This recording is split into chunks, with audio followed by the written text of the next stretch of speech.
By an unfortunate accident, Zhou Fei fell into the water and perished, only to arrive in the Dragon Ball universe, where he became a Saiyan. He bound himself to a gift package system. Fortunately, the items bestowed by the package were quite decent, granting him the ability to protect himself. Thus, a legend of the strongest Saiyan was etched into the annals of the comprehensive universe. Chapter 1. vs. Frisia. Amidst the vast cosmos, a white line traversed between numerous planets, within which lay a spaceship. Inside the vessel, a young man with a tail slowly opened his eyes. Observing the unfamiliar surroundings, he felt no fear. So, I crossed over. How extraordinary. I am indeed keeping up with the trends, Zhou Fei murmured. He glanced at the ship's control panel when suddenly a cacophony of electronic sounds erupted. Super gift package system binding completed. Due to excessive energy consumption, the system will enter hibernation. The package will be automatically distributed at the beginning of each week, allowing for the opening of 1 or 2 random items. As this is your first binding of this gift package system, a novice package has been granted to you. Before him appeared a virtual screen, showcasing a square gift box. It has been opened for you. Congratulations on acquiring the strength of Super Saiyan 2 Vegeta, an unlimited Kaioken, a new Kamehameha, and the fourfold fist flawless version, along with the weight training technique. Not too shabby, but you must inform me of the current time period, he insisted. You are currently situated in the Dragon Ball Super Multiverse. At this time node, Frisia has mastered his golden form and is awaiting son Wukong on Earth. Zhou Fei scratched his head, regretting the words, not too shabby. After all, even though he had gained the power of Super Saiyan 2 Vegeta, it was insufficient against the forces of the divine realm. Your route to Earth has been set. The system will enter hibernation in 5 seconds. 5, 4, 3, 2, 1. After the announcement, silence fell. He shook his head in disbelief and glanced at the time displayed on the electronic screen. So quick. The screen indicated 5 minutes, though he was unaware that the system had accelerated the ship's speed while altering the route. On Earth, Yabi Fan was currently being tormented by Frisia. Oh ho ho. Can't move, can you? Then beg for mercy, quickly. He laughed maniacally, as son Wukong's inability to find his son was a delightful twist. After all, debts must be repaid by their progeny, right? As Frisia concentrated energy at his fingertips, a spaceship plummeted from the sky. With a thunderous crash, it created a massive crater nearby. Damn, could it not have been a bit slower? It's making me feel dizzy, Zhou Fei spat, brushing off the dust from his clothes, only to pause as he sensed an unsettling number of eyes fixated on him. Upon looking up, he found hundreds of eyes staring intently in his direction. Hi there. Don't mind me. I'm just here to observe, so please continue with your tasks. Zhou Fei forced a smile, but his tail betrayed him. You're also a Saiyan. Excellent. Since son Wukong is absent, I shall use you to begin with his son. Frisia sneered, directing a laser from his fingertip at Zhou Fei. Whoosh! With a swift strike, it pierced through. Useless wild monkey! Frisia scoffed, retracting his hand. However, moments later, Zhou Fei's voice rang out. Hey, that was a bit excessive, Frisia. Nanny! Everyone turned towards the sound, only to see Zhou Fei appearing behind the diminutive strategist Sorbet. Bang! A punch struck his heart, and he collapsed, his eyes rolled back as he perished. Sorbet never fathomed how he could die without having done anything.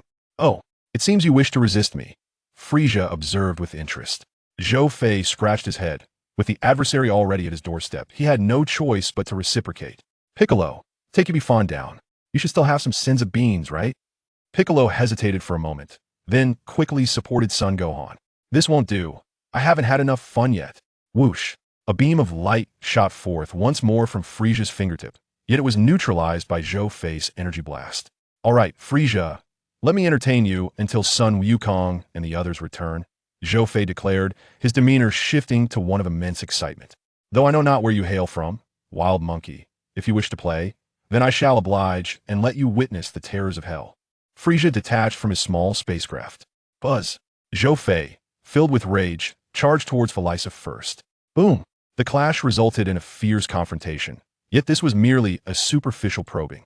After several rounds, the two figures flickered and stood opposed to one another. Felisa, you should transform into your final form. Your first form is no match for me, Zhou Fei remarked with a smile. Felisa's gaze darkened. He felt humiliated, having thought his first form would suffice against his opponent, only to discover the latter's true strength. Huh! Felisa roared in fury, unleashing a powerful aura that engulfed all his subordinates.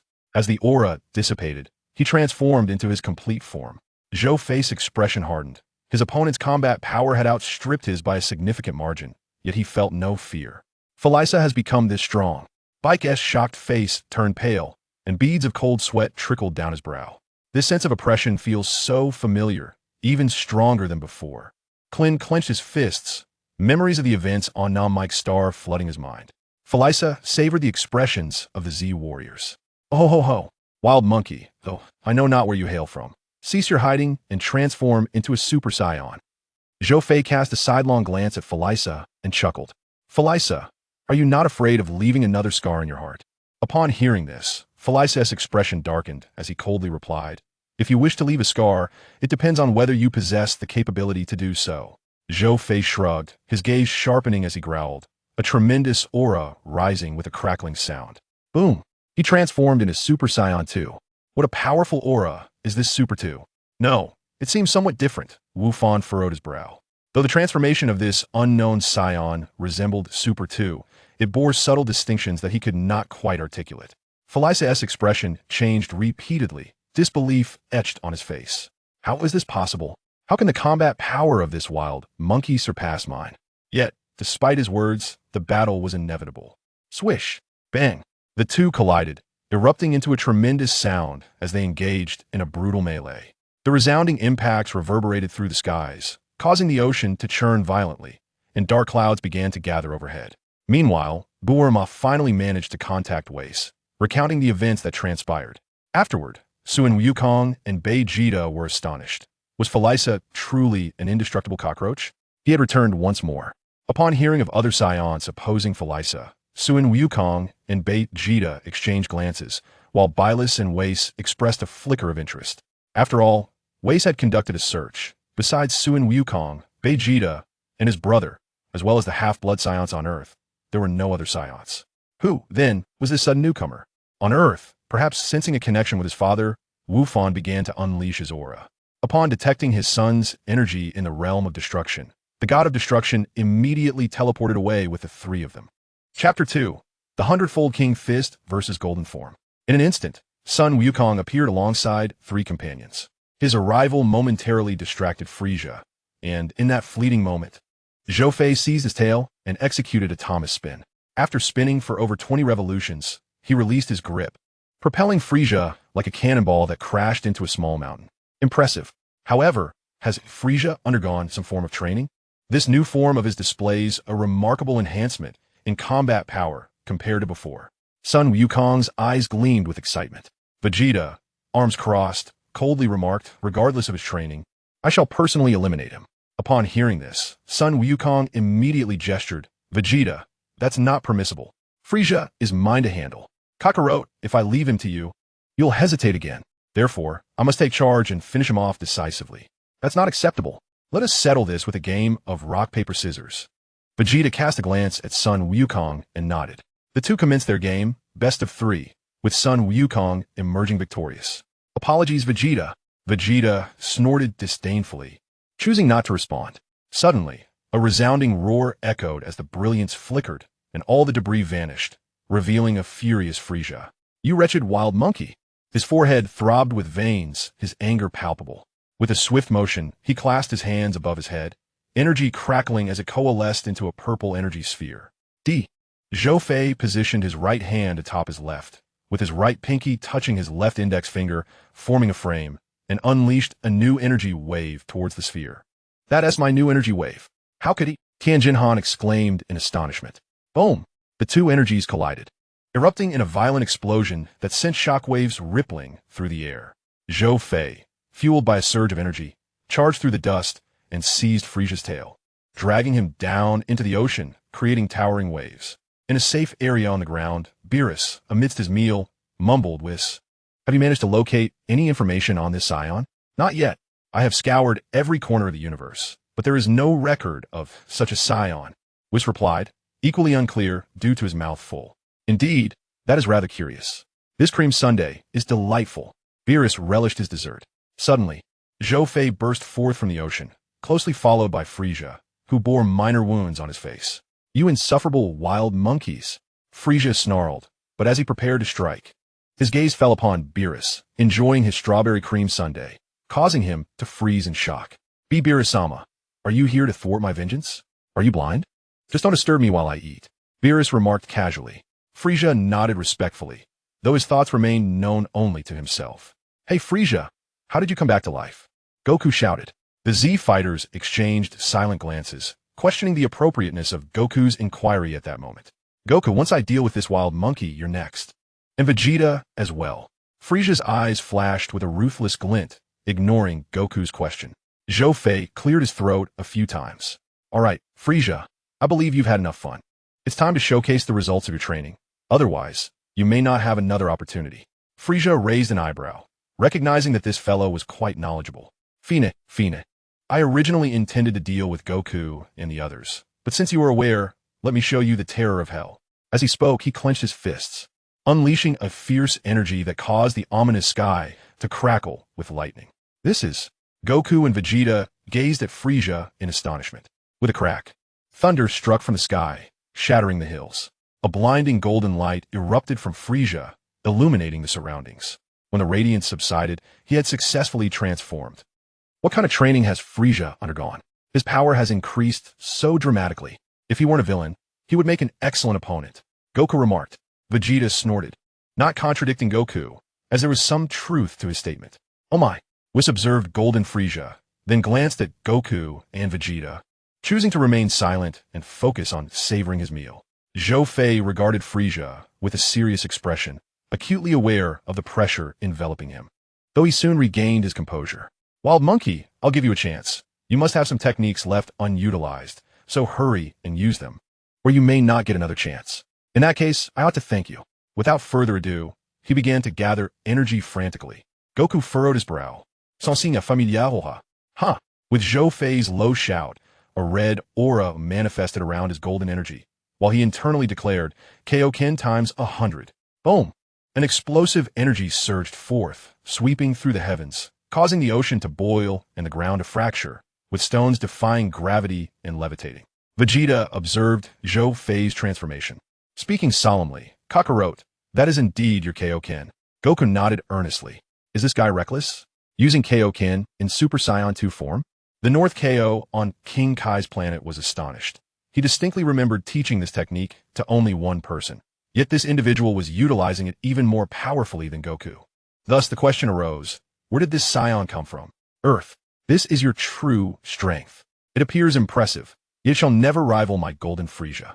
Zhou Fei refrained from excessive words. With a swift motion, he appeared before Frieza, delivering a powerful punch. Frieza's response was equally swift. He interlaced his palms to block the blow, the immense force slicing through the air as if parting the sea. He slid backward for a distance before regaining his balance, merely employing clever tricks.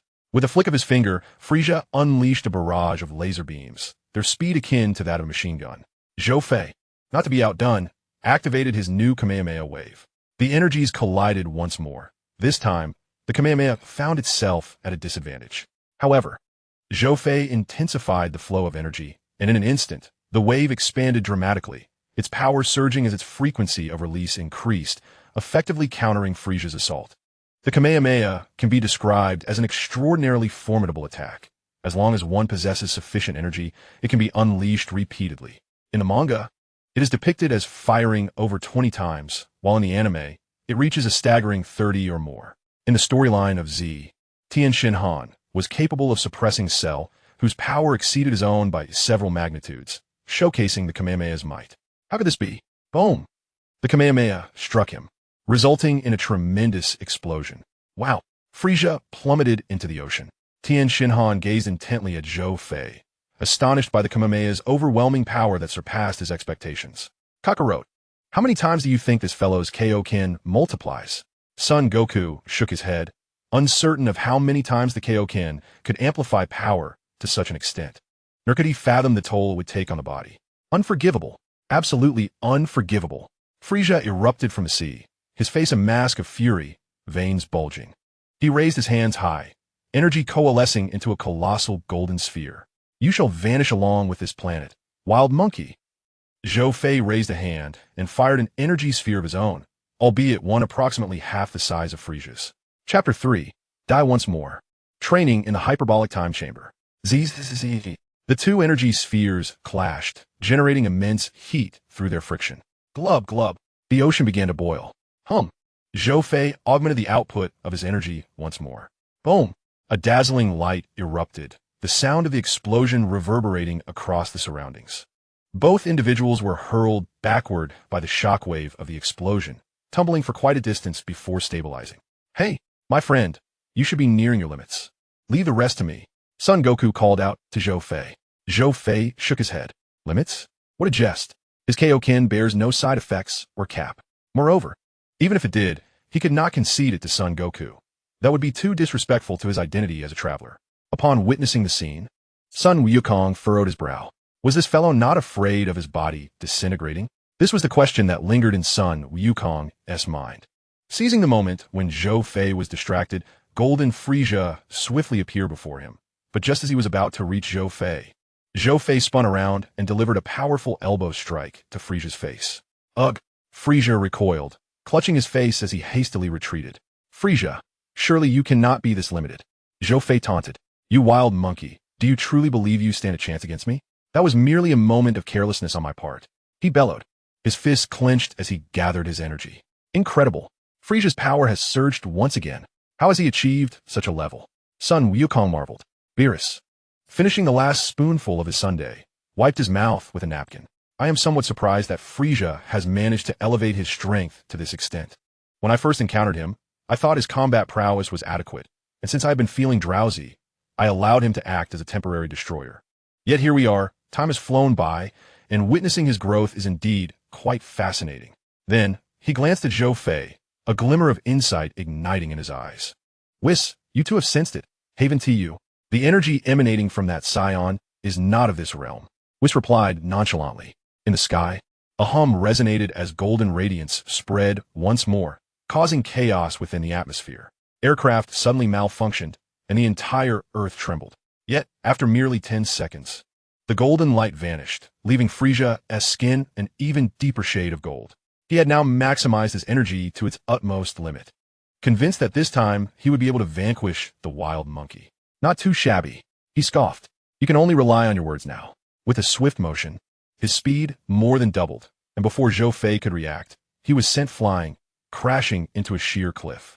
However, Frieza's assault did not conclude there. A blur flashed past, followed by a cacophony of screams, accompanied by the sound of collapsing mountains. Boom! Boom! Boom! The heavy, muffled sounds of impact reverberated through the swirling dust. This is dire. That fellow is no match for Frieza. I must assist him. Sun Wukong was poised to take action when he was halted by Vegeta. Vegeta, what are you doing? If this continues, that guy will perish. Step aside. Are you a fool, Kakarot? Focus your senses, Vegeta retorted, retracting his hand with a scoff. Following Vegeta's guidance, Sun Wukong began to sense the situation. Amidst the dust, Zhou Fei, merely enduring the onslaught, reflected on the myriad experiences of his past life. In his previous life, he was an orphan, living in a state of profound oppression, constantly facing disdain and harassment.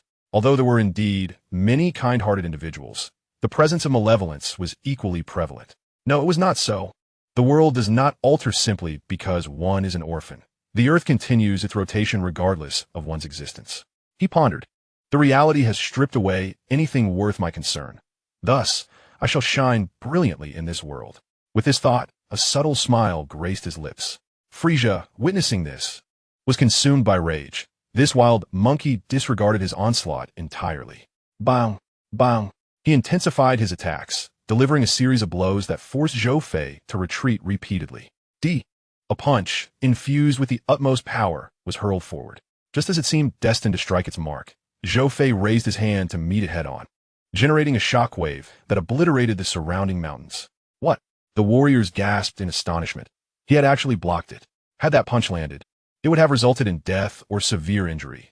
Yet no one anticipated it could be thwarted so effortlessly. Frieza, after enduring your relentless blows, consider this a gift from me. Now, prepare to perish once more. He silently declared. The weight was lifted. Indeed, until that moment, he had been employing a technique of weight manipulation, utilizing it since acquiring it aboard the spaceship, amplified to 50 times. The instant he dispelled the weight, his aura surged dramatically towards the heavens. This Saiyan is rather intriguing. To elevate the standard Super Saiyan state to such a degree is a stroke of genius. Beerus offered a rare compliment. Whis exchanged a glance with Beerus, comprehending the deeper implications of his words. Wow, what on earth is going on with this guy? This is astounding. Has he developed a profound Super Saiyan mode? Sun Wukong exclaimed in awe. Conversely, Vegeta furrowed his brow in contemplation, realizing that this level of power was comparable to their Super Saiyan Blue transformations. On the battlefield, Frieza roared, "What have you done, you wild monkey? Isn't it obvious?" Frieza, I am stronger than you, plain and simple. The declaration struck Frieza like a heavy hammer, reverberating within his heart. Yet, if his opponent could calm himself and train diligently for a few months, the situation would not be so straightforward. This was largely due to Frieza's impatient desire for vengeance. Buzz. In an instant, an energy blast pierced through Frieza's heart. Is it possible? He gazed in disbelief at his opponent. Golden Frieza, have perished just like this? Simultaneously, his resentment towards the Saiyans intensified. Zhou Fei hurled Frieza's body high into the sky and unleashed an energy sphere that erupted with a thunderous roar, reducing him to ashes in a brilliant flash. After completing these actions, he finally let out a sigh of relief, deactivating the Kaioken and sitting down. Shortly after, the Z fighters flew over. Wow, it's truly impressive to defeat Frieza while in the Super Saiyan form combined with the Kaioken, exclaimed Son Goku. What can I say? You two were still training in Lord Beerus's realm of destruction, and Gohan and the others were no match for him. By chance, I descended to Earth, so I had to step in to assist. Zhou Fei replied with a grin. But honestly, even with your Super Blue form, it would still take considerable effort to take down Frieza, as you are not yet fully accustomed to this transformation. Are you? Zhou Fei continued, chuckling. Vegeta, upon hearing this, grew displeased. Are you implying that I am no match for Frieza? I trust you know the truth of the matter. Enough of this. I must enhance my strength. He then turned his gaze toward Piccolo. Take me to the time chamber. You know me? Piccolo responded, somewhat taken aback and by the tone of your voice. It seems you are quite familiar with us. Zhou Fei nodded. How could I not be? I grew up watching your anime in my past life. What do you say, Piccolo? After a moment's hesitation, Piccolo agreed, having his own thoughts in mind. The two then took off into the sky. Vegeta, feeling irritated, remarked that guy is truly annoying. Come on, Vegeta, don't say that. After all, we are all Saiyans. Son Goku looked. The group then departed through Goku's instant transmission. At the temple, Piccolo-san. Piccolo addressed Tien. You understand the situation now, right? Tien nodded. I'm aware. I will have Mr. Popo take him. A few minutes later, Mr. Popo brought Zhou Fei to the entrance of the time chamber and cautioned him. Inside the time chamber, 1 year equates to 1 day outside, and the gravity has been modified to 100 times that of Earth by the gods and Bulma. Additionally, there are provisions and water inside. If it becomes too unbearable, you can always exit. After explaining everything, he opened the door and Zhou Fei stepped inside. What greeted him was an endless expanse of white, and both the air and temperature felt strange. The moment his feet touched the ground, an overwhelming force of gravity halted his steps. Indeed, 100 times the gravity was no easy challenge. He found a spot and commenced his training. Chapter 4. The tournament of the two universes was set. Inside the time chamber. Zhou Fei was engaged in a fierce battle with a doll. This doll had been instructed to be created by Mr. Popo before his entrance. With a total of 3 dolls, each possessing combat power equivalent to his own and capable of utilizing the Kaioken. The two exchanged blows, generating immense energy. With a swift motion, he evaded several attacks before simultaneously seizing his opponent's tail, a wave of exhaustion washing over him. However, as the puppet lacked vitality, it was of no consequence. I must overcome this challenge. Otherwise, I shall face greater troubles ahead. Time quietly slipped away during his training. After resting for over half an hour and enjoying some snacks at Bulma's house, Goku and Vegeta accompanied Whis back to the realm of the Destroyer to continue their training. The effects brought by Zhou Fei were somewhat invigorating, compelling them to seize the moment for rigorous practice, and rightly so. A day later, on Earth, Zhou Fei emerged from the hyperbolic time chamber, his attire tattered and his presence imbued with a strong odor. He quickly requested Bobo to take him for a bath, as the scent was quite overwhelming. Soaking in the hot spring, Zhou Fei reflected on the years spent within the chamber. During this time, he had mastered the Super Saiyan form, and his body could now withstand gravity at 250 times its normal level. Additionally, his skills had seen significant improvement. After his soak, he indulged in a hearty feast, for the rations in the chamber had merely served to sustain him. Within the years spent in the hyperbolic time chamber, The system had not issued any gift packs, indicating that only a week in the real world would yield such rewards. Meanwhile, in the realm of the destroyer, so Beerus, have you conceded? It appears that the sixth universe can truly be considered a gastronomic paradise, Compa remarked with a grin. Beerus merely scoffed. Whis, bring that out. At once. Whis responded, and with a wave of his staff, several buckets of instant noodles appeared on the table, accompanied by hot water and an hourglass beside them. What are you doing, Beerus? Compa inquired, perplexed. Beerus did not respond, but instead focused on the hourglass. As the last grains of sand fell, Whis announced, all right, please enjoy your meal. Goku and Vegeta were the first to dive into the noodles, prompting Compa and Vados to join in. Wow. A mere taste of the noodles sparked a gleam in his eyes, prompting him to enter a mode of voracious consumption. After slurping down several noodles and broth, he revealed a deeply satisfied smile. Hey, Compa, isn't this better than the eggs you brought? Beerus said with undeniable pride. Coughing deliberately, Compa feigned a moment of discomfort to mask his previous indulgence in the noodles. This tastes merely average. Compa stubbornly refused to acknowledge the noodles' deliciousness. Admitting so would mean conceding defeat to Beerus, a thought he dared not entertain. Beerus, reclining with a leg crossed, chuckled, alas, if you had deemed it delicious, I might have shared the name of this dish. Since you find it average, let it be. Compa's expression darkened as he glanced at Vados, who, though somewhat exasperated, simply shook her head in resigned acknowledgement. Whis, you truly lack authenticity. How could you not inform me of such a delectable treat? Sister, it is never too late to indulge now. At this moment, Sun Wukong and Vegeta exchanged glances. Vegeta, Lord Beerus resembles that rotund figure quite a bit, though their physiques differ. Indeed, they share a striking resemblance, and their attire is quite similar. He must also be a god of destruction. What? There are two gods of destruction? That is merely my conjecture.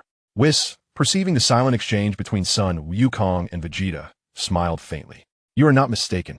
This esteemed individual is Compa, the god of destruction of Universe 6. Universe 6?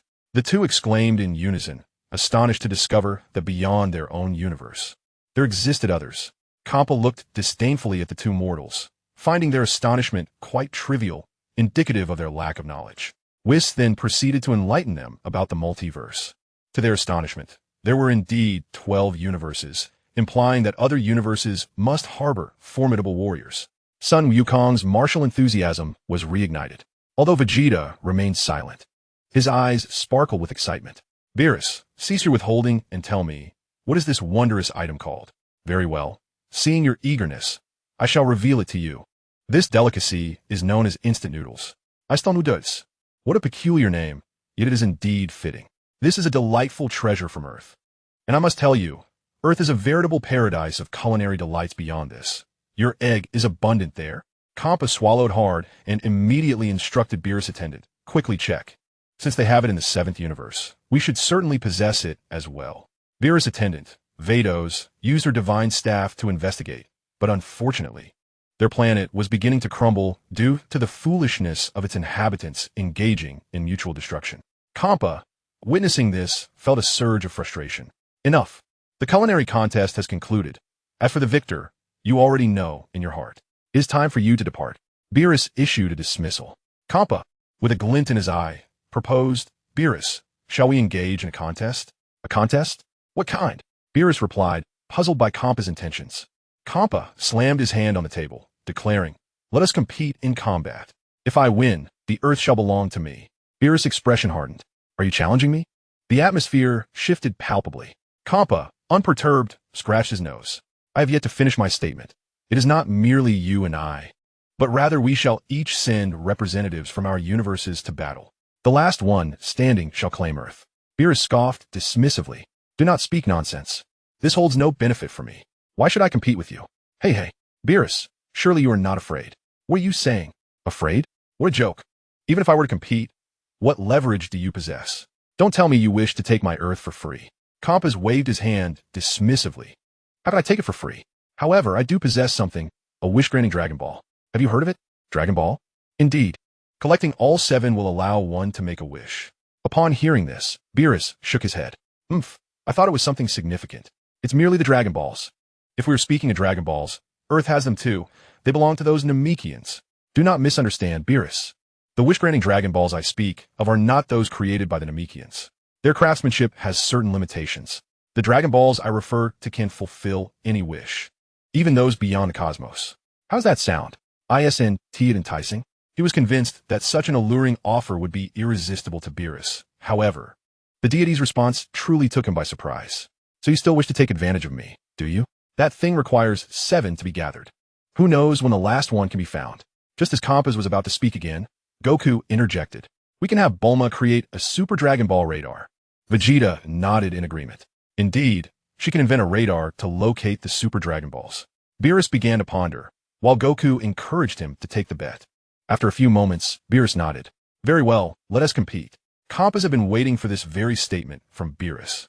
The angels, Batos, and Whis exchanged sighs at the turn of events.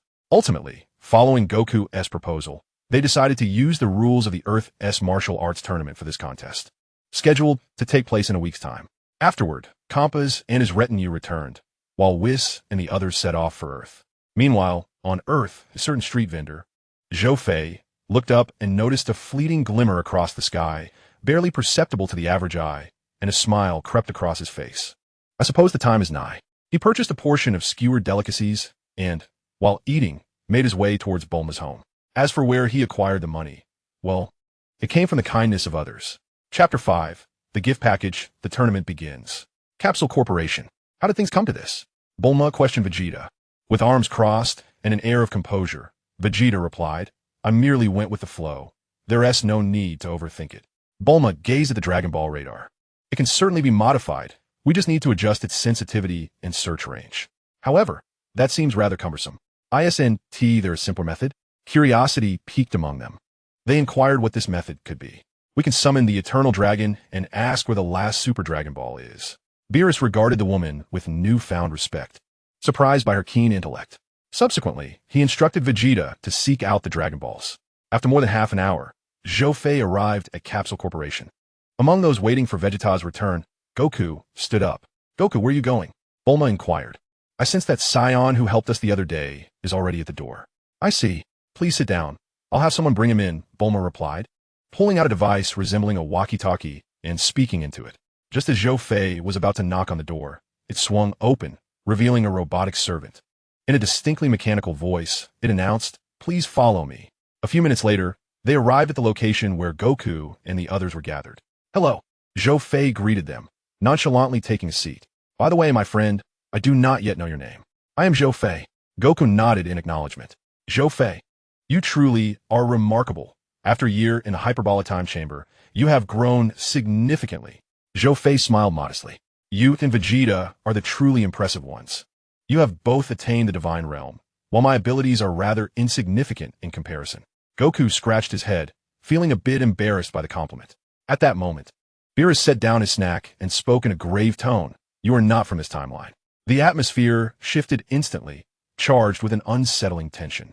Zhou Fei silently pondered the implications of this revelation, realizing that even before the system entered dormancy, it had altered his origins. He nodded in response, fabricating a reason. I hail from a timeline similar to this one, which was destroyed by a malevolent force. I, along with a few surviving souls, escaped into different timelines. Unsure whether his words would be believed, he simply stated them. I see. No wonder your origins were untraceable. Weiss remarked, his tone matter of fact. If a timeline is obliterated, the survivors would have no ties to it, much like in the future Trunks saga. Goku, bewildered by the conversation, remained lost in confusion.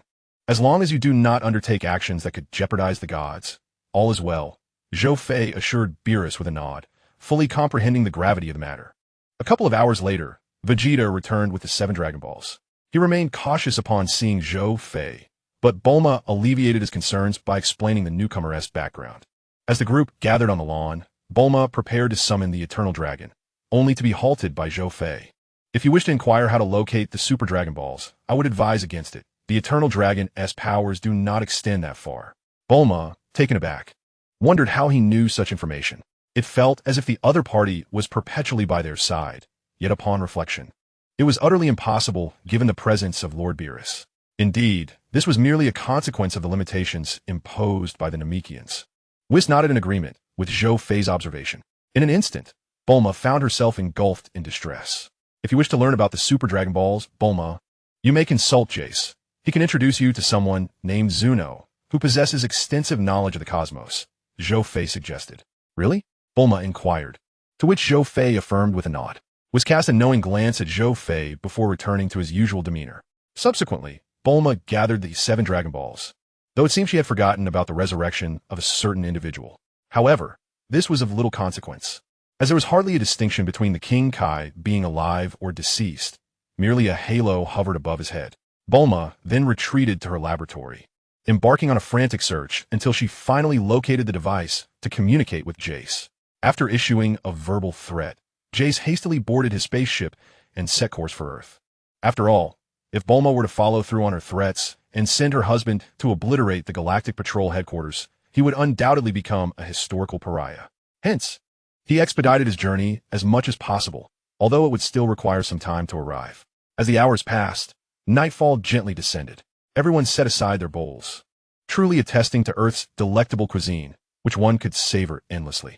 Whis wore a thoroughly content expression, and it was evident that Earth must not be relinquished to them. Beerus shared a similar sentiment. Whis dabbed his mouth with a napkin, rose to his feet, summoned his staff, and declared, "It is time for us to return. We must inform Monaka about the tournament." "Who is this Monaka?" Goku exclaimed, rising from the table. "He is the fighter I have selected. You two may choose the remaining contestants and summon them once you have made your selections." "Hey, how could Lord Beerus say such a thing? What? Do you have an objection?" Beerus narrowed his eyes. Goku shook his head. He dared not voice any dissent. He was indeed a martial arts enthusiast, but not a fool. "It is permissible for you to know, Monaka is the strongest fighter I have trained, and Goku, you will only rank second." Upon hearing Beerus's words, Goku's eyes widened, while Vegeta appeared somewhat uneasy, for Beerus's statement struck a nerve. Zhou Fei found himself speechless. After all, Monaka was merely a cosmic deliverman. It was truly remarkable how any pretext could be concocted to restrain Goku and Vegeta. Yet, only someone like Goku, a martial arts fanatic, would believe it, even engaging in sparring with the suited actor Beerus. After conversing for a while, Beerus and Whis took their leave, while Goku and Zhou Fei opted to stay temporarily, as Bulma's residence offered ample accommodations.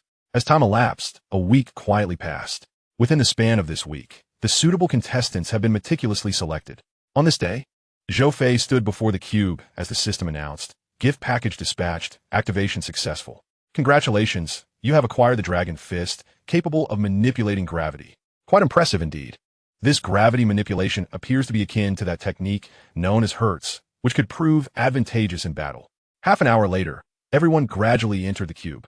Once all were assembled, a radiant glow emanated from the staff of Whis, soaring into the sky before vanishing. 3 hours later, they arrived at the Destroyer Realm, and upon the arrival of Beerus and Monaka, the delivery man, they set off once more. After more than 2 hours of flight, they finally reached the location of the unnamed planet. Wow, this is the Super Dragon Ball. It's truly colossal. Krillin was astounded by the size of the Super Dragon Ball, having previously thought the Dragon Balls on Namek were already sizable. He could hardly believe that one could be as large as a planet. Indeed, it is precisely this magnitude that allows for the realization of any wish. Zhou Fei gazed at the Super Dragon Ball, a flicker of brilliance dancing in his eyes. The cube gently descended into the arena. Moments later, everyone took their seats, and the contestants commenced the first written examination. Notably, Majin Buu was not invited to participate, thus he remained in the audience. 10 minutes passed swiftly, and all contestants from both universes successfully completed the test. The participants awaited their turn. "Well done.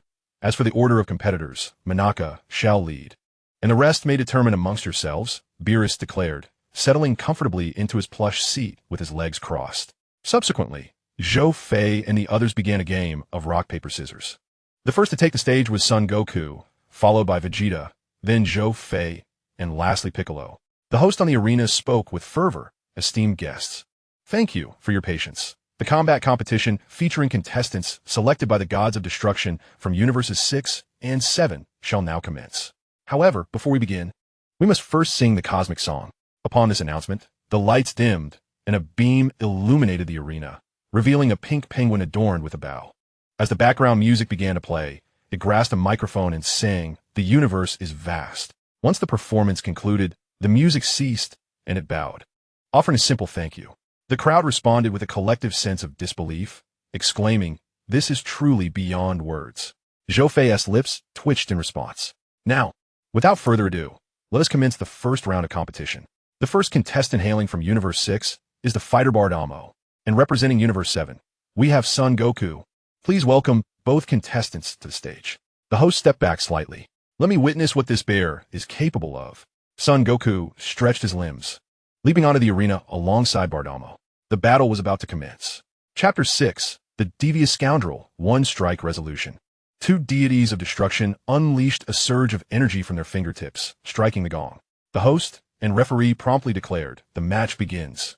The two contenders assumed their stances. The golden bear leaped energetically. I expected you to be cumbersome, yet you are surprisingly agile. Now is your chance to speak, for soon you shall be eliminated by me.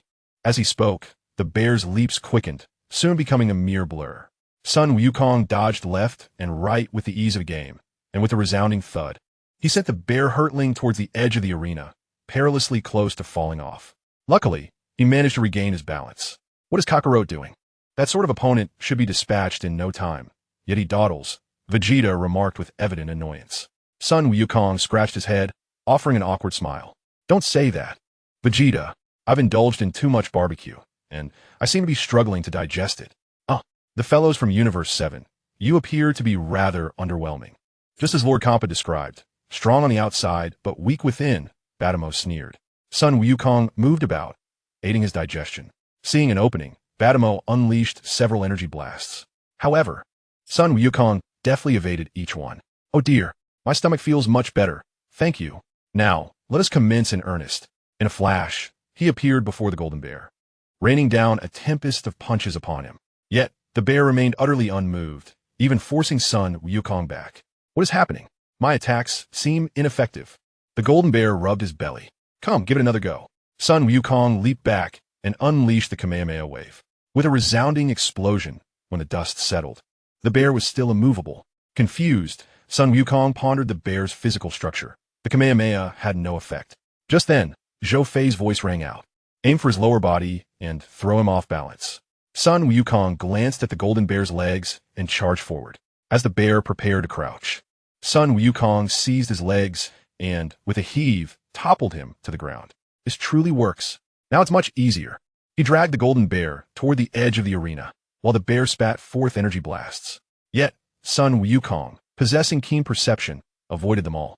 Thus, he continued to drag the bear to the arena's edge and executed a 180-degree spin, flinging him out of the ring. Remarkably, the first match concluded in such a playful manner, leaving even the golden bear bewildered. The referee then announced, the outcome is clear. The victor is Sun Wukong from Universe 7. Sun Wukong grinned and made a yay gesture. In a short while, the referee announced, next, we invite Frost, the contestant from Universe 6, to the stage. Frost descended onto the arena, embodying the frozen demon race, whose outward kindness could never disguise the inherent malevolence lurking within.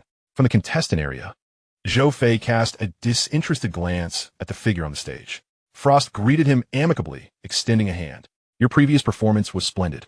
It is an honor to compete alongside you. Even Sun Wukong found it hard to believe his eyes.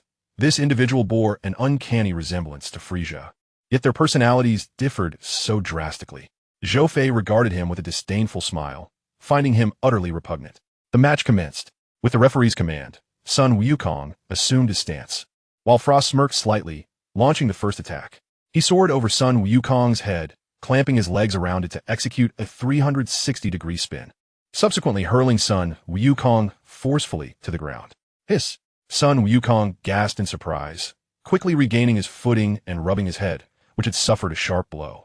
Oh dear! How rude of me! After all, the disparity in our physiques is quite significant, Frost remarked. Sun Wukong's expression soured. What is wrong? Frost inquired, puzzled. If you wish to test my strength, you might as well transform into your final form. You are aware that I possess a final form. It seems you have fought someone like me in your universe, Frost acknowledged. Indeed. So, spare me the theatrics. Very well. As you wish. Frost then gathered his energy, transforming into his grotesque third stage. Vegeta, from the contestant area, scoffed. Is this really a final form? Who do you think you're fooling? The two engaged in a fierce exchange, battling with fervor. As they clashed, the referee broadcast information about Frost. Wow, he looks like a villain. Yet his actions are those of a paragon of virtue, exclaimed Krillin from the audience. Zhou Fei was at a loss for words.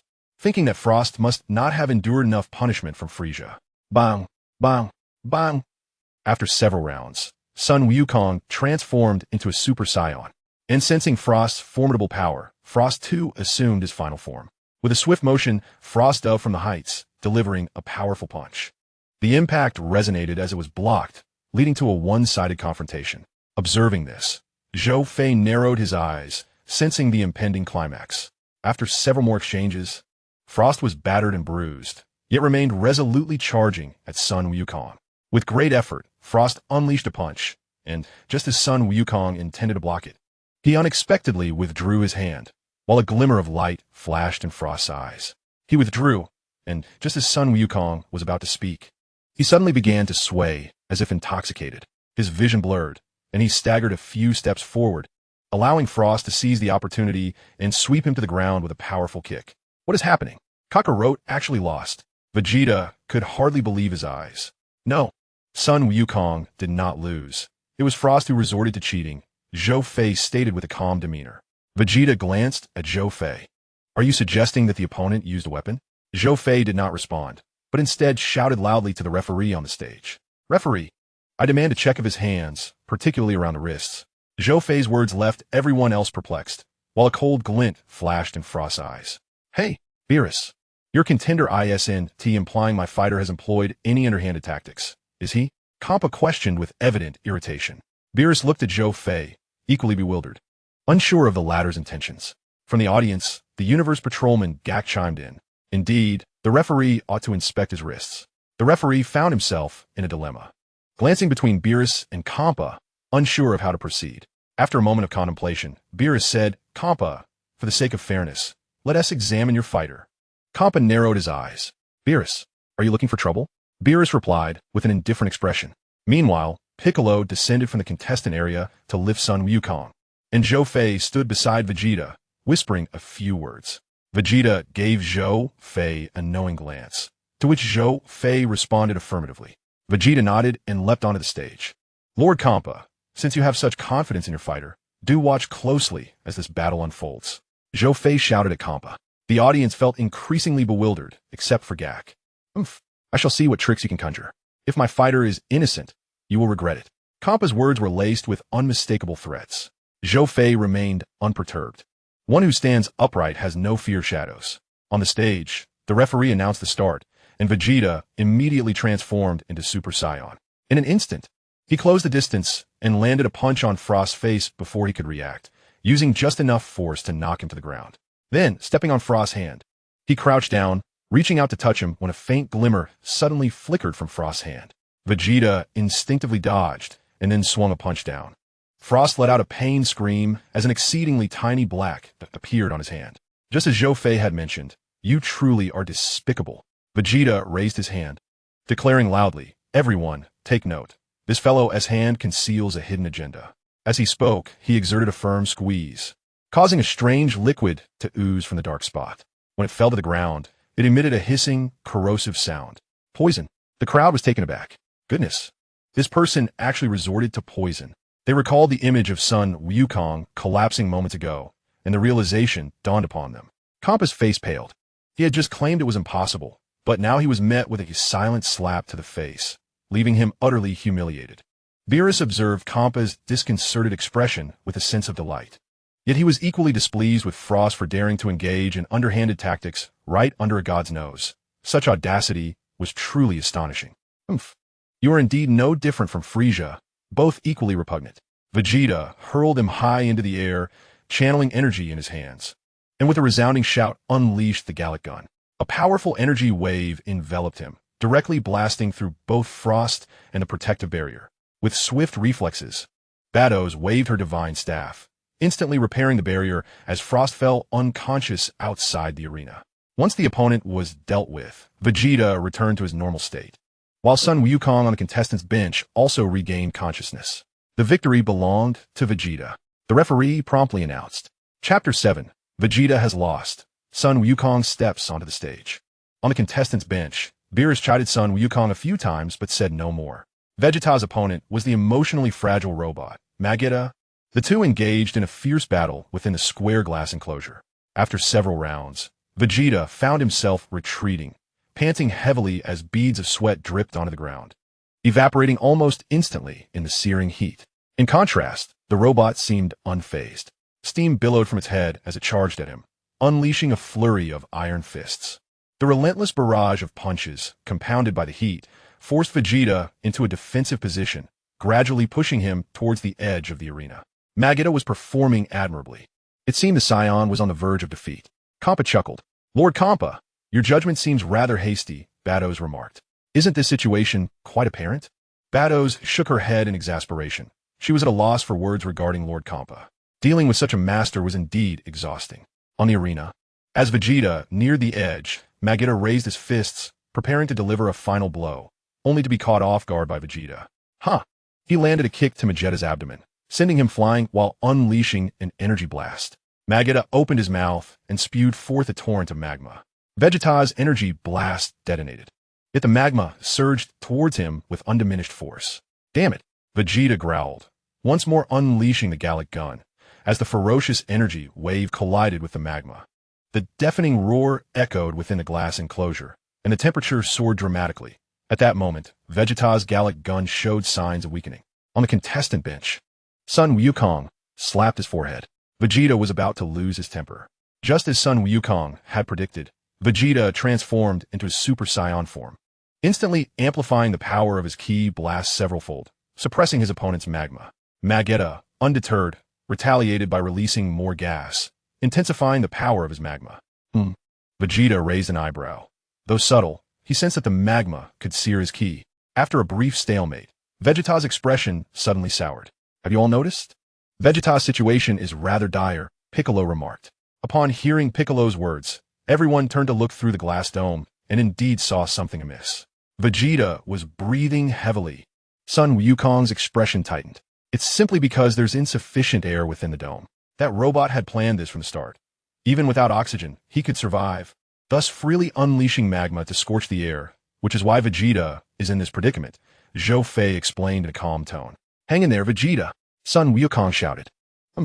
Vegeta scoffed. He was already beginning to feel dizzy. He could not afford to delay any longer. With a fierce roar, he unleashed the full power of Super Saiyan. And in the next moment, the ki blast erupted, crushing the opponent's magma. Boom!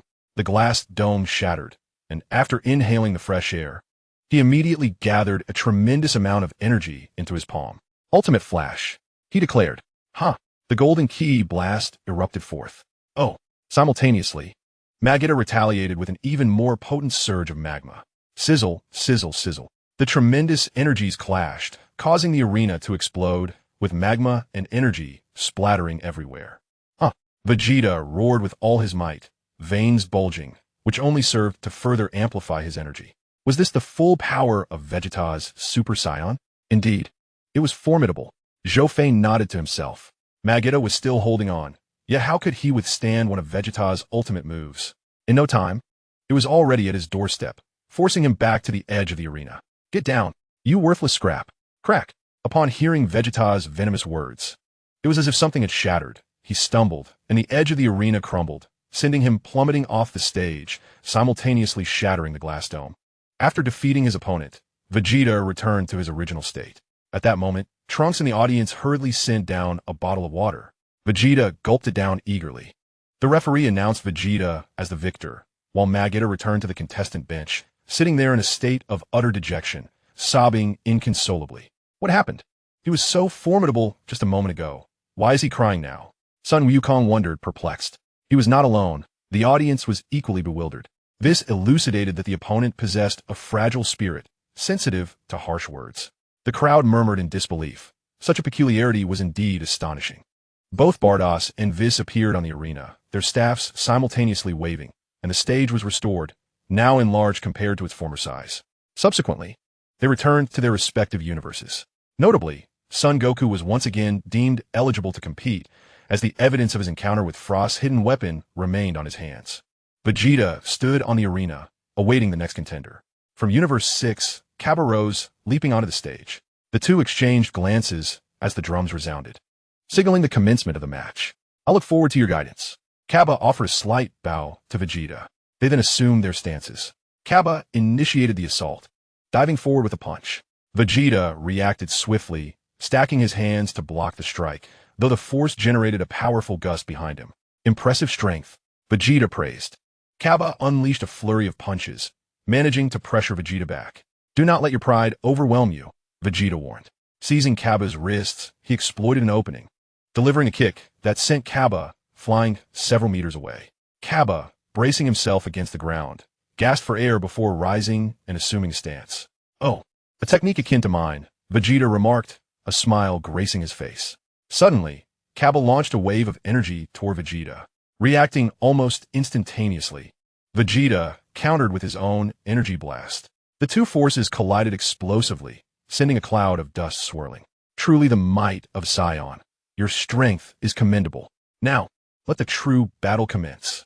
As he spoke, Vegeta's aura erupted, transforming him into a Super Saiyan, while Cabba remained still, revealing his inability to transform. When Cabba requested instruction, Vegeta feigned anger. Vegeta then unleashed a fierce onslaught upon Cabba. The audience, witnessing this display, momentarily feared that Vegeta had reverted to his malevolent ways. However, once Cabba successfully transformed, Vegeta's expression softened into one of pride. Thank you for your guidance. Cabba bowed once more to Vegeta. Remember this feeling. Now, transform again. Cabba hesitated. I said transform again. Vegeta's tone grew stern, emphasizing his command. Startled, Cabba swiftly assumed his Super Saiyan form. Excellent, you have grasped the essence, Vegeta remarked. Just then, Vegeta transformed into his Super Saiyan Blue state, an overwhelming energy enveloping the arena. Gazing upon Vegeta, radiating with a blue luminescence, Cabba found him breathtaking. Before he could react, a powerful punch struck his abdomen, accompanied by Vegeta's voice reminding him never to forget the pride of Saiyan, and he collapsed, unconscious. Vegeta returned to his normal state and cast a glance at the referee. Startled, promptly declared Vegeta the victor. Subsequently, Vegeta splashed a bit of water onto Gabe's face, rousing him from his slumber. The two exchanged a few words, promising that they would visit each other's planets when the opportunity arose. After which Gabe made his way back to the contestant seat. Vegeta, arms crossed, observed the closed-eyed Hit. Rising from his seat, Hit approached the arena with his hands tucked into his pockets. You are the strongest among them, are you not? Vegeta inquired, but Hit refrained from answering, instead advising. You're not my opponent. You should surrender. Underestimating me could lead to dire consequences. Vegeta transformed into Super Saiyan Blue. Hit scrutinized his adversary, having noted earlier from the contestant's seat that Vegeta was accompanied by two other Saiyans, one of whom likely possessed a similar transformation, while the other was uncertain.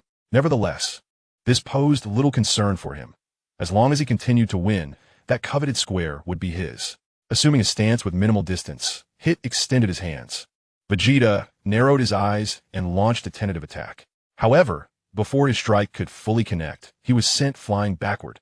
The audience was left in shock, bewildered as to why Vegeta had propelled himself out of the ring. The spectacle was undeniably impressive. Zhou Fei watched Hit intently, while Vegeta, rising with a changed expression, realized he had failed to perceive Hit's attack, an astonishing revelation. Undeterred by this trickery, Vegeta launched another strike. Yet the outcome mirrored the previous encounter. As he rose once more, blood began to trickle from the corner of his mouth. Wiping it away, Vegeta conceived a new strategy. Hit charged at him, and in a moment of desperation, Vegeta braced himself to absorb Hit's blow, seizing his hand with a grin. Now you cannot break my technique. Yet, the moment these words escaped his lips, a resounding thud echoed as he received another heavy strike. Following this blow, Vegeta's pupils dilated, and he fell to the ground, reverting to his normal state. The audience wore expressions of confusion, having only witnessed Vegeta flying about before collapsing. The referee approached to assess the situation and, discovering Vegeta merely unconscious, declared Hit the winner. Goku soared onto the stage, promptly placing a Senzu bean in Vegeta's mouth, reviving him instantly. Vegeta, filled with resentment, departed the arena. Next up was Piccolo, who unexpectedly announced his forfeit. Beerus remained silent, fully aware of Piccolo's capabilities. Thus, Goku's turn arrived. Originally, it was not his match, but due to a swap with Zhou Fei, he found himself last in line. Nevertheless, this was inconsequential. He would simply provide a Senzu bean to his opponent to restore him before the fight commenced. Chapter 8, A Clash of Titans. Before Vegeta returned to the player's seat, Goku inquired if he had any advice to offer, But Vegeta simply replied that he had none and urged him to do his best. This left Goku feeling somewhat insecure. Goku, pay close attention to his movements, Zhou Fei reminded him. Goku turned back to acknowledge with a nod of understanding. As the gong sounded, the referee announced the commencement of the match. Goku politely bowed to Hit, which momentarily startled him. Goku assumed his stance. What? Aren't you going to transform? Goku asked with a foolish grin. No, transforming now would be a waste of energy, and I have yet to find a way to counter you. Hit found this statement rather intriguing. Then I'll strike first. Huh. Without hesitation, Goku charged toward Hit. In the instant he reached him, he swiftly maneuvered behind and crouched down to execute a sweeping kick. With a resounding thud, Hit merely turned slightly, and his foot made contact with Goku's abdomen. Clutching his stomach, Goku staggered back. The attack was indeed formidable. Nevertheless, he decided to give it another try. Once again, he charged forward, but despite several attempts, the outcome remained unchanged. On the 6th Universe's player bench, Kappa burst into laughter. Beerus, you should just have your fighter concede. It would save you some face. Oomph. Keep your mouth shut. The fight hasn't even truly begun yet. Who knows how it will turn out? There's no way I'm letting my fighter concede. Beerus retorted with annoyance. Hee hee. Beerus, when you lose all dignity, I will be thoroughly amused, Kappa thought, reveling in Beerus's displeasure.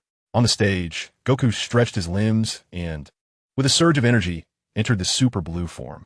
Finally, he has unleashed it. Nevertheless, a hint of caution flickered in Hit's eyes. This power was undeniably formidable. Kakarot, has he discovered something? Vegeta, his partner and rival, furrowed his brow, realizing that in certain respects, Kakarot was indeed more perceptive than he was. He must have sensed something significant. Zhou Fei's eyes gleamed with insight.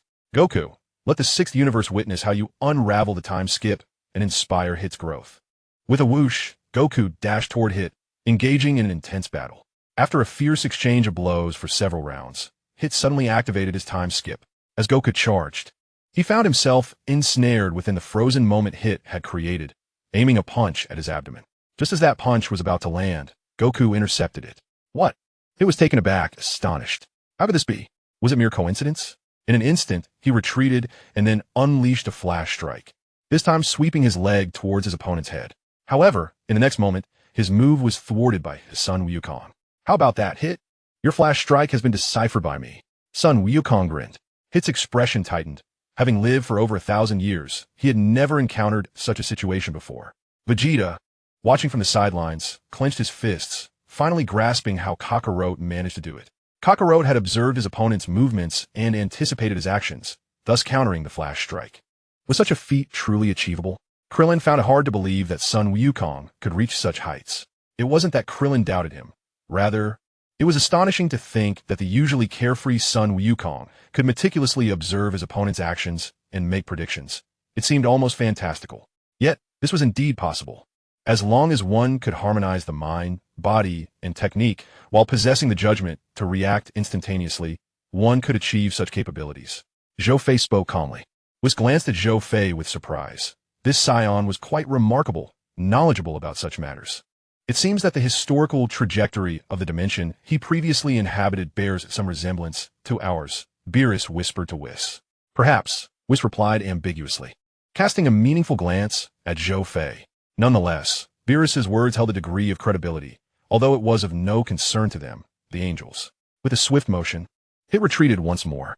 It appears you possess considerable strength, but do you truly believe that this is all I am capable of? Son Wukong shook his head. He certainly did not think that Hit's strength was limited to this. Ha!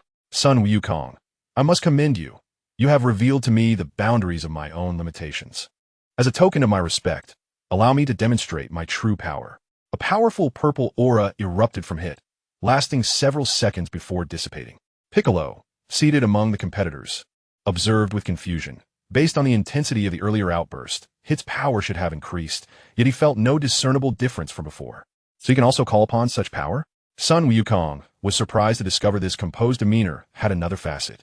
The fierce battle resumed, and after exchanging several blows, Son Wukong noticed that Hit's strength had not augmented, which puzzled him. With a punch, he sent Hit flying, only to be kicked away in return. Both warriors retreating a short distance to regain their footing. On the 6th Universe's side, Kappa watched the arena's condition and urgently addressed Vados. Vados. Wasn't it said that shouting would lead to an upgrade? Why is that fellow still the same, without any sign of change? Bardos, with a resigned gesture, spread her hands, indicating her lack of understanding regarding the situation. Does this imply that I am destined to lose? She lamented. Once again, she shrugged her shoulders, conveying her confusion.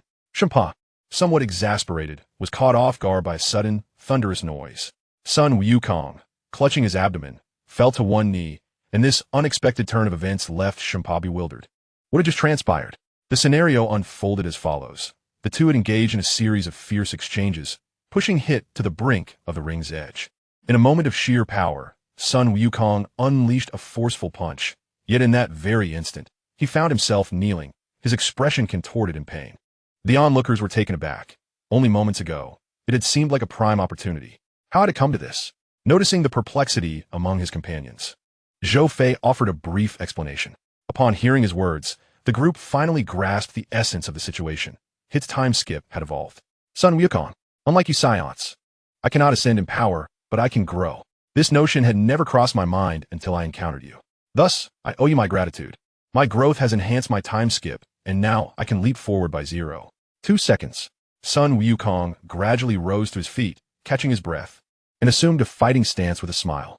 Indeed, you have grown stronger, he acknowledged, all the while contemplating his strategy for the impending confrontation. Sun Wukong, I advise you not to expend your energy in vain. Even if you can anticipate 0.2 seconds, can you foresee further than that? As he spoke, Hit vanished from sight, and in the next moment, the void before Sun Wukong solidified as Hit unleashed a flurry of rapid punches. When time resumed, Sun Wukong let out a pained cry and collapsed once more. Hit glanced at the referee and calmly stated, "He cannot rise again. Announce the result, for I have another match to prepare for." Just as the referee was about to declare the outcome, Sun Wukong, trembling yet resolute, stood upright once more. Oh my! Sun Wukong has once again demonstrated his remarkable tenacity. The referee was evidently moved by his resilience. Hit! This cannot conclude here. I still possess my ultimate technique, Sun Wukong declared, his fists clenched tightly as he began to gather his energy. Hit, observing Sun Wukong, had no intention of taking advantage of his vulnerability. Regardless of Champa's words, he would not stoop to such a tactic. He was indeed a killer, but one bound by principles. On the contestants' bench, Vegeta wore an expression of deep discontent, gritting his teeth as he remarked, "Kakarot is as much of a lunatic as you, resorting to the Kaioken." Indeed, the aura radiating from Sun Wukong at that moment was unmistakably that of the Kaioken technique. Zhou Fei shook his head, realizing the inevitable consequences of this choice. The side effects of the Kaioken were notoriously severe. However, it must be said that the Kaioken used in its Ultra Blue state produces a vastly different amplification compared to when it is employed in Super Saiyan 2 or Super Saiyan 3 forms. The fierce and tumultuous aura emanating from Son Goku filled the entire arena, causing the glass dome above to creak ominously. In a flash, he appeared behind Hit, only to return to his original position moments later. What? Hit was utterly astonished. This speed surpassed even his instant transmission. The tenfold Kaioken unleashed an explosive energy that sent the bricks of the arena flying. Hit crossed his arms to shield himself from this overwhelming force. A powerful and heavy punch struck his face, causing him to foam at the mouth and be propelled backwards. Hit rose to his feet, wiping the corner of his mouth as he attempted instant transmission once more, but alas, the attack within 0.2 seconds was thwarted again. Son Goku's mighty blow landed on his abdomen, forcing him to curl up like a shrimp, once again spitting out foam. Useless. I am positioned far ahead of your instant transmission. He then delivered a kick that sent Hit soaring into the sky, followed by gathering energy for the Kamehameha wave. A brilliant blue beam erupted, engulfing Hit like a deluge. Chapter 9. Hit Unleashed vs. Super Saiyan 3 Kaioken. Amidst the torrent of the energy wave, Hit bellowed, and purple energy erupted forth. Zzz, the immense energies clashed, causing the entire nameless planet to tremble. Whis! Beerus called out. Whis rose, waving his staff, and, similarly, Bardock did the same. Divine power emanated from their staffs, instantly stabilizing the nameless planet. The energies of the two combatants were locked in a stalemate for a moment. As time passed, Son Goku's energy wave began to gain the upper hand. Seizing the opportunity, he shouted, and the energy exploded.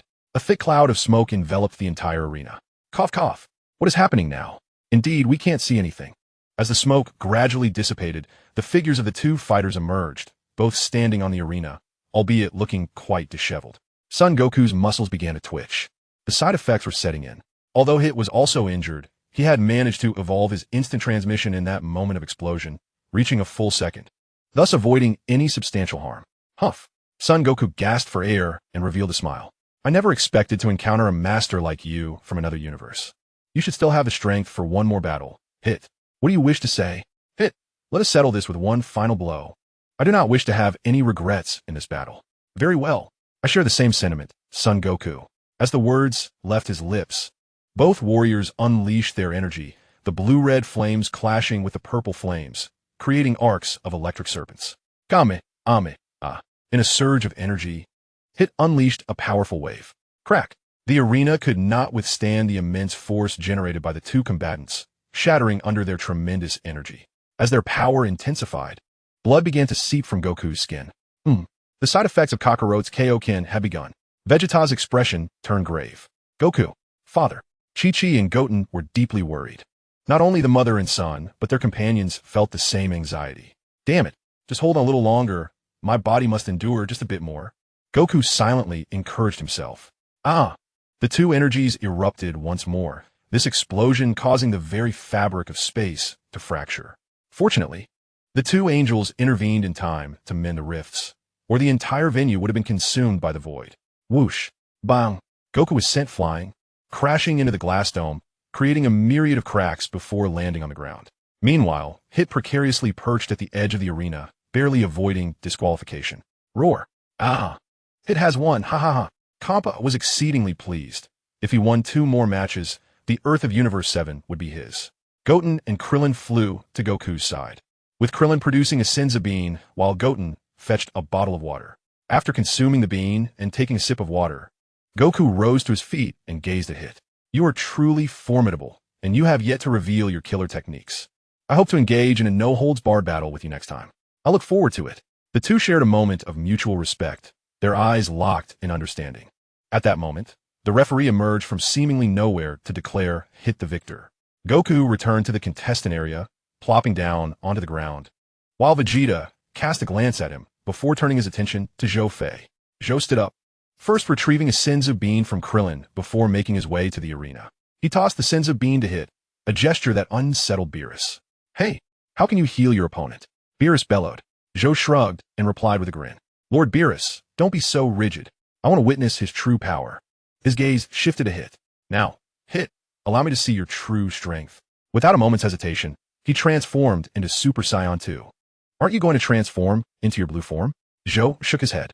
I cannot transform into the Super Saiyan blue form. You can't? It seems you have confidence in your abilities. Zhou smiled softly, saying, whether I have confidence or not will be evident once we engage in battle. Whoosh, whoosh. The two launched into a fierce melee. Vegeta observed. His Super Saiyan 2 form had become even stronger. He nodded, noting that this opponent's Super Saiyan 2 was several times more powerful than Gohan's had been. Even Gohan's mentor, Piccolo, was taken aback. On the side of Universe 6. As Gabe observed Zhou Fei's Super Saiyan form, he murmured to himself. The energy emanating from him was indeed more potent than the Super Saiyan technique imparted by his master, yet it had not ascended to the realm of that distinctive blue. What could this phenomenon be? Suddenly, a spark ignited in his eyes. His master had once mentioned that Saions could evolve, suggesting that he too had the potential to reach the blue form. It appeared that the Saiyan before him had transcended the Super Saiyan level, embodying what could be termed Super Saiyan 2. The realization invigorated him. He was determined to observe closely. With a resounding crash, both combatants exchanged blows, retreating from the impact, and the once repaired arena became pockmarked anew. Hit, let's conclude this preliminary probing. It's time to showcase our true abilities, Zhou Fei proclaimed, unleashing a fierce golden aura that enveloped the arena. Vegeta, sensing a shift in the atmosphere, turned to Goku and said solemnly, surely, he does not intend to transform into Super Saiyan 3? Goku nodded in affirmation, confirming Vegeta's suspicion. Indeed, Zhou Fei was on the verge of transforming into that formidable state. However, he knew that transforming into Super Saiyan 3 was immensely taxing on stamina, which was ill-suited for prolonged combat. What would he be planning? In a dazzling display of golden light, Zhou Fei ascended to Super Saiyan 3. This is Super Saiyan 3. Do not be so surprised. This is far from over, he declared. It was taken aback. The aura radiating from Zhou Fei was reminiscent of the technique Goku had once executed. 50 times Kaioken. A tremendous surge of red and yellow energy cascaded throughout the arena. Zhou Fei's Kaioken surpasses mine, Goku remarked unexpectedly, a hint of bewilderment in his voice. He pondered why Zhou Fei's Kaioken did not seem to incur the usual drain on energy. Meanwhile, he felt a dull ache in his muscles, predicting that the true repercussions would soon manifest. As Zhou Fei emanated a formidable presence, Hit wasted no time in activating his own aura. A vibrant purple energy erupted for several seconds before it subsided. The energies of both warriors coalesced into two serpentine dragons that collided with great force, producing a visual spectacle reminiscent of Goku's battle against Beerus. With a swift motion, the two launched at each other, their collision at the arena's center erupting in a cataclysmic explosion, sending shockwaves that rattled the surrounding audience and competitors alike. It was astonishing to witness Hit unleash his full potential. The scions of the seventh universe were indeed fascinating. Bardos observed the seventh universe with a smile. As the one responsible for selecting the competitors, she was well aware of Hit's formidable prowess. Although he could not rival the gods, he stood among the elite of mortals. Goku and his companions, while possessing divine energy, were fundamentally still mortals, their strength ranking among the top tier. The reason for Hit's victory lies in his adaptability. Although it cannot be overlooked that Sun Wukong has not fully mastered his technique. As the two combatants continued their fierce exchanges, the very planet began to tremble once more. Zhou Fei's current prowess far exceeded that of a Super Saiyan 2 wielding a 100-fold Kaioken, and his Super Saiyan 3 form consumed significantly less stamina than Sun Wukong's. With a series of explosive clashes, both fighters instantaneously launched energy blasts at one another. Amidst the swirling smoke, Zhou Fei seized a moment of opportunity, materializing right before Hit. With a piercing gaze, Hit deployed his time skip, launching a powerful jab aimed at Zhou Fei's forehead. However, Zhou Fei deftly evaded, shifting his head just enough to avoid the blow, and countered with a swift kick that sent Hit hurtling away. Hit was momentarily taken aback. His time skip had evolved to a 1-second interval, yet his opponent had managed to evade it. The spectators from both the 7th and 6th universes were astonished. Hit, your time skip is ineffective against me. You can predict my movements a second in advance. Zhou Fei shook his head, replying, I cannot claim such extraordinary abilities. I merely liberated a fraction of my potential.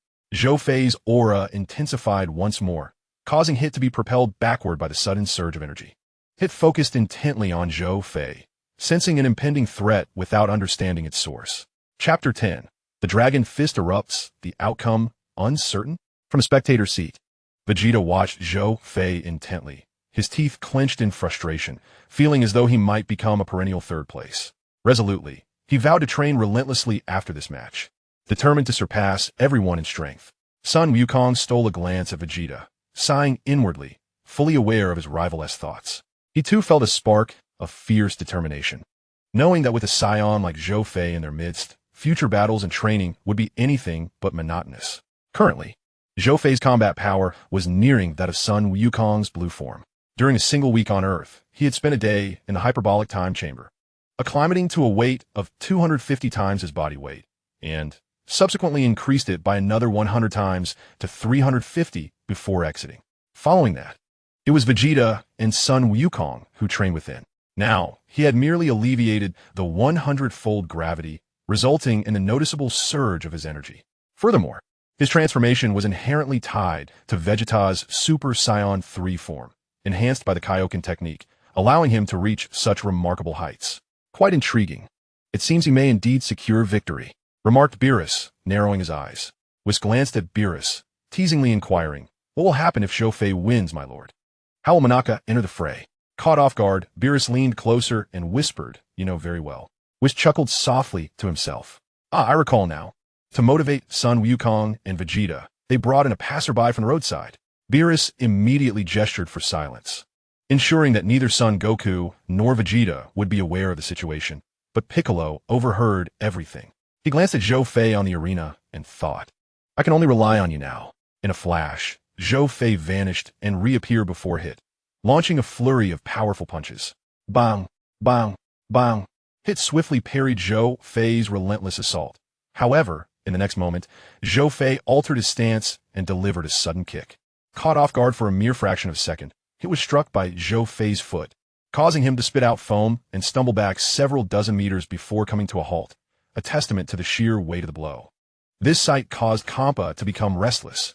If they were to lose, not only would Earth be at stake, but they would also forfeit the Super Dragon Balls, a significant loss indeed.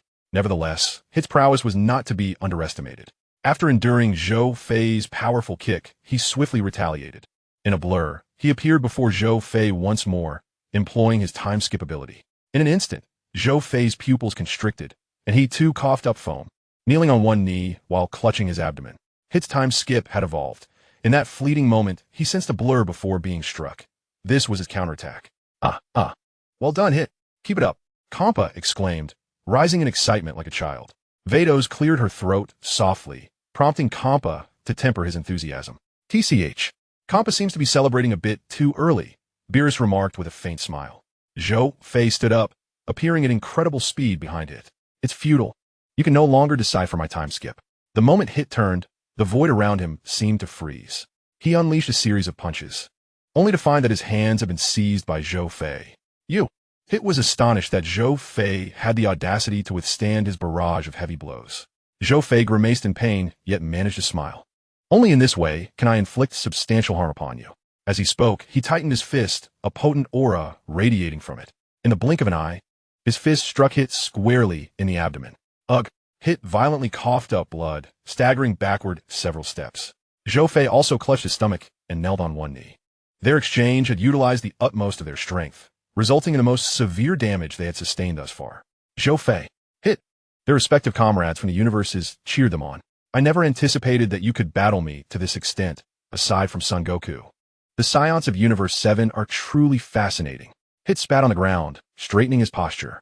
Zhou Fei, gritting his teeth against the pain, stood up once more. Zhou Fei, you best be cautious. I will unleash my full potential. As Hit released his energy, the reinforced glass dome shattered without warning. Fortunately, two angels intervened in a timely manner to restore the glass dome once more. A radiant purple light illuminated the area. As the brilliance faded, the figure of Hit, his skin seemingly crystallized, emerged. Could Hit still wield such formidable energy? Beads of cold sweat trickled down Piccolo's brow as he sensed the chilling intensity of that power, even from a distance. Goku's expression grew equally grave. He had not anticipated Hit's full energy to be this formidable. It seemed that even if he were to amplify his Kaioken, he would stand no chance against his opponent. His gaze shifted toward Zhou Fei, pondering what actions he might take next. Meanwhile, Vegeta's thoughts were solely focused on exerting himself to the utmost in order to surpass these individuals. He was determined to do so. This form, which had only appeared in games, was the awakened Hit. Zhou Fei licked his lips, since the opponent had demonstrated their sincerity. He too needed to reciprocate with an equal measure of earnestness. With a sizzling sound, Zhou Fei's aura surged once more. Arcs of electricity flickering incessantly as he completely dispelled the weight technique. Indeed, you've been holding back. Very well, Hit. It is time for us to determine the victor. The two locked eyes, their energies clashing in a dazzling display of electric sparks. In the fleeting moment when the electricity vanished, both individuals instantaneously disappeared, their speed surpassing the very fabric of time. How astonishingly swift! Goku and Vegeta, their expressions solemn, realized they could no longer follow the duelist's movements with the naked eye. A series of explosive sounds erupted continuously upon the arena, a cacophony of noise devoid of any visible combatants. Whis observed the stage thoughtfully. These two had transcended mortal limits, and with just a catalyst, they could reach the realm of divinity. Perhaps he could become a candidate. He wondered if his sister shared similar thoughts. As if mirroring his musings, Beerus harbored a similar sentiment. Bang! Bang! The two reappeared, colliding elbow to elbow. The tremendous impact resonated painfully in their comrades' ears. Suddenly, Zhou Fei intensified his force, sending Hit careening away. Seizing the opportunity, he swiftly maneuvered to Hit's landing spot, his fists clenched and energy coalescing. What was he planning? The onlookers were bewildered by the vast amount of energy he was gathering. In the next instant, a low shout escaped his lips. Dragon Fist. A golden dragon took shape and erupted forth. Hit, taken aback, hastily activated his instant transmission, yet found it ineffective against this attack. In response, He unleashed a purple energy sphere from his hand to collide with the dragon fist. Boom! A cataclysmic explosion of destructive energy erupted, shattering the entire arena into fragments. Thanks to the combined efforts of Whis and Beerus, the glass dome held for a time, yet this was merely a temporary measure. As they exchanged glances, they relinquished their hold, retreating to their respective domains to conjure protective shields. With a resounding crash, the glass dome shattered, and the dazzling brilliance illuminated half of the nameless star. The inhabitants of both universes covered their ears, overwhelmed by the sheer intensity of the energy's roar. What happened? After a strenuous pause, Piccolo managed to speak. His acute hearing allowed him to react swiftly. At the moment of the explosion, he had decisively torn off his own ears, which then regenerated in silence. Vegeta and Goku merely shook their heads, while Beerus regarded the arena with a grave expression. As the dust settled, the situation on the stage became clear. Both combatants lay on the ground. TCH. Utterly useless. It seems this round is a draw, Kampa remarked dismissively. Lord Kampa, that is not entirely fair. Hit gave it his all, and the Scions of Universe 7 are indeed formidable, Cabba boldly countered. Silence. You are merely my tools. I care not for your fates. Kampa glared at Cabba in anger. Speak one more word, and I shall destroy you. As he extended his hand, two piercing glimmers suddenly shot toward him, causing him to sit down in shock. He sensed a murderous intent emanating from the direction of the two Scions, Goku and Vegeta, which infuriated him. The notion that he, a god of destruction, could be intimidated by mere mortals was an unbearable humiliation. Just as he prepared to unleash his wrath, Beerus interjected. Lord Kampa, Cabba is correct, and you were the one who proposed this contest. He cast a meaningful glance at Kampa, which prompted a moment of calm in the latter. Chapter 11. The king appears, the super dragon grants wishes. On the arena, the referee reemerged from an unknown location to assess the fighters' conditions, poised to announce the outcome when, unexpectedly, both combatants stirred. They struggled to rise to their feet. Zhou Fei, I must admit, you are truly strong, and I sense you have yet to reveal your full repertoire. Hee, you're no different, Hit. If you unleash your true assassin skills, I fear I would not stand a chance. The rules of this contest restrain you, leaving me to exploit your vulnerabilities. Hit chuckled as he regarded Zhou Fei, laughing heartily before leaning back and collapsing onto the ground. After a few seconds of stunned silence, the referee approached and, upon discovering Hit unconscious, declared the match's result. Following the announcement, Zhou Fei exhaled deeply and collapsed onto the ground. The seventh universe erupted in cheers upon hearing the news of victory, signifying that Earth had been preserved. Meanwhile, Kampa's expression darkened considerably. Defeated. You worthless beings have let me down. Kampa was once again infuriated. Losing to others was acceptable, but losing to the seventh universe was absolutely intolerable. Goku acquired a Senzu bean from Krillin and, upon reaching the arena, split it in two. One half tossed to Zhou Fei, while he placed the other half in Hit's mouth. The two were revitalized. Hit stood up, and the three exchanged smiles before returning to their respective universes. Impressive indeed. I must admit, I am quite surprised that you Scions have reached such a level. Beerus commended Zhou Fei with a pat on the shoulder. Zhou Fei, however, displayed utmost humility. Lord Beerus, you flatter me. It was merely a stroke of luck. Zhou Fei and Kakarot, I shall surely surpass both of you. Vegeta grumbled sullenly. Conversely, the atmosphere in the sixth universe was markedly different. Kampa's piercing gaze fixed upon Hit, causing him to feel somewhat uneasy. Let me return. I no longer desire the cube. Kampa coldly huffed. Return? How could you face me after such a loss? This match has utterly tarnished my reputation. Today, you all shall perish. With that, he raised his hand, energy beginning to coalesce. The group, including Cabba, grew tense. Being destroyed by God of Destruction meant absolute annihilation. Hit braced himself for a counterattack, determined to fight to the bitter end. What should we do? On the other side, Goku appeared anxious, wishing to intervene. Yet, he was halted by Beerus. Goku, you Scions performed admirably just now, granting me considerable face, but the actions of the gods are predetermined. Mere mortals cannot interfere. But, Lord Beerus, they know buts. Do not make me repeat myself, Beerus stated, his expression turning serious and his gaze fierce. Vegeta swiftly covered Kakarot's mouth, fearing that another word from him would provoke Beerus into action. At that moment, Zhou Fei cast his gaze in a certain direction. Upon seeing the individual who had appeared there, his focus shifted. To his astonishment, that figure truly materialized. How terrifying. although he had merely glanced. The pressure emanating from them was undeniably formidable. As Kampa's energy had fully gathered and he prepared to strike, a child's voice suddenly interrupted his actions. "Hey, what are you doing? It looks like fun." Upon hearing this voice, both Kampa and Beerus bristled, turning towards its source. Upon seeing the speaker, they broke into a cold sweat and hurriedly approached, performing a deep bow at a swift pace. The companions were left bewildered by this sudden turn of events. The Kaiashins had inexplicably appeared beside the gods of destruction, kneeling, while the angels bowed to the speaker. Who is he? In a moment of unexpected spontaneity, Sun Wukong uttered a phrase that sent Beerus's heart racing to his throat, inciting a torrent of curses directed at Wukong within his mind. It was hardly surprising that Wukong would express such thoughts, for it was utterly fantastical to witness the god of destruction, the king of all, and two angels bowing to a figure who bore an uncanny resemblance to a diminutive child. "Wukong, mind your words. This esteemed individual is none other than the supreme deity of the entire universe. Nay, the 12 universes. Lord Zeno," was admonished with a tone of utmost severity. "Nanny!" exclaimed the companions, rendered utterly astonished and bewildered. The implication of this being, the supreme deity among the 12 universes, was staggering. Did this mean that this child surpassed even the gods of destruction, and not just any gods, but those of all 12 universes? How could this be possible? Yet, the reality before them was indisputable, leaving them no room for disbelief. Vegeta swallowed hard, abandoning thoughts of surpassing the gods. His singular focus was now on outshining Kakarot, Zhou Fei, and the others. "Ah, we were unprepared for your visit. Lord Zeno, please forgive us for our lack of proper reception," Beerus stammered, his demeanor fraught with trepidation. "Indeed," Zeno acknowledged with a simple nod.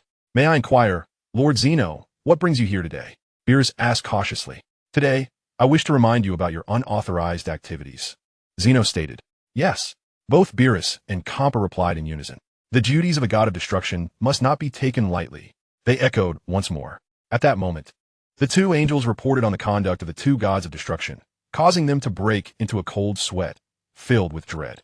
Zeno regarded them with an air of nonchalance and casually remarked, "Perhaps it's time for a change." The companions from the 7th and 6th universes were left in a state of shock. Could a god of destruction simply be replaced at will? I was merely suggesting, but I find it rather intriguing. Therefore, why not gather contestants from across the universe for a competition? That's what I had in mind. The mere thought of summoning contenders from the entire universe for a contest left the two gods of destruction utterly speechless. Then came a voice that made Beerus wish he could vanish from existence. "Really? That sounds delightful." It was none other than Sun Wukong. Beerus clenched his fists, yearning to reprimand Wukong, but the presence of Zeno kept him in check, leaving him feeling utterly wronged. Zhou Fei rubbed his forehead, resigned to the inescapable nature of the unfolding narrative. Zeno cast a glance at Sun Wukong before turning his attention to Zhou Fei. "You two have performed admirably," Zeno remarked nonchalantly. In an instant, Beerus felt a wave of anxiety wash over him. What did Zeno's words imply? Did it suggest that he favored Sun Wukong and Zhou Fei? Wukong chuckled, scratching his head. "It would be splendid to host another event when time permits. It is settled." As Sun Wukong spoke, he extended his hand, instantly altering the atmosphere of the venue. The two attendants fixated on him, poised to strike at the slightest hint of trouble. Zhou Fei couldn't help but marvel internally. Only someone with the protagonist's charisma, like Sun Wukong, could dare to engage in such audacious acts. The subsequent events unfolded rather predictably. With the departure of Lord Zeno, the ambience gradually returned to normal. Beerus approached and delivered a sharp blow to Sun Wukong's head. "Do you have any idea how perilous that moment was?" Sun Wukong innocently rubbed his forehead, responding, "It wasn't that dangerous." Beerus, exasperated, slapped his forehead at a loss for words. Meanwhile, in the 6th universe, Kampa, along with his attendants and competitors, decided to leave after relinquishing the Dragon Balls. Once they departed, Vegeta urged Bulma to retrieve the Super Dragon Ball radar. However, it revealed the 7th Dragon Ball was located nearby. Initially puzzled, Manaka's reminder prompted Whis to understand the situation. As the group boarded the cube and distanced themselves from the unnamed planet, Whis waved his staff, causing the planet to tremble. Soon its outer layer shed, revealing the 7th Super Dragon Ball. "Beerus, it is ready." Beerus nodded and declared, "I shall make my wish." After Whis translated his words into the divine tongue, the Super Dragon Ball began to radiate light. Fortunately, When Bulma activated the radar, she recalled that Zuno had mentioned the necessity of using the divine language for this statement, and Beerus assured her that he would not wish for anything harmful to Earth. Before long, the entire cosmos began to tremble, enveloped in a brilliant golden light, accompanied by an extraordinary surge of power. As time passed, a colossal golden dragon erupted from the radiant glow, unleashing a thunderous roar that left everyone speechless in awe, overwhelmed by its sheer magnitude and divine presence. The dragon's roar echoed throughout the universe, its body expanding as it soared through the cosmos, devouring entire galaxies in its wake. Even their cube was not spared. Had Whis not provided an explanation, panic might have ensued. It was unclear how long they floated. When the cube finally came to a halt, they beheld a golden dragon, its size still remarkably vast despite its reduction. They approached the dragon, which spoke in an enigmatic tongue. "Whis, I shall speak. You may grant the wish," Beerus declared. Whis nodded in agreement. Bulma, witnessing this exchange, felt an acute sense of anxiety, fearing Beerus might wish for something bizarre. Beerus articulated his request in an extraordinarily unique language. Whis, somewhat surprised, nodded and translated Beerus's words into the divine tongue. Buzz! The magnificent dragon's eyes glowed with a crimson light. Moments later, the radiance faded, and the dragon responded to Whis in a peculiar tongue before transforming into 7 radiant orbs, vanishing into the unknown. In Chapter 12, as the Dragon Balls scattered, everyone was eager to uncover what wish Beerus had made, particularly Bulma, who was the most curious of all. In response to the inquiries, Beerus scratched his face nonchalantly and plainly stated, "I merely wish for the most comfortable pillow in the entire universe." The crowd was taken aback. Had it not been for Zhou Fei's prior knowledge, he might have been deceived. "Well, the matter is settled. It's time to return. Everyone, prepare yourselves," Whis cheerfully announced, as his staff emitted a glow, propelling them forward at full speed. A day later, Bulma stood on the balcony of Capsule Corporation, addressing the void. "To celebrate the victory of Universe 7, I am organizing a feast within the palace of the God of Destruction." Whis beamed at the crystal ball, remarking, "So, there will be an array of delectable dishes, correct?" Indeed, Bulma's voice resonated from the crystal ball. At that moment, Beerus hurried over, exclaiming joyfully, "Such an event is certainly one to attend." "Very well. I invite both of you to arrive by noon tomorrow. Ah, and do remember to bring Manaka, the one who contributed the most to this endeavor." With that, the light of the crystal ball dimmed. The master and servant exchanged a glance, lingering in silence for a few moments before Beerus turned, hands clasped behind his back, and remarked, "If Goku were to encounter Manaka, he would undoubtedly insist on battling him." Whis suggested with a smile, "Shall we simply inform him that Manaka is rather weak?" Beerus shook his head resolutely. "Absolutely not. That would only diminish Goku and Vegeta's enthusiasm. Moreover, I am a deity. If they were to believe I was lying, it would tarnish my credibility." "I see," Whis replied with an expression of exasperation, contemplating the futility of the situation. "In any case, we must pretend that Manaka is unable to attend due to work, understood?" "Yes, indeed." Whis nodded in agreement. Thus, with Manaka's absence established, time swiftly brought them to the day of the banquet. In the spacious backyard of Capsule Corporation, umbrellas stood beside tables laden with an assortment of culinary delights. The guests engaged in amiable conversations, creating a harmonious atmosphere. "Kiki, has Goku not arrived yet?" Kiki shook her head in exasperation. "He hasn't returned since going to the fields, but fret not. He should appear unexpectedly soon." Bulma nodded, seemingly in agreement. Nearby, Vegeta surveyed his surroundings. No need to search. He is still in the hyperbolic time chamber. At an indeterminate moment, Bick approached and remarked, "Humph." Vegeta merely curled his lip in response. Meanwhile, within the hyperbolic time chamber, a fervent energy erupted from Zhou Fei, obliterating the remaining 2 dummies. He subsequently gasped for breath, cursing under his breath, "Damn it, I cannot even reach the 4th transformation. Must it truly require the illumination of the Bulma ray?" After returning 2 days prior for a brief respite, he had dedicated yesterday to training in the chamber. Over the course of the past year, he had fully mastered the transformation into Super Saiyan 3rd form and acclimated to a gravity level of 350 times normal. Presently, he could endure a gravity of 400 times. And with the assistance of the Kaioken technique, he had reached a level of prowess sufficient to contend with perfect Super Saiyan Blue. However, the looming presence of Zamasu and Jiren reminded him that this was far from adequate. Thus, during the remaining 6 months, he diligently sought a path toward evolving into Super Saiyan 4. Yet, Despite his relentless efforts throughout this half-year, he found himself devoid of any leads, which had prompted his earlier exclamations. Although a system awaited item distribution, its randomness was frustratingly unpredictable. One could never know when fortune would smile upon them. He sat upon the ground, frowning deeply, when suddenly an epiphany struck him. "How foolish of me!" he exclaimed, regretting his own ignorance. Just because he was unaware did not mean others were as well. After all, the eternal dragon was still an option. He felt an overwhelming urge to slap himself, as at times, clarity eluded him entirely. Just then, he recalled an important matter and slapped his thigh with such force that it left a red imprint. "Wait, isn't today the day Bulma is hosting a banquet? Oh dear, I must hurry." He quickly stood up, intending to depart, but upon glancing at his disheveled appearance, he opted for a quick shower before leaving. At the banquet venue, now that Goku is absent, we should discuss matters swiftly, Chi-Chi suggested. At that moment, was cleared his throat and addressed the gathering. "Listen closely, everyone. If Son Goku discovers that Monaka is not formidable, his enthusiasm will wane, even if he trains diligently. We need him to grow stronger, especially considering the brutality of the other universe's gods of destruction. If we were to lose in the Universal Martial Arts Tournament, who knows what fate would befall Earth? Do you understand?" Instantly, the atmosphere shifted, and the attendees exchanged wary glances. Just then, Zhou Fei descended from above, disrupting the tense ambience. "What's going on? Didn't Tiwi say we were having a banquet?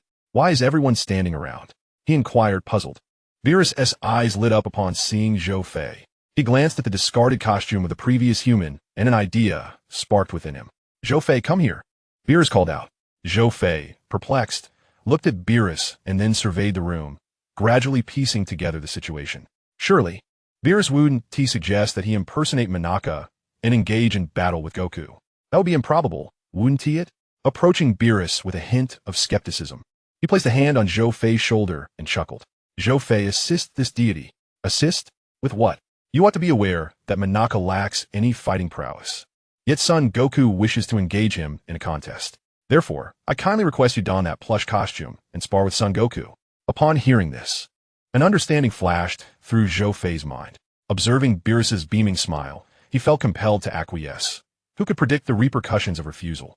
"Rest assured, this deity shall not let you suffer," Beerus said, patting him on the back with a grin. Before long, Zhou Fei had donned the costume, just as Son Goku arrived. "Wow, Monaka, I didn't expect you to become so tall." "Heh, come on," Goku exclaimed, striking a battle pose. At that moment, Bulma emerged, her expression fierce. "If you're going to fight, do it far from here.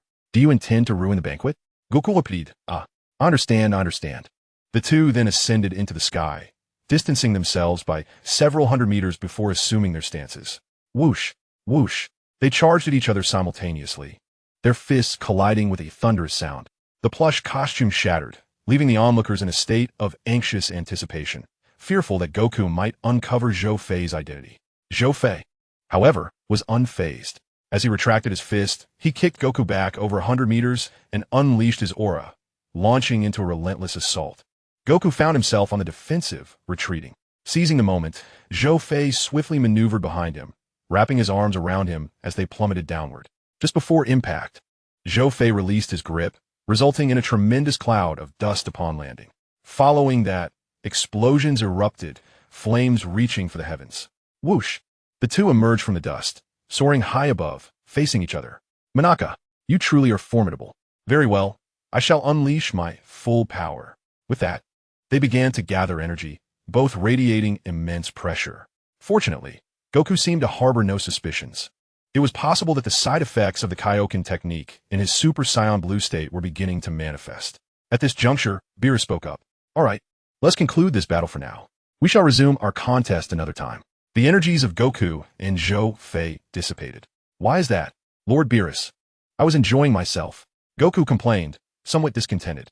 Beerus shot him a glare, and in an instant, Goku's discontent vanished. Scratching his head and grinning sheepishly, he remarked, "After the battle, I'm quite famished. I certainly need some delicious food." At this, the others, for reasons unknown, let out a collective sigh of relief. Meanwhile, Zhou Fei, still clad in the plush costume, sought a cooler area to remove his attire. He was drenched in sweat, finally exhaling as he completed his task.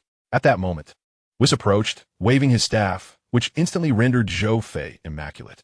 "Thank you," Zhou Fei exclaimed. Whis smiled, narrowing his eyes. "It seems you are destined to carve a path, unlike any other." Zhou Fei's eyes brightened. Indeed, Whis must possess some insights. As he contemplated inquiring further, Whis gestured for silence. "Let us converse after the banquet concludes. I must indulge in some delectable cuisine." With that, he turned and departed. Zhou Fei shrugged and made his way towards the banquet hall. Chapter 13. VS Copy Vegeta. The banquet continued until the deep hours of the night. Zhou Fei accompanied Beerus and the others to the God of Destruction realm, while Goku was pulled home by Chi-Chi, who insisted he tend to the fields the next day, forbidding him from training. In the God of Destruction realm, Beerus retreated to rest, leaving only Whis and Zhou Fei in the vast expanse. "Are you inclined to pursue the most primal path of physicality?" Whis regarded Zhou Fei with a calm gaze. Zhou Fei nodded, though it was merely a facade. In the future, he might attain divine status and transform into a divine Super Saiyan 4. Was contemplated briefly. "Please recount the trajectory of events from your previous parallel universe." Zhou Fei pondered for a moment before narrating the general world view and plot of GT. "I see," Whis remarked. "It appears that your former timeline is a split that has developed independently, following a completely different system. Based on your account, the powers in your timeline are derived from the tail. This gives me a clearer understanding. Now, let us commence your training." Whis moved behind Zhou Fei, tapping his tail with the staff. Instantly, the crystal orb atop the staff radiated a burst of light, shimmering for a few seconds before vanishing. He glanced at the orb and instructed, "Now elevate your energy to its utmost capacity." Zhou Fei complied, gathering his energy. Whis pointed his staff, enveloping Zhou Fei in a protective barrier, and continued, "Next, I shall guide you in unleashing your great ape power. What follows will depend on you." No sooner had he spoken than the crystal orb emitted a blinding brilliance. At that moment, on a planet known as Firepot Star, Trunks and Goten trembled as they soaked their feet, having been trapped in Monaka's freezing vehicle for several hours due to their excessive playfulness, nearly freezing to death.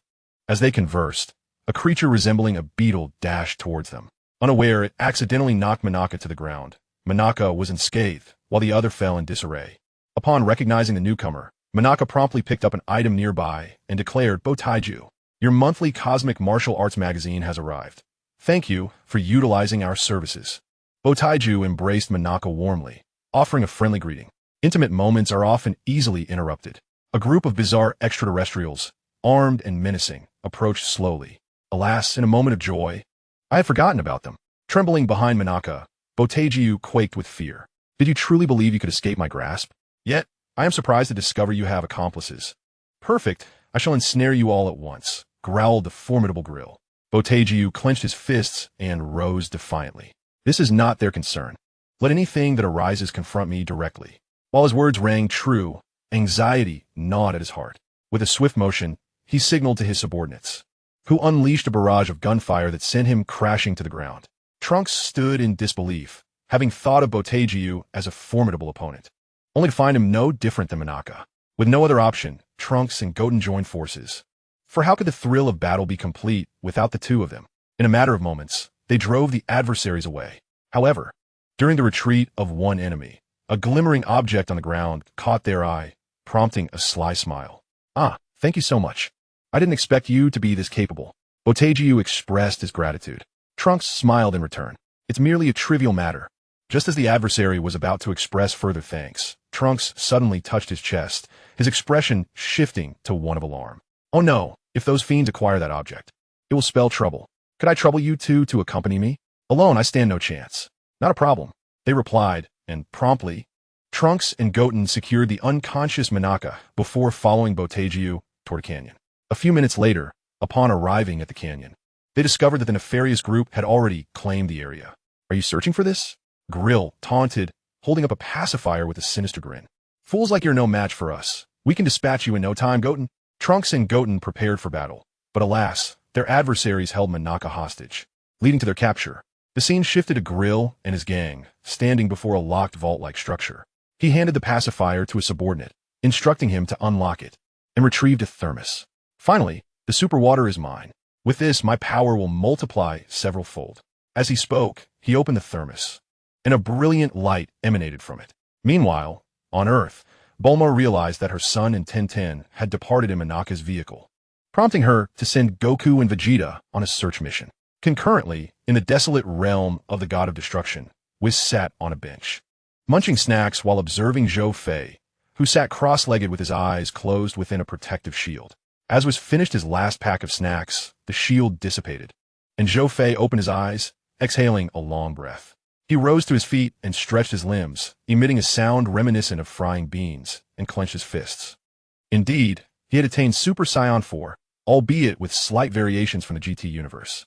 He could transform directly from Super Saiyan 3 into Super Saiyan 4, and furthermore, his Super Saiyan 4 form transcended the conventional Super Saiyan 4 transformation. Whis emptied a bag of snacks and remarked, "Your talent is remarkable. You have completely mastered the so-called Great Ape power." "Thank you, Mr. Whis," he replied with gratitude. Whis smiled, and at that moment, his staff's crystal orb emitted a radiant glow. He glanced at it with curiosity, exclaiming in surprise, "Vegeta's life energy is nearly extinguished." With a flick of his staff, a holographic projection appeared, revealing the situation on planet Fireboil. "Whis, how long will it take to reach this place?" Whis cast him a sidelong glance, understanding his intent. Concluding the hologram, he stood and said, "It's not too far. We should arrive in approximately 2 minutes." With another flick of his staff, the two vanished. "On planet Fireboil, you have been exceedingly careless." The doppelganger Vegeta scoffed. "What are you, to dare impersonate me?" Vegeta glared fiercely at the replicated version. The doppelganger, brimming with arrogance, retorted, "Impersonate? No, you are mistaken. I have absorbed all of your abilities. I am now the true Vegeta, and you shall soon vanish into history. Do not jest. I will not become history. You, imposter, shall perish." He staggered to his feet and attempted to unleash a final flash, but alas, his strength had been entirely drained by the super water, rendering him incapable of summoning any energy. "I have told you, I am a true Vegeta." The doppelganger concentrated energy and launched a final flash. Just as the energy was about to strike them, a figure appeared in a swift motion, deflecting the energy wave with a single palm. "It's you." The newcomers were none other than Zhou Fei and Whis. "Mr. Whis, how did you arrive here?" Vegeta questioned with a look of confusion. Whis surveyed the situation, glancing between Vegeta and the doppelganger, and comprehended the gravity of the matter. "Let us retreat to a safer location." With a flick of his staff, he transported himself, Vegeta, and a few others to a distant mountain, leaving Zhou Fei and the two doppelgangers behind. "You little..." Before the replicated grill could finish his sentence, a ki blast struck him, sending him flying. "The troublesome pest has temporarily departed. Now let me see how formidable you, imposter, truly are." With a swift motion, Zhou Fei darted before the doppelganger, executing a friendship breakthrough punch before it could react. Bang! The punch sent him crashing into the mountainside. However, having replicated all of Vegeta's abilities, the doppelganger quickly emerged from a wall. The two engaged in a fierce battle, producing a cacophony of explosive sounds. Amidst the swirling smoke, the two had exchanged hundreds of blows. "Zhou Fei, you have indeed grown stronger, but with your meager abilities. The notion of defeating me is nothing more than a foolish dream." Whoosh! A wave of energy was unleashed, as Zhou Fei swiftly emanated his aura, enveloping his palm with energy to execute a knife hand strike, splitting the energy wave in two, resulting in explosions on either side of him. Immediately afterward, Zhou Fei moved rapidly behind his opponent, seizing both hands and delivering a knee strike. However, in the blink of an eye, the replicated Vegeta transformed from a rear-facing position to face Zhou Fei directly, limbs realigning into their proper orientation. Grasping Zhou Fei, he executed a 360-degree Thomas spin, releasing him, causing Zhou Fei to crash into the ground and create a human-shaped crater. Chapter 14, The Arrival of Future Trunks, concluded. The replicated Vegeta hovered in midair, and after a moment of waiting, seeing no response from the crater, he scoffed, "Do you find this amusing? Or are you simply hiding because you know you cannot match my strength?" No reply emerged from the deep pit. "Very well. Then you shall perish here alongside the skin I've shed." With a hum, a highly concentrated energy sphere began to form, but just as it was about to be unleashed, his expression changed as he swiftly turned around. Zhou Fei appeared behind him, glaring fiercely, catching him off guard and sending him hurtling away with a forceful blast of energy, causing the gathered energy in his hands to dissipate. Vegeta, spectating, furrowed his brow, exasperated by the two's ongoing antics. "Hey, do you two really find this entertaining? Zhou Fei, if you don't finish him off soon, I might just vanish. And you, Imposter, listen well. You are well aware of his strength. And without showcasing some of your own, you cannot hope to defeat him. Zhou Fei chuckled. It was amusing to see Vegeta so agitated. Indeed, he needed to resolve this matter quickly, but first, he must engage with the Super Saiyan Blue, and that crystal was likely preparing to launch a sneak attack. Boom! An energy explosion shattered the debris as the replicated Vegeta flew in, both opponents facing off. Just then, Son Goku made his entrance. He had been dining on King Kai's planet when he heard that Zhou Fei and Vegeta were engaged in battle, prompting his search that led him here. Hey, why are there two Vegetas? And they both look so strange. Son Goku scratched his head, somewhat perplexed. Vegeta huffed dismissively, stating, that guy's an imposter, and left it at that. Son Goku nodded, somewhat understanding, but seeing Zhou Fei combat the imposter, he refrained from offering assistance, knowing this was a conflict meant for those two alone. Excellent. Even Kakarot has arrived. Once I defeat you, Kakarot will be next. The tone of the replicated Vegeta was markedly arrogant. With a fierce shout, he concentrated his energy, erupting into a blue aura, transforming into Super Saiyan Blue, though the sight remained somewhat peculiar. All right, Zhou Fei, it is your turn now. Let me witness your true prowess. Zhou Fei smiled faintly. Buzz. He transformed directly from Super Saiyan 1 to Super Saiyan 3. Copying Vegeta, he frowned, narrowing his eyes as he sensed an unusual aura. In the next moment, a fierce energy surged from Zhou Fei, the flames of Super Saiyan 3 erupting like fire, ascending skyward in golden brilliance. What is this? To the onlookers, he appeared as a Saiyan with pure black hair, his chest and palms adorned with crimson fur, complemented by red-rimmed eyes and eyelids. Goku, witnessing this, felt a surge of excitement. This is Super Saiyan 4. Regardless of the circumstances, you shall never defeat me. Whoosh! The two clashed rapidly, resulting in a tremendous explosion. On the lawn of Capsule Corporation on Earth, Bulma gazed up at the sky with a worried expression. Several hours had passed, and still, there was no sign of Vegeta and the others. She took out her phone, preparing to call Chi-Chi, considering it was her son who had taken Goten aboard their spaceship. As she rummaged for Chi-Chi's number, a sudden flash of light illuminated the void, causing her to squint. What on earth? Once the brilliance faded, she opened her eyes to behold a towering machine, and her pupils contracted in recognition. A time machine? Could it be? Realizing this, she hurriedly approached to investigate, and indeed, inside lay an unconscious figure. Bulma carried the future Trunks on her back. Though she was unaware of what had transpired with future Trunks, his appearance indicated that it was surely grave. She bore him to a pavilion nearby, where Pilaf and his companions were playing, entrusting them with the care of the unconscious boy. At that moment, she dialed Gak's number. There was no choice. With future Trunks having appeared, she needed to call Gak to return quickly. On planet Beerus, Vegeta, with a pacifier in his mouth, watched the battle in the sky with evident impatience. The two fighters were indeed evenly matched, yet Vegeta was aware that they were merely toying with each other. Hiding behind Monaka, Gak felt his pocket vibrate. He pulled out his phone and saw that it was Bulma calling. He gulped nervously. If Bulma discovered that her husband was in such a predicament, he would surely face dire consequences. The mere thought sent a shiver down his spine. But he knew he had to answer. Hello, Gak. Where are you and Vegeta? Hurry back. Something has happened on Earth. What? What has happened? Goku inquired even before Gak could respond. Great. Goku, you're there too. Future Trunks has arrived. Nanny, I'm not entirely sure what is going on, but he is gravely injured. Rush back to fetch the Senza beans and bring Trunks with you. Understood. Bulma, hold on. We will return shortly.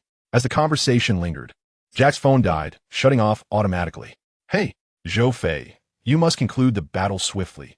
Something has transpired on Earth. Zhou Fei understood the gravity of the situation and realized the timing was indeed critical. His gaze wandered aimlessly until it landed upon the moving super water core. He turned to the replica of Vegeta and declared, very well. Counterfeit, it's time for us to settle this. Ha! Settle this? Zhou Fei, do you believe you can achieve that? The replica laughed mockingly. Zhou Fei chose silence, seizing the opportunity to experiment with the gravity control skill, especially since Whis was absent. Whis had departed for the God of Destruction's realm long before Zhou Fei transitioned from Super Saiyan 1 to Super Saiyan 3. Zhou Fei waved his hand at the replica of Vegeta, yet nothing transpired, prompting a derisive smile from the imposter. However, in the next moment, he plummeted to the ground, creating a massive crater and continuing to sink as if an immense weight was pressing down upon him. Once he had gained control over the situation, Zhou Fei turned to another direction, waving his hand to halt the super water core, which was merely a dozen meters away from Goku and his companions. Goku, destroy that core, and Vegeta will be saved. Hurry. Oh. Goku raised his hand and fired a key blast at the super water core. With a cracking sound, the core shattered, and simultaneously, the replica of Vegeta began to crack, letting out a pain howl. Seizing the moment, Zhou Fei intensified the gravitational force, instantly amplifying it to 500 times. The replica of Vegeta screamed in agony, obliterated beneath the overwhelming gravity. Vegeta, pacified and sucking on a pacifier, reverted to his original form. Thank you. We must settle our scores another time. I share the same sentiment. Soon after, Goku instructed them to grasp his shoulders, and they vanished in an instant. As for Monaka, Goku believed that someone of such strength would undoubtedly be fine. Goku first teleported to King Kai's planet, then from there to the Heavenly Temple, where he acquired some Senza beans from Master Roshi before returning to the temple and teleporting to Capsule Corporation. Since he could not locate any significant energy signatures on the Fire Planet, it was a necessary inconvenience. Bulma received Goku's Senza beans and fed them to Trunks. Upon swallowing the Senza bean, Trunks gradually opened his bleary eyes. Bulma, filled with concern, inquired, Trunks, are you alright? Yes. Trunks, are you okay? Goku quickly followed up. This single inquiry caused Trunks' pupils to dilate as he suddenly threw off the blanket covering him and aimed a punch at Goku. Fortunately, Goku caught his wrist, but the series of actions startled everyone except Zhou Fei. Goku was bewildered, questioning what had transpired and why Trunks had attacked him. In the realm of deities, the god of destruction and his attendant exchanged glances, sensing that something amusing was unfolding. We should pay a visit, Whis. Indeed, it presents an opportunity for a delightful dinner. He replied. With a wave of his staff, the two vanished, enveloped in radiant light. Chapter 15. A brief confrontation, you despicable fiend. Trunks seethed with fury, his gaze fixed on the man before him, holding him solely responsible for the chaos surrounding them. Calm down, Trunks, Bulma admonished, delivering a sharp slap that jolted him back to reality. Once he regained his composure, he surveyed his surroundings and realized he had returned to the past. With clarity restored, Trunks quickly apologized to Goku, bowing respectfully. Goku reassured him, it's all right. Turning to Bulma, Trunks knelt, grasping her hand, tears brimming in his eyes as he choked out. Mom, I'm sorry, I failed to protect you. After a moment of weeping, he wiped his tears and stood tall. Feeling better, Trunks? What on earth happened in the future? Bulma inquired. Young Trunks observed his older counterpart addressing his parents as Mom and Dad. The sudden mention of gossip from Pilaf made his expression shift, prompting him to ask Mom, who is he? Understanding his son's confusion, Bulma gently ruffled his hair, explaining, he is you, to be precise, the adult version of you. Wait, Trunks gasped, astonished.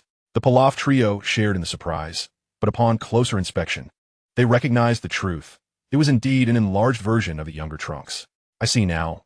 It appears you manipulated time, which is a grave offense. The god of destruction, Beerus, and Whis materialized, his voice growing increasingly frosty. Beerus, what brings you here? And what do you mean by grave offense? Goku questioned. Beerus cast a cool glance at both Trunks. How could I miss such an intriguing spectacle? You humans have audaciously constructed a time machine, altering the fabric of time and space. Do you comprehend the dire consequences of your actions? His tone became ever more frigid.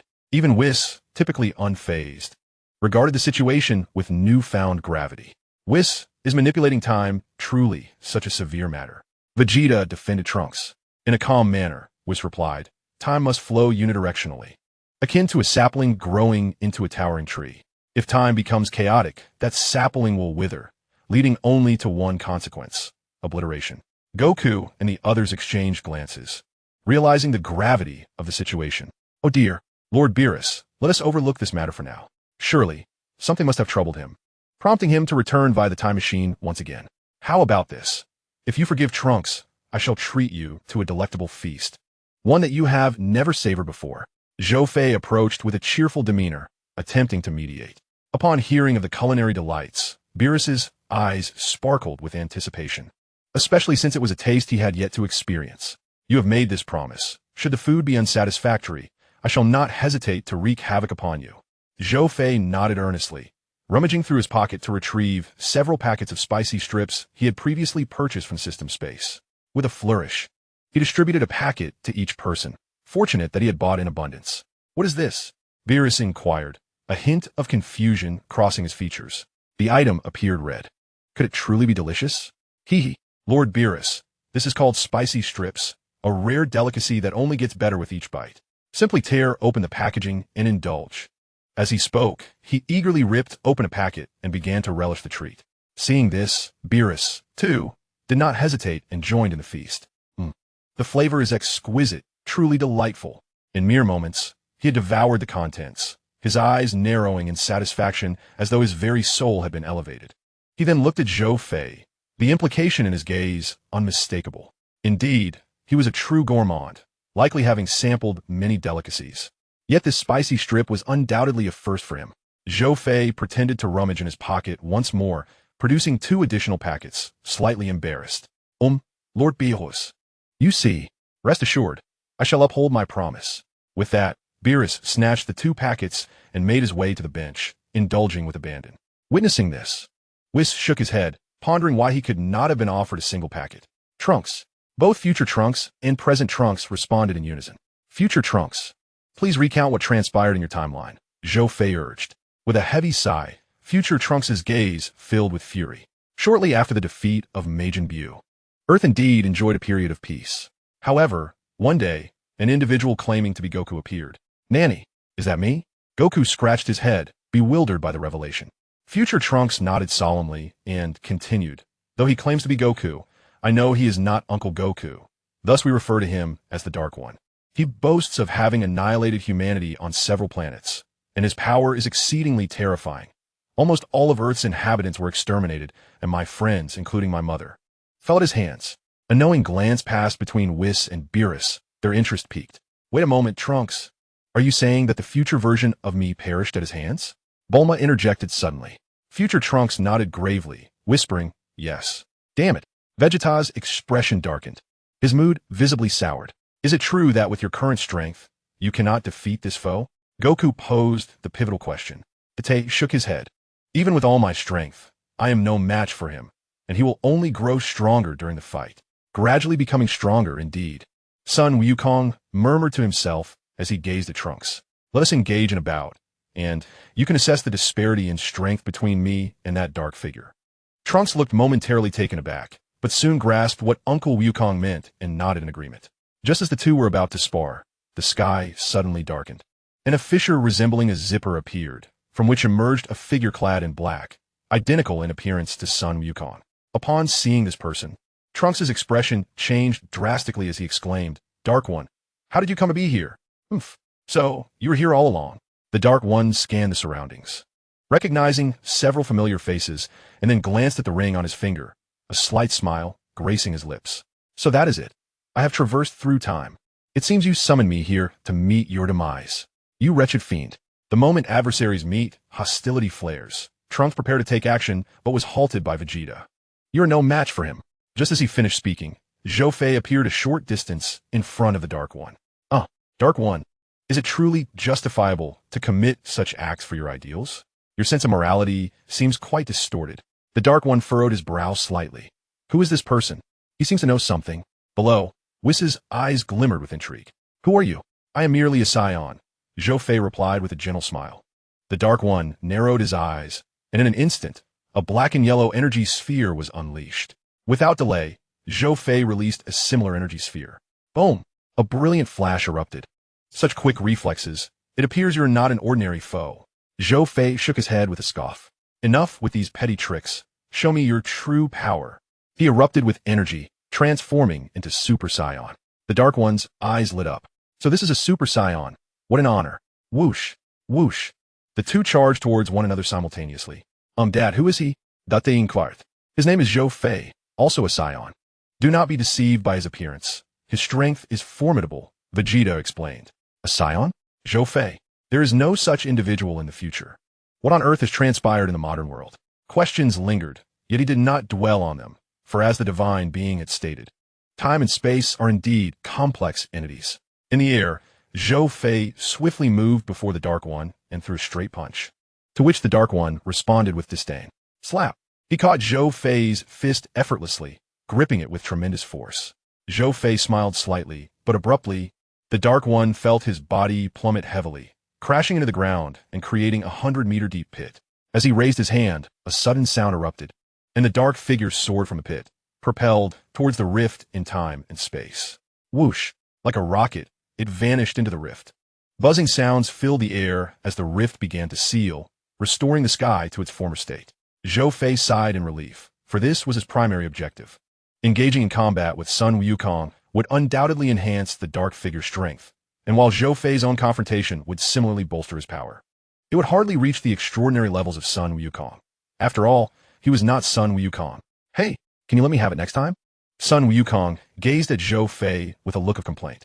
Zhou Fei shivered slightly and quickly replied, fine, next time it's yours, I promise. Sun Wukong chuckled in delight. Chapter 16. Journey to the Future, Transformation of the Dark Figure. Whis and Beerus sip their drinks. Lord Beerus, that item he wears. Indeed, it is that very item. Things have become intriguing. Moreover, I sensed a rather peculiar aura emanating from that dark figure. At that moment, Zhou Fei approached them. Lord Beerus, Whis, I presume you have noticed the item he wears? Beerus regarded Zhou Fei with keen interest. So you are aware of what it is? Zhou Fei nodded. It is the time ring, which only the Kaishin can wear, correct? Quite right, however. Meanwhile, Sun Wukong and the others approached. So, does that mean the dark figure is a Kaishin? Piccolo inquired, puzzled. Piccolo and Krillin had only just arrived during Zhou Fei's battle with Black Goku. And after future Trunks explained the situation, they learned of the calamity that had befallen their future. No, among the Kaishin, none resemble Sun Wukong, and that fellow radiates an aura of malevolence. After saying this, Beerus took a sip of his icy beverage. So what should we do now? We still do not know the identity of the dark figure, Trunks said, clenching his fists, his expression somewhat despondent. Snap! Whis snapped his fingers. Let's not jump to conclusions too hastily. I suspect one person may know the identity of that dark figure. Who? The group chorused, following Whis' gaze. They turned their attention to Zhou Fei. Zhou Fei forced a smile, realizing he had not escaped Whis' keen observation. He produced an earring. This is the Patera earring of the Kaishin.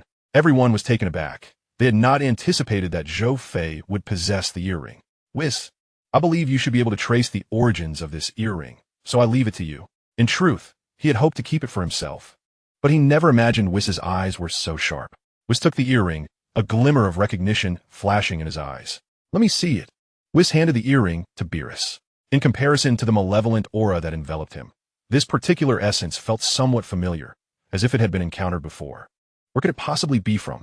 After a moment of contemplation, Beerus found himself unable to pinpoint the source, ultimately deciding to cast aside the thought and quietly await dinner. 2 hours later, everyone dispersed. In a laboratory, Bulma and her daughter diligently examined the notes of future Bulma, with the 3 little ones assisting them. Meanwhile, Trunks stood poised upon the tranquil surface of the lake, engaged in imaginative training. Vegeta, on the other hand, was in the gravity chamber consumed by rage, primarily due to the death of his future wife. As for Goku, he had departed with Beerus, while Zhou Fei retreated to the hyperbolic time chamber for his own training. Time flowed, and 4 days passed. Emerging from the time chamber, Zhou Fei, covered in grime, was greeted by the System S voice.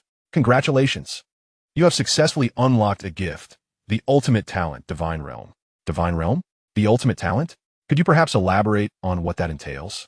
This is a realm attainable only by the divine, distinct from the realms of individuals like Goku. It is the strongest talent of the Saiyans. Those who possess this talent experience a rapid growth rate. Even without deliberate training, their strength will increase. That sounds remarkable indeed. Yet, your explanation of the divine realm seems rather dismissive. Regrettably, the system offered no further response.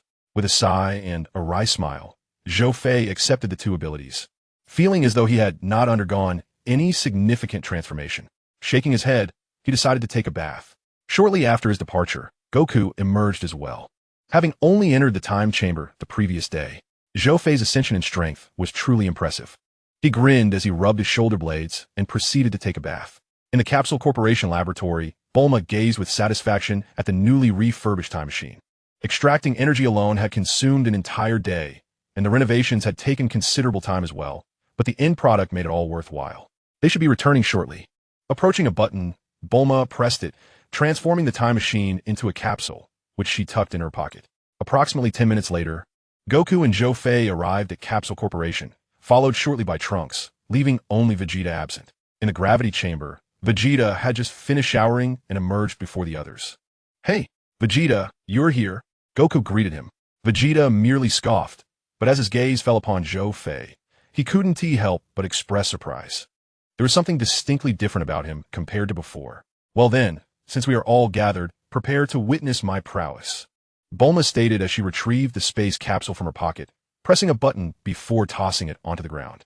With a resounding duong, the refurbished time machine materialized, its interior now more spacious than before. Just as they were about to board the time machine and initiate their journey, Beerus and Whis arrived. "Oh dear, are we ready to set off?" Whis inquired. Bulma nodded, explaining, "It's best we return swiftly. We have already dallied for far too long." "Hey, is there anything to eat?" "I'm famished," Beerus remarked, patting his stomach. Bulma, suppressing an urge to grumble internally, fearing the god might possess some form of telepathy, forced a smile. Yes, Lord Beerus. I will have someone prepare it right away." As Trunks activated the time machine, they vanished. In the future world, a somber atmosphere prevailed, complemented by a darkened sky and remnants of collapsed structures, evoking a true apocalyptic scene.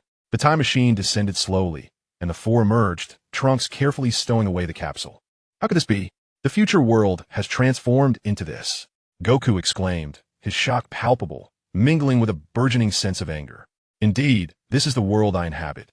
Trunks clenched his fists, his eyes brimming with fury. "Trunks, how many humans are still alive? Have they found refuge?" Vegeta scanned the surroundings. "I haven't counted, but it's likely fewer than 100. Aside from the fighters, only women and children remain. He managed to hide." Black Goku's twisted pleasure lies in the slaughter of humans. He has vowed to exterminate them completely, relishing in their expressions of pain and despair. Trunks' eyes reflected deep concern. "Who is it?" Vegeta barked, his voice low yet commanding. At that moment, a figure collapsed onto the ground and called out. Recognizing the person, Trunks rushed over, joy radiating from him. "Mai, is it really you? I'm so relieved." He embraced Mai, causing her cheeks to flush. After more than 10 seconds, they finally parted, both blushing. "Mai, thought that you were dead," Trunks stammered, his voice thick with emotion. Mai shook her head. "When I regained consciousness, I joined the resistance. I came out this time to search for food, and I didn't expect to run into you." "Is there no food left?" Trunks asked. "Yes. There is hardly any left," she confirmed. Their conversation continued for a while, before Trunks introduced his father and the others to Mai. Vegeta pulled a box from his pocket and handed it to Trunks. "Take this. It contains food and essential supplies. Bring it back to the remaining humans." Trunks accepted the box, momentarily bewildered by his father's intentions. Trunks, consider this battle as a mere observer. Your involvement is unnecessary." With that, he cast a glance at Sun Wukong and Zhou Fei. "All right, Vegeta, I have no objections." Sun Wukong nodded affirmatively. Zhou Fei shrugged, indicating his agreement as well. Both were acutely aware that Vegeta was brimming with pent-up frustration. "But Dad, there are no buts. Quickly return and ensure the safety of the remaining humans." "That is your duty," Vegeta reprimanded sternly. Trunks' expression shifted, but he soon regained his composure, resolutely declaring, "No. Father, please allow me to join. This is my homeland, our world, and I must end this nightmare with my own hands." "I said no means no," Vegeta insisted. "Stop arguing. You have this girl with you. If things take a turn for the worse, the two of you can swiftly retreat to the past. Understood?" At this, both Trunks and Xiao Wu felt their faces flush. Cough, cough. Zhou Fei cleared his throat twice and interjected. "All right, Vegeta, your son has matured and knows what to do. We must set off now." The four then soared into the sky, landing in a relatively intact location. Vegeta unleashed a surge of energy towards the heavens. Now he won't have trouble finding us." Sure enough, mere moments after this energy was released, the sky erupted with thunder and lightning as the Dark One emerged from the clouds, descending upon a domed structure. "Oh, you truly possess audacity. Dare to come here. Do you not fear being unable to return?" The Dark One revealed a sinister smile. "Only by coming here can we defeat you, Dark One," Sun Wukong declared. "Ha ha ha. Foolish and naive humans. You are not worthy of defeating a deity." The Dark One sneered. Sun Wukong furrowed his brow, pondering the implications of the Dark One's reference to a deity. "Allow me to enlighten you. You shall perish at my hands." With that, Vegeta elevated his energy to its zenith, transforming into his Super Saiyan blue form. The Dark One's eyes brightened, applauding, "Impressive. To master the energy of a god. It seems you have put in considerable effort. However, you remain no match for me. Suddenly, the Dark One's aura surged dramatically, and in an instant, he transformed. The resultant wind pressure dispersing, causing the dark clouds to flicker with lightning. What is this? Vegeta's gaze grew serious. Quite remarkable, isn't it? This radiance, this hue. Following your Saiyan naming conventions, I shall call it Super Saiyan Magenta. The Dark One laughed heartily as he ascended into the air. Sun Wukong, you should feel honored, for I have wholly absorbed your power. Within me, your strength can reach unprecedented heights. Observing the Dark One's self-satisfied proclamations, Sun Wukong felt an inexplicable chill. The one you must contend with is me. Regardless of how you transform, you shall never be my match. Huh. With that declaration, Vegeta surged forward, radiating an intense aura towards the Dark Man. Chapter 17. Godly Ultra Instinct, 2 versus 2. Faced with Vegeta's earnest and formidable punch, the Dark Man displayed a disdainful expression. Effortlessly, he evaded Vegeta's strike and swiftly delivered a knee to his chest. Ugh! Vegeta sputtered, shock evident in his eyes. How is this possible? His strength surpasses even that of Super Saiyan Blue. No, this cannot be. Below, Trunks felt cold sweat trickling down his brow, his gaze filled with reluctance. His frustration stemmed from his inability to assist. Nearby, Zhou Fei sensed his turmoil, stepped closer, and gently patted his shoulder, whispering, "It will all come to an end." Trunks nodded in agreement. Indeed, it would end, and thus he must remain strong. In the air, the Dark Man spoke with utter contempt. Vegeta, you are merely a delectable appetizer. You scoundrel. Vegeta managed to utter this phrase before returning to his normal state, plummeting from the sky. His attack had been heavy, not only burdensome, but also exceeding the limits of Vegeta's physical endurance, resulting in his current predicament. Trunks rushed forward to assess the situation, having been momentarily caught off guard. Son Goku, and you wretched Saiyan, it is now time for the main course. Upon returning from the past to the future, he discovered that his earrings were missing. Fortunately, having vanquished numerous Supreme Kais in the past, he had amassed many earrings, so it was not a grave concern. However, this humiliation would not be forgotten. Son Goku transformed into Super Saiyan Blue, amplifying his energy to its maximum capacity. He understood that without this, he could not hope to contend with this foe. Dark Man, let me test your strength. With a sweeping motion, Son Goku unleashed a barrage of energy blasts. The Dark Man flicked his wrist, conjuring a blade of energy that obliterated the energy blasts with a series of thunderous explosions. Amidst the ensuing smoke, Son Goku had already closed the distance between them. He threw a powerful punch, yet the Dark Man effortlessly caught it, following up with a swift kick. Boom! The force sent Goku crashing into the ground, creating a crater. How can your power be so immense? Struggling to rise, Son Goku found it nearly unbelievable. After nearly a year of training in the hyperbolic time chamber, to be reduced to this state made him involuntarily glance at Zhou Fei, only to find the latter's expression remarkably serene. The Dark Man landed atop a dome, gathering energy in his palms. Could it be the Kamehameha? Just as the Dark Man prepared to unleash this technique, Zhou Fei spoke up. After such a long time, are you not coming out? Zamas, do you truly wish for your foe to perish at your hands? Nanny, Sun Wukong and his companions were taken aback, for they recognized the name as that of the 10th Universe's trainee Supreme Kai, previously investigated by Whis. The Dark One relaxed his stance, and, at that moment, the sky erupted in golden light, revealing a figure descending slowly, none other than Zamas himself. It appears you possess quite a bit of knowledge, Zamas remarked, his voice flat yet laced with an air of menace. Zamas, my lord. Sun Wukong and the others could hardly believe their eyes. The Dark One and Zamas were not one and the same. What on earth could this mean? I do not know much, merely what is necessary to know. He gestured towards the Dark One. You hail from a parallel timeline adjacent to ours, and your current form was merely acquired through a wish made on the Super Dragon Balls. The Dark One narrowed his eyes, feeling a growing sense of danger emanating from this individual. As for you, you are nothing more than a worthless Supreme Kai granted immortality by the Super Dragon Balls. Zhou Fei looked at Zamas from this timeline, his expression mirroring the disdain previously exhibited by the Dark One. You wretched human dare to belittle deity? The authority of the divine is not something a mere mortal like you can challenge. Prepare to meet your end. With a swift motion, he vanished. But Zhou Fei was faster, appearing before him in an instant. He delivered a powerful kick to his abdomen, the immense force propelling him over 1,000 meters. crashing through numerous dilapidated structures. The Dark One was startled and intended to strike, but Zhou Fei had already reached him, unleashing a gravity release that sent the Dark One flying. He then called out to Trunks, "Take your father and son Wukong and return to heal. We have no sins of beans left here." However, Mr. Zhou Fei, Trunks hesitated. "There is no time for hesitation. Do as I say, quickly." Trunks bowed to Zhou Fei and assisted his father towards the time machine, followed closely by son Wukong.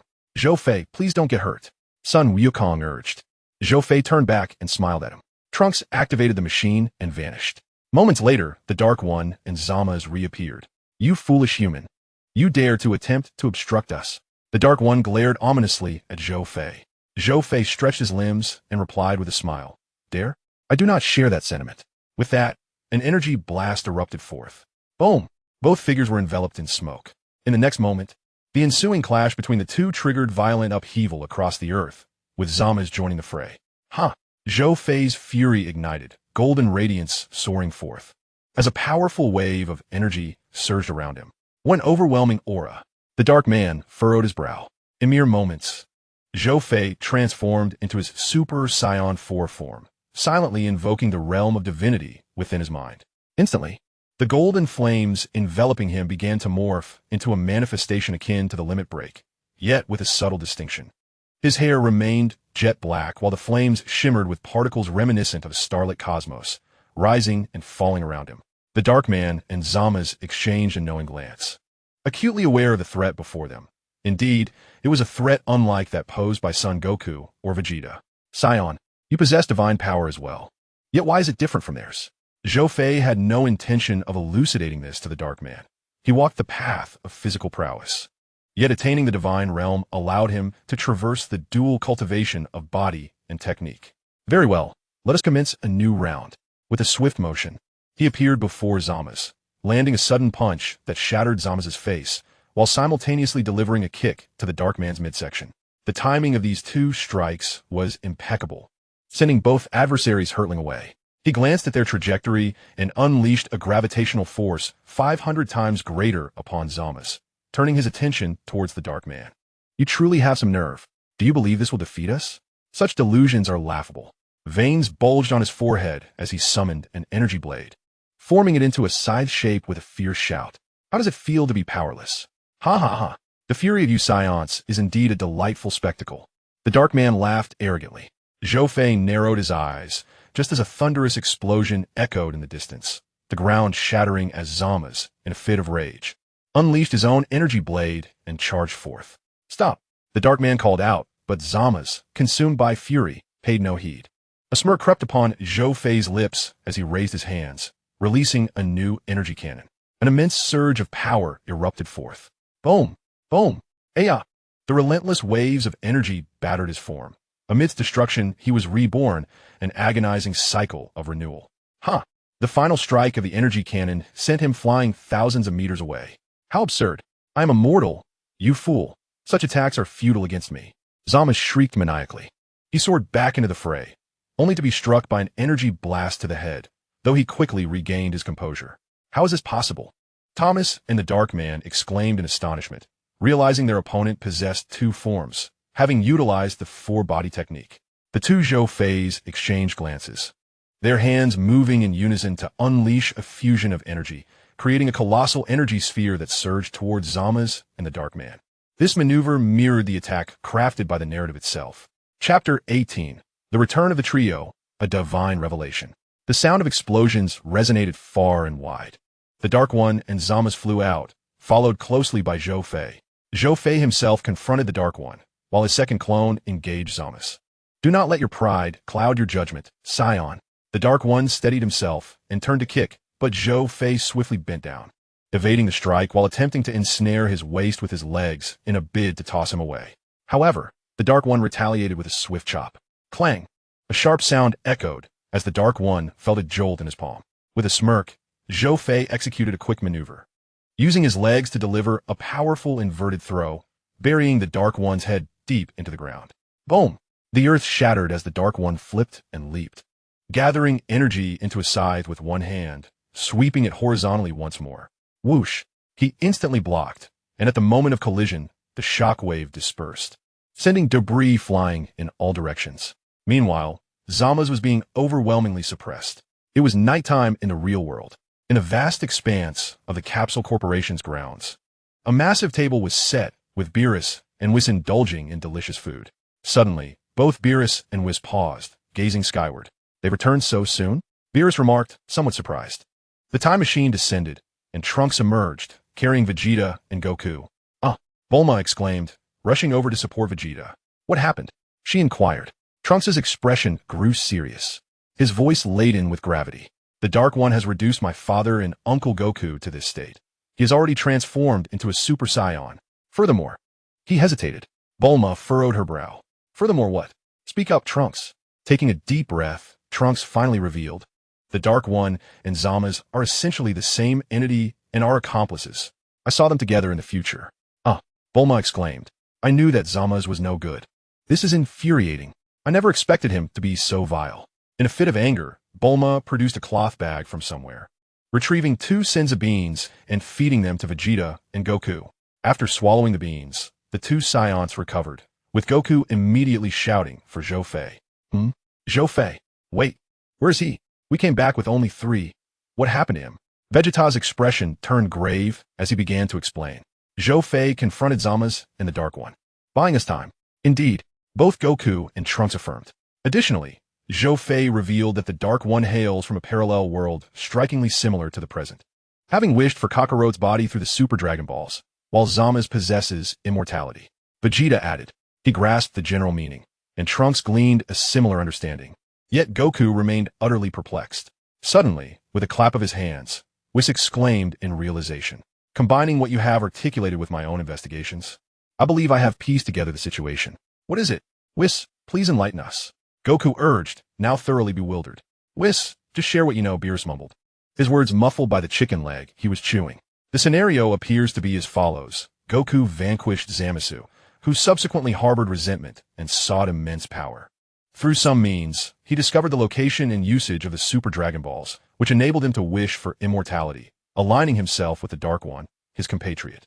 Is that so? It must be indeed. Vegeta and his son grasped a fair bit of the context. Yet Goku remained in a fog, unable to comprehend Whis' words. Vegeta found himself at a loss for words, exasperated by Kakarot's lack of understanding. However, if they were allies, why did the other's aura closely resemble that of Zamasu? Beerus discarded the bone onto the table and picked up a toothpick to tend to his teeth. Well, thank you for your hospitality, but we must take our leave. However, before Bulma could utter a word, Whis' staff transformed into a streak of light and vanished. They were not truly returning. Rather, they were heading to Universe 10, as both suspected that Gavus was in peril. Although it was not his universe, should the Kaioshin perish, the god of destruction would vanish as well, disrupting the balance and incurring the wrath of the Omni King, an outcome none could endure. Thus, Beerus had resolved to secure evidence before annihilating the threat, prompting their departure. After Beerus and Whis left, Vegeta turned towards the gravity chamber. Father, Trunks called out. Vegeta heard him but chose to ignore him. His mind was consumed by a singular thought, vengeance to reclaim his honor. Feeling utterly humiliated as the proud Saiyan prince who had been thoroughly outmatched. Meanwhile, Goku instantaneously teleported to the Kai-S realm for training.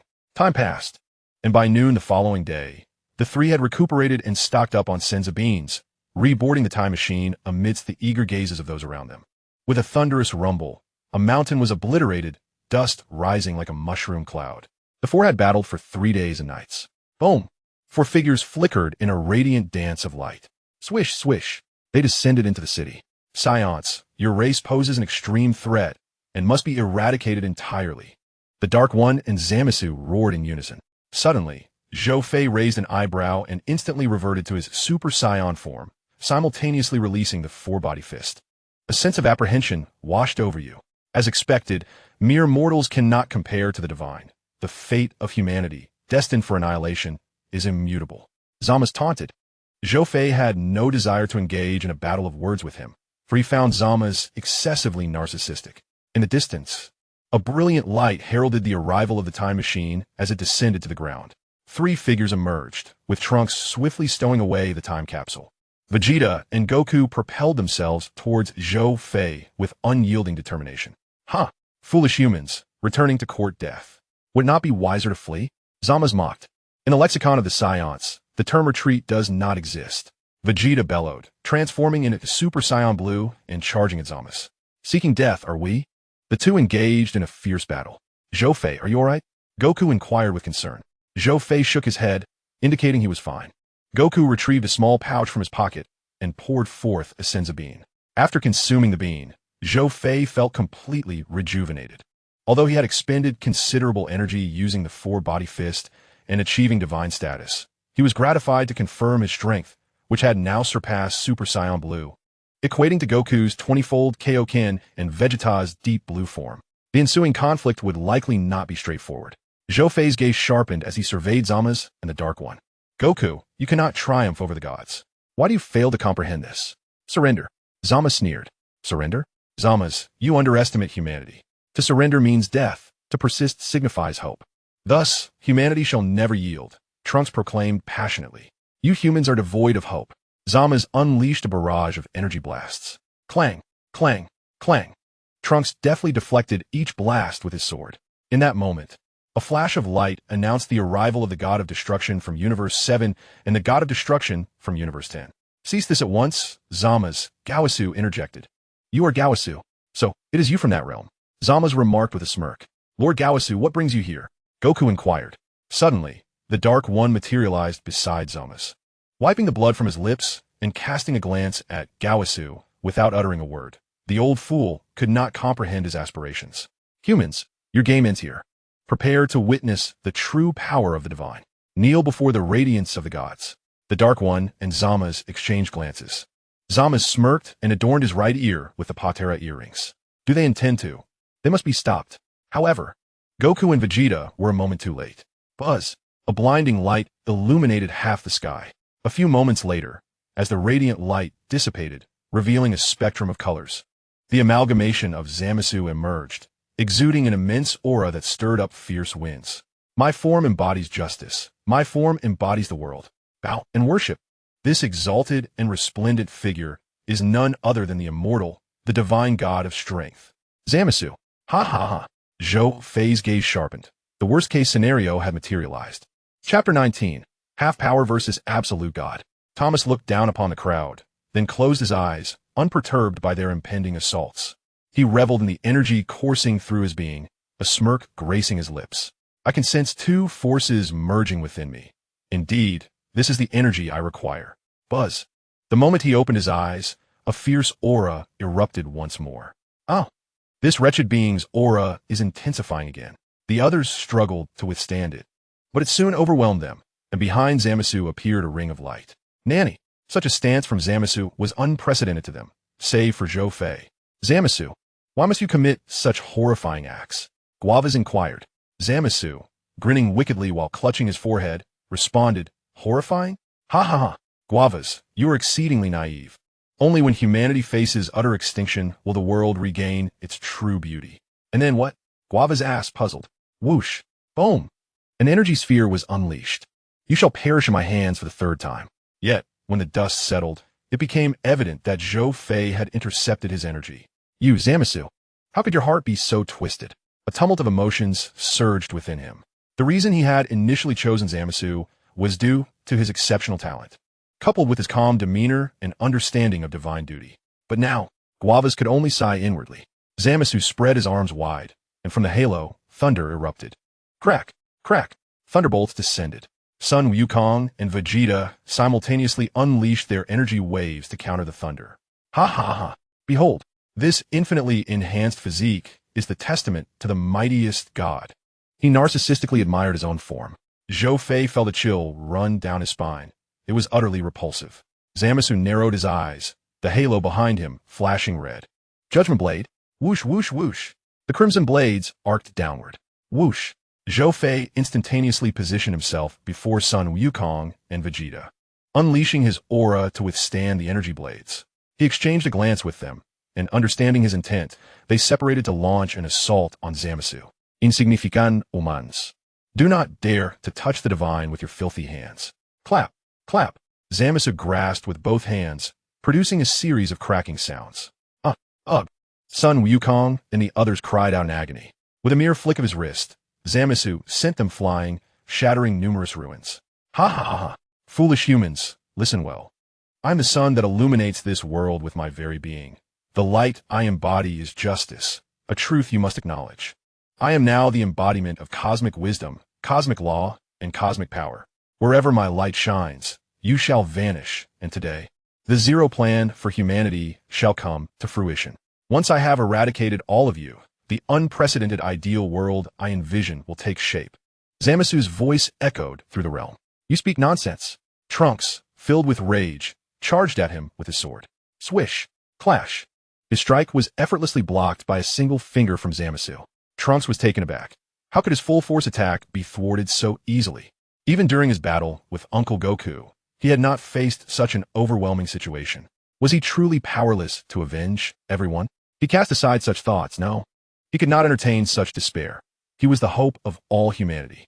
With a fierce determination, he unleashed his energy, and golden flames began to shimmer with blue particles. Zamasu's gaze sharpened, and his single finger transformed into two. Ah, this is the hope form. Zhou Fei observed Trunks' transformation, recognizing it as an offshoot of the Super Saiyan lineage. In an instant, as Zamasu released his aura, Trunks screamed and was sent flying. Swish! Zhou Fei swiftly caught Trunks. Are you all right? Trunks shook his head, spitting out blood. Zhou Fei sighed, noting the resemblance to his father's stubbornness. He urged Trunks to find his father and son Wukong, having noted that both had sustained varying injuries, capable of fighting, but barely so. Mr. Zhou Fei, Trunks wished to express something, but faltered. Zhou Fei patted his shoulder reassuringly. Trunks nodded and departed. Whoosh! Zamasu raised his hand, launching an energy blast towards Trunks. However, Zhou Fei's energy intercepted it. Human, I must admit you possess remarkable courage. I have decided, if you become my servant, I shall spare you. What say you? Zamasu chuckled. Zhou Fei rolled his eyes, feigning disgust. You are utterly repulsive and shameless. Very well, very well, very well. Zamasu repeated thrice, his anger palpable. A massive purple bird emerged from the halo behind him. Let the aura of the new era take root on this planet. Crack! Two bolts of lightning merged and struck Zhou Fei. A thunderous roar erupted as thick smoke enveloped the scene. Buzz! Zhou Fei transformed into Super Saiyan God Super Saiyan, dispersing the smoke. While simultaneously relieving himself of a 400-fold burden, his aura skyrocketing in a straight line like an electrocardiogram. Zamasu furrowed his brow slightly, his palms coming together to coalesce into a sphere of fiery energy. With a gentle tap, the energy sphere surged towards Zhou Fei. With a swift motion of his hand, Zhou Fei unleashed tremendous power to dispel the adversary's energy. In a flash, he materialized before Zamasu and offered him a subtle smile. Zamasu retaliated with a powerful punch. As their fists collided, a shockwave erupted, sending fierce winds swirling and lightning crackling. The space where their fists met shattered explosively. Bang! Bang! Both combatants were forced to retreat. Zamasu looked at Zhou Fei in astonishment. What's wrong? Is this all the divine power you possess? Zhou Fei taunted with a grin. Veins bulged on Zamasu's forehead, and the divine halo behind him radiated a kaleidoscope of colors, enveloping his entire being. With a hum, he unleashed a punch, dispersing energy that formed a massive vortex encircling Zhou Fei. Oof! Such trifles cannot deter me. With a fierce shout, he demolished the vortex, leaping over Zamasu's head to appear behind him. He unleashed a torrent of energy that erupted from his tightly clenched fist, resembling a colossal dragon. Zamasu gathered and compounded his energy in response. Boom! Crackle! Explosive energies clashed relentlessly, reducing everything around them to dust. The devastating shockwave caused the ground to collapse in layers, forming a gaping pit a kilometer in diameter. The two forces clashed violently, causing the earth to tremble incessantly. In the midst of the ruins, excitement flickered in the eyes of the supreme Kai Shin. Zhou Fei had subdued Zamasu, yet the reason for his elation eluded him. He simply felt exhilarated. However, Guavas shook his head, his expression grave. Zamasu has yet to reveal his true power. How can that be? Shin questioned, incredulous. Guava sighed, reluctantly voicing the reality. The true potential of the Patera earrings had not yet fully manifested. Do you believe this is his genuine strength? Don't be ridiculous. You are well aware of the earrings' true capabilities. Moreover, they are essentially the same entity, and the energy produced is not merely a simple fusion, but an infinite expansion. At that moment, a voice interrupted their conversation. Lord Guavas, are you suggesting that as long as one can acquire energy stronger than his, they can defeat him? The speaker was none other than Sun Wukong, who approached them with measured steps. The three landed on the ground, finding a discreet corner against the wall to catch their breath. After a few minutes, Sun Wukong stood first, although he had not fully recovered. He was at about 70% of his strength, and Vegeta was nearly the same. Zhou Fei had endured for quite some time, and it seemed his stamina was waning. It's time for a change, Vegeta. Kakarot, transform. With that, both of them shifted into their super blue forms and charged towards Zamasu. Chapter 20. The Emergence of Zamasu. Gallic Gun. Kamehameha. Whoosh. You worthless scum, do not pollute my sight. Zamasu bellowed. With a swift motion, a blinding crimson energy wave erupted from the second halo behind him, emanating a sense of annihilation. The ground trembled as waves of energy radiated outward, accompanied by fierce lightning. The planet shook, mountains crumbled, and violent winds swept across the landscape. Humans, who had been hiding underground, emerged to the surface, only to be stunned by the sight before them. Some fell to their knees, pale and defeated, their faces betraying emotions of despair and fear. They gazed upon the figure in the sky, convinced it was a deity, and believed that humanity could never triumph over such a being. Yet, as Trunks had asserted, humanity would never relinquish hope. Even when it seemed futile, hope persisted, providing the will to survive and the courage to resist. The energies clashed relentlessly. Goku and Vegeta transitioned from offense to defense, struggling to hold their ground. Suddenly, Trunks appeared beside his father, transforming into his Super Saiyan form and channeling energy for a powerful attack. His energy wave merged with Goku and Vegeta's, momentarily matching Zamasu's force. Oof. The strength of insects, Zamasu scoffed, slightly increasing his output. Goku and the others were forced to retreat, on the verge of being overwhelmed by Zamasu's energy wave. Vegeta exchanged a glance with Kakarot and then shouted to Trunks. Trunks, give it your all. Yes, Dad. Huh. Buzz. Trunks' energy wave surged in power. The father-son duo unleashed their fury, while Goku quietly conserved his strength. After enduring for mere seconds, the explosive energy of their combined forces sent Vegeta and Trunks flying. Foolish insects. However, a vibrant blue light flickered not far to his left. Turning his gaze, Zamasu saw none other than Goku. Son Goku, this time, I shall ensure your demise. He concentrated a blazing sphere of energy in his palm. Goku spat out a mouthful of blood. Zamasu, I will extinguish your light. Kamehameha. Foolish Saiyans. It is your light that shall be extinguished. Be pierced, vile wretch. Divine retribution. Zamasu hurled the fiery sphere with a flick of his fingers. Buzz. Whoosh. Goku's Kamehameha erupted into existence. Boom. The two formidable energies collided, generating a tremendous shockwave. Bolstered by Goku's immense power, he managed to gain a slight upper hand in the clash. Thomas's expression shifted slightly. Could it be that he was outmatched? Impossible. Utterly inconceivable. He was the one true deity of this realm. Meanwhile, Zhou Fei, who was with the Supreme Kai, shook his head. Alas, the outcome of clashing with the Sun family was dire, particularly on the left flank, he muttered. Now, aside from resting, he awaited the opportune moment to compel Zamasu into action. However, Zamasu, the ultimate antagonist of the future saga, escalated his output, instantly suppressing Son Goku's Kamehameha wave. Goku's form was relentlessly constrained, and he was enduring immense pressure. With a cry of agony, he spat blood, yet he did not waver. I will never lose, Zamasu, he roared. The might of the Kamehameha surged once more, his aura reaching its zenith. Do not delude yourself, fool, to challenge a god. Zamasu raised his other hand, unleashing the blade of judgment. The crimson blade struck Goku with a resounding impact. Goku cried out in torment, but refused to concede. Steeling himself, he shouted, tenfold Kaioken. In an instant, his power surged again, the Kamehameha's potency amplifying as it pierced Zamasu's divine defenses. Amit Zamasu introduit le gaz, a violente explosion en Suède. After executing his technique, Goku found himself severely weakened, his hands nearly incapacitated. Yet he pressed on, charging into the smoke, elevating the Kaioken to the utmost limit his body could withstand, delivering a fierce kick to Zamasu's right cheek. Whoosh! Zamasu was sent hurtling sideways, crashing into the ground and creating a massive crater, while the halo behind him shattered at that moment. Witnessing this, Zhou Fei's eyes sparkled with a glimmer of hope. Goku, regaining his composure. Took a few breaths before plummeting from the sky, fortunately caught by Zhou Fei, who transported him to the concealed ruins where Trunks and Vegeta had just arrived. Thanks to Vegeta and Trunks having deflected the majority of the energy waves earlier, the father-son duo was spared from being immobilized. The Supreme Kai, having safeguarded 2 Senzu beans, returned them to Trunks.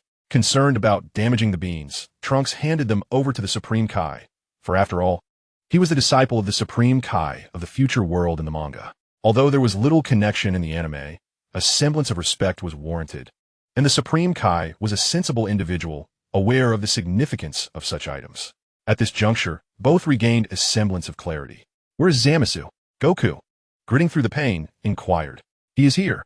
Before the Supreme Kai could respond, a burst of multicolored light erupted in the distance, a terrifying aura soaring into the sky. Son Goku, Aya! He was now exceedingly twisted and filled with rage.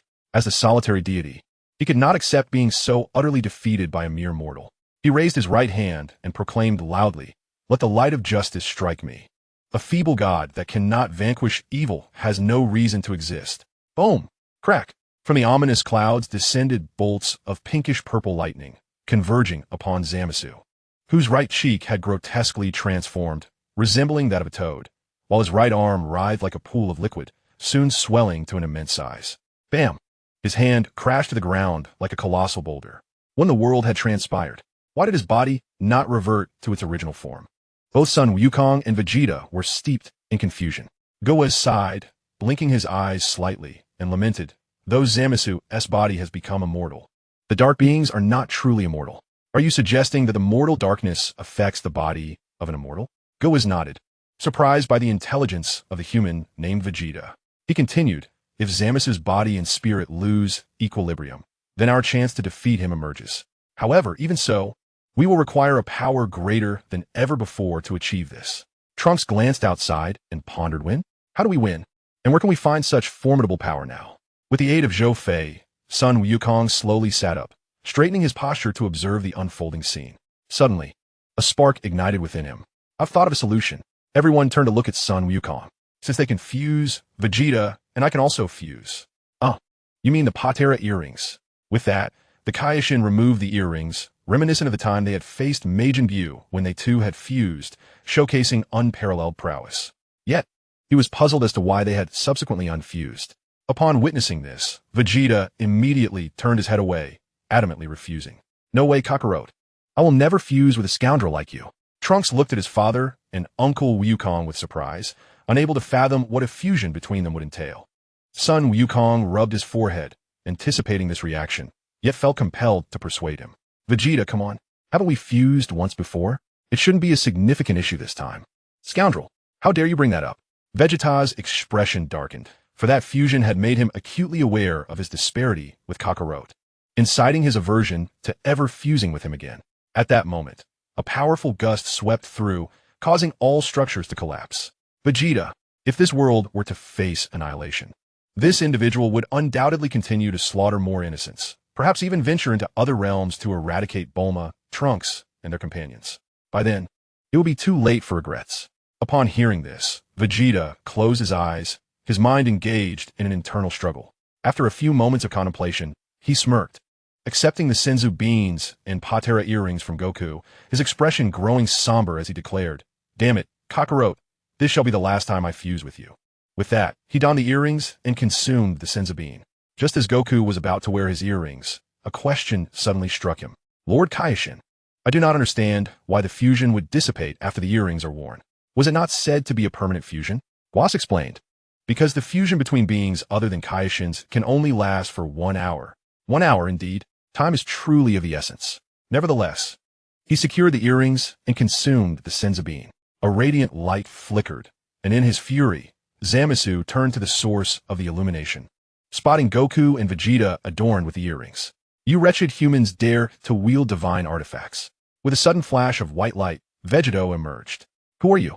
Zamasu's gaze fixed upon him, sensing a formidable threat. "Haha." Vegeta chuckled. "I'm the fusion of Kakarot and Vegeta, and my name is Vegeta. Remember it, for I am the one who will defeat you. And this is Super Saiyan Blue Vegeta." In an instant, a dazzling blue light erupted, engulfing half the sky and piercing through the dark clouds. The intense and explosive aura left Trunks in awe, unable to believe the immense power generated by the fusion of his father and Uncle Goku. Zhou Fei's eyes sparkled with excitement, affirming that the Beast King was indeed still the Beast King. This aspect remained unchanged. Were it not for the constraints of the animated narrative, Zamasu would genuinely face demise. Chapter 21. Eradication of the Entity, Erasure by the Omni King. Do you truly believe you can defeat a god with such a transformation? Zamasu exclaimed, unleashing an energy blast with a wave of his hand.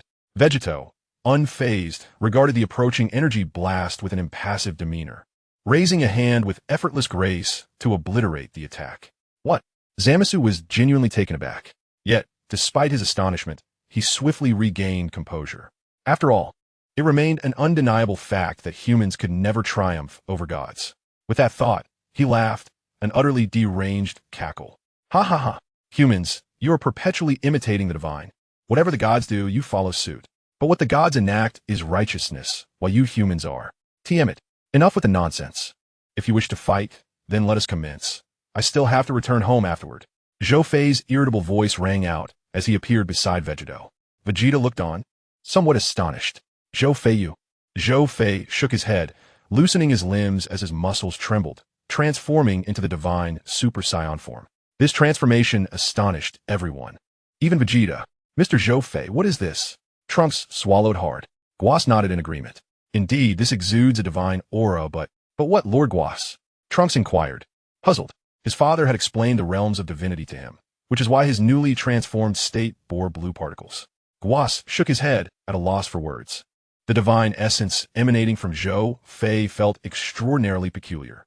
Zamasu, come forth. Zhou Fei provocatively gestured. Zamasu's forehead bulged with veins, and in a flash, he appeared before Zhou Fei without leaving a trace.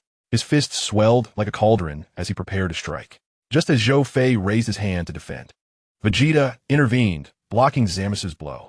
In that instant, as he grasped Zamasu's hand, a powerful counterattack was launched, only to be thwarted, unleashing a tremendous force.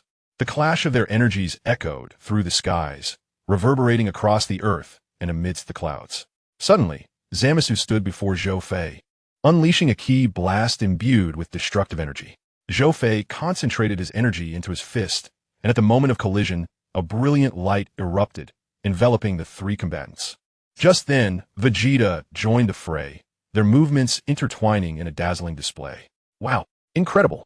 Trunks gulped, overwhelmed by the intensity of the battle. His father and Uncle Goku's fusion alongside Mr. Zhou Fei was engaging in a conflict of such magnitude. He clenched his fists, wondering if he too could possess such power. Swish, swish, swish. The trio separated, Zamasu covered in injuries, while Zhou Fei and Vegeta bore wounds, albeit not too severe. I am a god with an immortal body. Your attacks are utterly ineffective against me.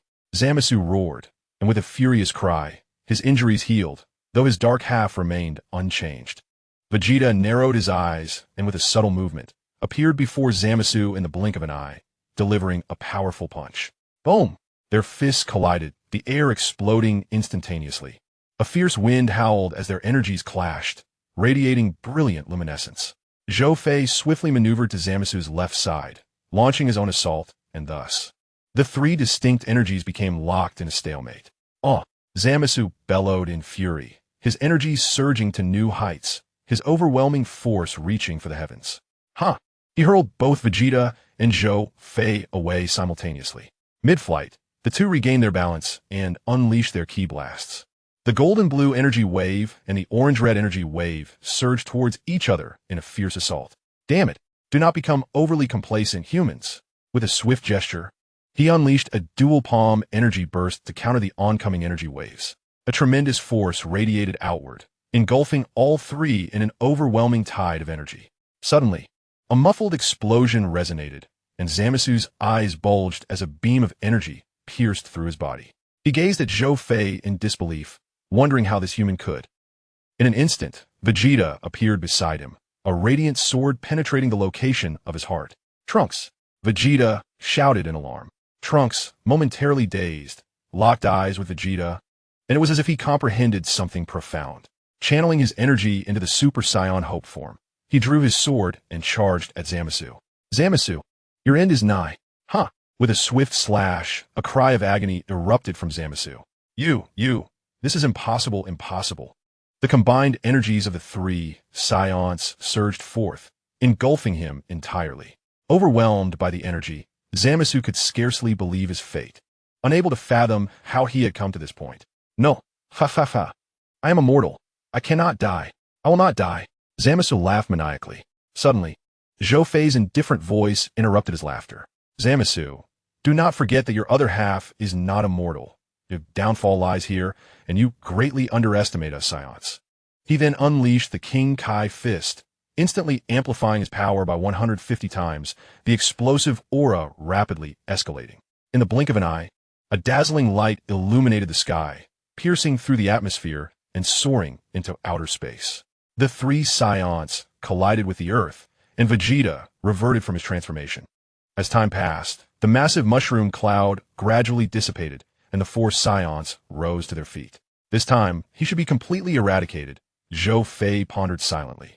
It is worth noting that when Vegeta faced the nearly absurd regenerative abilities of Majin Buu, he managed to achieve annihilation. And the Super Saiyan Blue form should be even more effective. Along with Trunks' hope, energy, and his own, their combined might should prevent the endless revival scene in the original tale. However, while thoughts may be optimistic, reality proved harsh. Suddenly, a chilling sensation surged, causing the expressions of the group to shift dramatically. How is this possible? Is he still alive? Z. A dark red energy, brimming with a sense of destruction, surged towards the heavens. Within mere moments, it enveloped the earth and even the entire universe. Ha. Umans. I told you I cannot die. I am the immortal deity. Ha. Countless shadowy visages of Zamasu appeared in the sky, their voices reverberating like thunder. M-state remains unchanged. If I could obtain the seed of the universe, this immortal body would be obliterated in an instant. As it stands, I must await Sun Wukong's summons of the future Omni King, Zhou Fei pondered. What on earth is happening? Trunks and the Saiyan duo were perplexed. This could hardly be classified as mere immortality. Goku's expression darkened. Zamasu aspires to become the universe itself, having discarded his divine visage, singularly focused on embodying justice and order. He has already begun merging with the cosmos. The idea of transforming into the universe is absurd. Kakarot, Trunks, Zhou Fei, let us join forces. In his fury, he attempted to transform into his super blue form, but it reverted to his normal state almost instantaneously. Vegeta, conserve your energy. You and Goku have already exhausted your ki during the previous battle, Zhou Fei remarked. Yet, we cannot remain idle. Before Vegeta could finish his sentence, dark red energy beams erupted from Zamasu's mouth, relentlessly bombarding the earth. In an instant, the entire planet was engulfed in these energy blasts.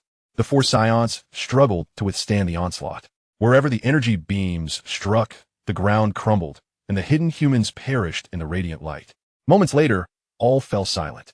Amidst the ruins, Goku coughed up blood, laboriously rising to his feet. Damn it, Zamasu! Goku spoke with great difficulty, beads of sweat dotting his forehead. Vegeta, Trunks, Zhou Fei, and Lord Supreme Kai, are you all unharmed? Suddenly, he froze. All around him was a haze of gray. Trunks, too, witnessed the devastation, closing his eyes. He sought to sense any lingering human energy, but despite his efforts, he found no trace of life. This situation could only imply one thing. He opened his eyes, knelt, tears streaming down his cheeks, and pounded the ground weakly. Aside from her small group, all humanity had vanished. Trunks howled in despair towards the heavens. Yet what could be done in the face of such despair? Everything had become naught but a fleeting memory. Goku clenched his fists in frustration, searching his person for any senzu beans. If he found one, he could fuse once more and unleash the ultimate Kamehameha wave to annihilate this monster.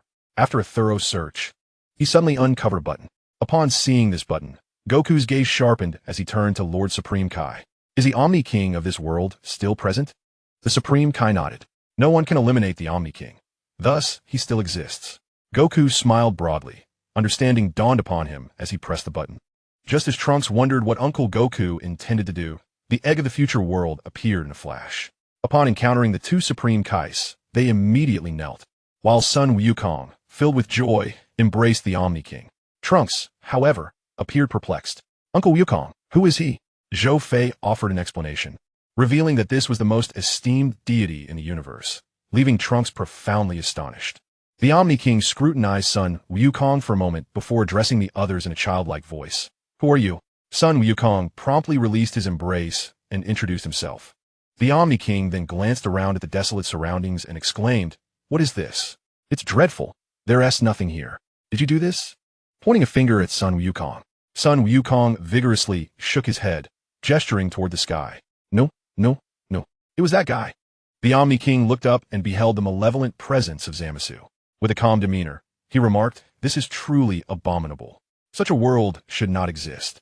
The expressions of Sun Wukong and Zhou Fei instantly changed, and they shouted, "Trunks, prepare the time machine.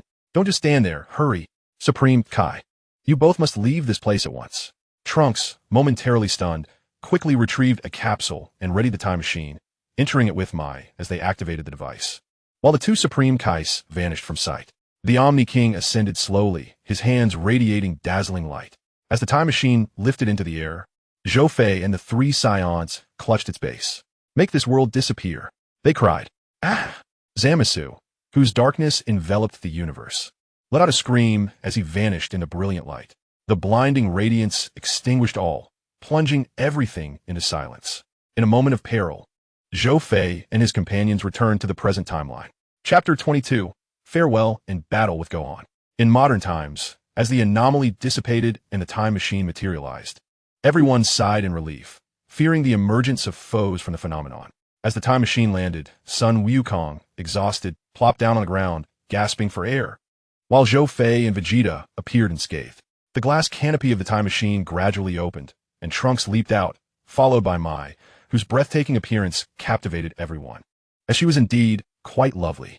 The two looked at each other, and young Trunks blushed as he hid behind Bulma. At that moment, Beerus and Whis made their entrance. "Lord Beerus," Sun Wukong called, cradling Goten as he greeted the deity. Beerus surveyed Sun Wukong and the others and remarked, "From the looks of it, you've encountered quite a predicament." Just as Sun Wukong began to respond, the two Supreme Kais appeared. Gaosu stepped forward and bowed to Beerus, saying, "I apologize for causing you concern, Lord Beerus." Beerus, maintaining a facade of indifference, replied, "You must be more discerning when accepting disciples in the future." "Yes," Gaosu nodded earnestly. Originally, Beerus had no intention of concerning himself with the affairs of Universe 10. However, the presence of others within his own universe compelled him to intervene. He waved his hand, and was stepped aside.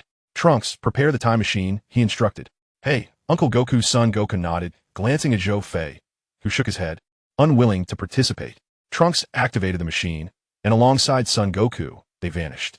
In the future world, a vast expanse of white surrounded them when suddenly, a subtle glimmer of light appeared, heralding the arrival of the two passengers in the time machine. Son Goku surveyed the surroundings. "What do you see, Uncle Goku?" After a brief observation, he noticed a dazzling light ahead. "That's south the place," he remarked. Trunks maneuvered the machine to a point close to the brilliance, and Son Goku called out to the Omni King. "Great Omni King." The playful Omni King paused, turning his head curiously at the human he recognized. "Great Omni King, I have brought you to a delightful location." The Omni King, filled with joy, exclaimed, "Really?" Son Goku offered a friendly smile. "Of course, in the modern world." As the time machine materialized, Beerus, munching on a grilled sausage, looked on in bewilderment at its swift return.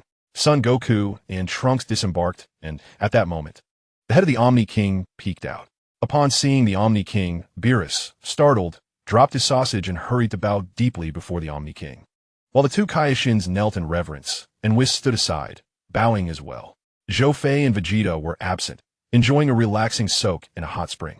Son Goku exchanged a smile with the Kaioshin. "I appreciate your assistance, esteemed Kaioshin." The Kaioshin appeared somewhat perplexed, wondering what he was required for.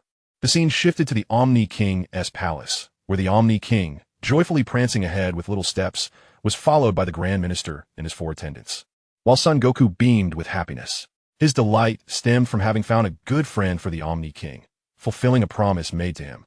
As the two Omni Kings met, the guards of the modern Omni King were baffled, unsure how to distinguish between the two. Meanwhile, the Grand Minister observed the joyful introductions and quietly remarked to Whis, "Was this your idea?" Whis replied, "This was entirely Goku's initiative." The Grand Minister smiled faintly. "I envy your Universe 7. You're always welcome to visit, my dear. With this deed accomplished, Son Goku and his companions returned to Earth. Under the starry night sky, a large table laden with food was set on an expansive balcony, where Beerus, Zhou Fei, Son Goku, and Vegeta indulged in a hearty feast. Whis paused mid-meal, dabbed his mouth with a handkerchief, and gazed at Trunks. Trunks, you should be able to return to the era before your world vanished. Really? Trunks exclaimed, filled with astonishment and joy, as he never imagined he and Mike could actually go back. Whis nodded in affirmation. At that moment, Beerus halted his actions and scoffed.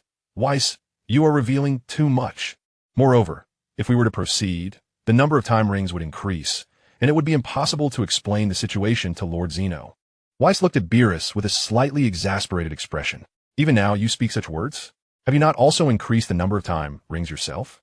When you obliterated Zamasu, did another timeline not emerge where Zamasu was not destroyed? Beerus broke into a cold sweat, rendered speechless by Whis' retort. Zhou Fei observed the dynamic duo with bemusement, unsure of how to express his thoughts. After much deliberation, Trunks resolved to return to the future, albeit a future that still contained another Trunks and Mai. However, he believed it would be all right, and Mai felt the same. Whis would also communicate the situation to the god of destruction in that timeline, advising him to seal Zamasu, thereby preventing the events of their current timeline from recurring. Once the discussions concluded, everyone felt a sense of relief. After more than an hour of dining, they dispersed to rest. The following morning, after breakfast, Bulma had replenished the energy required for the time machine. The group gathered together. Thank you, Uncle Goku. Mr. Zhou Fei, Trunks said as he shook hands with both Goku and Zhou Fei. Embrace your new life. Zhou Fei patted him on the shoulder, to which Trunks responded with a nod. Turning his gaze toward Vegeta, Vegeta, with a stern expression, let out a snort and threw a punch, which Trunks skillfully blocked. The two shared a knowing smile. This was Vegeta's way of educating his son. Having secured the spatial capsules prepared by his mother, Trunks and Mai boarded the time machine, which began to ascend slowly. At that moment, Piccolo and Goten flew over, their eyes bright as they looked at Trunks inside the machine, raising a hand and calling out, "Take care, Trunks." Trunks, gazing at Goten, felt a rush of nostalgia, tears welling in his eyes. He wiped them away and nodded at Goten. To the future. Here we come. Amidst the farewells, the time machine vanished. As Trunks departed, Goten and Piccolo were about to return when Zhou Fei called out to them, prompting curious looks in his direction. Hey, Goten, let us have a match. I want to see just how strong you are now. Goten, observing Zhou Fei's serious demeanor, pondered for a few moments before agreeing, eager to gauge the difference between himself and this scion before him. Upon hearing that his son would engage in combat with Zhou Fei, Goku instantly became excited. Vic gazed at son Gohan with an air of agreement. Indeed, it is time for you to test your strength. Understood. The two ascended into the sky above a forest, a private estate purchased by Bulma. Should any destruction occur, they could simply gather the Dragon Balls to wish for restoration. They faced each other, with Son Gohan assuming a battle stance, his expression grave as he focused intently on Zhou Fei. In contrast, Zhou Fei maintained a demeanor of calm indifference. As he was preparing for the upcoming contest, with unwavering concentration, Son Gohan sought an opportunity to strike. Suddenly, he moved, dashing swiftly to appear before Zhou Fei, delivering a powerful punch. Zhou Fei smirked, countering with a straight jab of his own.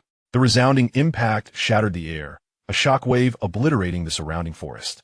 Son Gohan furrowed his brow, questioning the extent of Zhou Fei's power. Is this all you've got? No, this cannot be your true strength. With a fierce shout, he transformed into his Super Saiyan 2 form. Super Saiyan 2, is it? Quite impressive, Zhou Fei remarked, also shifting into the same form and beckoning Gohan to come at him. In a flash, Gohan vanished from sight. Zhou Fei smiled faintly, pivoting to deliver a right hook. Gohan's form was sent crashing through numerous trees, carving a path through the earth. He steadied himself against a massive tree, one that would require several adults to encircle. Shaking out his arms, even after mitigating most of the force, his limbs still tingled. As he shook off the impact, Zhou Fei was already upon him, prompting a swift kick from Gohan. Zhou Fei seized his ankle, executing a Thomas spin that sent him soaring into the sky, followed by a series of explosive strikes. The detonations echoed through the city, leading the citizens to mistakenly believe Capsule Corporation was launching fireworks. However, in a world governed by the law of no harm, only smoke, Gohan suddenly materialized behind Zhou Fei, landing a punch to his left rib that sent him flying hundreds of meters away. As Zhou Fei regained his balance, He was met head-on by the Kamehameha wave. The earth shook with a thunderous explosion, enveloping the surroundings. Gasping for breath, Gohan began to pant. Vegeta, observing from the sidelines, scoffed Kakarot. Look at your son. His strength has diminished significantly. Goku scratched his head. Well, there's not much we can do. Chi-Chi doesn't want him training. As the smoke cleared, Zhou Fei emerged unscathed, having effortlessly blocked the Kamehameha with one hand. Ah, son Gohan. If one day Goku and Vegeta are no longer on Earth and formidable foes arise, can your current combat prowess suffice? It is truly inadequate. You should return to rigorous training. As he spoke, Zhou Fei darted like the wind, and in the next moment, Gohan's eyes widened in shock. Wow, he exclaimed. With a frothy exhale, he returned to his usual state, his eyes fluttering shut as he succumbed to unconsciousness. Observing this, Zhou Fei shook his head, silently hoping it would prove beneficial. Vic soared over, catching the midday meal, and addressed Zhou Fei with gratitude. Thank you, Zhou Fei. I believe you will understand. Zhou Fei smiled at Bic, patting his shoulder, inwardly lamenting the exhaustion of being a godfather. Subsequently, everyone dispersed, returning to their respective homes, while Zhou Fei temporarily resided in Bulma's abode. Chapter 23. The Resurgence Against Hit. Time quietly slipped away, marking 2 uneventful days. Within the hyperbolic time chamber, Zhou Fei sat cross-legged, suspended in the air, his forehead glistening with beads of perspiration. Nearby lay a heap of discarded dummies, numbering around 20. He had spent nearly half a year in the chamber, the initial 2 months dedicated to battling those dummies to enhance his prowess, followed by extensive mental training. Suddenly, he opened his eyes and exhaled a cloud of stale air. Rising to his feet, he stretched, the sound of cracking bones resonating throughout. Glancing at the hourglass, he calculated that it was nearly time to depart. Before leaving the temple, he took a refreshing shower on a certain planet in Universe 6. It had completed a mission objective. Standing before a grave, he scrutinized the task chip in his hand, his gaze piercing as he crushed it upon recognizing the target. He turned and vanished into the night. On Earth, Zhou Fei dined at a restaurant, leaving others dumbfounded as his table overflowed with bowls. This man can eat. Could he be the reincarnation of a starving ghost? They murmured. If only I had his appetite. Zhou Fei sighed, thinking it unnecessary for such astonishment over a mere meal. He retrieved his phone from his pocket, glancing at the time. 2 days remained until the week was up. He wondered what would unfold, anticipation bubbling within him. Sated and content, he settled the bill and exited the restaurant, strolling down the street when he abruptly halted, turning to gaze in a particular direction.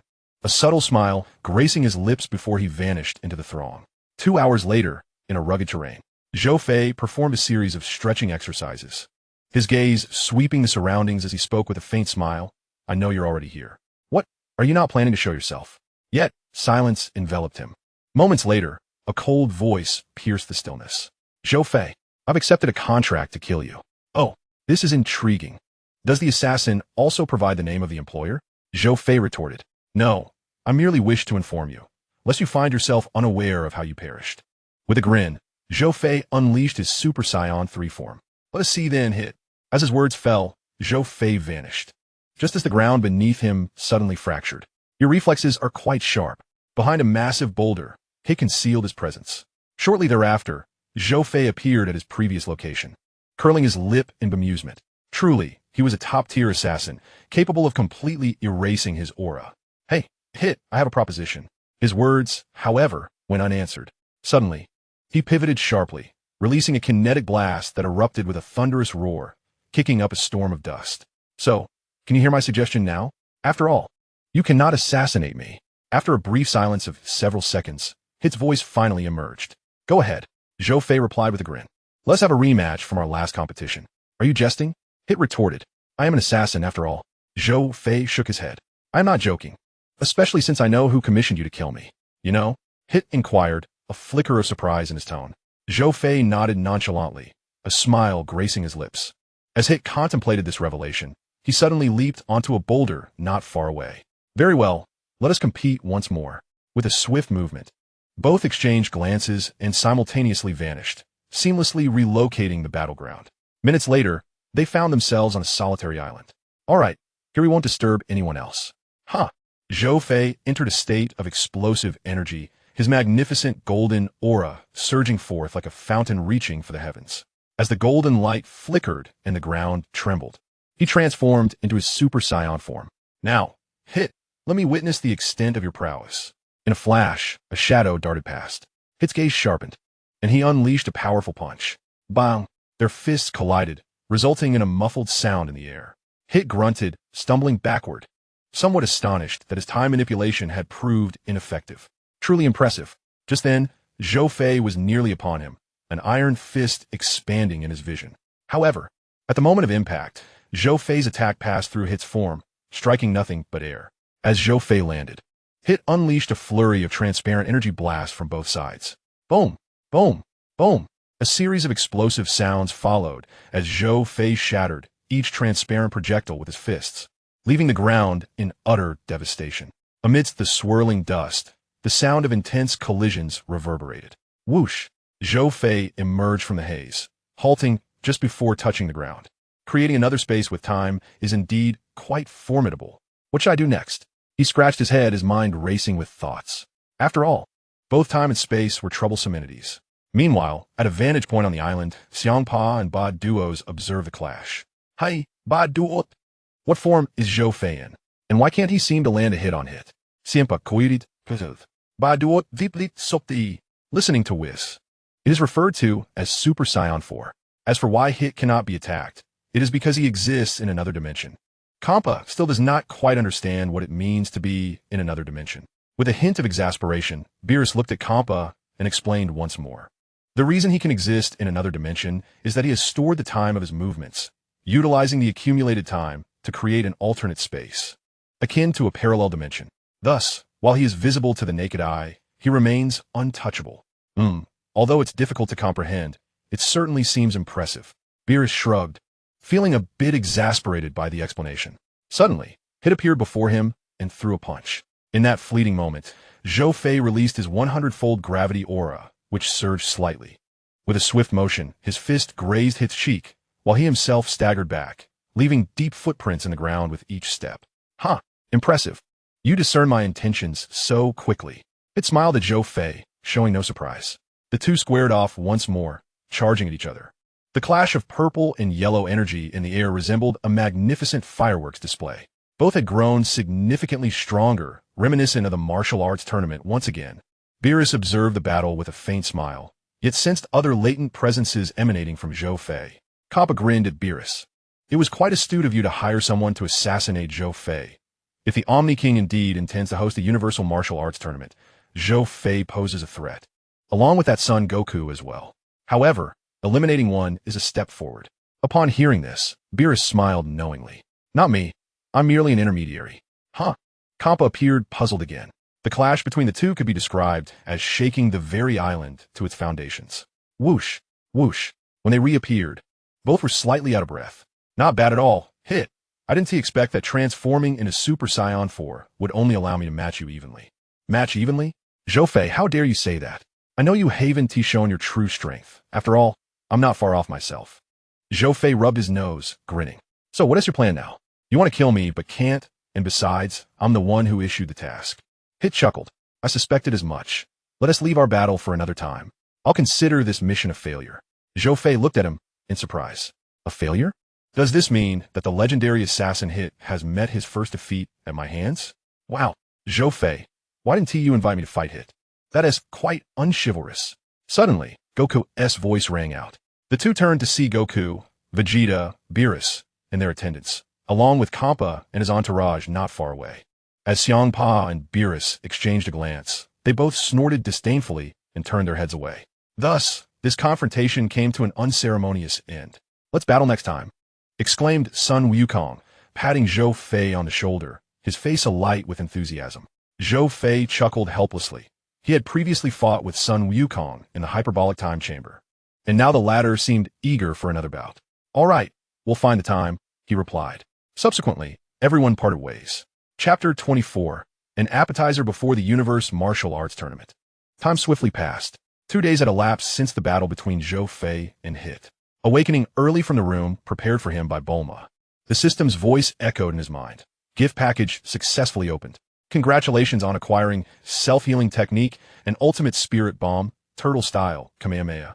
Oh, this Kamehameha appears to be a collaborative technique. could this self-healing technique be? As long as it is not a direct headshot, any degree of injury can be recovered from. Before Zhou Fei could inquire further, the system promptly answered, "Wow, that's impressive. It's akin to a rudimentary version of immortality." After accepting the two skills, he cheerfully headed off for breakfast. His current abilities included Dragon Fist, Gravity Manipulation, Four-Body Fist, Limitless King Kai Fist, New Spirit Bomb, Divine Realm.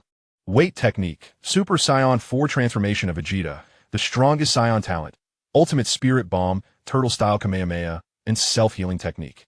Meanwhile, in the realm of destruction, Beerus remarked, this Daifu could taste delightful. If you enjoy training so much, why not become a god of destruction yourself? Sun Wukong suggested, but Beerus shook his head vehemently, suddenly recalling something and asking, "What about that matter, Lord Beerus? The Universal Martial Arts Tournament that Lord Zeno mentioned."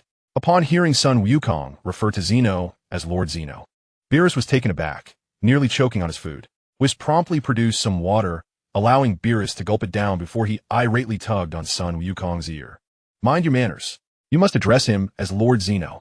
Furthermore, the Universal Martial Arts Tournament you speak of is utterly impossible." "Why not, Lord Beerus?"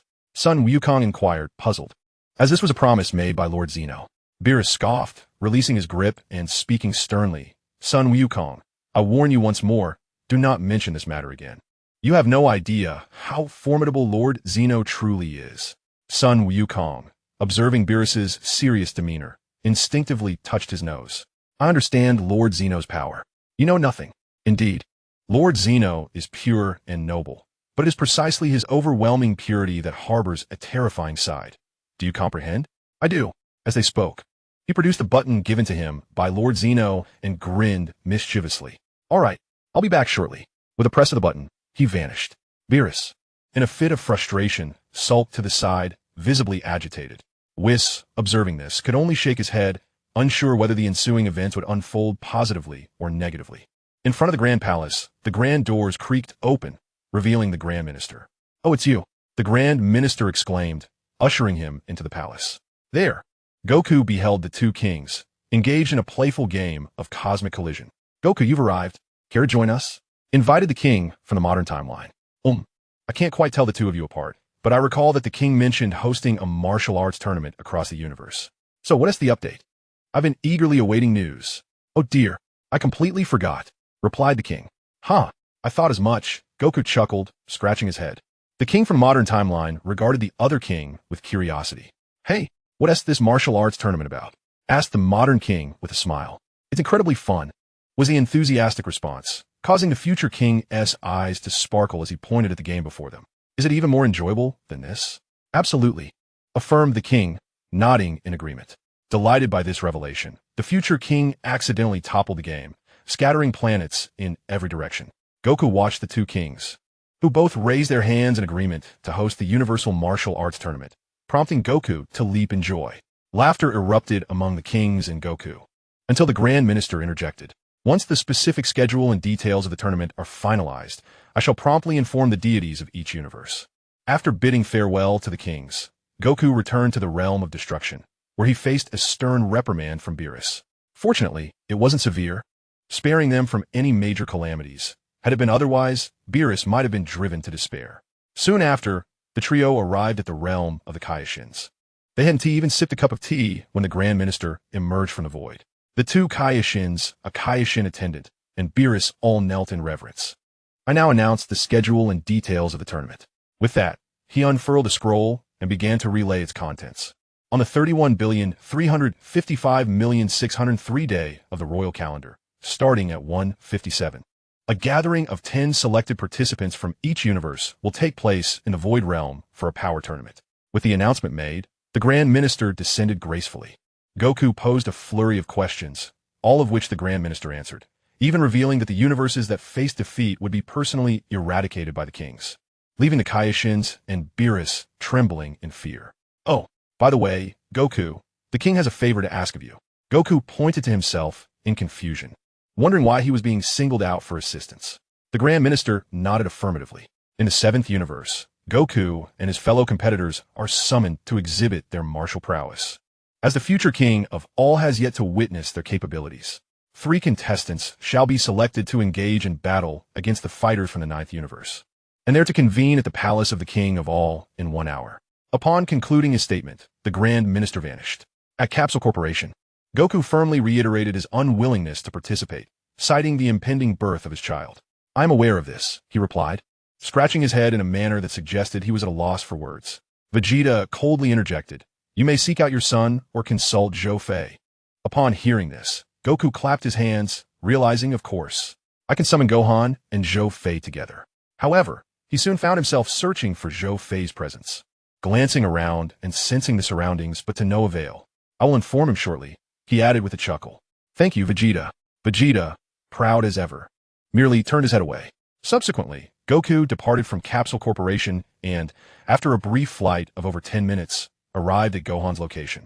After conveying the seriousness of the situation, Gohan, feeling somewhat helpless regarding his father's antics, nevertheless agreed to assist, motivated by the desire to protect those he cherished. As they conversed, Zhou Fei appeared from a distance.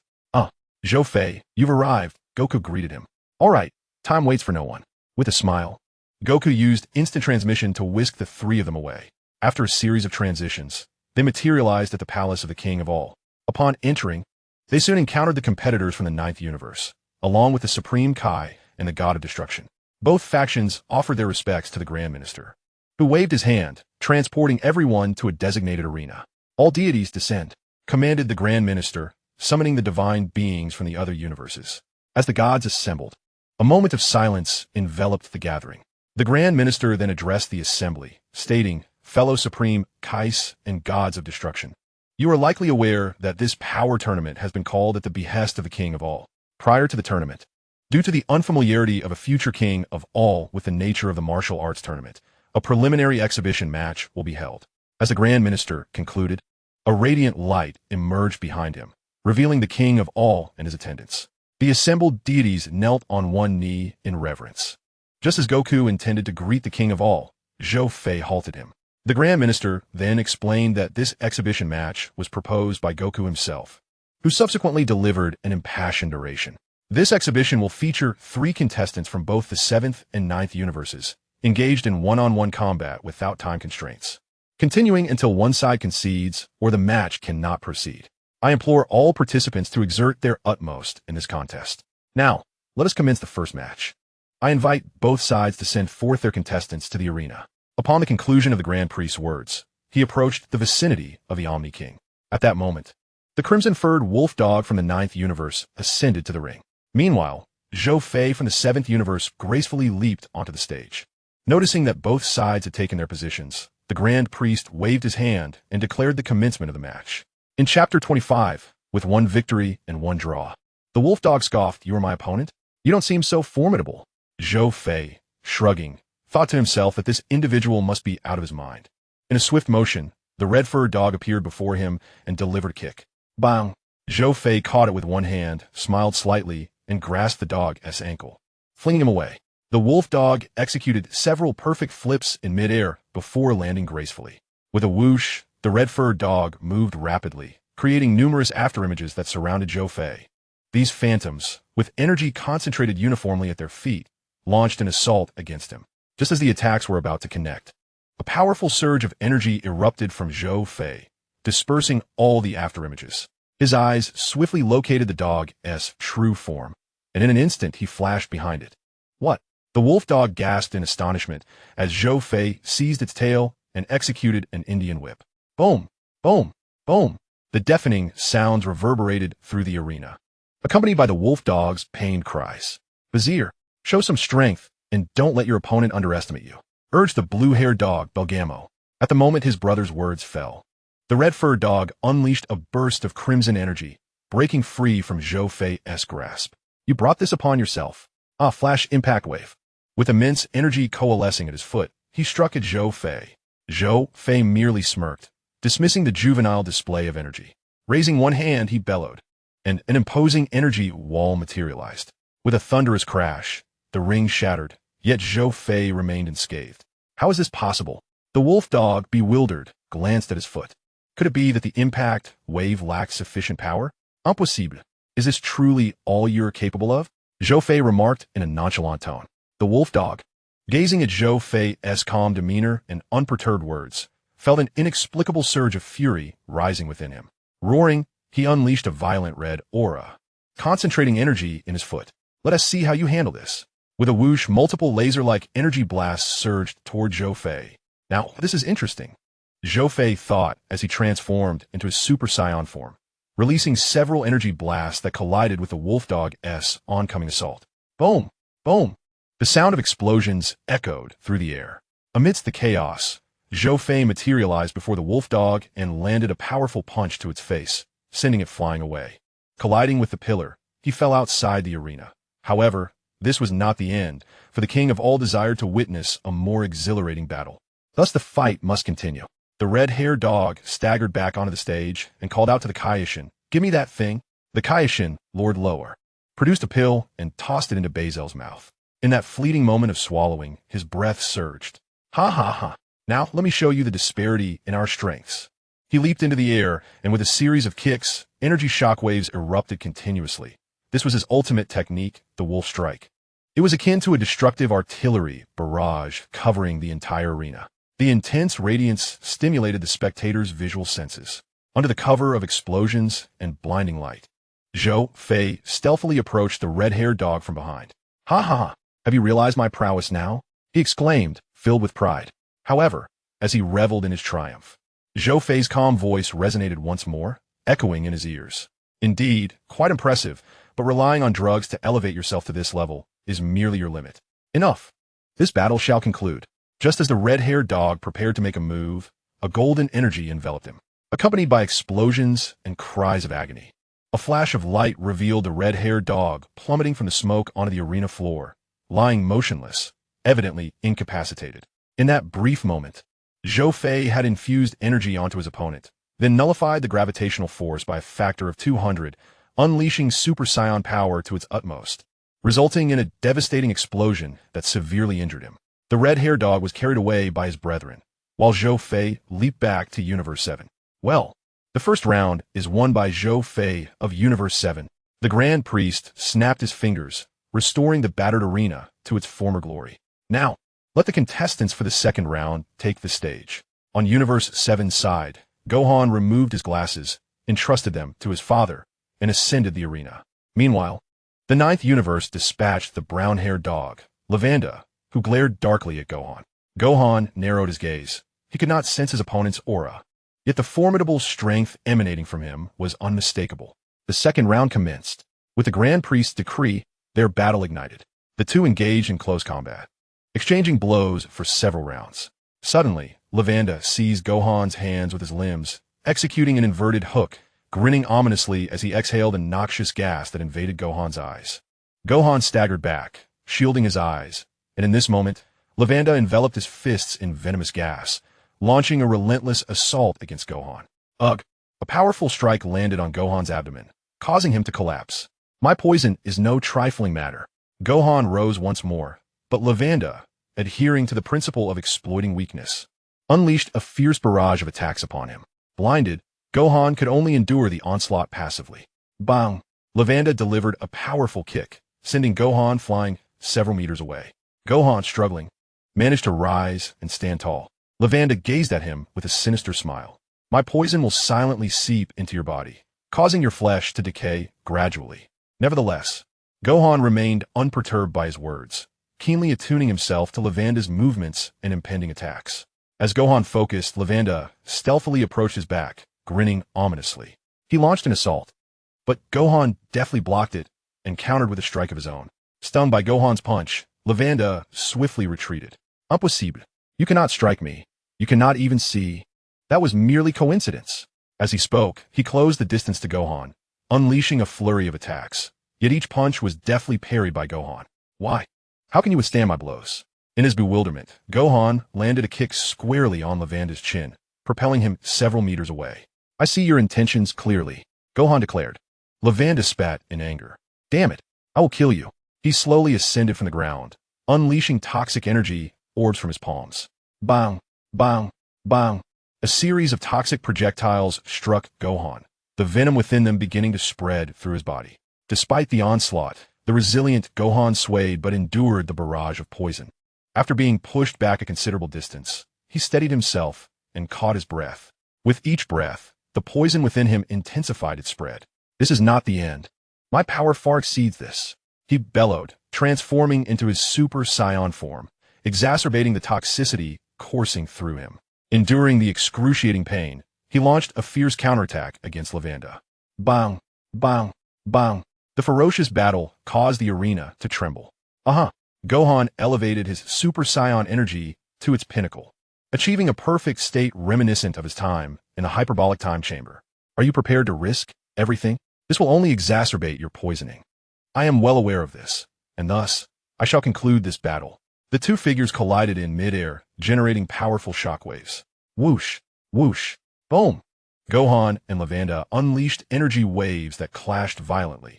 However, the accelerating toxicity within Gohan temporarily subdued him under Lavanda's assault. He was propelled outward by Lavanda's toxic shockwave. Lavanda expelled a toxic wind as a defense, but Gohan, undeterred, charged straight into it. You dare seek me out?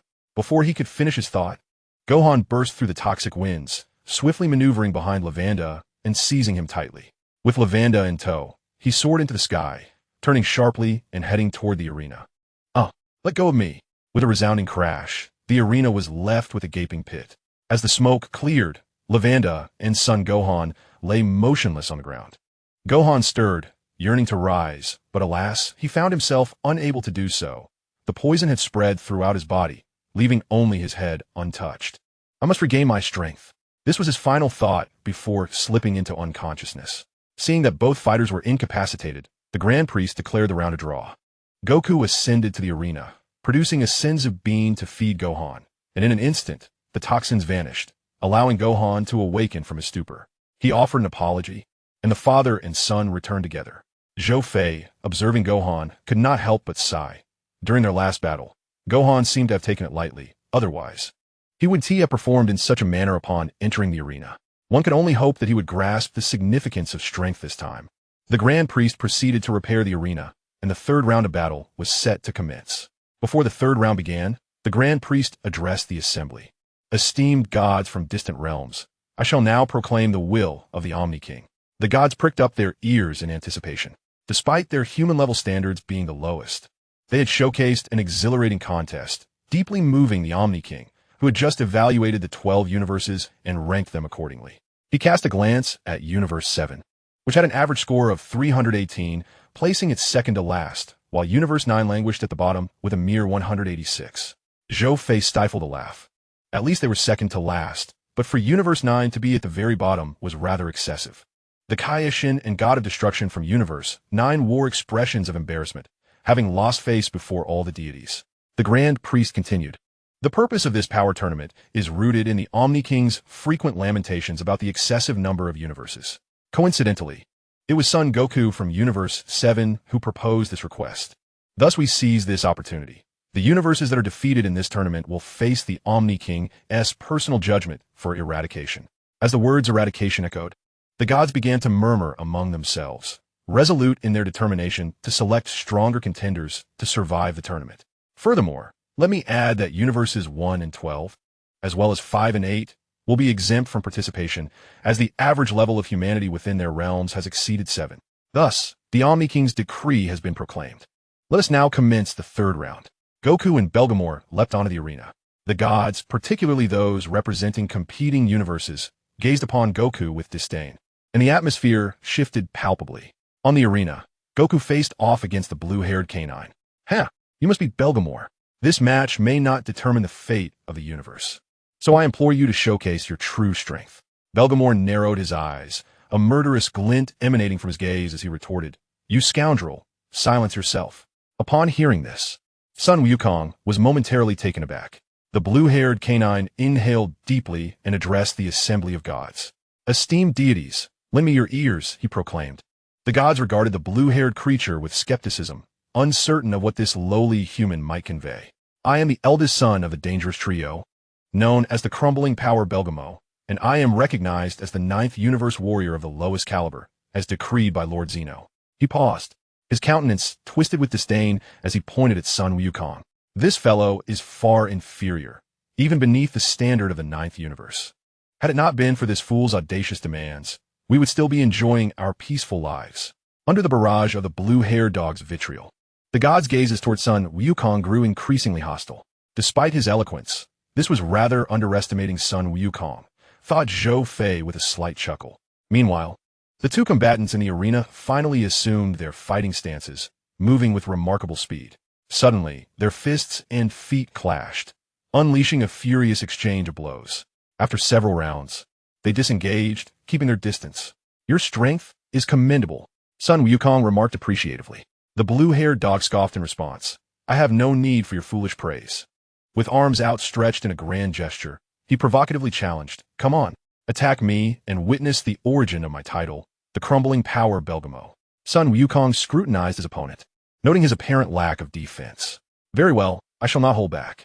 With a flurry of powerful punches, Sun Wukong struck relentlessly, each blow capable of shattering stone. Yet, Belgamo remained unfazed. After a minute of relentless assault, Sun Wukong withdrew, a smirk gracing his lips. Belgamo's abdomen bore the marks of his punches. Yet he responded with a grin, a low growl escaping his lips as he observed the faint red glow emanating from the imprints. Sun Wukong's pupils contracted. In that moment, Belgamo's form began to swell, resembling the giant transformation of Piccolo. With a sinister grin, Belgamo's clenched fist radiated red energy as he lunged at Sun Wukong. Boom! With a powerful strike, Sun Wukong crossed his arms to block Belgamo's punch, yet he instinctively leaped back upon impact. Belgamo's fist struck the ground, creating a deep crater. Dodging this attack, Sun Wukong surged forward once more, launching into a fierce offensive.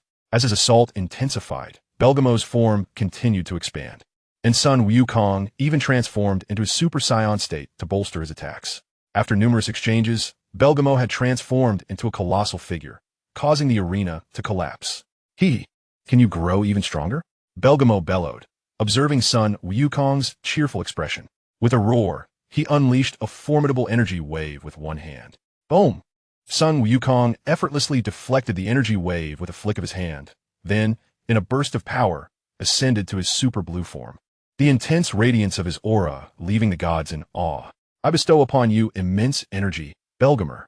Subsequently, he unleashed the king's fist, an overwhelming energy radiating in all directions.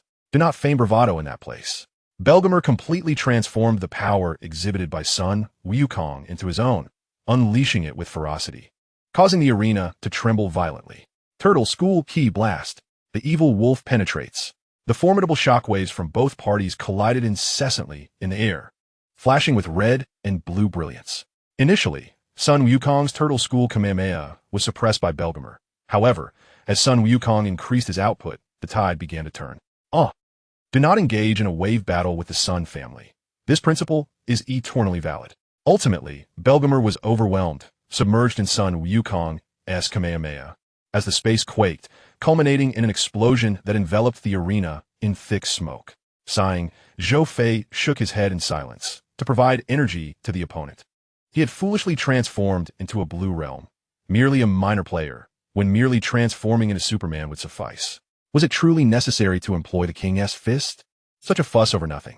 As the smoke dissipated, it revealed a desolate wasteland, where Belgamer lay quietly amidst the ruins, gazing vacantly at the majestic figure in the sky, managing a wry smile before murmuring a few words and succumbing to unconsciousness. The seventh universe is truly beyond imagination. At that moment, the Grand Minister promptly declared the conclusion of the third round, with the seventh universe emerging victorious in this comprehensive competition. Belgamer was assisted back by his two brothers. Sun Wukong gazed at the deities, proclaiming his grandiose declarations. "Bring forth your elite warriors to confront me. I shall vanquish them all without exception." The gods murmured amongst themselves, increasingly disdainful of Sun Wukong. Meanwhile, the future Xeno felt quite entertained. "Deities, have you all heard? The two Xenos are thoroughly pleased with the battle between the seventh and ninth universes, so please perform admirably in the Tournament of Power.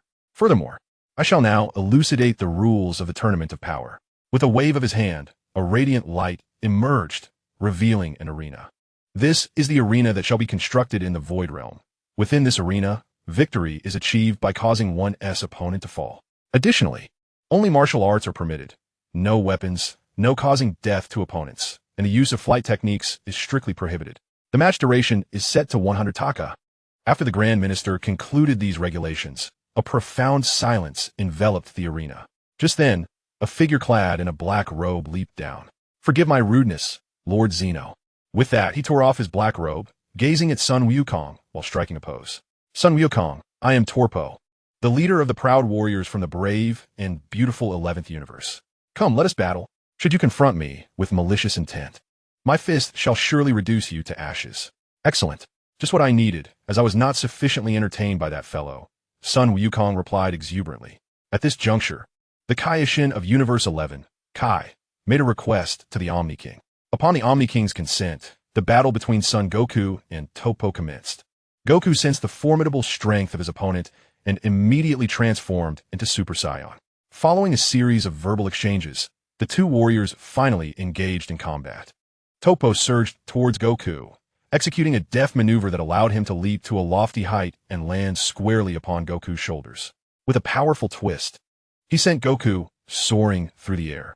As Goku spun at high velocity, he felt his internal organs jostling violently, were it not for his formidable physique. This move could have proven fatal. Letting out a fierce roar, Goku broke free from Topo's grasp and landed gracefully on the ground. In response, Topo descended and charged at him, prompting Goku to unleash a powerful punch. Topo deftly evaded the strike, seizing Goku's arm and employing a joint lock technique that dislocated Goku's shoulder, eliciting cries of pain from the Saiyan warrior. On the sidelines, the fighters from Universe 7 observed intently, recognizing that despite Topo's imposing size, he possessed remarkable speed and a mastery of joint techniques. Goku retaliated with an agile kick that sent Topo sprawling. He quickly reset his arm, flashed a grin at Topo, and unleashed a fierce golden aura as he charged forth. The two engaged in a flurry of exchanges, culminating in a clash of energy blasts. With a resounding explosion, two energy orbs detonated, enveloping the arena in a cloud of smoke that obscured Goku's vision. In that fleeting moment, Topo managed to secure a firm grip on him. Goku's anguished cries echoed as his bones creaked under the pressure.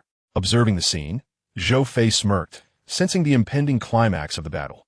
In an explosive display, brilliant blue energy surged forth, liberating Goku from Topo's hold. It seems you still have some strength left," Topo remarked as Goku retaliated with a flurry of kicks, sending him flying. "Justice shall prevail," they declared, and a new round of combat ensued, their forms intertwining in the air. The two Omni Kings watched, transfixed, as the intensity of the battle escalated, further ravaging the already dilapidated arena. Seizing an opportunity, Goku struck Topo with tremendous force, driving him into the ground before unleashing the Kamehameha wave. A brilliant blue light enveloped Topo, culminating in a thunderous explosion that cleared the smoke. Remarkably, Topo emerged relatively unscathed, save for a significant tear in the shoulder of his uniform. Furious at the defilement of the attire reserved for the proud members of his team, Topo's aura thickened with righteous indignation. Meanwhile, Goku, eager for the next phase of the battle, prepared to unleash the Kaioken. As the moment arrived for an all-out battle, the Grand Priest intervened, halting the match. The two Omni Kings, though left wanting, acquiesced to the Grand Priest's reasoning, which was centered around the considerations for the Tournament of Power. Thus, the grand exhibition concluded. Upon learning that there existed beings even stronger than Topo in Universe 11, Sun Wukong was filled with exhilaration, which earned him a scolding from Beerus. The Grand Priest announced that the arena would be constructed in a mere 40 hours, a speed that astonished both the gods and mortals alike. "All right, dismissed." With the Grand Priest's words, everyone vanished in an instant. Chapter 27. Gathering contestants, the tournament approaches. In the realm of the Supreme Kai, Sun Wukong and his companions appeared. "Wow, 40 hours? That's astonishingly swift," Sun Wukong exclaimed. "Enough with the idle banter. This is all you're doing. You better find me 10 reliable contestants," Beerus admonished, tugging at Sun Wukong's ear, his fury evident. "Ouch, ouch. I understand, Lord Beerus. Please let go." Sun Wukong grimaced and pleaded. Observing this, Beerus snorted dismissively and released his grip. Sun Wukong rubbed his reddened ear. "All right, let us return to Bulma's place to convene a war council, eating and discussing as we go. Thanks to someone's indulgence, if we don't feast heartily now, we might find ourselves starving after the inevitable defeat." "We mean Lord Beerus. You often destroy planets at will. That was not done casually. After some banter between Sun Wukong and Beerus, they ultimately made their way to Earth. At Capsule Corporation, Bulma was nearing the end of her pregnancy. Vegeta glanced at Bulma's belly and turned away, contemplating names for their child. Before he knew it, he had reached the open balcony. Vegeta, I have wonderful news. Sun Wukong exclaimed joyfully, raising Vegeta's brow in curiosity. What is it, Kakarot? With great enthusiasm, Sun Wukong elaborated on the possibility of battling against contestants from other universes. Vegeta regarded him with an incredulous gaze. Kakarot, something feels amiss. Why are you so desperately trying to get me to participate? Normally, you would be thrilled if I chose not to compete. Sun Wukong found himself momentarily speechless, and even Beerus's interjection failed to sway Vegeta, for he was focused on the impending birth of his child. Zhou Fei observed Vegeta with a smile, noting how he had transformed into a quintessential example of a cold exterior with a warm heart. Subsequently, Whis intervened, utilizing divine power to ensure Bulma's safe and painless delivery of the child. This remarkable feat nearly prompted Zhou Fei to exclaim in admiration. After the child was born, Bulma named her Bra. Vegeta raised no objections to the name and agreed to participate in the 80-person tournament. 2 hours later, Sun Wukong and his son set out as recruiters to seek competitors for the tournament. Zhou Fei, on the other hand, returned to his room to rest, while Vegeta took care of the child for a brief moment before handing him over to Bulma and heading to the gravity chamber for training. As time passed, the day of the competition arrived, with only 3 hours remaining before it commenced. At the Capsule Corporation, Krillin and the others glared at Sun Wukong in a fit of rage, making him feel quite embarrassed. He had not anticipated that Bu would enter a deep slumber at such a crucial moment. In his frustration, Son Gohan revealed the truth about the Tournament of Power. Among those present, only Zhou Fei remained remarkably calm. All right, everyone, let us not be too angry. After all, Sun Wukong acted with good intentions. If Lord Zeno had directly intervened to erase us, do you think we would still be able to converse here? Zhou Fei continued. And Sun Wukong, you ought to apologize to everyone, for you have indeed deceived them. With sincerity, Sun Wukong offered his apologies to the group. Witnessing his earnest demeanor, coupled with Zhou Fei's earlier remarks, Krillin and the others chose to forgive him. Their primary focus now was to swiftly locate the final contestant. Upon hearing Zhou Fei's suggestion, the group fell silent, pondering where to find the last participant. Suddenly, Sun Wukong clapped his hands, exclaiming, I have thought of someone. Who? The others queried, puzzled. Frieza. We can have Frieza as the 10th participant. Frieza. Everyone was taken aback. Was this truly something Sun Wukong would suggest? Could they really rely on Frieza? Well, Krillin hesitated. Frieza is notoriously treacherous. What if he harbors rebellious thoughts upon his resurrection? Do not worry, Sun Wukong reassured them. I will request the fortune teller to revive him for 24 hours. Even if he does rebel, Vegeta, Zhou Fei, and I will ensure he is stopped. After some contemplation, the group reluctantly agreed to Sun Wukong's proposal. With the decision made to include Frieza, Sun Wukong instantly teleported to King Yema's location. Meanwhile, Zhou Fei's gaze drifted toward a tree, a subtle smile gracing his lips as he began to withdraw. A figure with the legs of an ostrich and green skin stealthily observed from the shadows. Just as he turned to depart, Zhou Fei's voice startled him. Hey, have you seen enough of Universe 4? If you have, hurry back, or I might just end your life right now. Genos was taken aback, astonished that the other party had detected him despite his well-concealed aura. He sensed the overwhelming killing intent emanating from Zhou Fei. Realizing this was no jest. His life was genuinely at stake. All right, I will return now, Genos gulped, turning to vanish into the darkness. 2 hours later, Sun Wukong and Frieza arrived, though the state of Sun Wukong's attire suggested that a battle had indeed taken place. Subsequently, the group engaged in a brief discussion regarding their battle strategy. However, Sun Wukong, along with the 3 Saiyans and the nefarious Frieza, paid little heed to their deliberations.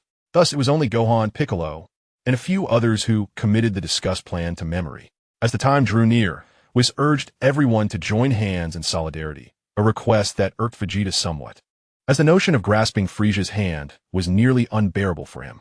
Yet, in the interest of hastening their journey to the Null Realm, Zhou Fei willingly swapped positions to take Frieza's hand, offering him a smile. Zhou Fei understood that this was merely Whis' whimsical fancy. Enveloped by radiance, they soon shimmered with a brilliant light and vanished. In the grand arena of the Null Realm, the light flickered and they materialized. Mere moments passed before warriors from other universes began to appear, while Sun Wukong was conversing with Vegeta and the Scions of Universe 6.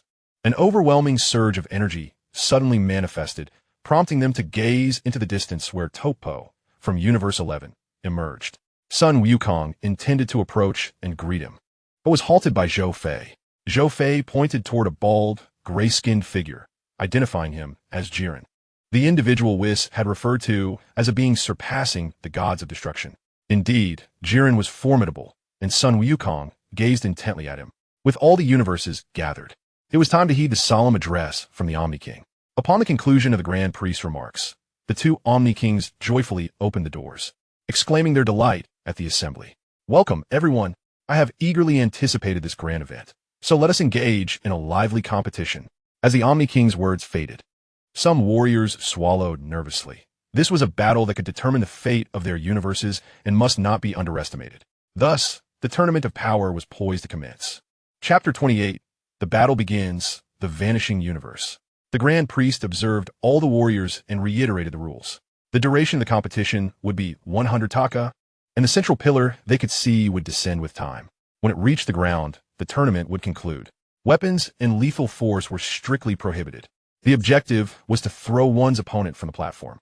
Furthermore, any warrior incapacitated and unable to move would not be deemed defeated unless cast from the arena.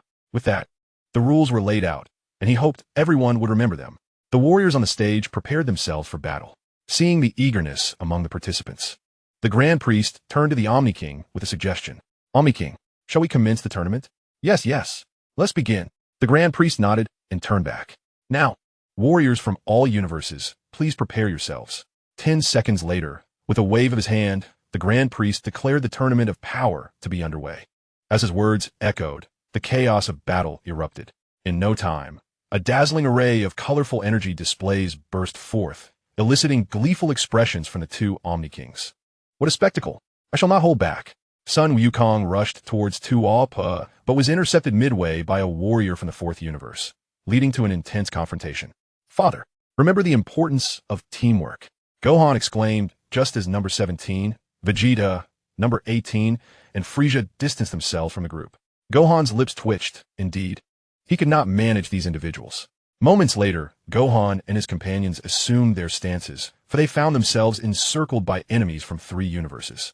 Meanwhile, on Zhou Fei's side, he heard a voice inquire, "You hail from the 7th universe, do you not?"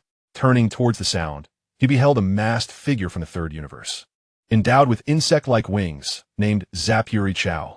He wasn't alone. Also present was Boon, a member of the Pride Troopers from the 11th universe. "You wicked beings shall ultimately face defeat," Boon proclaimed with righteous fervor. Zhou Fei scoffed. Righteousness had always been a concept defined by the victors. In an instant, Zapuri Chow unfurled his wings and sped towards Zhou Fei with the intent to grapple him. However, Zhou Fei perceived his movements as sluggish. With a swift pivot, Zhou Fei delivered a powerful kick that struck Zapuri Chow squarely in the face, sending him crashing several meters away. Following this, he unleashed a highly concentrated energy sphere towards Boon. Recognizing the threat, Boon managed to counter with his own energy sphere. The energies clashed for several seconds before erupting in a violent explosion, propelling Boon away for dozens of meters. "You scoundrel," Boon began, but Zhou Fei had already materialized before him. With a resounding punch, Boon crossed his arms in defense. "Nanny," he gasped, having underestimated Zhou Fei. The seemingly light punch carried tremendous force, propelling Boon like a kite severed from its string.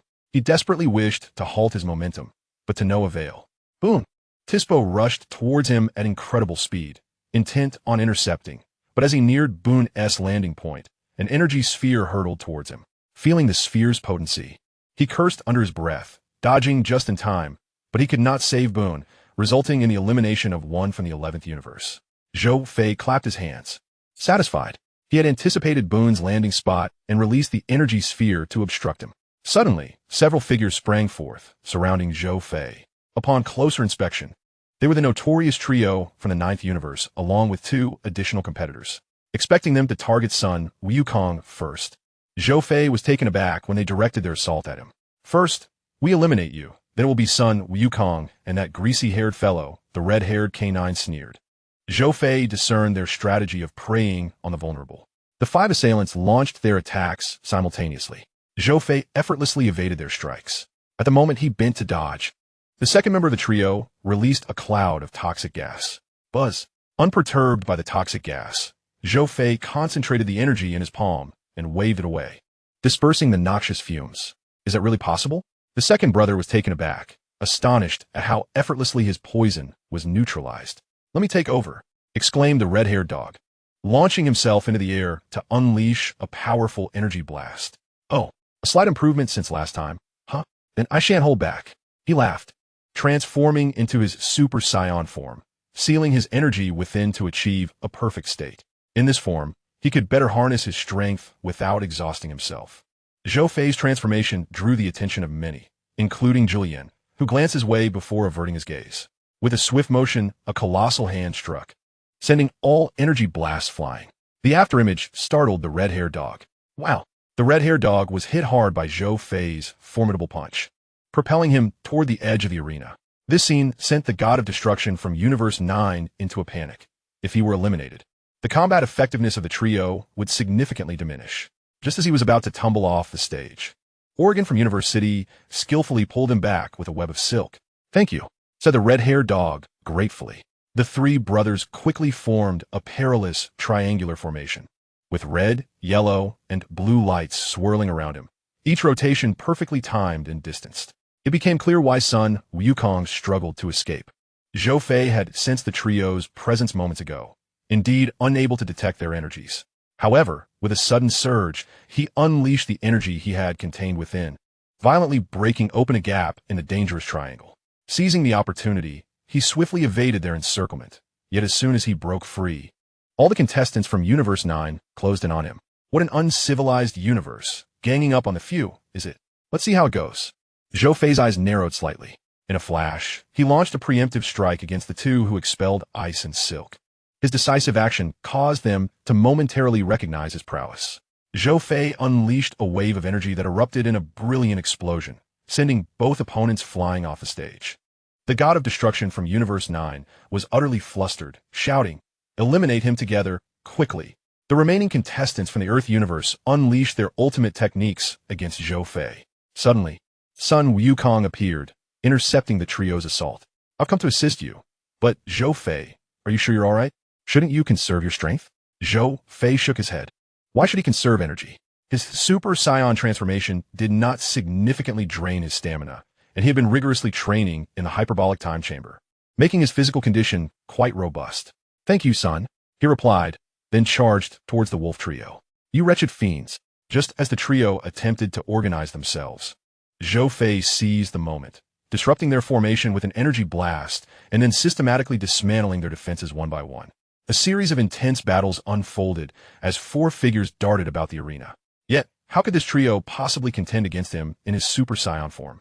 In a mere span of seconds, he had cornered them to the edge of the stage. The god of destruction from Universe 9 swallowed hard at the sight, witnessing his fighters tumble back into the audience, exactly 7 in total, leaving only this perilous trio clinging to the edge. The 3 brothers exchanged glances, and in a synchrony of red, yellow, and blue, their energies erupted. Zhou Fei recognized that the brothers were about to unleash their final gambit, and he readied himself to test the potency of the new technique he had acquired not long ago. Triangular formation, dangerous ray, ultimate magic beam, Kamehameha, with a whoosh. The enormous energy waves, composed of their combined colors, collided with the golden blue wave Zhou Fei emitted, resulting in a deafening explosion. The vibrations echoed as the trio's energy dissipated instantaneously, engulfing them before a powerful detonation sent them plummeting off the stage and back to the audience. Once the energy wave was released, Zhou Fei returned to his normal state, feeling quite satisfied with the technique's power. Simultaneously, the divine iPads in the hands of the 2 Omni Kings displayed that all fighters from Universe 9 had fallen from the stage. The Grand Priest narrowed his eyes and spoke in a remarkably calm tone. With all fighters from Universe 9 eliminated, their universe is on the brink of annihilation. As the warriors on the stage ceased their battles, they turned their attention to the unfolding scene. The 2 Omni Kings clasped their small hands, and in an instant, a flash illuminated the seats of Universe 9, causing all but the angels to vanish, along with the entire universe itself. This extraordinary spectacle left many weaker warriors in a state of shock. Zhou Fei observed this with an unruffled demeanor, not due to a lack of fear, but because he had faith in the skills imparted by his system and his own strength. Chapter 29. Eliminating Frost, a Hidden Probe. With the disappearance of Universe 9, all warriors momentarily halted their combat. The central pillar of the arena slowly descended a notch. The Omni Kings watched this spectacle with puzzled expressions. Hey, Grand Priest. Everyone has stopped fighting. Indeed, what is happening? The Grand Priest, overlooking the entire arena with a smile, replied, "It will resume shortly. Warriors everywhere are holding their breath." As the Grand Priest had foretold, the warriors were indeed astonished by the sudden vanishing of an entire universe. Thus, in a bid for their own universe's survival, the battle recommenced, vibrant colors exploding once more. The Saiyan duo sought their targets and chanced upon Hit and Bergamo approaching. Vegeta, with keen eyes, regarded Hit and sneered at Goku Kakarot. "He entrusted the matter to me, and I owe him a favor. Also, do not squander your strength unnecessarily. Understood? Vegeta, you too. Refrain from going overboard."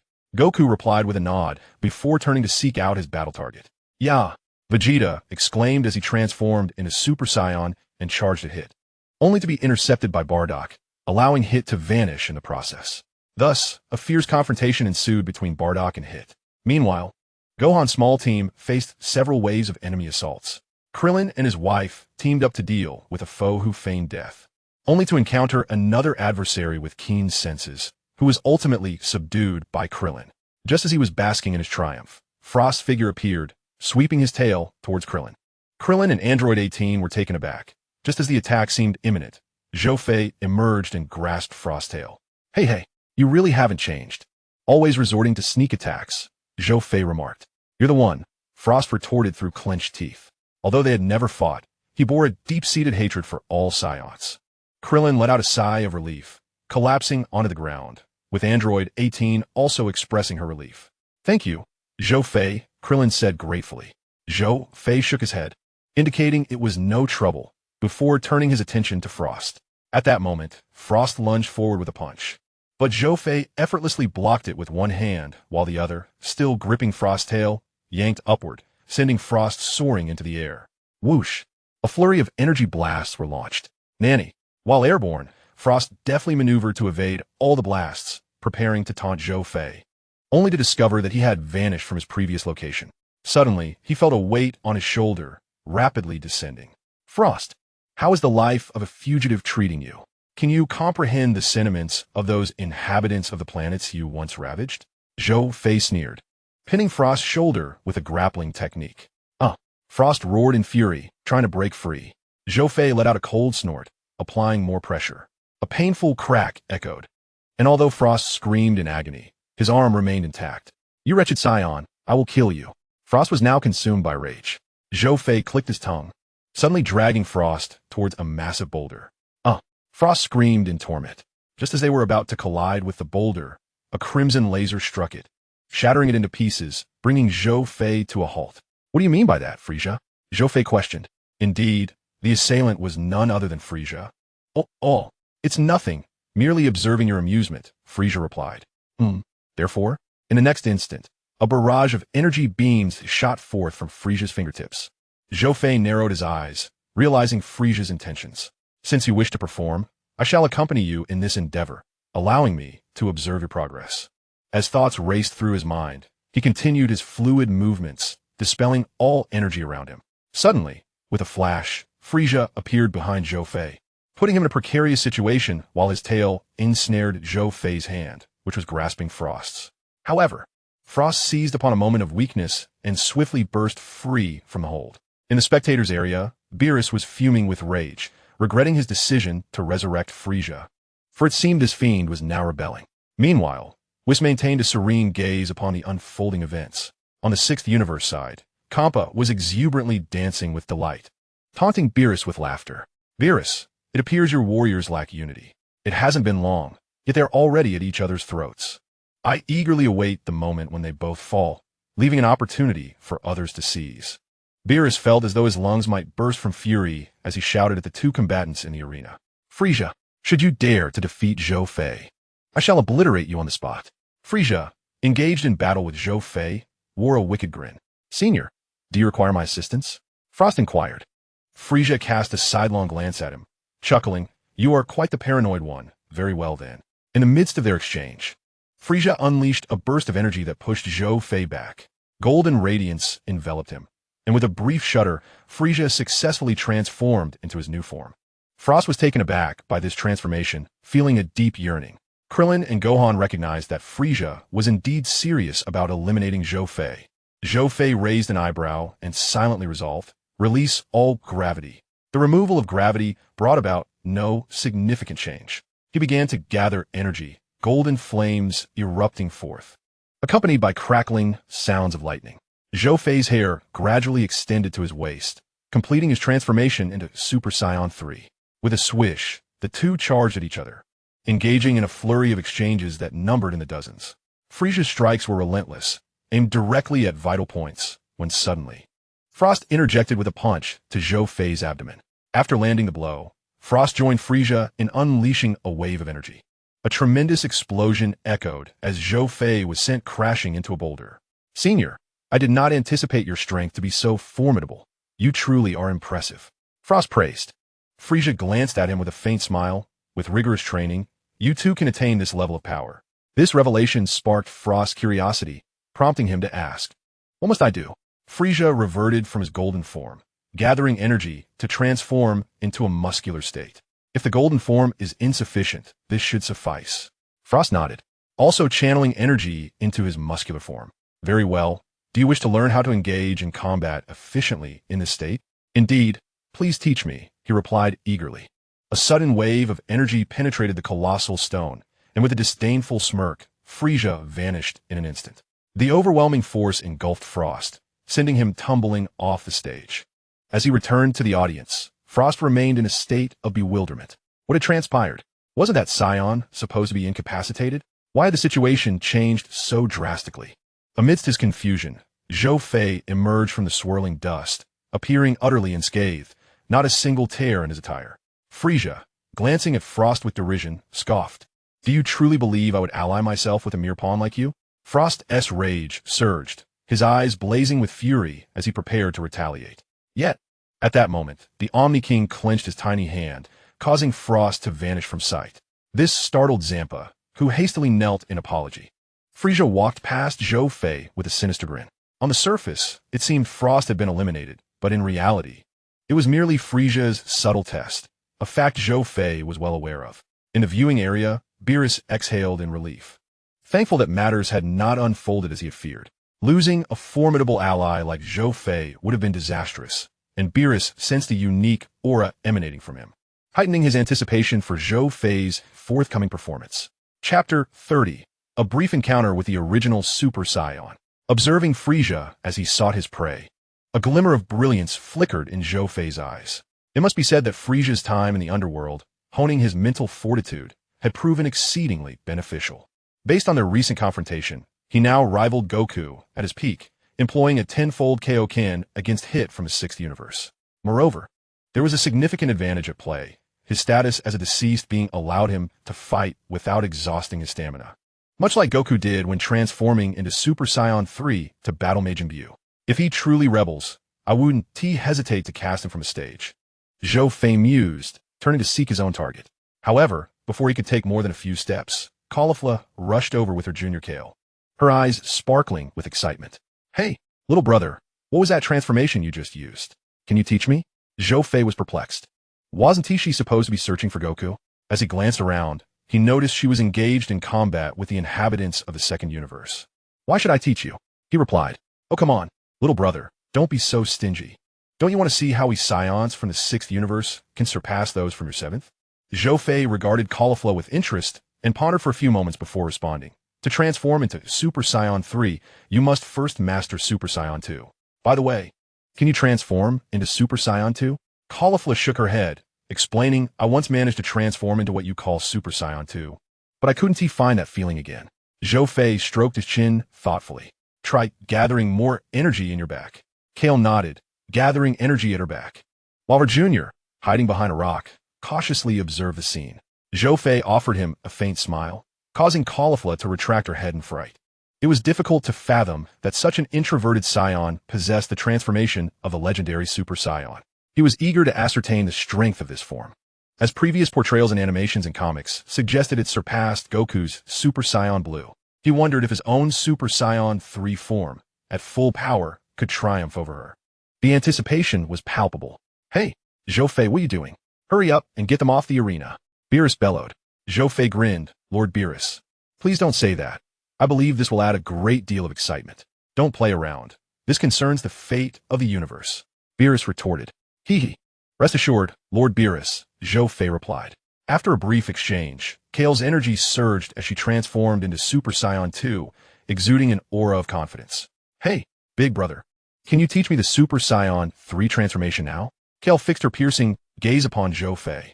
"It's not the right time yet. You haven't fully mastered Super Saiyan 2. We'll discuss it when you have," he responded. "No, you must teach me. What if I refuse?" Suddenly, the atmosphere between the two Saiyans shifted. "Then I'll have to defeat you to make you teach me." With that, Kale unleashed a wave of energy as a feint. Zhou Fei countered with a wave of his own, resulting in a thunderous clash. Emerging from the smoke, she launched a punch, which Zhou Fei effortlessly caught. The two engaged in close combat. Goku and Vegeta glanced over at Zhou Fei. The battle between Zhou Fei and Kale was intense. Though Zhou Fei was concealing his true power, after exchanging blows for several rounds, he seized an opening and delivered a powerful kick, sending her flying several meters, crashing into a massive boulder.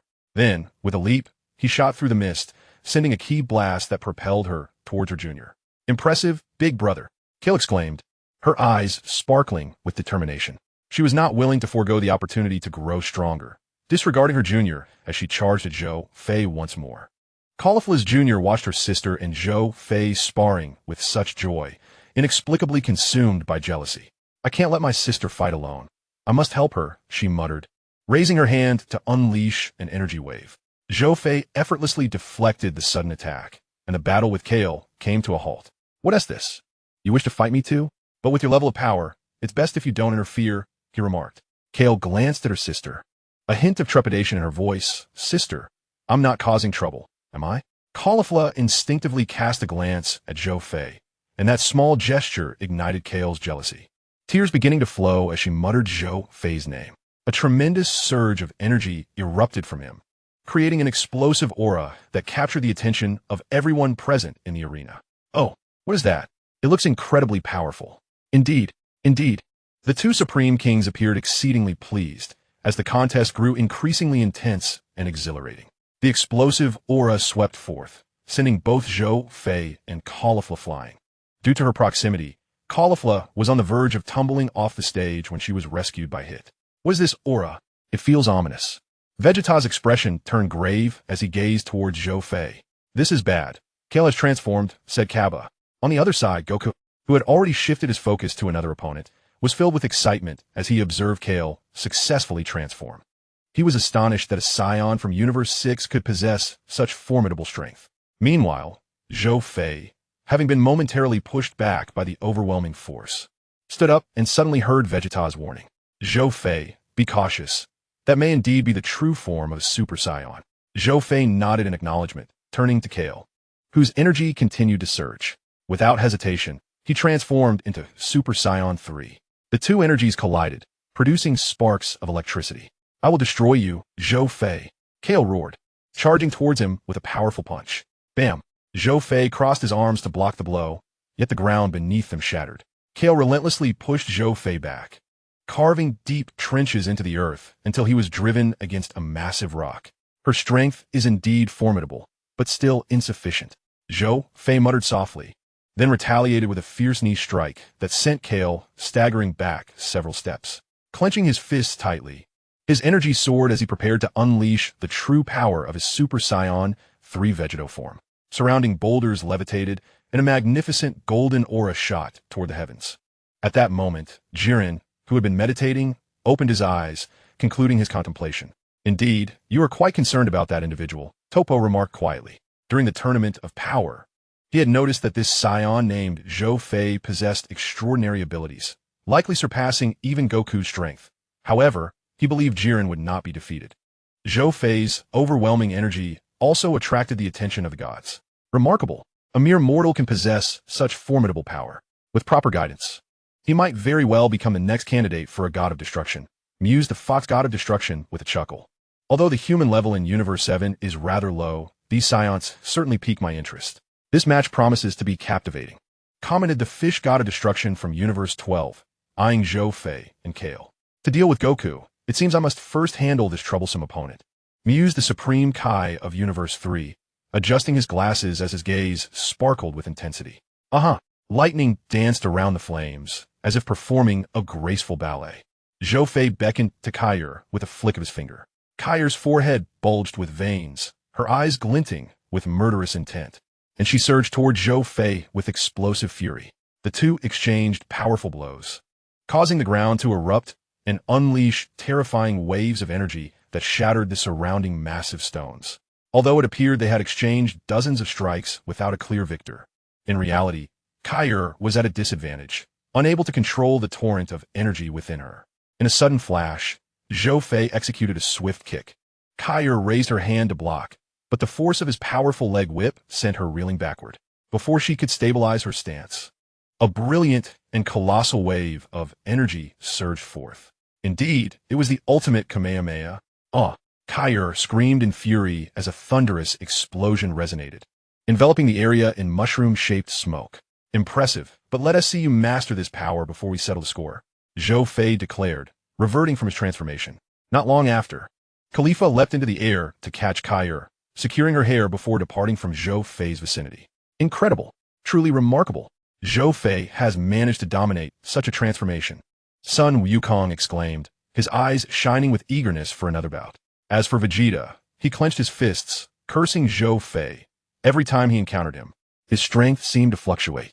However, this only solidified Vegeta's resolve to carve out his own evolutionary path, determined to surpass all Scions. Chapter 31. The Invisible Enemy. The Disappearance of Universe 4. If Zhou Fei were aware, he might have encouraged, "Keep it up, Ollie."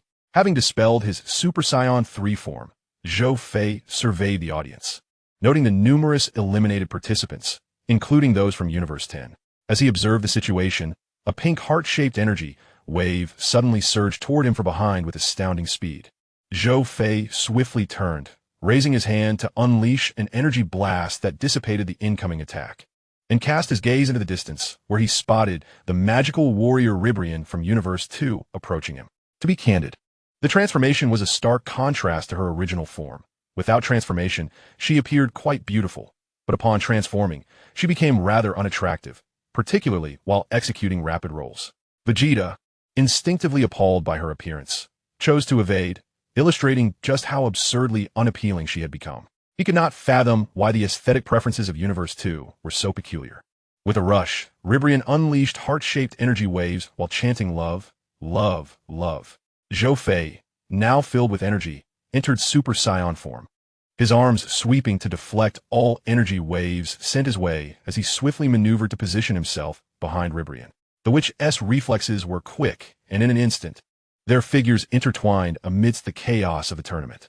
The tournament of power had reached a fever pitch, with numerous contestants eliminated. Among them were Krillin, Master Roshi, and Tien Shinhan from Universe 7. Currently, the arena was most populated by the fighters from Universe 11. As they engaged in battle, on the other side, Sun Wukong confronted the proud warriors of Universe 11. He found himself ensnared by an opponent capable of manipulating weight, which posed a considerable test of his core strength.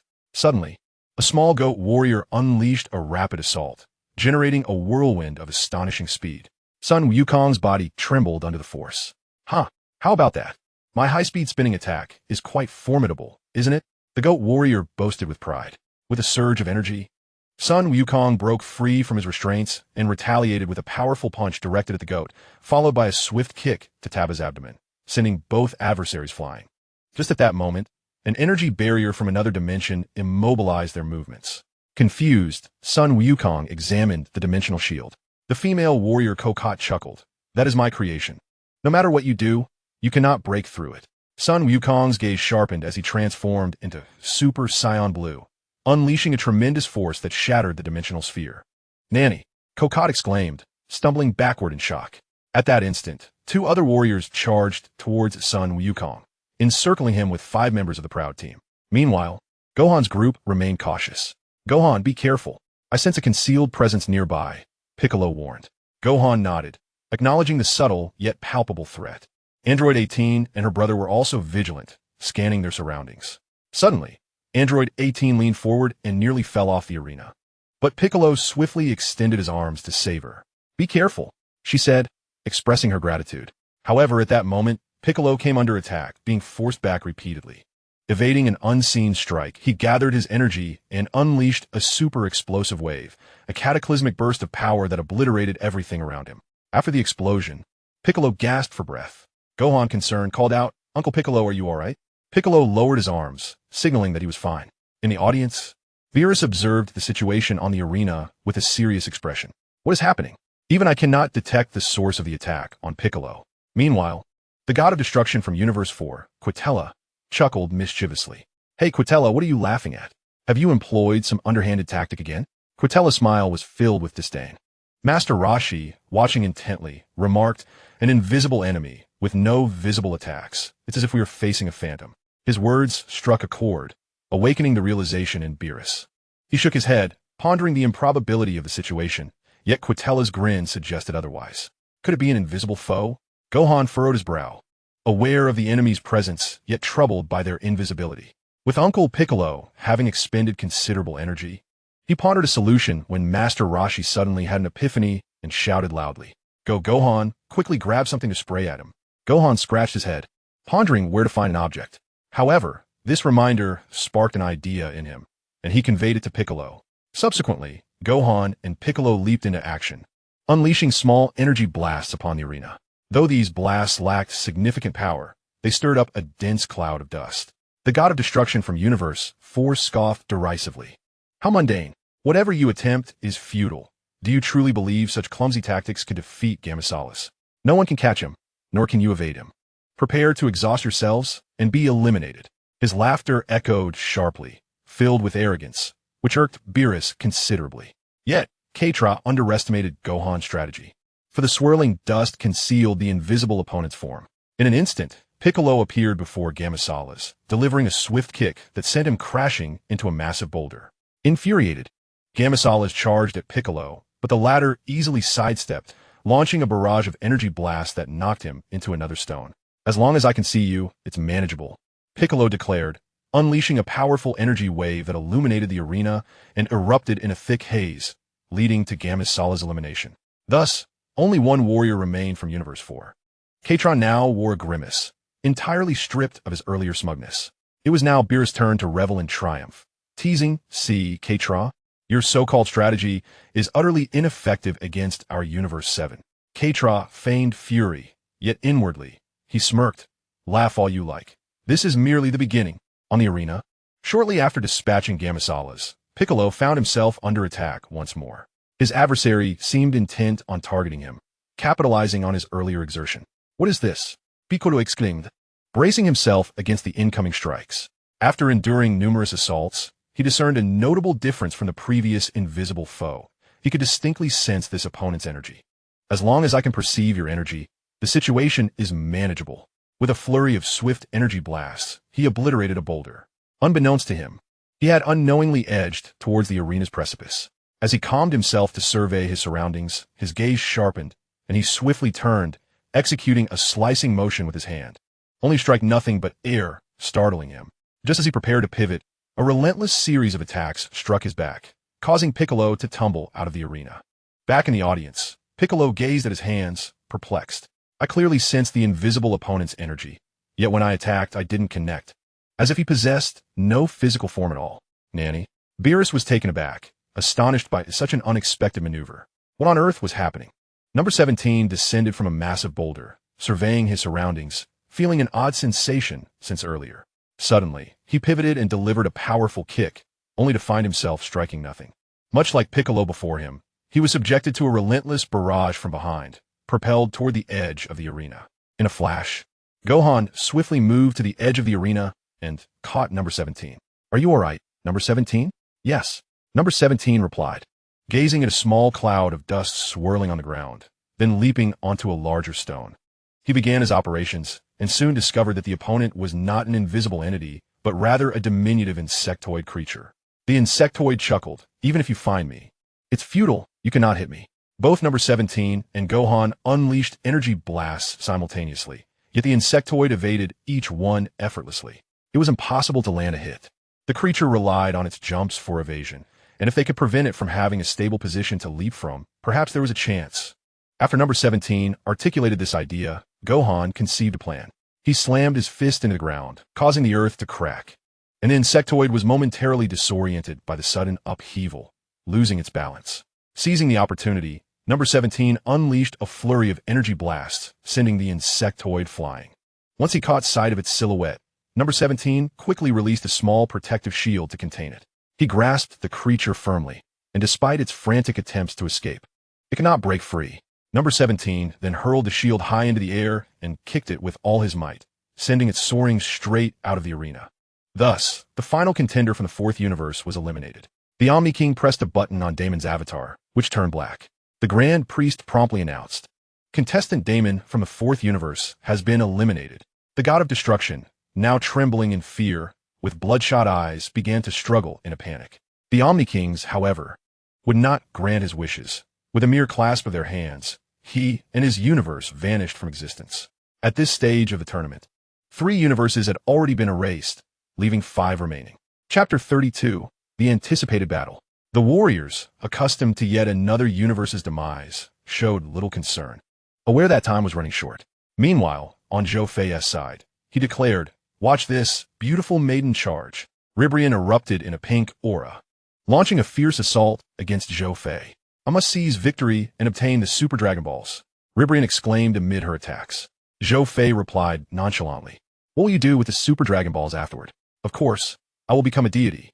I aspire to be the beloved goddess of love, cherished by all beings in the universe." Zhou Fei couldn't help but internally scoff at her aspirations, thinking, "With your appearance and stature, perhaps the title of goddess of love is a bit ambitious." However, the female god of destruction from the second universe, Hellas, stood up and praised Ribrian, exclaiming, "Indeed, our beautiful warrior from the second universe, Ribrian, your exquisite soul makes my very being tremble." The god of destruction and Ribrian shared a deep gaze, filled with emotion. Zhou Fei pondered how to respond. What would he possibly say? What was the purpose of your participation in this battle from the seventh universe? Zhou Fei shrugged. "I have no particular aim. I merely heard that this competition features many formidable fighters, and I wish to measure my strength against them." His words were indeed truthful. With the support of the system, what more could he desire? His life had already reached its zenith. Although waiting for a week seemed trivial to him, it was merely a drop in the ocean. Ribrian, however, was skeptical of his claims. Yet, she did agree on one point. She was indeed a master, a supermaster at that. At that moment, Kakaza, one of the trio of beautiful warriors from the second universe, along with another named Rogi, produced a glowing stick from somewhere to cheer for Ribrian. Energized by her sister's encouragement, Ribrian radiated a brilliant light, and soon a massive pink heart enveloped her, forming a cocoon that shattered mere seconds later, revealing Ribrian adorned with pink wings. "Thank you all for your love. I have been reborn. I am now Super Ribrian," she declared, striking a heart-shaped pose as hearts danced around her. Zhou Fei raised an eyebrow, impressed. She had indeed elevated her power significantly. By the standards of Saiyan strength, she had reached the pinnacle of Super Saiyan 2. Zhou Fei elevated his own energy to the perfect peak of Super Saiyan 1. The two unleashed waves of energy, clashing vehemently, resulting in a series of explosive sounds as thick clouds of dust spread. Buzz, trapped by the 5 members of the Proud Warriors. Son Goku transformed into his super blue form, swiftly eliminating all 5 before returning to his normal state, his gaze fixed on Jiren. Just as Toppo was about to act against him, Jiren raised a hand, signaling him to remain still. Thus, Son Goku and Jiren stood in a tense standoff. In the audience of the 11th universe, the Kaioshin Kai adjusted his glasses, a glimmer of anticipation shining in his eyes. Is it finally about to begin? This battle has garnered much attention. Are you worried about Jiren? The tone of the clown god of destruction was a mix of indifference and pride. Do not fret. No one can defeat him, no matter who they are. Kai glanced at the clown god, pondering the reason behind such confidence.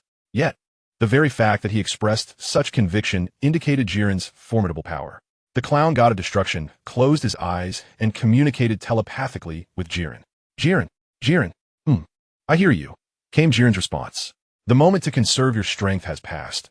First, eliminate Sun Wukong, and then proceed to vanquish the others, demonstrating your prowess to the myriad deities of the universe. Understood. The task is entrusted to you, Jiren. As Jiren advanced, the entire arena, nay, the entirety of the void, quaked under the weight of his aura. Sensing Jiren's presence, the onlookers ceased their actions.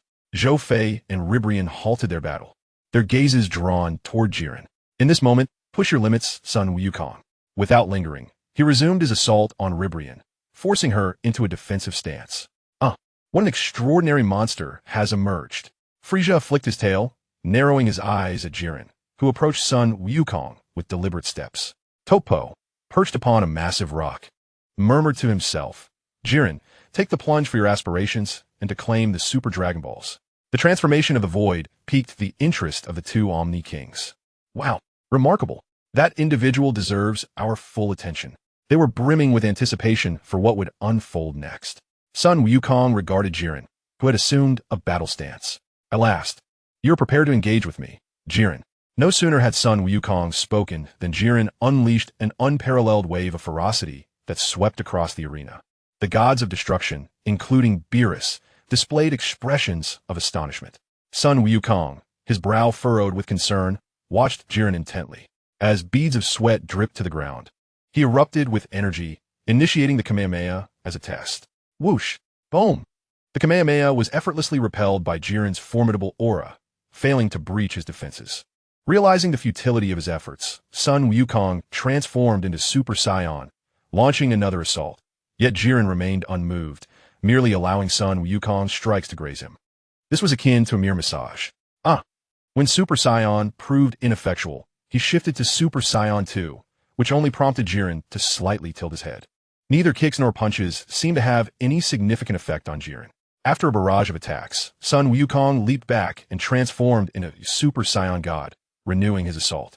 This time, there was a notable difference, as Jiren raised a single finger to intercept the blow. A glimmer flickered in Sun Wukong's eyes as he unleashed a fluid series of punches, yet Jiren effortlessly blocked each one with that solitary finger. The ground beneath them crumbled in layers. No matter how graceful Sun Wukong's strikes were, they yielded no effect on Jiren. It appears that you have yet to unleash your true capabilities. Very well, I shall not hold back any longer. Releasing his Super Saiyan God transformation, he began to gather energy, and soon, a blue glow enveloped him as he transformed into Super Saiyan Blue. The true battle between Jiren and Sun Wukong is about to unfold. The God of Destruction, K, adjusted his glasses. Sun Wukong finally showcased the power of Super Saiyan Blue, signifying that this would be a pivotal confrontation. However, it was merely a futile struggle, remarked the God of Destruction with a chuckle. K, shaking his head, disagreed. Sun Wukong from Universe 7 was indeed a formidable contender, should Jiren manage to defeat him in his full power state. The remaining warriors on the arena would soon lose their fighting spirit. The God of Destruction chuckled lightly, skeptical of such a notion, for they were unaware of the true extent of Jiren's strength. Are you suggesting that to demonstrate Jiren's overwhelming advantage, he would use Sun Wukong as an example? If that is your belief, you underestimate Jiren. I have stated before that he will not lose, regardless of his opponent. K, gazing at the confidently arrogant God of Destruction, found himself at a loss for words, given the gravity of the situation. Sun Wukong was the first to strike, delivering a powerful blow that sent Jiren crashing into the mountainside, instantly engulfing them in a fierce melee. The exchange of fists and feet was relentless, yet to Jiren, Sun Wukong's attacks appeared trivial. With a slight increase in seriousness, Jiren began to dominate. A series of strikes pinned Sun Wukong to the ground. In the face of absolute power, Super Saiyan Blue Wukong was reduced to mere decoration. Grabbing Wukong's leg, Jiren unleashed a brutal assault. Realizing he was at a disadvantage, Wukong had no choice but to activate his red-blue buff mode. With the enhancement of the tenfold Kaioken, his speed and strength surged exponentially, allowing him to evade Jiren's assaults momentarily. Seizing the opportunity, Wukong unleashed the Kamehameha wave, yet this attack proved futile. The two resumed their fierce combat, and this time Jiren exerted a bit more strength. Amidst the chaos of rubble, they pursued each other until Jiren caught Wukong by the ankle, forcefully slamming him into the ground. Undeterred, Wukong charged at Jiren. Their figures flickered across the arena, their assaults relentless like the ceaseless flow of a mighty river. Regrettably, in the face of absolute strength, Sun Wukong succumbed once more, this time under Jiren's foot. Wukong struggled valiantly, but Jiren seized his hair, lifting him up and coldly declaring, "It's over." Sun Wukong. A punch struck Wukong in the abdomen, causing him to spit out white foam, followed by a devastating energy wave. Wukong soared like a bullet through several massive stone blocks, hurtling toward the edge of the arena. Jiren slowly turned away, for a true warrior never looks back. Just when one might assume the battle was concluded, Sun Wukong astonishingly grasped the edge of the arena, having now entered the 20-fold Kaioken state.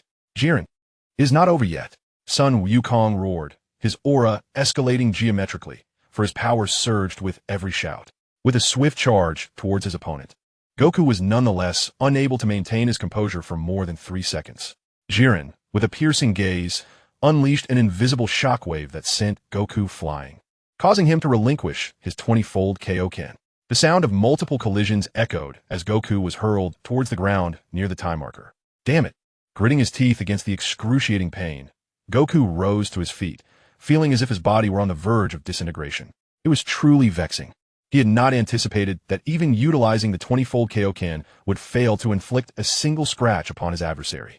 As he spoke, Goku reverted from his Super Saiyan Blue form, an action that seemed to trigger a realization in his son and Krillin in the audience. "Dad," Gohan murmured. Goku leapt to a high vantage point, raising his arms aloft. "Everyone, please lend me your energy." Indeed, Goku was preparing to unleash the Spirit Bomb. The remaining competitors from Universe 7 contributed their energy, with Zhou Fei following suit. Even Frieza joined in, though Vegeta remained stoic. Yet, it was not sufficient. Gathering the energy required too much time. Goku's expression turned anxious, fearing that Jiren might launch an assault at any moment. Who would refuse such a glaring opportunity to strike? However, Jiren calmly declared, "Goku, I will wait for you. This must be a special technique for you, so unleash your full power." Goku understood that Jiren wished to endure the brunt of his might, aiming to vanquish him in the process. You truly underestimate me. Despite this, Goku felt a surge of exhilaration. As the energy coalesced, the Spirit Bomb grew to the size of a small planet. Zhou Fei, standing atop a high ground, watched with gleaming eyes. The moment had finally arrived. Chapter 33. The ultimate technique meets defeat. Zhou Fei enters the fray. The Spirit Bomb had fully formed. "Jiren, you better not regret giving me this time to prepare," Goku proclaimed boldly, launching the colossal Spirit Bomb towards Jiren. The overwhelming energy reverberated throughout the void. All eyes were fixed on the scene, pondering who would emerge victorious in this epic confrontation. Goku strained with all his might to propel the Spirit Bomb. But in an unexpected turn, Jiren stood resolutely like a god of war, pushing the Spirit Bomb back. In response, Goku immediately transformed into Super Saiyan Blue, disregarding the energy cost as he unleashed the 10-fold Kaioken. However, employing the 10-fold Kaioken merely achieved a stalemate. In that case, 20-fold Kaioken. The immense power of both warriors propelled the Spirit Bomb, causing the ground to tremble and fracture. The colossal auras they exuded created a pressure that compressed and expanded the Spirit Bomb in a relentless cycle. "Well done. Jiren, destroy Goku for me, the god of destruction." The Joker muttered to himself, "How astonishingly powerful. Truly an insurmountable pinnacle. However, I shall not concede so easily." Sun Wukong elevated his aura to its utmost limit, resolutely continuing his resistance. Jiren cast a fleeting glance at him, his tone indifferent, as if dismissing Wukong's futile struggles. Buzz. This time, the Spirit Bomb did not compress. Instead, it expanded to its maximum potential. With a roar of defiance, Wukong ultimately succumbed, the Spirit Bomb rapidly contracting, accompanied by a radiant brilliance that illuminated the entire Void Realm. Boom! Wukong was engulfed by the Spirit Bomb. A colossal explosion erupted, unleashing a terrifying wave of energy that left a gaping hole in the arena, followed by a deafening sound that reverberated throughout the void. The explosion persisted for several minutes before finally subsiding, the light dissipating, and tiny stars began to fall from the sky. Yet, within the crater, Wukong's presence was nowhere to be found, only the lingering aura of destruction. Witnessing the scene, Beerus stood up, visibly anxious. Impossible. Wukong cannot be dead. Krillin shook his head, unwilling to accept that Sun Wukong had perished, having triumphed against insurmountable odds before. He believed in Wukong's potential for miracles. Beerus interrupted his thoughts. "No, there is no trace of his aura, anywhere in the Void Realm. Krillin clenched his fists, bewildered. Suddenly, a thought struck him. Beerus, if Wukong was slain by Jiren, then should not Jiren also be disqualified? No, he will not be disqualified, Beerus replied, shaking his head. Why not? Krillin was perplexed. The rules clearly stated that killing someone warranted disqualification. Just as Krillin prepared to demand answers for his fallen friend, the Grand Priest spoke. Since this energy was released by Son Wukong himself, regardless of the circumstances, he has effectively destroyed himself. Thus, it is classified as self-destruction. Therefore, the 11th universe's Jiren faces no punishment. The god of destruction from the 11th universe and the supreme Kai bowed to the Grand Priest in gratitude. Wukong. Krillin felt an overwhelming sense of despair. Jiren stood calmly, and moments later, explosions echoed not far from him as competitors from the 2nd, 3rd, and 6th universes emerged from the dense mist. Although they had witnessed Jiren's formidable strength, they remained undeterred, each possessing their ultimate techniques yet to be unleashed. With half the tournament time still remaining, the two Omni Kings prepared to press the icon of Son Wukong on their divine iPads when suddenly, the entire Void Realm began to tremble. Zhou Fei squinted, sensing that the moment of excitement had finally arrived. What is happening? The entire Void Realm is shaking. Master Roshi exclaimed, realizing something astonishing as he gazed at the gaping pit. Klin revealed a faint smile. It must be so. I knew he would be all right. A sacred beam of energy shot straight into the heavens from the pit. Within the radiant light, a disheveled figure slowly rose. It was Son Wukong. How intriguing. Jiren's eyes were fixed intently on the figure amidst the light. As the white glow dissipated, Son Wukong emerged, enveloped in a translucent aura. He gradually opened his eyes, and his pupils, unlike the previous darkness, shone a brilliant silver. Simultaneously, the ethereal energy surrounding him transformed into a wave of heat that spread outward. Son Wukong, this fellow. Toppa and Dispo exchanged glances before leaping into the pit to launch an attack on him. However, a shocking event unfolded in the next moment. Son Wukong raised his hands, appearing slow yet executing an incredibly swift and precise counter to their punches. With a resounding clap, he grasped their fists and effortlessly flung them, sending both crashing into the wall. How could this be possible? The god of destruction from Universe 11's eyes widened in disbelief. What was he witnessing? Son Wukong had flawlessly neutralized Toppa and Dispo's combined assault. Surely, he was not dreaming. The opponent had already sustained grave injuries. The Grand Priest's eyes glimmered with a knowing light as he remarked, "Oh my, it seems something quite fascinating is occurring with the contestant's son Wukong." He also cast a sidelong glance at the scion named Zhou Fei. The two kings were equally delighted. Son Wukong was alive and even stronger than before, which piqued their curiosity. Son Wukong paid no heed to Toppa and Dispo, instead advancing towards Jiren. To others, it appeared he was walking towards Jiren, but in Son Wukong's perception, he instantaneously reached Jiren's side and, with remarkable speed, delivered a kick that Jiren narrowly evaded by crouching. As Jiren rose, he swung his fist. Yet Son Wukong seemed to have anticipated this, tilting his head to dodge while simultaneously countering with a punch. Jiren effortlessly sidestepped this attack. Bang, bang, bang. In that instant, their exchanges escalated to an unparalleled velocity, so swift that even the gods struggled to capture their forms completely. Vegeta, observing the scene from atop a massive rock, scowled and clenched his teeth, pondering, what on earth has happened to Kakarot? How is he performing attacks that even the Super Saiyan Blue form cannot achieve? The Ultra Instinct power is truly formidable. Zhou Fei, too, envied such strength, though he admired it. He did not doubt that the perfect Ultra Instinct form he would eventually showcase would be impressive in its own right. It was simply not the right moment yet. He would need to wait until his opponent unveiled their true form before attending to his own preparations.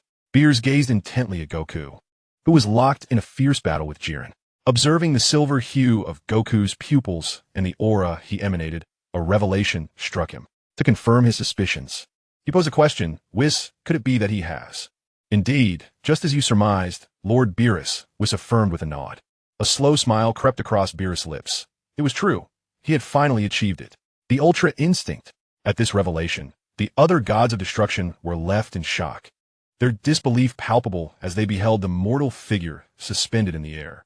Ultra Instinct, an ability reserved for the divine. How could it possibly manifest in a mere mortal warrior? This was utterly inconceivable. What is this Ultra Instinct? The bald trio and Piccolo pondered, bewildered by the intensity of the god's reactions. What exactly is Ultra Instinct? Asked the Kaioshin cautiously. As a deity, he had no knowledge of such a phenomenon. You really ought to read more, the old Kaioshin lamented. Though he himself was equally ignorant, Whis chuckled softly, elucidating, Ultra Instinct transcends the traditional combat methods reliant on sense and ki. It requires the body to engage in reflexive movements, bypassing conscious thought entirely. This allows for maximized speed and reaction capabilities, enabling the body and mind to fight independently, a manifestation of one's potential unleashed beyond its limits. Impressive. Although they grasped little of the explanation, the sense of awe remained undiminished. The atmosphere crackled with terrifying sonic booms as the battle intensified. It became evident that Goku's attack speed had escalated dramatically compared to the onset of the fight. They could feel the searing waves of energy radiating from him, albeit in a fluctuating state. It seemed Goku had yet to fully master Ultra Instinct. His current state was merely a breakthrough facilitated by the Kamehameha wave shattering the shackles upon his body. Suddenly, Whis remarked, and the other deities recognized Goku's condition, feeling a sense of relief. If a mere mortal were to wield such power, the dignity of the gods would be at stake. Achieving this level is commendable, yet you remain no match for Jiren. The clown god of destruction proclaimed with a confident grin. Crack, crack. The energies of the two warriors clashed, unleashing torrents of dust into the air. In an instant, Goku unleashed a surge of energy, delivering a powerful kick that sent Jiren flying, executing the Kamehameha wave. However, Jiren merely glared and deflected the Kamehameha wave effortlessly. Goku, biting his lip, erupted with energy once more. This was his final surge, concentrating all his ki into a single punch aimed squarely at Jiren. Bang! Boom! Jiren effortlessly absorbed the force of the punch, the immense pressure tearing the ground asunder. Yet he remained utterly unmoved. In contrast, the searing energy surrounding Son Goku had dissipated entirely. Son Goku, to be candid, you are quite commendable. But this is where it ends. As he spoke, Jiren unleashed a crimson aura, followed by a devastating punch that struck Son Goku in the abdomen, instantly propelling him through the air. An explosion erupted mid-flight, accompanied by Goku's anguished cries. As the dust settled, Goku plummeted from the sky, but a figure swiftly appeared to catch him. It was none other than Zhou Fei. Thank you, son. Allow me to share some of my energy with you. Take a moment to recuperate. Zhou Fei transmitted a small amount of energy to help Goku regain some mobility. I appreciate it, Zhou Fei. I never anticipated encountering such a formidable opponent. Goku grimaced in pain as he managed to move slightly. So, this is not your fault. After all, you have yet to fully master the Ultra Instinct technique. However, even once mastered, it places a considerable strain on the body, Zhou Fei stated candidly. Goku nodded, not overly concerned, realizing that if he could master that form, he could indeed contend with Jiren. He was determined to attempt re-entering that state. Patting Goku's shoulder, Zhou Fei stretched his limbs. Now it's my turn. In the audience, the spectators were astonished. They had not expected that Jiren from Universe 11 was indeed the legendary mortal whose power surpassed that of the gods of destruction. Beerus sighed with a wry smile. Indeed. At that moment, Krillin gasped, drawing Beerus's attention. He observed Zhou Fei from Universe 7 standing before Jiren. Oh, how intriguing. I never anticipated that Zhou Fei would wish to battle Jiren. Whis chuckled softly. Jiren regarded the Universe 7 contestant, whose name he recalled as Zhou Fei, his demeanor as calm as ever. You wish to fight me? With those words, an overwhelmingly fierce aura emanated from him, pressing down upon Zhou Fei. Zhou Fei scratched his face, unleashing his own energy to withstand Jiren's pressure, causing a noticeable shift in Jiren's gaze. Chapter 34, vs. Jiren. A spectacle that left all in awe. Jiren, Toppo called out. Jiren paid him no mind, his piercing gaze fixed intently on Zhou Fei, sensing a potent energy fluctuation emanating from him. Indeed, Jiren, I sense you have yet to unleash your full potential, and I happen to be quite eager for a challenge. Zhou Fei remarked with a serene smile. Aside from Universe 7, all the gods regarded Zhou Fei with newfound respect. This human truly possesses remarkable audacity. Very well, I shall indulge you, Nanny. The crowd and the deities alike were astounded. Jiren had actually agreed. Zhou Fei transformed into Super Saiyan 3 and launched a rapid barrage of attacks against him. Bam! Bam! Bam! His attack was completely thwarted. The King of Worlds punch intensified to 60 times its original power. A formidable aura surgit forte. The sudden force of the punch propelled him back several steps. To his astonishment, Tuo realized that in this form, he could actually force Jillian back a few paces. Jillian retaliated with a kick. Whoosh! Zhou Fei's figure darted like a flash of light, launching another punch. Bang! The two forces collided, producing a sonic boom in the air. Boom! Zhou Fei staggered back, crashing through numerous mountains. Amidst the billowing smoke, the aura surged once more, shattering most of the boulders in its path. Ultimate, magic strike, flash, Kamehameha, buzz, whoosh. A golden beam of energy erupted forth. Faced with the dazzling energy approaching him, Jillian maintained his usual stoic expression, his eyes widening. A powerful aura formed a barrier, akin to his battle with Sun Wukong, blocking the energy wave. After a few seconds, an unexpected occurrence transpired. Cracks appeared in the aura barrier. Jillian intensified his aura, causing the cracks to vanish. In that fleeting moment, Zhou Fei mysteriously materialized behind Jillian. As Jillian turned, Zhou Fei vanished again, repeating this several times until crack. The ground fractured. Amidst the thick smoke, Jillian seized Zhou Fei's fist. Shall we end this little trick? Jillian remarked coolly. Zhou Fei nodded. Indeed, such tricks are futile against you. He withdrew, relinquishing the Super Saiyan 3 King form. Although Super Saiyan was impressive, he needed further enhancement to match Jillian's prowess. Stepping back, he began to gather energy, the golden flames igniting fiercely. His aura captured the attention of the gods.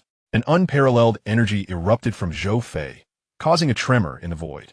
The radiant light stimulated the visual senses of everyone present.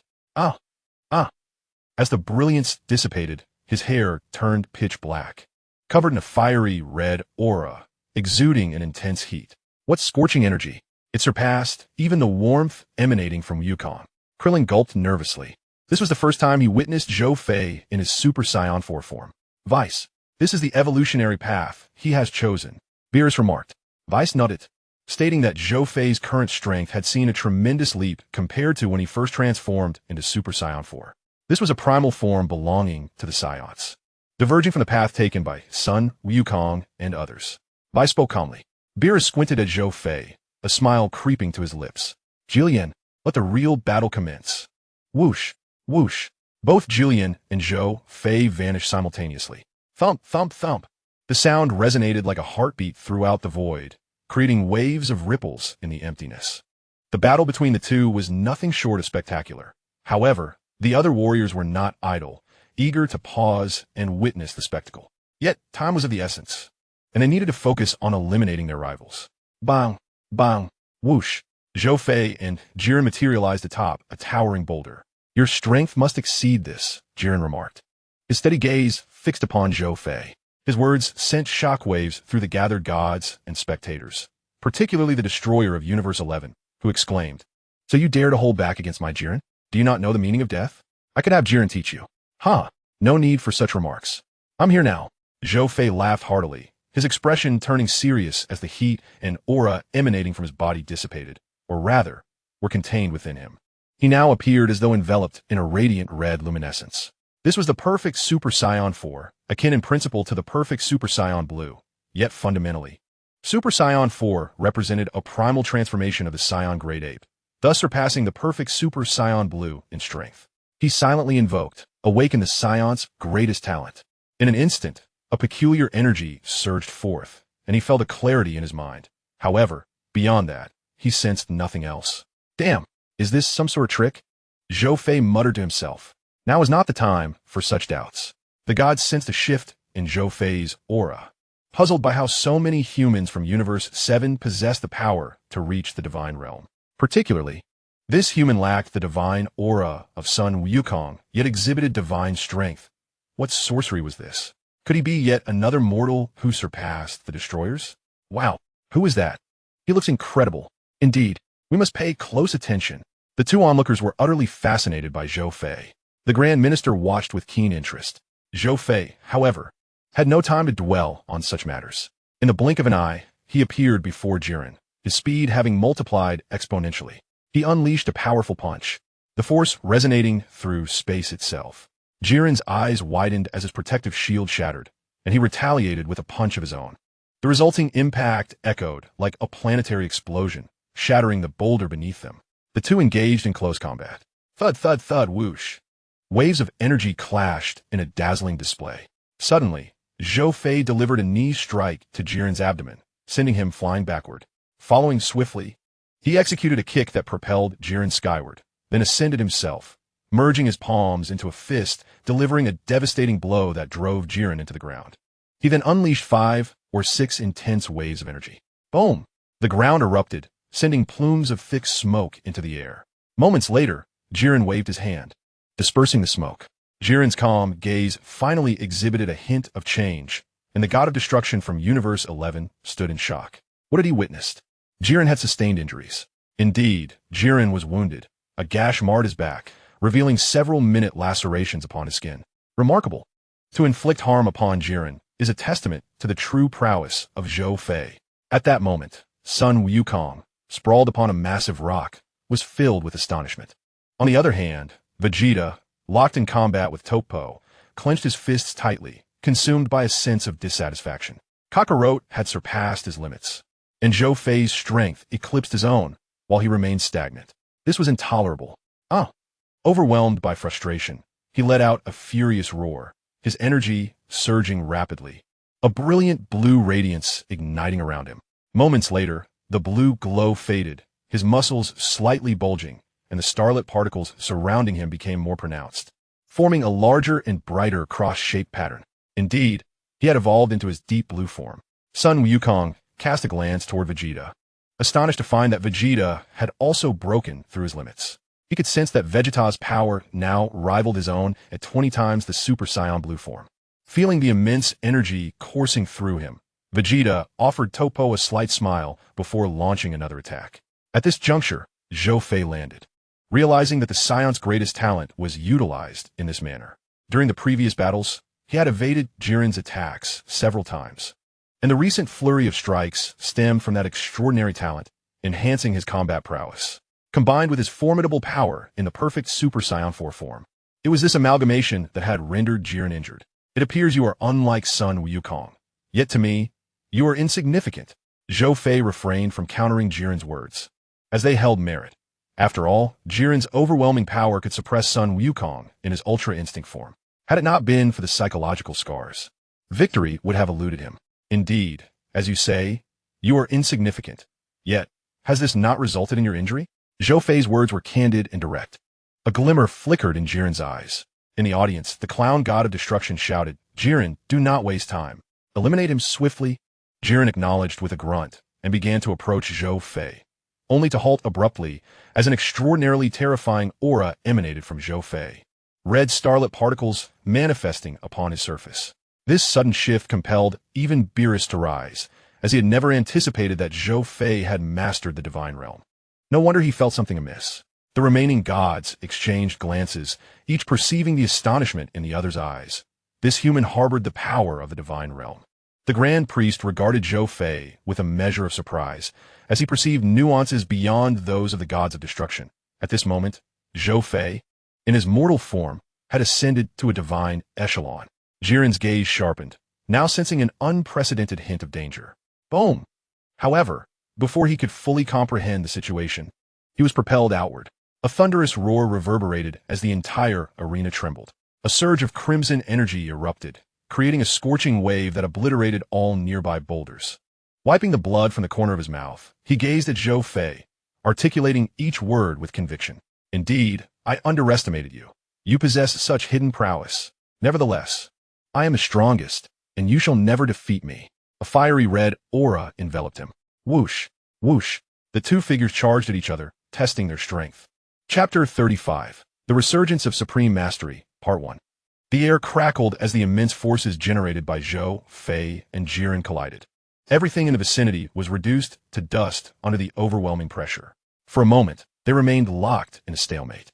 Meanwhile, Sun Wukong, still crouched on a boulder, observed Zhou Fei's direction, contemplating that even with his 20-fold King Eskai fist, he would stand no chance against him. Perhaps he would need to fuse with Vegeta to contend with Zhou Fei. As he pondered, an energy wave suddenly surged towards him, startling Sun Wukong. who instinctively leaped back to evade the attack. Yet in the next instant, a solid iron fist struck his abdomen, delivered by a mechanized foe. Following this, several more robots rushed in, unleashing a relentless barrage that forced Sun Wukong to retreat continuously. As he neared the edge of the arena, a crimson energy wave hurtled forth, sending one robot flying. In quick succession, a figure darted past, delivering a series of kicks that sent the remaining robots sprawling, before landing gracefully and turning to face Sun Wukong. Recognizing the individual, Sun Wukong recalled that this was a Saiyan from Universe 6. You must be Sun Wukong. Can you transform into Super Saiyan 3? If so, hurry and teach me, Khalifa demanded with an authoritative tone. Taken aback, Sun Wukong replied, I can transform. But you haven't even mastered Super Saiyan 2 yet. Focus on that before moving on. However, Khalifa was undeterred. Is this the attitude of all Saiyans from Universe 7? Zhou Fei said the same, and now you too. I need power, immense power, to protect my team. Clenching her fists, Khalifa declared, if that's the case, don't blame me for being ruthless. She erupted into Super Saiyan 2. Sun Wukong regarded Khalifa with a serious expression, uncertain of his ability to endure her onslaught, yet his heart urged him to test his limits. He assumed a fighting stance, believing action spoke louder than words. Kampa, witnessing this, felt elated. After Sun Wukong's battle with Jiren, he was low on stamina, making this the perfect opportunity to throw him off the stage. Khalifa, throw Sun Wukong off the stage. Kampa shouted. Hey, Kampa, only Sun Wukong's Ultra Instinct can defeat Jiren, Beerus interjected, glaring at Kampa. With a dismissive smirk, Kampa replied, honestly, it's not essential to defeat Jiren. The rules have clearly stated that the universe with the most remaining participants at the end of the designated time shall emerge victorious. Upon hearing such words from Kampa, Beerus recalled the situation and glanced at the stone pillar, noticing that there were still 20 minutes left. Currently, Universe 7 had 6 members remaining, which prompted Kampa to consider eliminating one opponent at a time, while Universe 6 had 5 members still in the game. On the battlefield, Kale rushed towards Goku with a fierce onslaught of attacks. Goku adeptly blocked each strike. Behold, Kale exclaimed as she delivered a kick towards Goku. To her astonishment, Goku merely leapt and flipped behind her, retaliating with a kick that sent her crashing into the rocky terrain. How is this possible? Kale stared incredulously at Goku. She had transformed into a Super Saiyan 2, yet she found herself at a disadvantage. Kampa could hardly believe his own eyes and rubbed them vigorously, confirming that he was indeed witnessing the spectacle before him. Is that all you've got? With such feeble abilities, you cannot hope to defeat me, Goku said, his gaze sharp as he regarded Kale. You got lucky just now. Don't get too cocky, Kale retorted, charging at Goku once more. However, this time Goku evaded her attacks with even greater ease. With a swift motion, Goku delivered a knife hand strike to her neck, causing Kale to stumble and roll away. Rising again, she launched another punch at Goku, who crouched to evade, simultaneously countering with a fist aimed at her abdomen. Kale, now wiser, seized the opportunity and executed a graceful somersault, landing a kick squarely on Goku's stomach. Yet, she did not relent and followed up with a powerful punch to his face. Goku winced in pain, shifting backward, nearly igniting the soles of his shoes from the friction. He wiped the corner of his mouth, a hint of satisfaction evident. Not bad. How does it feel to underestimate me? Kale, feeling a surge of confidence, took pride in her performance. Goku smiled at her and unleashed his afterimage technique along with instantaneous movement, swiftly overpowering the Super Saiyan 2 Kale. Kampa grew anxious, realizing the gravity of the situation. If Kale could not defeat Goku under these circumstances, what was going wrong? This was utterly illogical. At that moment, Whis calmly interjected, martial arts do not equate to mere brawling. It is not about flailing wildly. One must constantly assess the distance to the opponent, sense their breathing and movements, achieving unity of body and spirit. This is the hallmark of a true martial artist. Beerus, observing Kampa, spread his hands in resignation. In comparison to Goku, they are simply not on the same level. Kampa felt a pang of discomfort at those words. Swish, swish, swish. With consecutive displays of instantaneous movement, Sun Wukong materialized behind Khalifa and unleashed a powerful punch.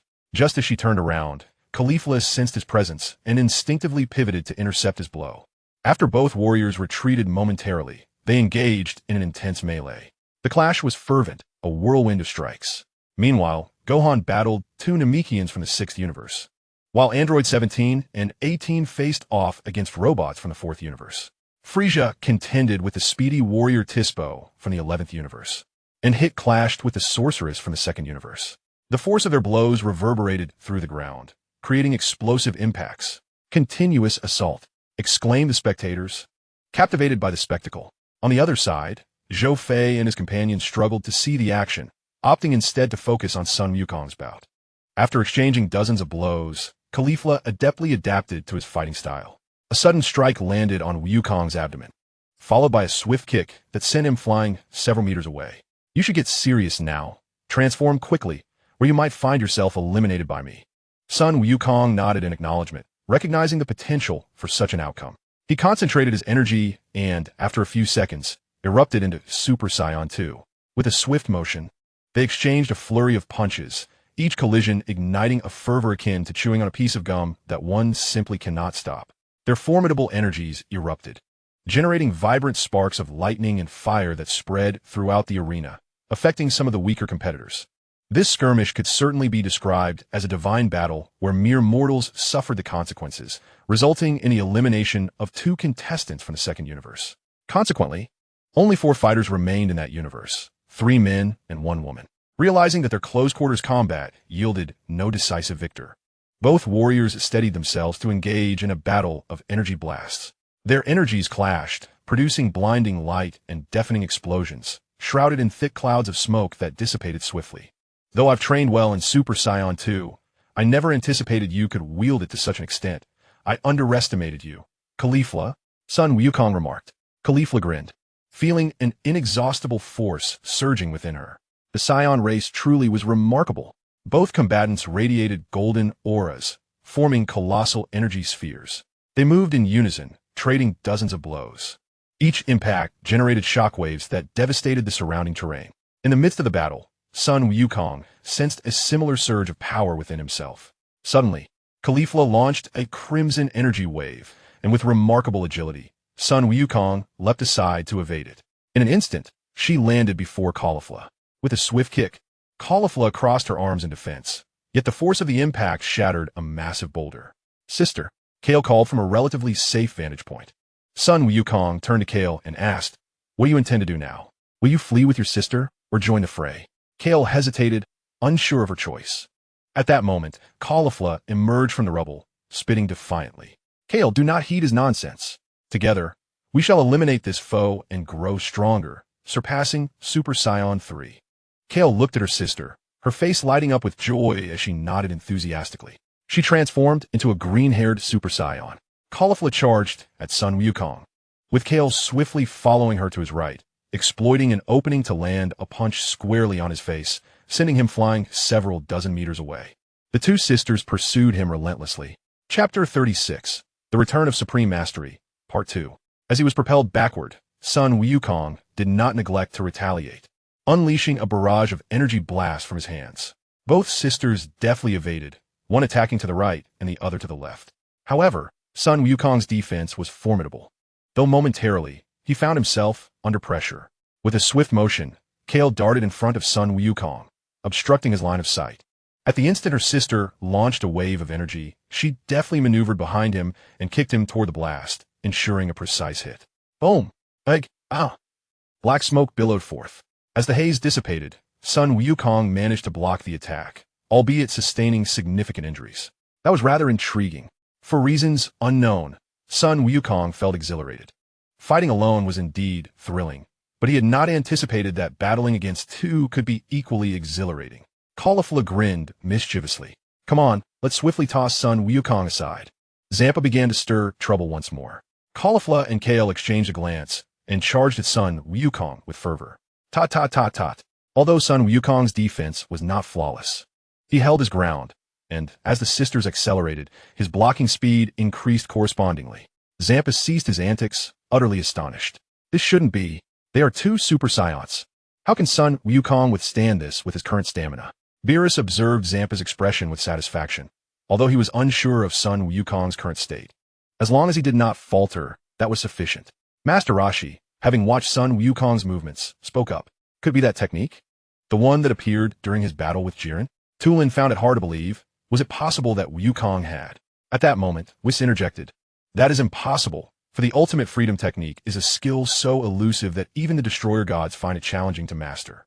Even Sun Wukong could not easily grasp it.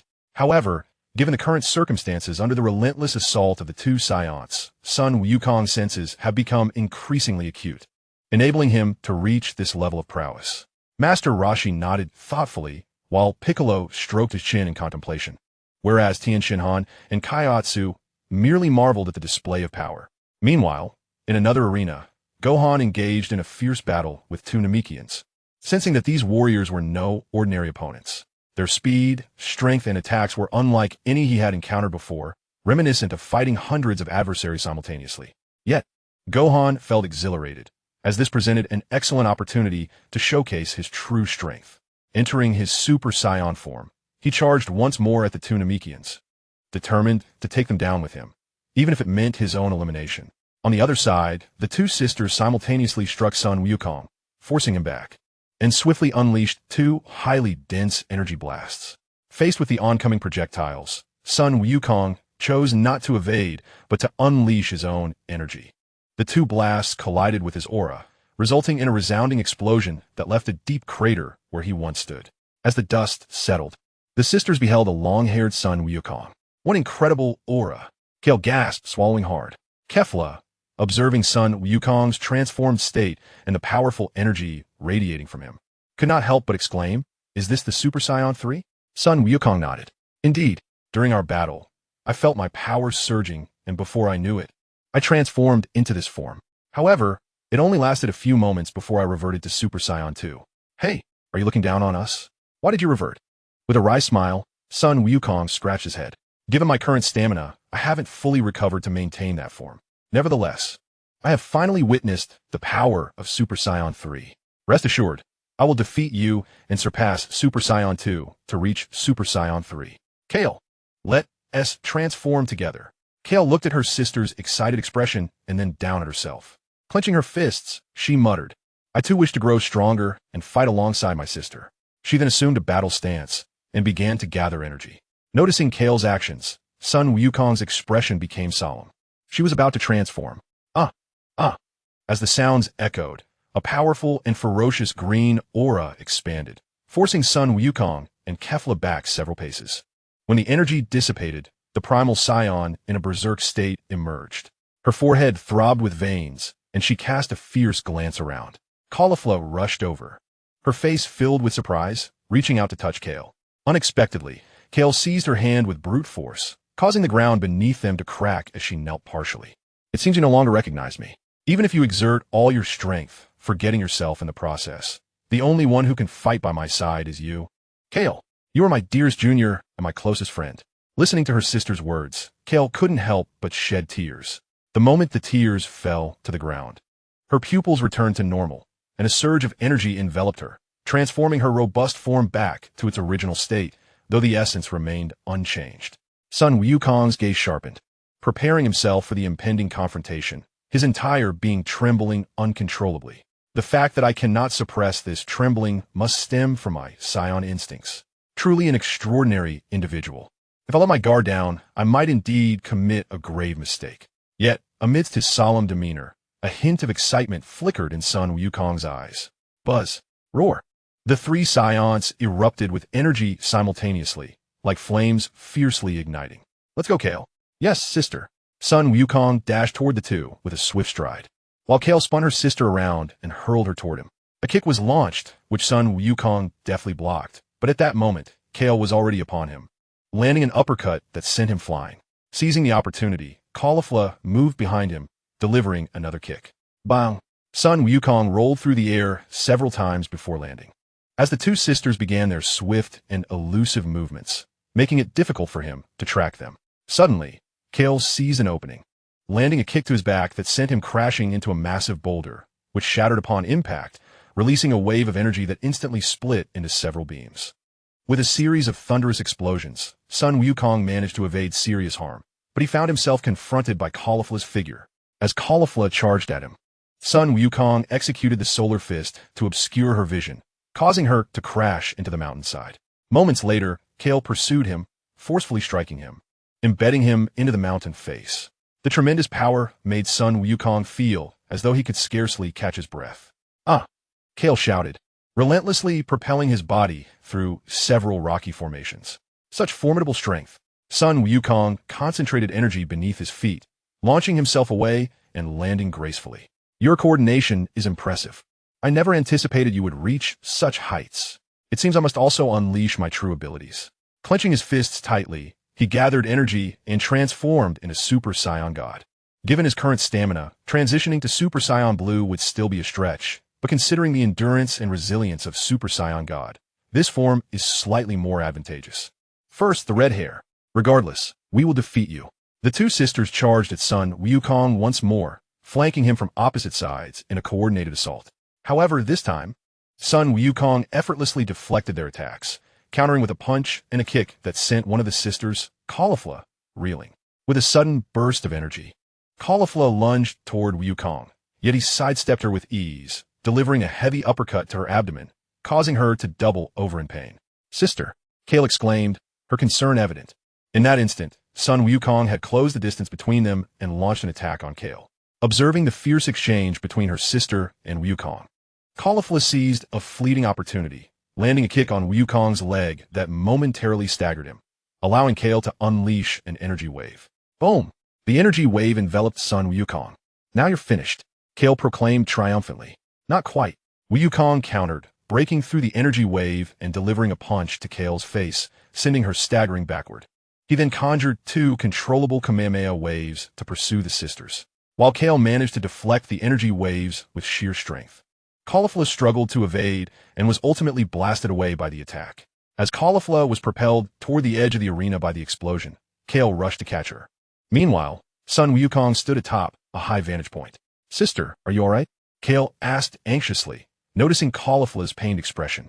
The previous explosion had inflicted significant damage on Caulifla. "You two are truly impressive. Your strength is indeed remarkable. However, you faltered at a crucial moment. Once the tournament concludes, we shall have another match," Sun Wukong declared, unleashing a Kamehameha wave that created a brilliant blue beam, piercing through the arena and creating a large hole. As Wukong shook his head and prepared to turn away, a figure suddenly darted in front of him, blocking his path. Upon seeing this figure, Wukong's pupils dilated, instinctively retreating several steps.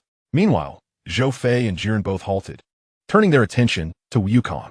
In that fleeting moment, they sensed an overwhelming presence, one that was palpable to everyone present. They were astonished by the emergence of such a formidable character at this juncture. Zhou Fei recognized the individual immediately, while Jiren's gaze flickered with intrigue. Could it be? Wukong observed the earrings adorning this person's ears, a wry smile forming on his lips as he confirmed his suspicion. Indeed, they were the Patera earrings. "Ha ha! Finally you've arrived. Your secret weapon is finally coming into play," Kampa exclaimed, radiating delight as he looked triumphantly at Beerus. Beerus, however, was less than pleased. "Are you really cheating so brazenly? Merging like this?" he protested. Yet, the two deities found the situation amusing and deemed it harmless, rendering Beerus's objections futile. Reluctantly, he acquiesced. Kampa shot Beerus a knowing glance, as if to challenge him. "If you have the capability, why not merge as well?" Beerus had contemplated this possibility. Yet upon reflecting on the consequences of both being eliminated, he deemed the venture unworthy. Chapter 37. The Reemergence of Ultimate Instinct, Part 2. Yoshi. Since it's a fusion of Kale and Caulifla, let's call it Caulifla. Caulifla exuberantly declared her name. She felt the surge of power coursing through her being, clenching her fists and stretching her muscles, instantly bursting with energy. The overwhelming pressure prompted a change in Goku's expression as beads of cold sweat trickled down his cheeks. "Ha ha ha! This is truly magnificent. I feel an inexhaustible force emanating from the depths of my body." Caulifla laughed heartily. Goku's gaze turned grave as he observed her. Such immense energy. Her limits are utterly unmeasurable. Caulifla advanced to within a mere 10 meters of Goku. "Goku, now let me show you just how formidable this power is." With a mere lean forward, she vanished and appeared behind him in an instant. Goku's pupils constricted. He swiftly turned and kicked, but Caulifla evaded effortlessly, landing a punch that sent him flying. As he spun through the air, he unleashed the Kamehameha wave, yet Caulifla waved her hand dismissively, redirecting it then appeared before him, striking him squarely in the face, propelling him over 100 meters away. It was a one-sided domination. Hee hee. How about that, Goku? Am I not impressive? Caulifla chuckled. Goku, enduring immense pain, stood up, incredulity etched on his face. I never imagined your fusion would yield such power. Caulifla laughed heartily at Goku's expression. To be honest, the continuous surge of power post-fusion is simply extraordinary. Huh. Caulifla aura intensified. In the audience, Kampa was ecstatic. Incredible. Absolutely incredible. Just like that. Throw Goku off the stage. Beerus gritted his teeth at a loss for words, silently hoping Goku could endure. With her heightened energy, Caulifla charged at Goku once more. Due to a miscalculation in controlling her strength, Goku managed to evade her initial attack. But the next moment, a devastating blow struck his abdomen. Goku clutched his belly, trembling as he staggered back. That punch felt as though every bone in his body had shattered. Boom! Caulifla brought down her fists with tremendous force. Goku raised his hands to block, yet he sank down about an inch under the impact. Is that all you've got, old man? With a swift kick, she sent him flying before dashing forward to grasp his legs, initiating a swirling embrace of love. Whoosh! Goku was launched over 100 meters away, colliding with numerous mountains along the way. This maneuver appeared ordinary, yet in Caulifla's fused state, its potency was terrifying. The force he endured was exponentially greater. Ugh! Goku's agonized cries echoed. Upon hearing his father's anguished cries, Gohan was momentarily stirred with a desire to assist. Yet this subtle movement exposed him to vulnerabilities, allowing the two Namekians to confine his actions and launch a series of counterattacks, causing him to retreat repeatedly. Meanwhile, Vegeta found himself in a similar predicament, distracted. He fell prey to Toppo's opportunistic strike, which culminated in a righteous chokehold. However, he underestimated Vegeta's formidable Ultra Instinct form. With a swift elbow jab, Vegeta sent Toppo flying, though he had no intention of aiding Kakarot.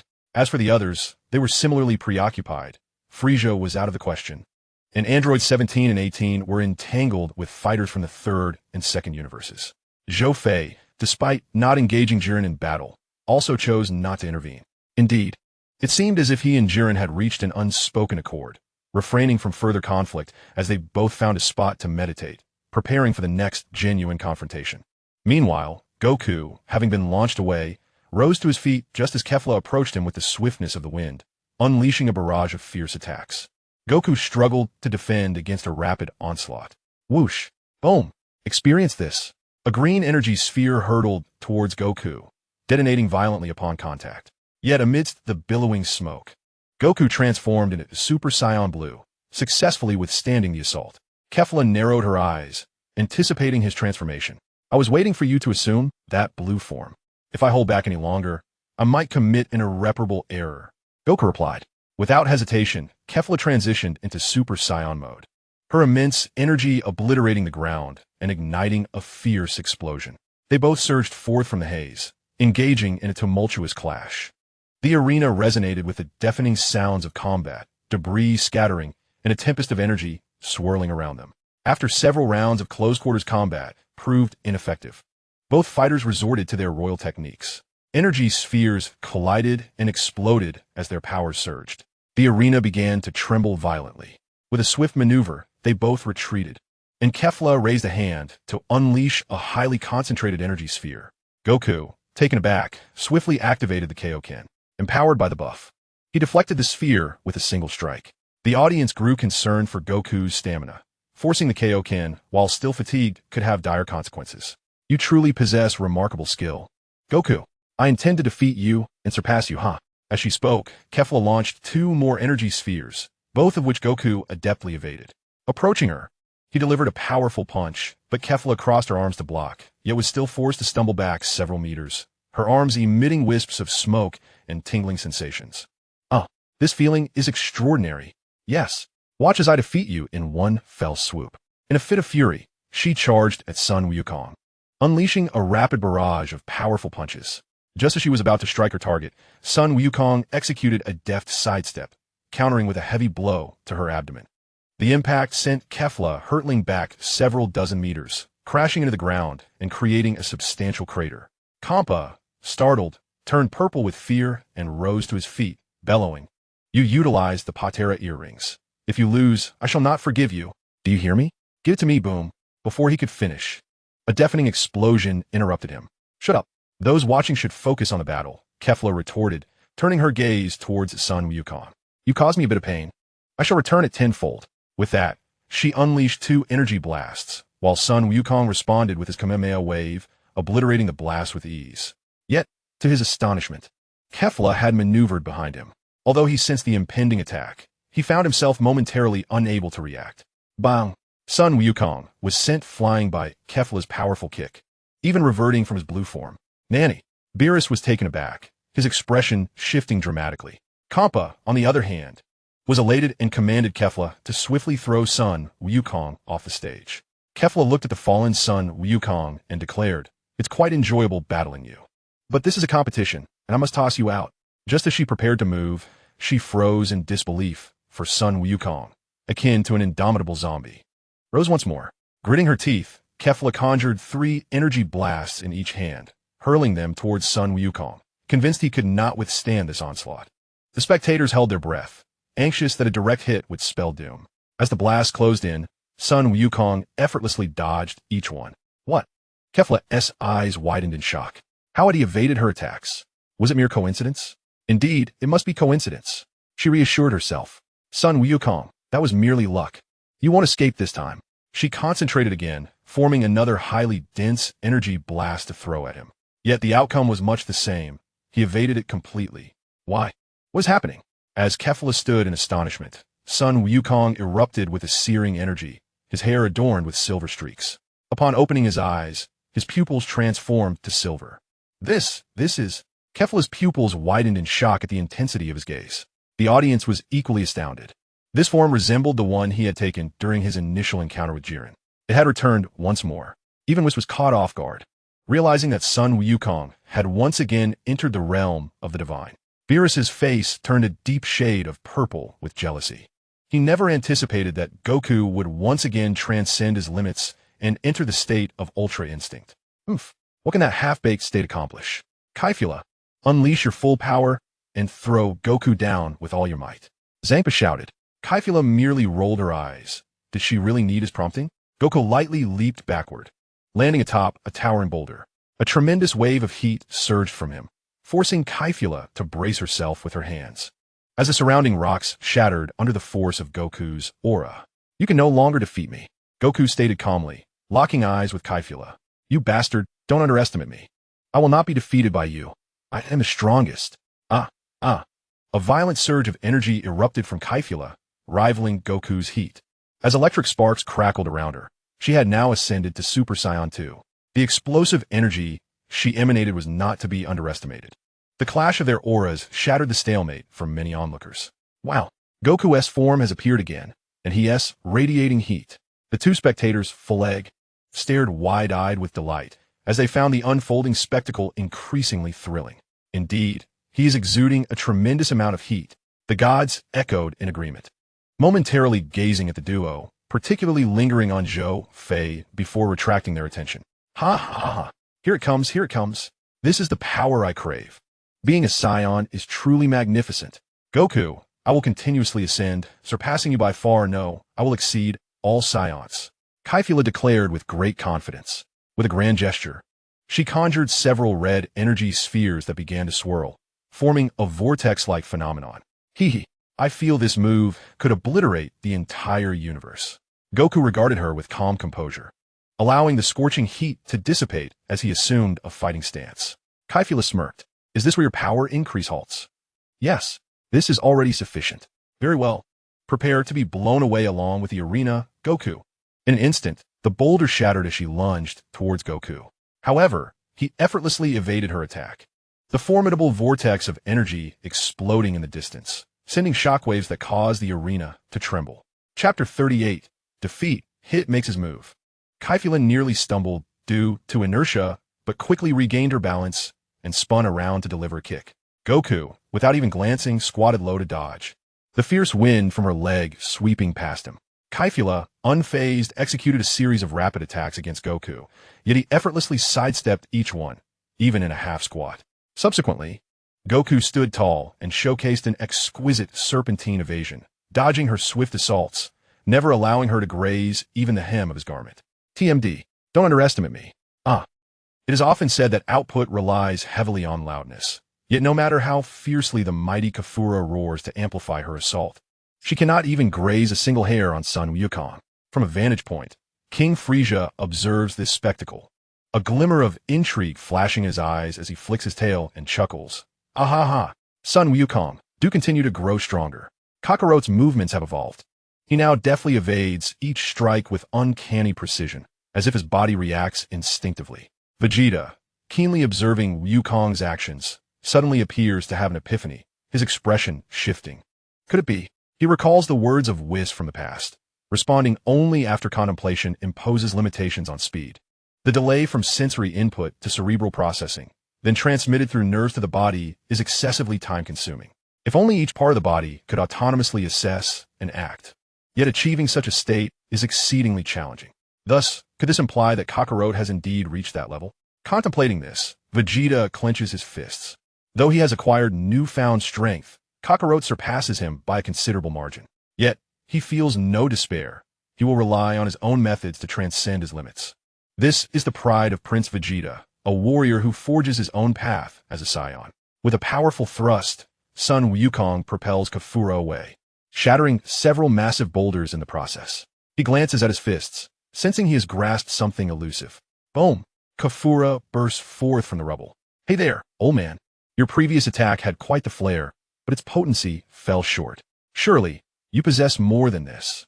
I believe I have grasped something, the art of ease. The two formidable warriors stand in a tense standoff. A renewed aura envelopes Sun Wukong, and in that instant, Jiren, deep in meditation, opens his eyes. He first observes his companion, Zhou Fei, still lost in thought, then shifts his gaze to Sun Wukong, clearly sensing a noticeable enhancement in his strength. The Saiyan truly becomes more fascinating by the moment. Jiren's large eyes glimmer with intensity. Kafura, looking down upon Sun Wukong, scoffs. No matter how much you amplify your energy, attacks of that caliber cannot vanquish me. Sun Wukong remains silent. TCH, your demeanor is utterly irksome, yet I shall defeat you.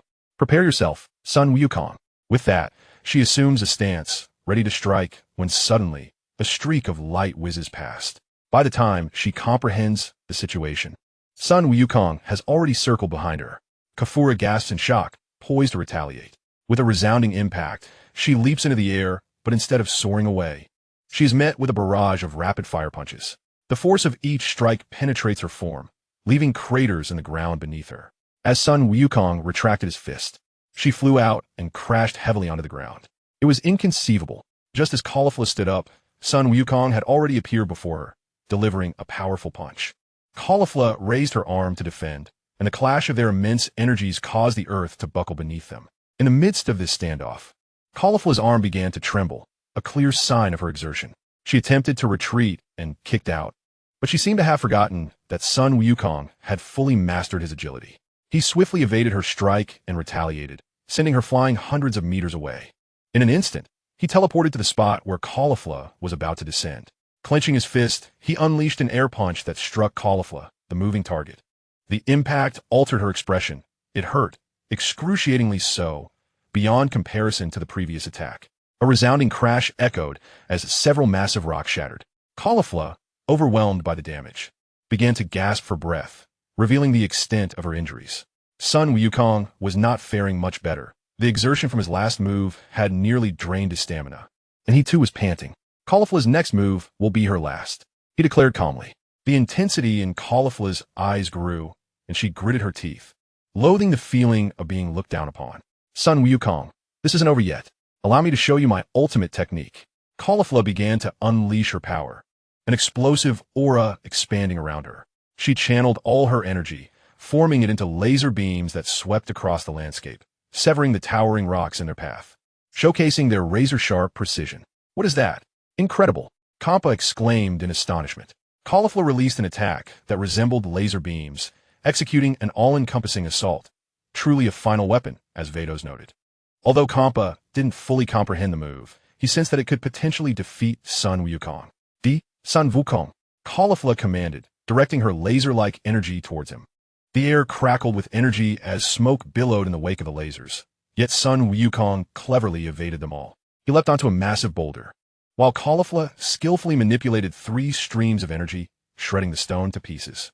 Nevertheless, Sun Wukong nimbly hopped across the fragmented rubble, hands poised at his waist, preparing to unleash the Kamehameha wave. As he jumped, Caulifla seized the opportunity, gathering her remaining energy in her hands to form a swirling vortex of red and green. "You're in midair. Let's see how you evade this." Her timing was impeccable. With a swift motion, she launched the attack at Sun Wukong. However, he narrowly skimmed past the surface of the energy wave just as his own precursor attack reached completion, erupting into a dazzling wave of energy. The air crackled with intensity as the two forces collided. As Caulifla was engulfed by the energy wave, she assumed a cross-like position, and the arena was shattered under the immense power of the Kamehameha. The Patera earrings disintegrated upon returning to the audience, resulting in the dissolution of their fusion. Kampa was nearly driven to madness, having eliminated 2 fighters in a single stroke. This transaction was indeed unwise. Both Caulifla and Kale from Universe 6 were eliminated. After the Grand Priest announced this, the 2 fighters pressed their respective god iPads, just as Goku landed and prepared to catch his breath. A sudden purple figure lunged at him with a punch. Goku intercepted it, only to discover it was Hit. Now, it sought to challenge Goku's strength, and thus initiated his attack. Chapter 39. The Disappearance of Universe 6. Kampa was bewildered. What was Hit attempting to accomplish? Goku's current state was not something he could contend with. "Hey, Hit, you need to get away from Goku. He is still in that state. You're no match for him. Get out of there." Kampa cried out hysterically. However, Hit paid no heed to Kampa. He had 3 objectives. First, to ensure Universe 6's victory. Second, to gauge the difference in strength against Goku. And third, to eliminate Goku. Goku was panting heavily, knowing he couldn't maintain this state for long. He needed to defeat Hit quickly. Otherwise, in his weakened condition, he would be unable to evade Hit's onslaught. Regulating his breathing, he seized Hit's hand and forcefully flung him away. Hit executed several rolls in midair and landed gracefully. The moment he touched the ground, he activated his time skip, appearing before Goku just as a punch was thrown, instantly nullifying the technique. Bang! Hit's eyes bulged as he emitted a muffled grunt, hurtling backward and shattering several large boulders. Kampa observed this scene with a discontented expression, shrugging his shoulders. "See, ignoring my advice leads to this. Lord Kampa, perhaps Hit has his own intentions," Beerus remarked. Kampa scoffed. Hit rose from the rubble, wiping the blood from the corner of his mouth. "Indeed, formidable. However, for the sake of Universe 6's victory, I will not relent, even if it contradicts my nature." Having said that, he vanished and reappeared before Goku, his gaze fixed intently upon him. Several seconds elapsed. Goku suddenly crouched, and Hit's attack came from behind, while the Hit standing in front of Goku shattered like glass. Crouching, Goku swept his leg out. Whoosh! Hit instantly vanished and reappeared at Goku's side, repeating the cycle of attacks. What is Hit doing? Time skip is ineffective against Goku, yet he continues to employ it. Caulifla exclaimed, scratching her head. Kale shook her head in response. "No, while I'm unsure of Mr. Hit's intentions, he has demonstrated excellent defense during his assault." Meanwhile, on Gohan's side, he launched a punch that sent Picken flying, while Sanel materialized before Gohan, unleashing a barrage of energy blasts upon him. A series of explosive sounds erupted, and a smile crept across Sanel's lips. However, at that moment his arms were severed, causing him to stagger backward repeatedly. "Sanel!" exclaimed Pilingna. Sanel shook his head to indicate that he was fine and, with a surge of effort, regenerated his arms, albeit at a considerable cost of energy. "This fellow from Universe 7 is quite remarkable. He can hold his own against the 2 of us with such intensity." "Indeed, but perhaps it is time to end this, Sanel." Pilingna glanced at Sanel, then swiftly moved, while Sanel executed a downward strike with his hand. Gohan caught the blade with his bare hands, blocking it before delivering a knee strike that sent Sanel flying. Pilingna followed up with an attack, their movements and transitions flawlessly synchronized. Wow! Gohan, struck hard by Pilingna, was sent hurtling away, his feet carving a long trail in the ground. Nevertheless, Gohan's resilient spirit flared once more as he charged at the 2, reigniting the fierce battle. Meanwhile, on Goku's side, he had just kicked Hit away, who was slowly bracing himself amidst the rubble. Goku's condition was indeed dire. The light surrounding him was nearly extinguished. He had almost grasped the situation. Whether he would succeed hinged on this moment. Clenching his fists and narrowing his gaze, he unleashed an invisible energy blast. Whoosh! Bang! The transparent energy sphere struck Goku's abdomen, forcefully pushing him back several dozen meters. In an instant, Hit appeared before Goku, landing a heavy punch on the very spot struck by the energy blast, sending him flying hundreds of meters away. Suddenly, Goku felt his body stiffen, and everything around him began to slow down. A faint purple light enveloped him. Nice job. Hit. Throw Goku down. This time, we must ensure he is cast away. Though Kampa was uncertain about the situation, it was evidently advantageous. Oh dear, Lord Kampa, didn't you just say he should distance himself from Goku? Why are you now insisting he throw Goku down? Bardoss inquired. That was merely adapting to the situation. Kampa waved his hand dismissively. Bardoss teased. Well, Lord Kampa's adaptability is indeed impressive. The expressions of the companions from Universe 7 were grim as they understood that Goku's Ultra Instinct time was nearing its end, and being cornered at this juncture posed a formidable challenge. With his movements restricted, Goku gazed at Hit, summoning his meager strength for one final surge. Its expression shifted. This technique was equally taxing for him. In light of this, he resolved to go all out. He concentrated the little energy and aura he had left into a purple energy sphere, driving it toward Goku. Just before it reached him, a surge of searing energy erupted from Goku, breaking through the purple confinement and sending Hit flying. Seizing the opportunity, Sun Wukong swiftly brought his hands together, gathering the dwindling energy within, preparing to unleash the Kamehameha wave. Meanwhile, Gohan, having simultaneously repelled two opponents, stood firm, channeling his energy in a manner identical to that of the Kamehameha wave.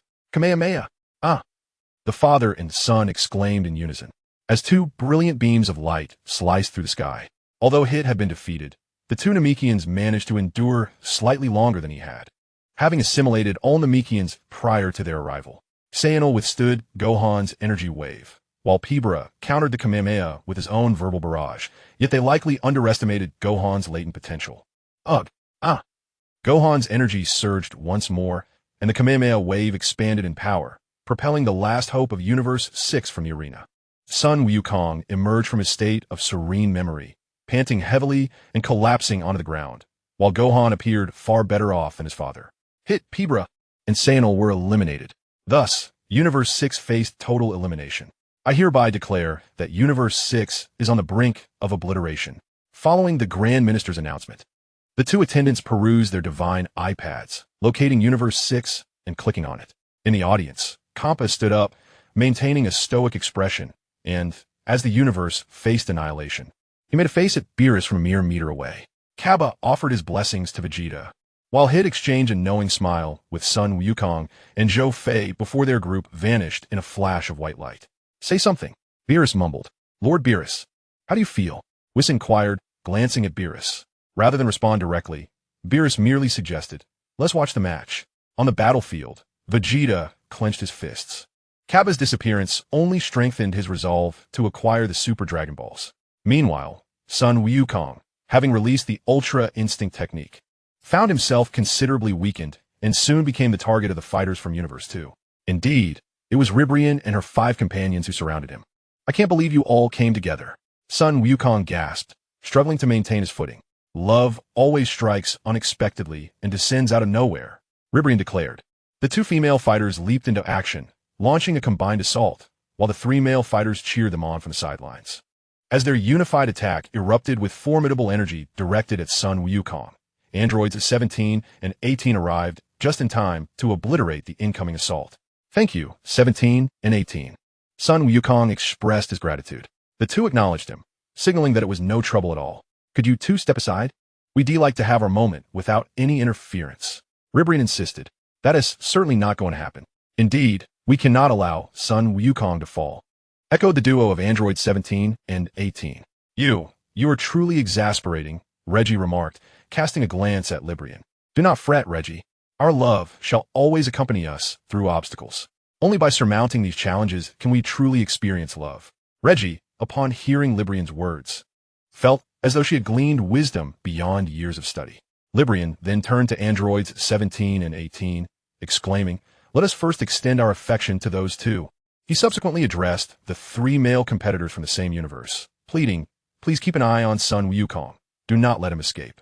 The 3 competitors responded as if they had heard a divine call, assuring, "Leave it to us." Sun Wukong's gaze sharpened. He wondered if he could keep pace with the three. Reggie, her face flushed with anger, pointed at Android 17. "Librian, that fellow is mine. I shall avenge Kakunsa." Librian nodded in understanding. The two combatants then charged towards androids 17 and 18, unleashing a flurry of attacks. Yet the siblings effortlessly evaded their strikes. The remaining three watched Sun Wukong with keen interest. He struggled to rise, staggering back a few steps before regaining his balance. "You can barely stand. Do you still wish to resist?" Taunted an alien adorned with a gem on its forehead. "We should simply cast him aside. After all, we have yet to contribute meaningfully. Having ruined the Patera earrings, only by discarding him can we claim a true contribution." "I agree." The trio deliberated on how to deal with Sun Wukong. "Since the three of you wish to fight, then come forth," Sun Wukong declared, adopting a combat stance, ready for their assault.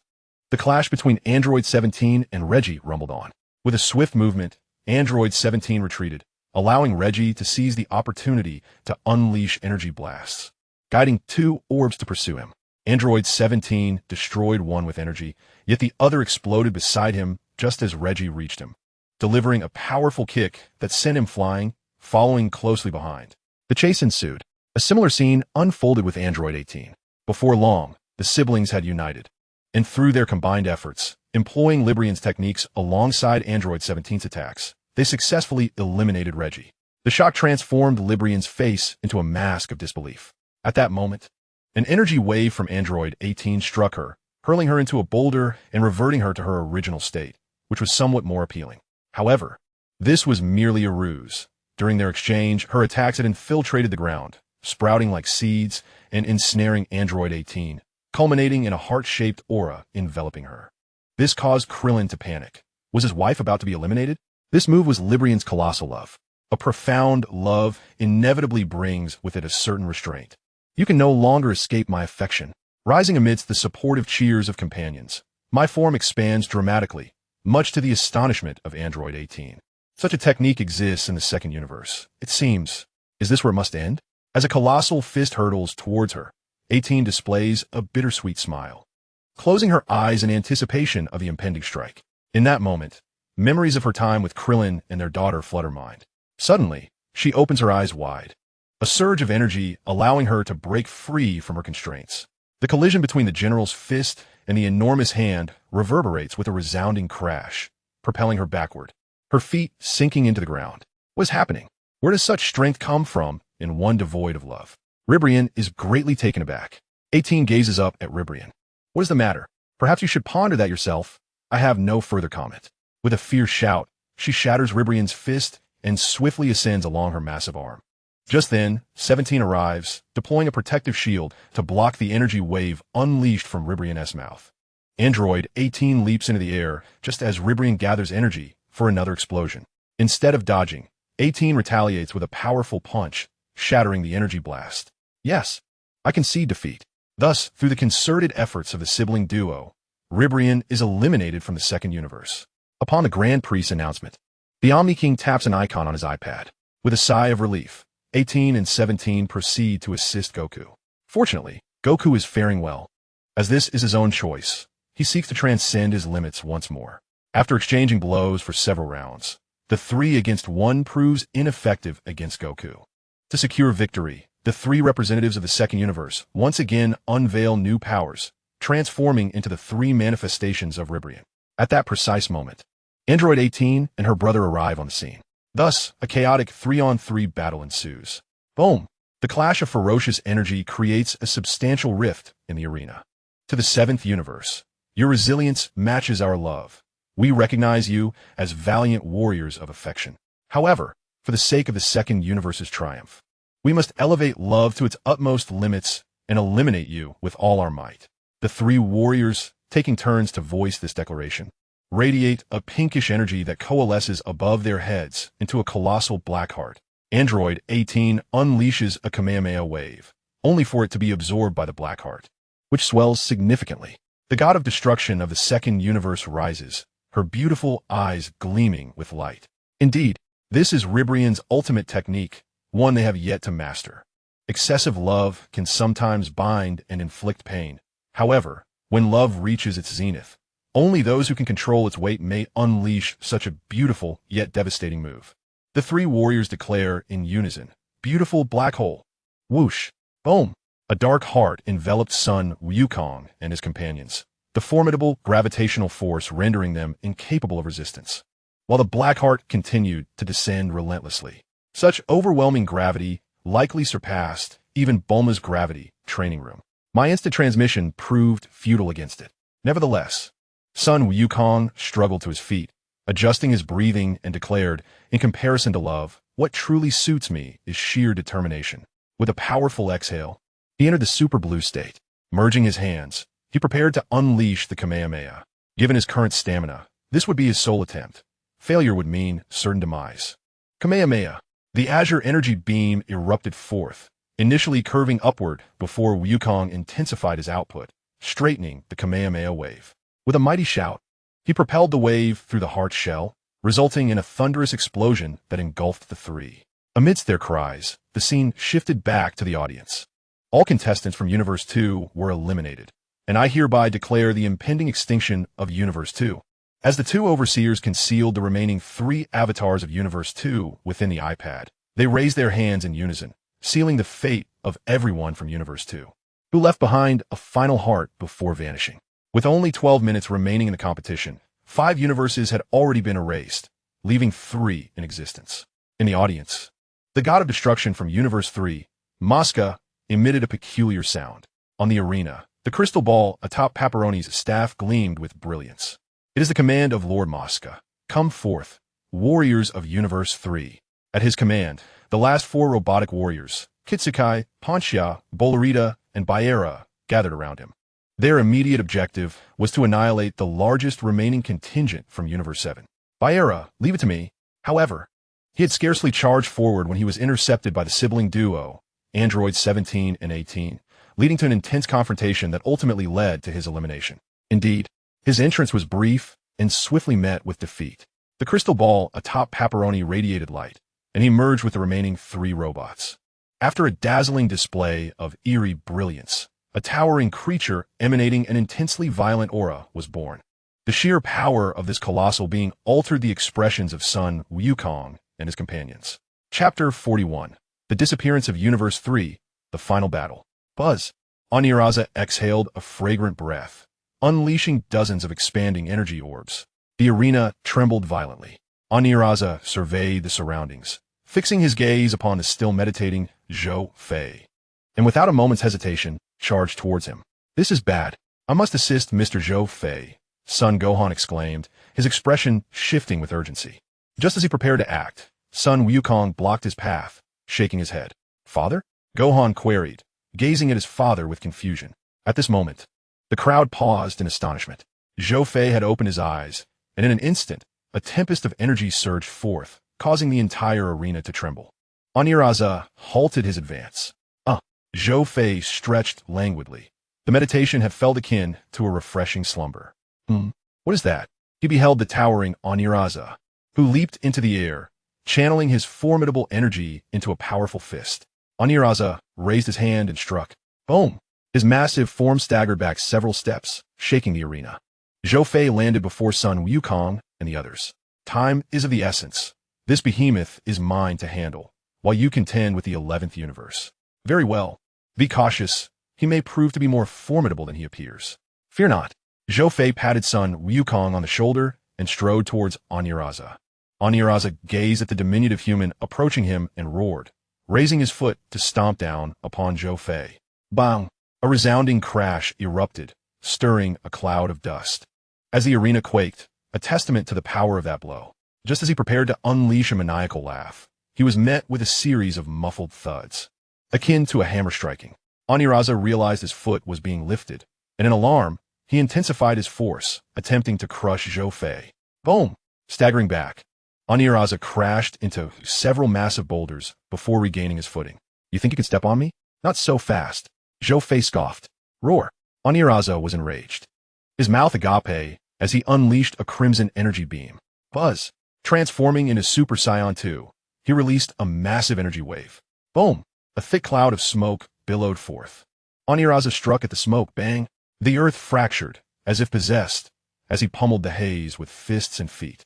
The entire arena tilted, waves of energy sweeping through, engulfing a vast area in dense dust. Roar! Suddenly, his ear-like appendages flickered. Whoosh! In an instant, they vanished and boom. An energy blast erupted where he had just stood.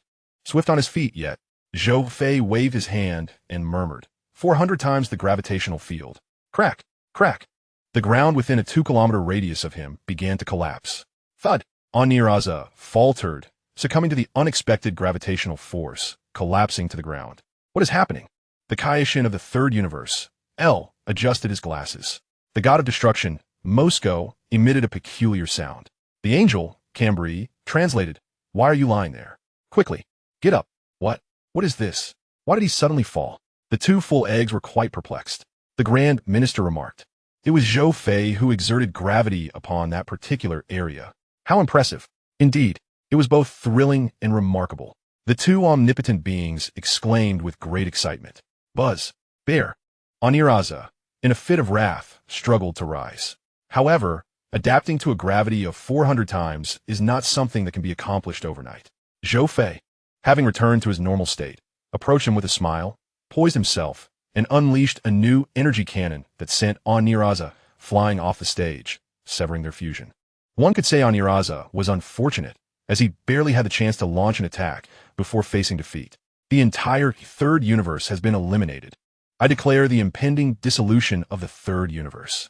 In the audience, the Supreme Kai, Beerus, remarked with a smile that it was best to accept one's fate with equanimity, saying it was without regret. At that moment, a door on the belly of the destroyer opened, revealing a smaller, horned god of destruction who waved at the angel, Kampa, and said, "Thank you for your support. Farewell." In an instant, the two omnipotent beings vanished in a flash. Kampa shook his head. Thus, only the contestants from the 7th and 11th universes remained on the arena. Meanwhile, Son Goku and his companions faced off against Jiren. "Jiren, the time for our decisive battle has arrived," Son Goku declared, his gaze resolute. Jiren's expression remained largely unchanged, though he did utter, "Well done.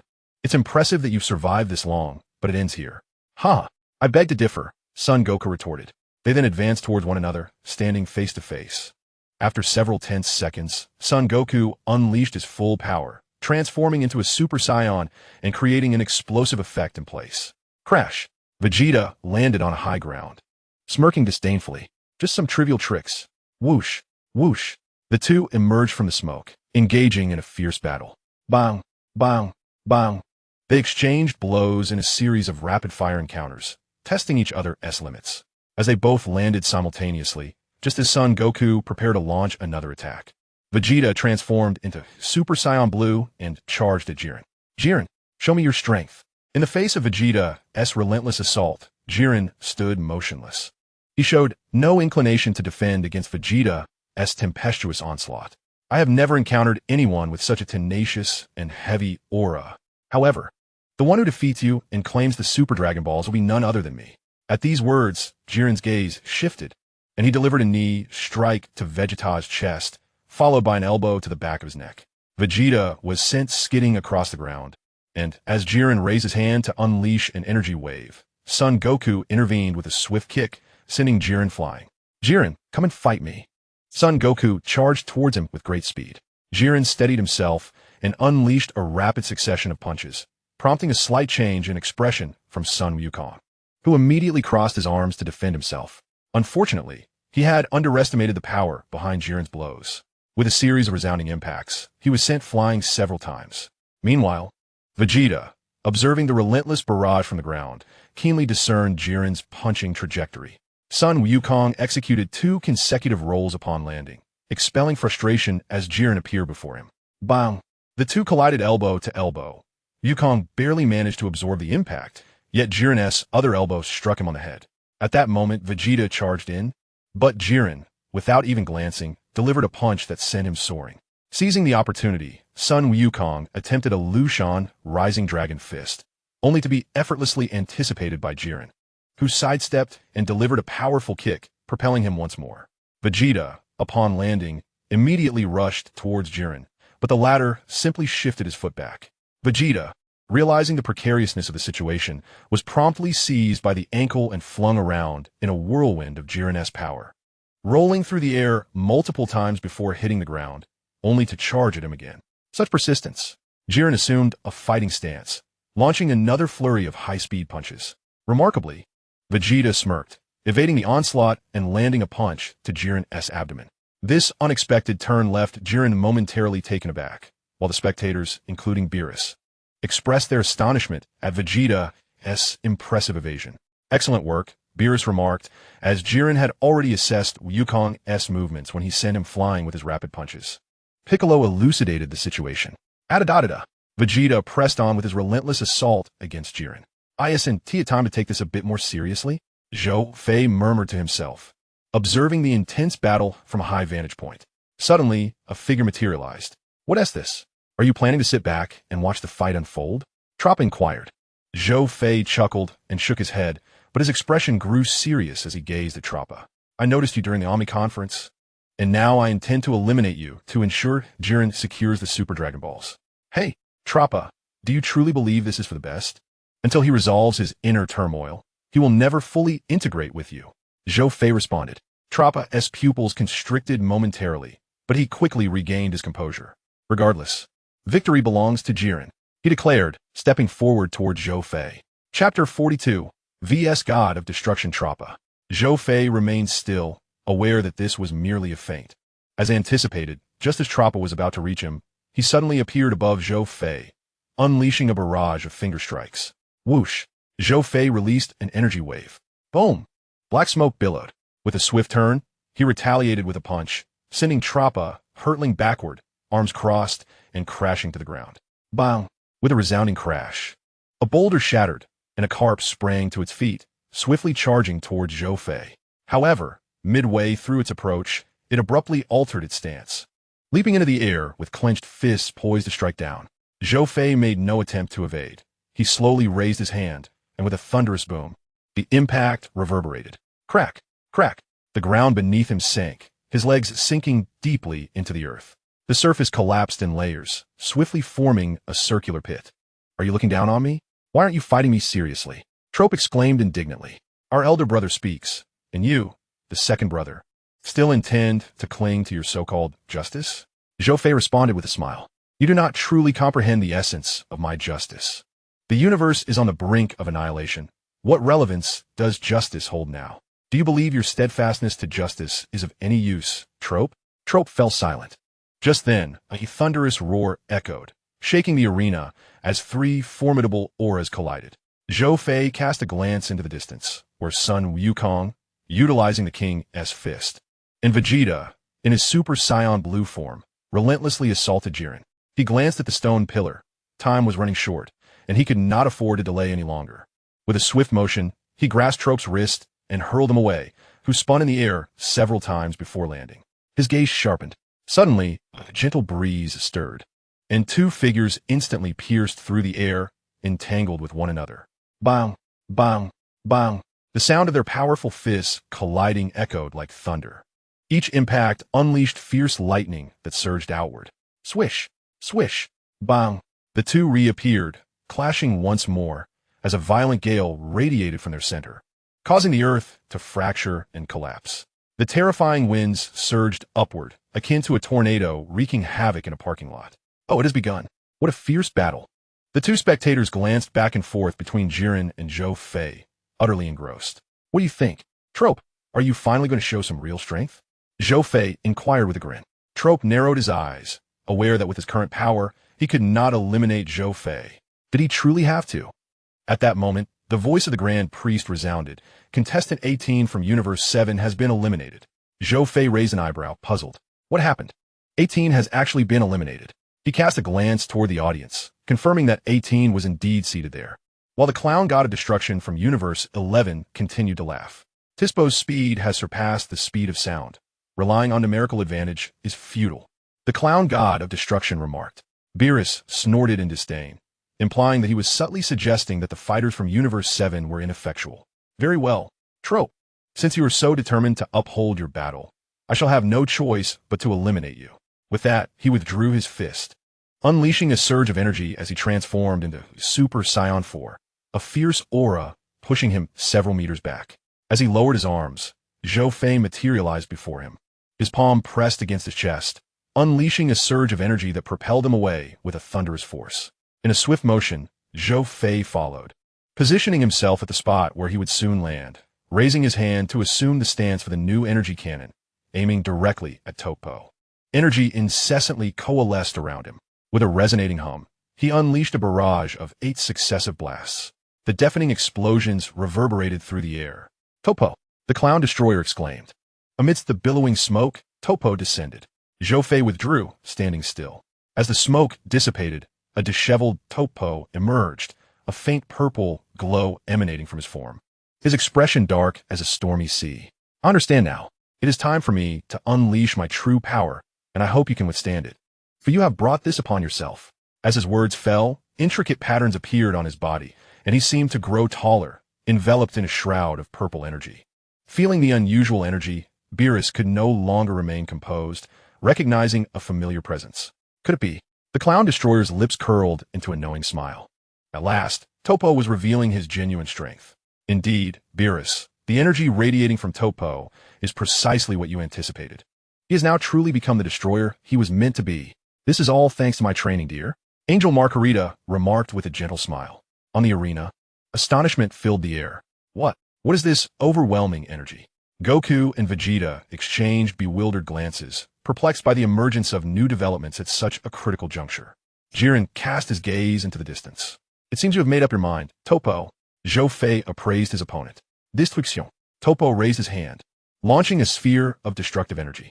Zhou Fei's eyes narrowed. He sensed a hint of threat emanating from the energy sphere. 100 times gravity field. The destructive energy orb abruptly halted for a few seconds, celestial fragments swirling around it before it surged forward once more. Is it truly that formidable? Can it even disrupt gravity? Or is it that I have yet to master it fully? With no time to ponder further, he intensified his aura, forming an energy sword and striking down upon the destructive orb. With a resounding boom, the moment of impact revealed his energy sword dissipating before his eyes. With a fierce shout, he amplified his energy output. Moments later, a sharp crack echoed as the destructive sphere and his energy sword erupted simultaneously. A cataclysmic explosion resonated in every direction, a dazzling brilliance nearly engulfing the entire arena. With a resounding crack, half of the arena was obliterated, reduced to countless fragments of varying sizes and shapes. With determination, Zhou Fei emerged from the debris. "Oh my, that was quite a show of power. Wouldn't you agree, Topo?" Zhou Fei smiled brightly as he gazed at Topo, who stood a short distance away. Topo said little, but in the blink of an eye, he had appeared before Zhou Fei, reaching out to him, intent on allowing him to truly experience the essence of destructive energy. Zhou Fei, filled with vigor, unleashed a powerful punch. The collision of their hands generated a formidable wave of energy that shattered everything around them. The energies clashed. How could this be possible? How could he, with bare hands, contend against destructive energy? The god of destruction, Kai, was astonished by the scene before him. The clown god of destruction shook his head. Equally bewildered, the energy that could obliterate everything seemed powerless against this individual. Little did he know that Vegeta's energy was inherently unique, especially in its Super Saiyan God form. Suddenly, destructive energy surged forth once again, coinciding with the energy emanating from Zhou Fei's fist. Dragon Fist. The two recoiled simultaneously, as the Dragon Fist and destructive energy collided continuously, generating waves of devastation. Crack! It was as if something had shattered, followed by an earth-shattering explosion of their energies. A resplendent light illuminated the entirety of the Void Realm, and the terrifying explosion unleashed a tempest that swept across the heavens. Fortunately, everyone was shielded by a protective barrier. Otherwise, under such an overwhelming surge of energy, survival would be improbable, let alone escape unscathed. After several moments, calm returned. The fragments of the arena that had once floated in the air vanished into nothingness. Topo's strength was far beyond what was displayed. Zhou Fei was destined for elimination. The clown god of destruction asserted confidently. "Not necessarily," came the response from Piccolo. The clown god of destruction cast a casual glance at him, regardless of his words. Victory undoubtedly belonged to their Universe 11. On the battered arena, Son Gohan, Frieza, number 17, and Dispo faced off. Oh ha ho ho ho. Zhou Fei. You continue to impress me, Frieza remarked with a smirk. Frieza, number 17, I need you both to restrain his movements. I will eliminate this guy, Son Gohan instructed them. Oh ha ho ho ho. And I shall heed the captain's words for now. They replied in unison. The two retreated, raising their hands to unleash beams of energy. Meanwhile, Son Gohan charged towards Dispo. On the edge of a fragment of the arena, Zhou Fei feigned fear, patting his chest, then lightly touched his slightly trembling arm. A faint smile gracing his lips. Indeed, destructive energy lived up to its reputation. In a flash, he arrived near the substantial arena where Goku and the others were situated. I have come to understand the might of your destructive energy. Let us commence the final round. Topo. As you wish, Zhou Fei. Dopo confronted Zhou Fei. Chapter 43. A change of players. The battle recommences against Jillian. The two energies clashed in the void, creating a thunderous roar as arcs of electricity descended. In that fleeting moment, both combatants sprang into action. Boom! Boom! Boom! In an instant, the two engaged in a fierce exchange, exchanging dozens of punches. Each collision resonating like rolling thunder. Whoosh! Whoosh! They momentarily distanced themselves, and Zhou Fei vanished in a flash. Tuapa scanned his surroundings. Suddenly, a projectile struck him, causing him to sway slightly. Without turning back, Tuapa raised his hand and unleashed destructive energy in all directions with his righteous finger blasts. Whoosh! Whoosh! Whoosh! Like a machine gun, he unleashed a relentless barrage, reducing the stones struck by the energy bolts to nothingness. He suddenly aimed upward to attack. Yet was still a beat too slow. Zhou Fei's palms spread wide, and a high-density energy wave engulfed him. Boom! The platform beneath him erupted in a cloud of smoke. Buzz! Crash! Tuapa emerged from the haze, throwing a punch at Zhou Fei, who instinctively countered with a palm strike. The terrifying aftershocks reverberated through the air, forcing both to retreat. Whoosh! Zhou Fei, enveloped in a golden aura, clapped his palms together to form a high-density energy sphere. Tuapa also conjured a destructive blast. Just as they prepared to unleash their attacks, a sudden laser beam shot in from a distance. The moment the energy touched Tuapa, it vanished. Zhou Fei and Tuapa turned to see that the assailant was none other than Frieza. Oops, my hand slipped, Frieza chuckled lightly. Zhou Fei raised an eyebrow. What are you doing here? I thought you looked like you could use a hand. Frieza replied with a grin. Interesting. Do you think I want your help? Need? Of course you do. Frieza's eyes narrowed slightly. Then he turned to Tuapa. Hey, how about a deal? I help you eliminate Zhou Fei, and when you win, you resurrect me. What do you say? Tuapa cast a disdainful glance at him, his expression one of utter contempt. It seems that won't do, so I'm sorry, but I must eliminate you. Frieza's gaze turned icy. He swiftly launched a series of purple energy waves, yet all his attacks dissipated upon contact. This is intriguing. I've faced destruction gods before, and they hold no significance for me. Golden Frieza. In his golden form, he regarded Tuapa. Annoying. Oh, I feel like I've seen that technique somewhere before. Frieza scoffed. As the speeding destructive blast approached, he raised his hand to block it, still chuckling. Such things are utterly meaningless to me. However, in the next moment, he was met with an unexpected turn of events. The destructive blast consumed him entirely. Such a phenomenon is quite overwhelming for me. Before I could finish my words, a piercing scream erupted. A radiant light flickered, unleashing tremendous waves of energy. Now that the cacophonous individuals have vanished, let us proceed. Tuapa gazed at Zhou Fei with a calm demeanor. At this moment, Sun Wukong, Vegeta, and Jiren had reached this juncture of battle. Suddenly, he exchanged a covert glance with Jiren, and Tuapa swiftly positioned himself to shield Vegeta, leaving Sun Wukong alone. Vegeta! Sun Wukong called out, but in that fleeting moment of distraction, Jiren struck him with a powerful punch, sending him flying. Seizing the opportunity, Zhou Fei took Sun Wukong's place. This marks our second encounter, does it not? In our first clash, neither of us showcased our true strength. So, do you intend to hold back this time? Jiren snorted disdainfully. With a forceful kick aimed at him, Zhou Fei raised his hand to deflect the strike. In an instant, he maneuvered behind Jiren, delivering a swift chop. Without even glancing back, Jiren raised his hand to block, resulting in a thunderous collision. The sound of the shock wave reverberated as energy surged forth. Jiren seized Zhou Fei's hand, flipping him and launching him away, but Zhou Fei regained his balance mid-air. In an instant, invisible fists erupted with ferocity. Zhou Fei mirrored Jiren's attack style. The earth rumbled with the sound of thunderous explosions. Suddenly, he appeared right before Jiren, his palm pressed against Jiren's abdomen, just as he was about to strike. An intense aura erupted from Jiren, propelling Zhou Fei away, who skidded for several dozen meters before halting. Splendid. Finally, you're taking this seriously. Zhou Fei grinned at him. In the next moment, Jiren's figure flickered and materialized before him. Zhou Fei sidestepped Jiren's attack, the sheer force of the punch tearing through layers of rock. Jiren's expression shifted slightly as he quickly retaliated with another punch. Boom! Their fists collided with a resounding impact, and the immense energy radiated outward, followed by a simultaneous kick from both. Thud! The ground trembled incessantly. Zhou Fei leaped into the air, delivering a powerful downward strike that exploded with cataclysmic energy as if it could annihilate worlds. This strike drove Jiren deep into the ground. Buzz! A colossal surge of energy erupted like a geyser, shattering the already battered arena. The overwhelming aura continued to expand. The oppressive force emanating from Jiren was astonishingly potent, making one feel as though their body was on the verge of being crushed. The bald man struggled to swallow his saliva. Is he finally unleashing his true strength? Piccolo furrowed his brow.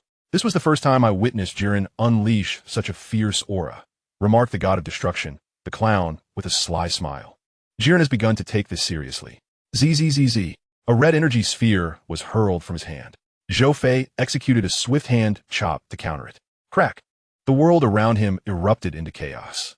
At that moment, a terrifying energy sphere coalesced, swiftly diminishing to the size of a shuttlecock, and was hurled toward him in an instant. Sensing the overwhelming energy, Zhou Fei raised an eyebrow, channeling his own energy, and unleashed a powerful wave of ki. As the two forces collided, a tempest of energy surged forth. Meanwhile, Toppo and Vegeta were locked in fierce combat. With a swift leap, Toppo gathered energy in both palms and released his ultimate flash, while Toppo retaliated with a wave of destructive energy. The two energies clashed in a sizzling confrontation. I shall not be bested by destructive energy, he exclaimed.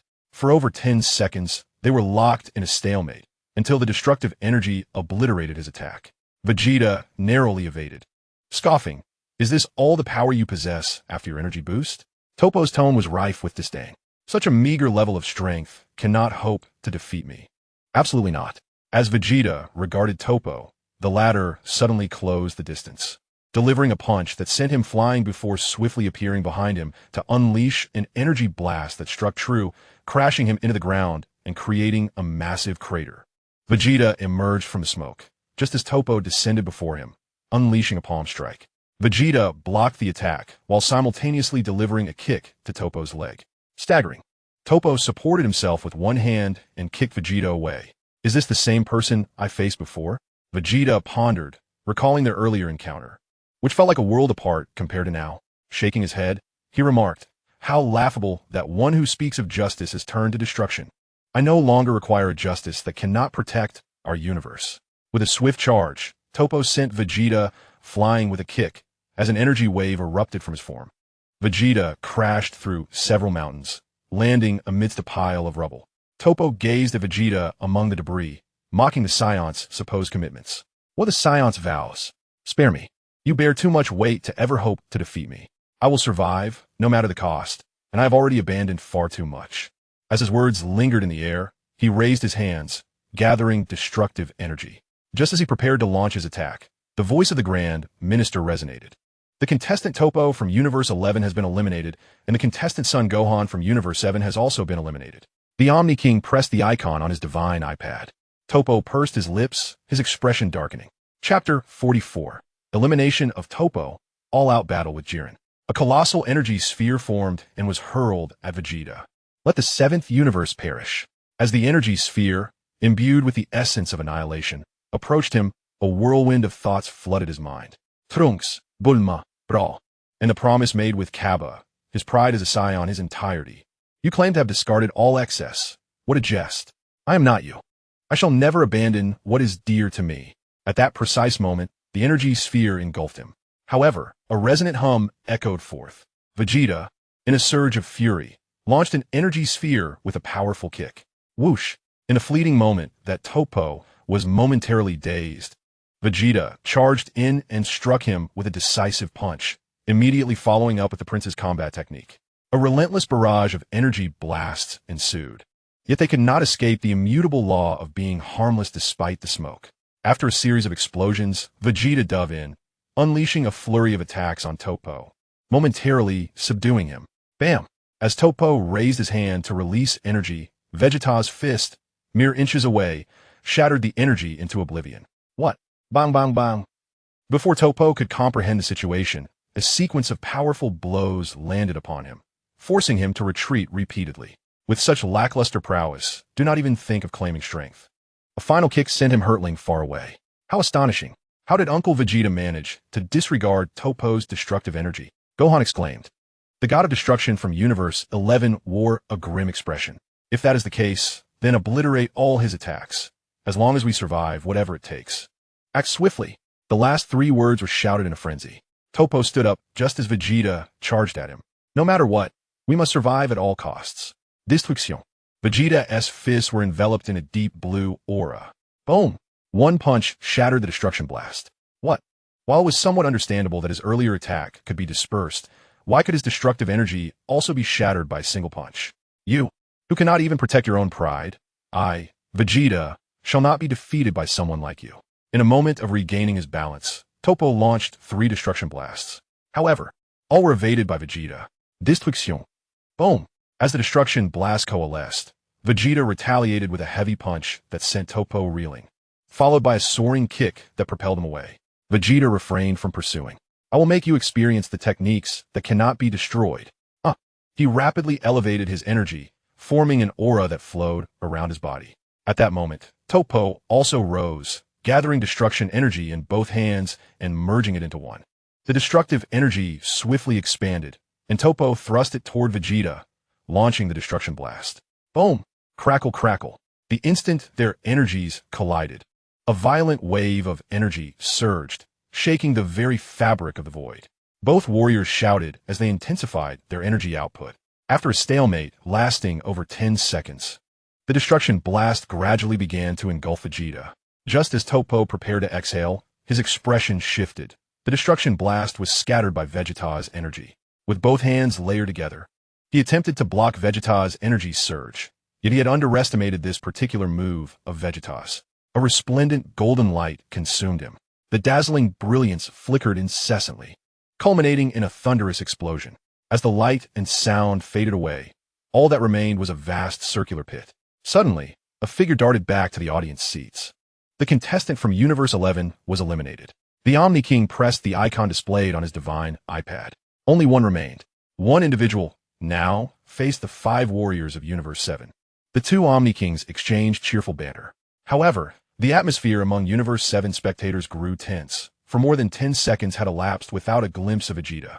They could only surmise one possibility, that Vegeta had perished in a self-destructive explosion. Alas, Master Roshi sighed, on the verge of speaking when Krillin suddenly pointed excitedly at the arena. Vegeta is alive. Look! Following Krillin's gesture, the crowd beheld Vegeta, his upper garments completely torn away, leaning against a massive rock, panting heavily. He had ascended to Super Saiyan Blue, transcending even the Ultra Blue state. Although he had perished after utilizing this technique previously, his power had significantly increased this time, enabling him to withstand the strain of such an attack. Piccolo observed. On the arena, Jiren sent Zhou Fei flying with a single kick, then leaped to a higher ground. He cast a cold glance at the audience. What a disgrace. This is the level of your fighters. The members of the Pride Troopers exchanged glances, their expressions shifting slightly, yet they remained silent. You truly are cold-hearted, Zhou Fei remarked. Appearing not far from Jiren, soon joined by Son Goku, Vegeta, Android 17, and Frieza. I didn't expect you to have so many left. Very well. Allow me to show you something remarkable. As he spoke, a powerful aura surged around him. The expressions of Goku and the others shifted as they felt an overwhelming pressure descend upon them. Oomph! Zhou Fei retaliated, raising his own aura to counter. Boom! A blazing energy erupted skyward, shattering the ground beneath him into fragments. This aura was extraordinary. A bead of cold sweat trickled down Goku's face. Damn, is this guy a monster? Android 17 said, his expression serious. Buzz. Jiren's piercing gaze unleashed a fiery aura that swiftly nullified Zhou Fei's energy, dominating the arena. Your comrades have all been eliminated. You finally seem to be taking this seriously, though it may be too late. Defeat you, and we claim victory, Vegeta declared slowly. Humph. Do not underestimate me. Your ragtag group is incapable of such a feat, Jiren retorted dismissively. Do not belittle my abilities, Vegeta shouted, unleashing his enhanced blue form as he charged at Jiren. Android 17 and Goku followed suit, while only Zhou Fei and Frieza remained inactive. Oha ho ho ho. Do not look at me like that. I am merely observing his battle patterns, Frieza chuckled in response to Zhou Fei's gaze.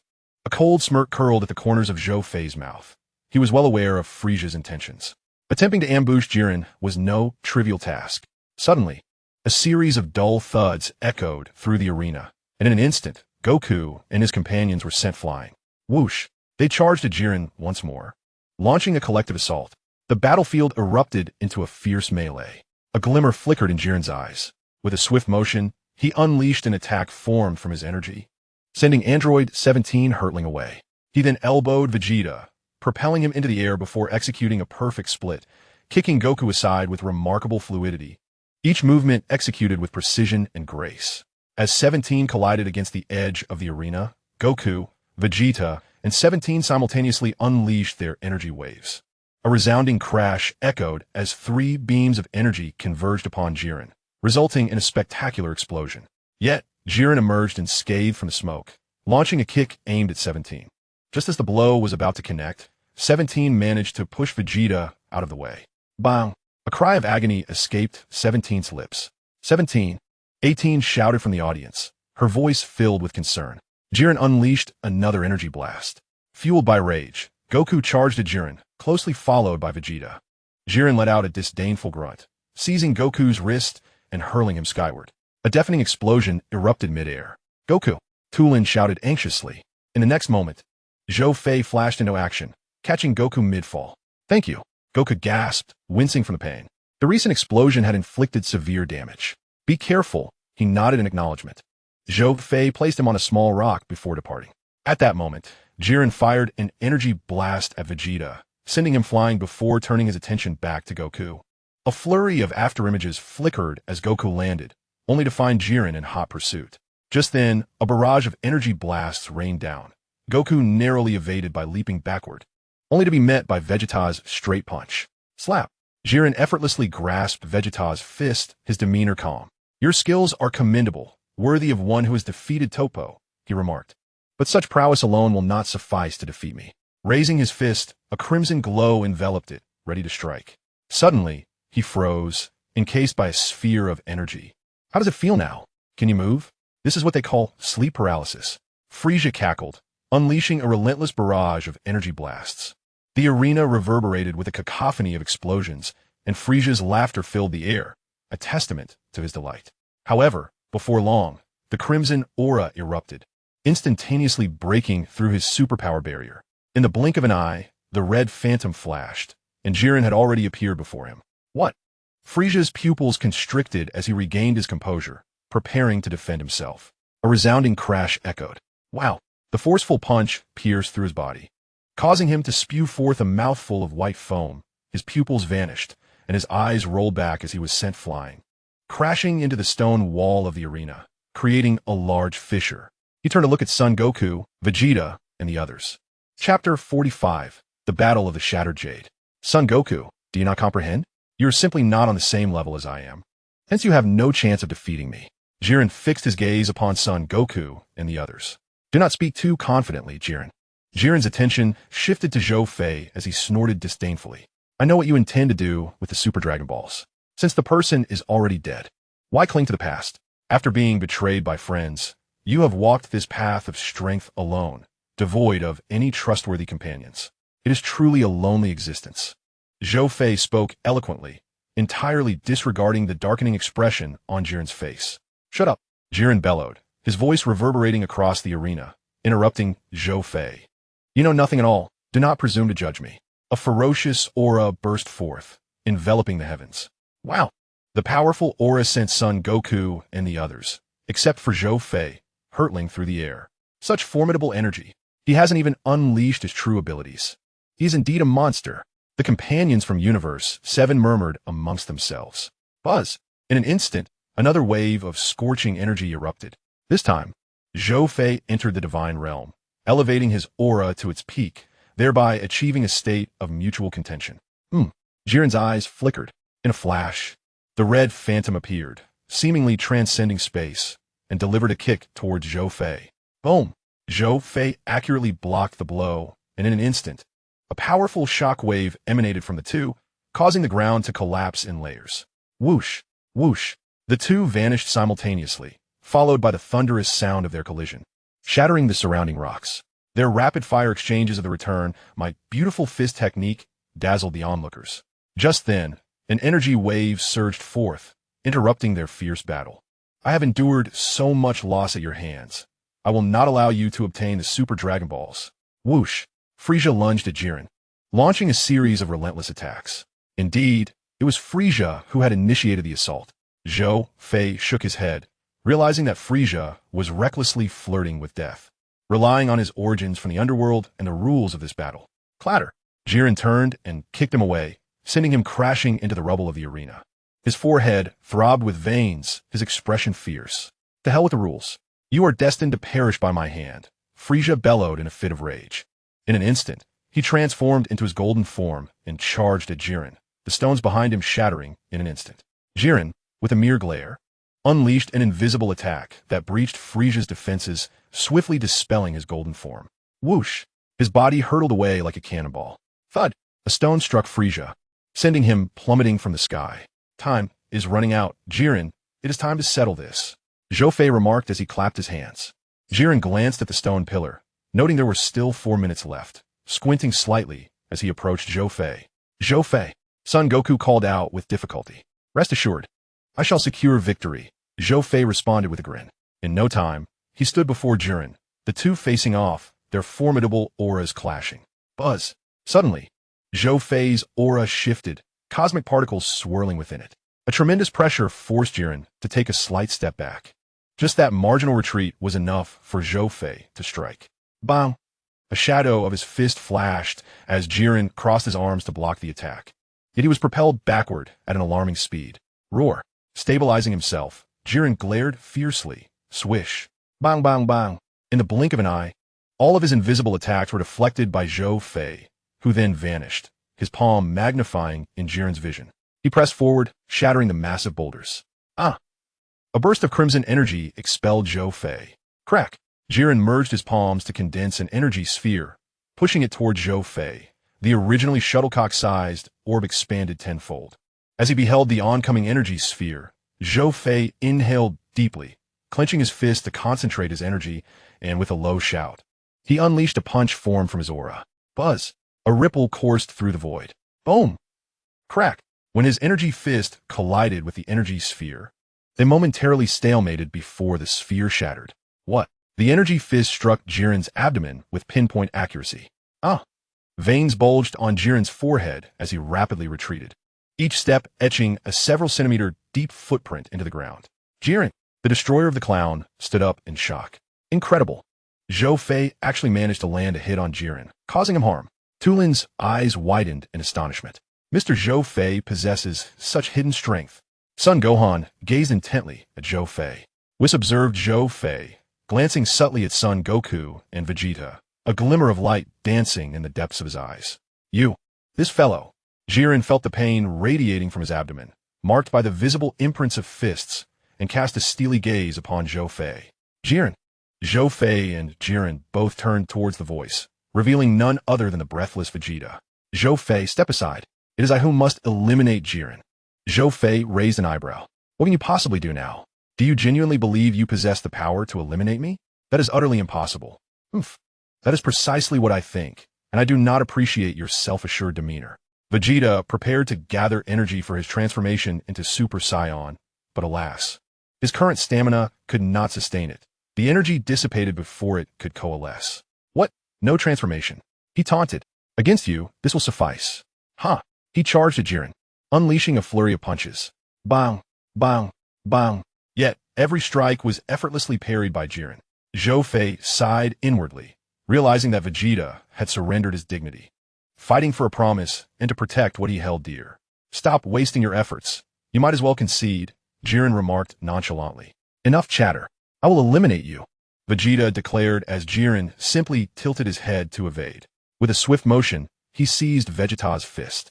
Very well, the jest ends here. A devastating uppercut sent Vegeta soaring, his head spinning as he flew through the air. He landed on a small platform, clinging desperately to a narrow crack with the last remnants of his strength. This is unacceptable. I cannot. In his moment of despair, he recalled his promise to Kaba and the faces of Bulma, his son and daughter, determined to uphold his vow and protect his loved ones. Vegeta rose once more, his trembling form steadying as he resolutely declared to Jiren, "The victor will undoubtedly be Universe 7. This scene astonished Beerus, not only for Vegeta's indomitable will, but also for his ability to withstand that previous blow. Do not underestimate the Saiyans. With the pride of Saiyan, he launched a punch. Faced with this feeble assault, Jiren merely leaned back slightly, delivering a merciless blow that reverted Vegeta to his original state. His face and body were bruised, reaching a critical threshold, yet Vegeta still managed to rise, dragging his battered body forward. It is not over yet. He charged at Jiren once more. This time, his attack was even more feeble, making it exceedingly easy for Jiren to deflect. In the instant Vegeta's hands faltered, Jiren retaliated with a series of heavy strikes. Bang! Bang! Bang! The relentless barrage felt as though it would shatter every bone in Vegeta's body. Finally, a decisive chop struck his shoulder, causing him to kneel before Jiren. Zhou Fei, you must help Vegeta. The audience erupted with shouts as the bald figure in the stands called out. Zhou Fei shook his head. It was not that he was unwilling, but rather that he was unable. This battle belonged to Vegeta, a fight fought for the sake of protection. You have no chance of victory. Jiren's tone was indifferent. Even if I cannot win, as long as the 7th can prevail, that would suffice. With a fierce determination, he rose to grasp Jiren's hand, attempting to break it. Unfortunately, a mere flicker of Jiren's aura sent Vegeta staggering back several steps. Vegeta stood once more. Observing his unwavering resolve, Jiren felt an inexplicable stir within him. With a resounding thud, a straightforward punch sent him flying, leaving Vegeta suspended precariously on the edge of the ring. His head spun, and he heard Bulma's voice echoing in his ears. Driven by love, he forced his battered and exhausted body to rise once again. With unwavering willpower and the weight of promises and the hopes of his loved ones upon him, Vegeta summoned his final strength to unleash the final flash. Boom! Yet, he ultimately could not escape the law of being smoke without harm. You wretched being! Vegeta launched a powerful punch, which Jiren effortlessly countered. I acknowledge your proud pride, but this is where it ends. With a perfectly timed heavy blow, Jiren sent Vegeta flying out of the ring. At this moment, Vegeta was utterly spent. I truly am a fool. I'm sorry, Bulma and Cabe. From now on, it's up to you, Zhou Fei Kakarot. A faint light radiated from his hand, transferring to Son Goku. Vegeta from Universe 7 is eliminated. The future Omni King pressed the icon on his divine iPad. Receiving Vegeta's energy, Son Goku stood up, glancing at Zhou Fei, who nodded in understanding. He leaped to the high ground. Goku fully comprehended the meaning behind Zhou Fei's earlier gaze. Beyond a desire for a rematch with Jiren, it seemed Goku wished to once more transcend his limits and defeat him in the state of Ultra Instinct. Chapter 46, Ompa. Goku's eyes burned with intensity as he focused on Jiren, inhaling deeply to transform into Super Saiyan Blue. He wished to activate the Kaioken, but alas, his stamina was insufficient, and he had to proceed this way. I still cannot comprehend the value of what he entrusted to you. Goku remained silent.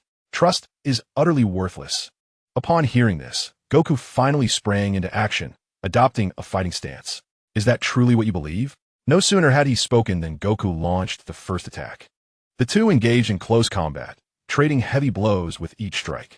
After several exchanges, as Goku flipped backward, he unleashed a barrage of energy blasts. Regrettably, he too fell victim to the relentless law of smoke without harm. As the smoke dissipated, Jiren charged towards Sun Wukong, who evaded the attack with instantaneous movement, swiftly maneuvering behind him to launch a punch. However, in an instant, Jiren saw through the ploy, delivering a sharp elbow strike that sent Sun Wukong crashing against the stone wall, reverting him to his normal state. In the audience, Tulin watched anxiously as Sun Wukong endured a brutal onslaught. Piccolo's face turned a sickly green, realizing that if this continued, Wukong would surely be eliminated. Master Roshi averted his gaze, unable to bear the sight. Sun Wukong, using one hand to prop himself up, gritted his teeth, and, despite his battered body, staggered to his feet. His strength was nearly depleted. Is this your limit? Jiren observed Sun Wukong with an indifferent expression. To him, only overwhelming power mattered, and the only individual worthy of his attention was Zhou Fei. Panting heavily, Sun Wukong steeled himself. I cannot lose here. With a swift stride, he lunged at Jiren once more, but all was in vain. The vast chasm of power between them was insurmountable. Soon enough, Sun Wukong found himself on the defensive, relentlessly pushed to the edge of the arena. One more hit, and he would plummet into the abyss, leaving only himself and Zhou Fei in the contest. Once Zhou Fei was dealt with, the Super Dragon Balls would be his. Meanwhile, Zhou Fei, observing from the sidelines, cast a casual glance at the uneven fissures on the arena floor, a subtle smile creeping onto his lips. It's over, Sun Wukong. A fist imbued with fiery energy hurtled towards him. The hearts of the companions from Universe 7 raced, wondering if Sun Wukong would truly fall at this moment. Simultaneously, images of his teammates and the voices of friends and family echoed in Sun Wukong's mind. As Jiren's fist approached, it passed through his form, startling him. He had struck only an illusion. Turning to look, he saw Sun Wukong emanating a silver, thread-like aura, his silver eyes gleaming intensely. Has it activated again? Zhou Fei murmured softly. For someone like Sun Wukong, pushing beyond his physical limits only compounded the obstacles within his body, leading to unquantifiable side effects. Yet, for reasons unknown, the bug that enhanced his combat power post-injury seemed to have vanished. If only it were still present, Jiren advanced once more, unleashing a barrage of punches, all of which Sun Wukong deftly evaded. After all, max-level evasion was no trivial matter. The audience gasped in disbelief, realizing that Sun Wukong's current state mirrored that of his earlier encounters, particularly against Kefla. Beerus gazed upon the scene, his eyes glimmering with a spark, while his face turned a shade of deep jealousy. The god of destruction, the Joker, was equally astonished. Sun Wukong, how many limits must this individual surpass? The king god wore an expression of bewilderment as well. At such a critical juncture, the situation had escalated, and it posed a considerable dilemma, especially with Zhou Fei still in the mix. Other deities also began to acknowledge Sun Wukong's strength. The two full-blooded gods were particularly elated, as Sun Wukong exuded an aura of sheer charisma. One word, handsome. Two words, extraordinarily handsome. They eagerly anticipated the climactic battle that was yet to unfold. Whoosh! In an instant, as Sun Wukong closed and opened his eyes, he transcended over 10 meters, arriving before Jiren. Bang! Their fists collided, unleashing a force reminiscent of a nuclear explosion, causing the already battered arena to shatter into fragments once more. The two engaged in a fervent exchange amidst the explosion, their rapid transitions between offense and defense creating a dazzling spectacle. In a mere 10 seconds, they exchanged dozens of blows. A roar erupted as Sun Wukong unleashed a punch, the wind from his strike leveling everything in its path, though Jiren narrowly evaded it. In a flash, Jiren retaliated, only to be skillfully dodged by Sun Wukong. For a fleeting moment, they found themselves in a cyclical dance of offense and defense. Swish! Suddenly, Sun Wukong spun around, executing a sweeping kick that generated a series of explosions in the void. Jiren, undeterred, narrowed his eyes, unleashing an invisible attack. This time, Sun Wukong effortlessly blocked it. Seizing the opportunity after deflecting the assault, Jiren launched a counterattack, causing the entire realm of nothingness to tremble with their clash. What a riveting display of combat! Sun Wukong's movements grew increasingly precise, the king of all exclaimed. Yet, the old king of all interjected, at crucial moments, his power still fell short. At this point, Whis elaborated, he likely overthought the situation, much like during his battle with Kefla. In the moment he intended to strike, an array of thoughts and judgments swirled in his mind. In the state of ultra instinct, excessive contemplation only served to slow his techniques, preventing his true power from being fully realized. As it stands, no single move had yet matched Zhou Fei's effectiveness in inflicting harm upon the opponent. It was merely a futile expenditure of time and energy. While Whis provided his insights, the battle between the two continued to evolve at a rapid pace. Sun Wukong landed on a relatively stable boulder, preparing to replicate his previous strategy with the Kamehameha wave, akin to his approach against Kefla.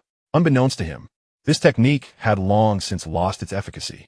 As the Kamehameha wave enveloped him, the arena was awash in a brilliant blue light. The radiant azure astonished onlookers, as they witnessed Jiren managing to deflect Sun Wukong's assault with his aura. With one hand, he unleashed a tremendous surge of energy, causing the void to shatter. At the critical moment, Sun Wukong utilized the Kamehameha technique to form a barrier that shielded him from the explosive shockwave plummeting from its force. "That kid is truly formidable," remarked the god of destruction of Universe 11, his expression somewhat grave.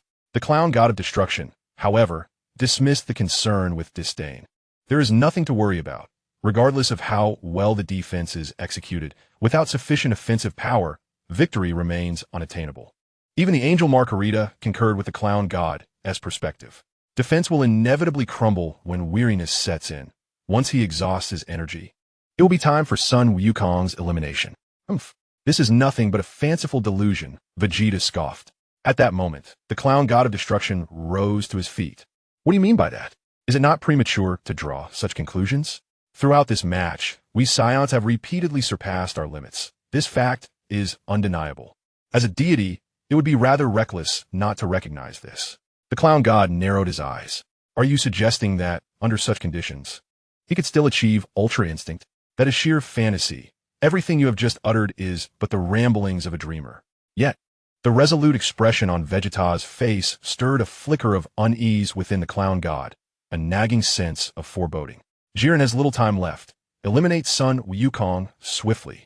On the arena, Jiren gathered his energy and charged towards Sun Wukong. At this moment, Vegeta shouted loudly, "Kakarot, I entrust my pride and my promise to you. If you lose here, I shall never forgive you. Surpass the realm of gods and defeat Jiren before me. Do you hear me, Kakarot?" Stabilizing his descent, Sun Wukong unleashed a fierce roar, his blazing aura erupting and sweeping across the arena. It has finally arrived. The pinnacle is about to unfold. Zhou Fei wore a smile, his eyes brimming with excitement at the prospect of witnessing Ultra Instinct up close. A truly exhilarating experience.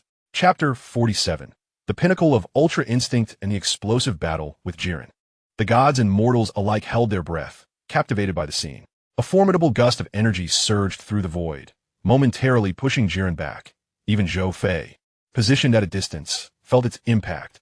Jiren's gaze shifted. He sensed a transformation occurring within his opponent. The two continued their descent through the air. Jiren landed first, followed closely by Sun Wukong, who was immediately met with a forceful strike from Jiren, propelling him backward. Their forms flickered through the arena, each exchange laden with devastation. This was indeed a celestial clash, with the arena suffering the consequences. Zhou Fei's vantage point collapsed under the intensity, forcing him to relocate in order to continue observing. He wished to join the fray, yet he knew Sun Wukong would surely be displeased with his involvement, so he opted to remain a silent, handsome spectator for the time being. Swish! With the aid of a massive boulder, Sun Wukong executed a stylish maneuver, turning back to launch a counterattack. The two combatants once again engaged in a fierce struggle, each clash reverberating with the incessant crackle of thunderous energy. Jiren's assault surged like a relentless tide, yet Sun Wukong matched him blow for blow. The terrifying energy erupted with devastating force, illuminating the arena with blinding explosions. Amidst this intense battle, an unexpected scene unfolded. Sun Wukong closed his eyes. Remarkably, this action did not hinder him. Rather, it sharpened his focus and increased his speed. It appeared that Wukong had regained some strength. However, this semblance of recovery merely returned him to the initial state. The situation had not improved. The earlier roars, reminiscent of their first encounter with Jiren, echoed ominously. "This does not bode well for you, Wukong," his companions murmured anxiously. Whis observed the fierce clash, particularly focusing on Sun Wukong, stroking his chin in contemplation. "It seems my concerns were unwarranted." His friends turned to him, puzzled by his remark. "I sense that Wukong's heightened aura is not a manifestation of confusion. Rather, it accelerates under pure pressure. He now faces Jiren with a mind devoid of distractions, wholly immersed in the battle itself. The annihilation of the universe, the disparity of power, confusion, anxiety, and fear, all these emotions dissolve into nothingness within his fiery essence. Currently, Wukong perceives only himself, his opponent, and the fight, fervent and swift. He aspires to transcend instinct into deeper realms, and before him lies the path to that goal." At this point, Whis paused, yet some deities understood the implications of his words without further explanation. Steadily, Jiren unleashed a crimson aura, dispelling Wukong's heated energy and sending him crashing onto a small platform. With a fierce glare, Jiren unleashed an unseen attack. As the battle escalated to an intense climax, Jiren's strikes grew increasingly lethal. The shockwaves from his punches combined with rapid-fire assaults left Wukong with no choice but to defend. The small platform shrank, becoming barely sufficient for a single fighter to stand, with a bottomless abyss awaiting beneath him. There was no retreat. Anxiety gripped his companions as they exchanged worried glances. Yet Beerus remained unfazed, calmly stating, "Just watch." The others looked at each other, knowing that all they could do was place their faith in Sun Wukong and Zhou Fei. The sound of explosive crackles echoed incessantly as Jiren continued his relentless barrage. The Destroyer God, pleased with the unfolding events, mused that if this trend continued, Sun Wukong would soon be eliminated. However, Toppo sensed something amiss. Within Wukong's defenses, he glimpsed sparks. Sun Wukong was beginning to transition from defense to offense. As they conversed, Jiren intensified his output, but at that moment, Sun Wukong slowly raised his arms. When he opened his eyes, a brilliant surge of energy pierced through all of Jiren's assaults, striking him fiercely in the abdomen. Jiren was sent spinning and crashed onto the arena floor. In disbelief, he clutched his stomach, feeling a fiery pain akin to that of Zhou Fei's attack. "Wah!" Sun Wukong roared, his aura bursting forth in a shape reminiscent of the galaxy. The two spectators were thoroughly exhilarated by this spectacle. Even the Grand Priest exhibited a hint of surprise. Jiren gazed at the dazzling and searing galactic energy emanating from Sun Wukong. At that moment, Sun Wukong took a deep breath, gathering all his energy towards his body. "I felt the full weight of your earlier strike, and I can sense the heat of your determination to defeat me. In return, I shall utterly vanquish you." Jiren erupted with a fierce, fiery aura, compressing his gathered energy to its utmost limit, forming an ultra-dense energy sphere. Should this sphere explode in the universe, it would spell annihilation for all. "This ends now, Sun Wukong," he declared, launching it towards him. Confronted with such terrifying energy, a wondrous transformation occurred within Wukong. He merely shifted his toes, and the previously chaotic and searing battlefield fell into sudden tranquility, as if everything that had transpired was but a fleeting illusion. As the saying goes, nothing is more frightening than an abrupt silence. Both the onlookers and the divine beings were left in astonishment. Jiren paused for a brief moment, only to realize that Sun Wukong had somehow appeared behind him, bathed in a silvery glow that obscured his features. Wukong held a crimson energy sphere that Jiren recognized as his own. With a slight flick of his fingertip, the crimson energy dissipated. Zhou Fei, seated cross-legged on a distant stone, leapt up in excitement at this sight. "The path of the gods, the pinnacle of the original ascent, has finally arrived." He remarked that it was the initial ascent because, in subsequent stages, the concept of free transcendence would become less remarkable, overshadowed by Vegeta's self-transcendence and other cosmic warriors. In a flash, Jiren unleashed a powerful punch, yet Sun Wukong, seemingly oblivious, moved with calm composure, creating the illusion that time itself had been ensnared. With a swift motion, Wukong executed a simple roll, and Jiren found himself besieged by a flurry of blows, retreating to the edge of the arena before barely regaining his footing. Stabilizing himself, Jiren unleashed a barrage of unseen attacks.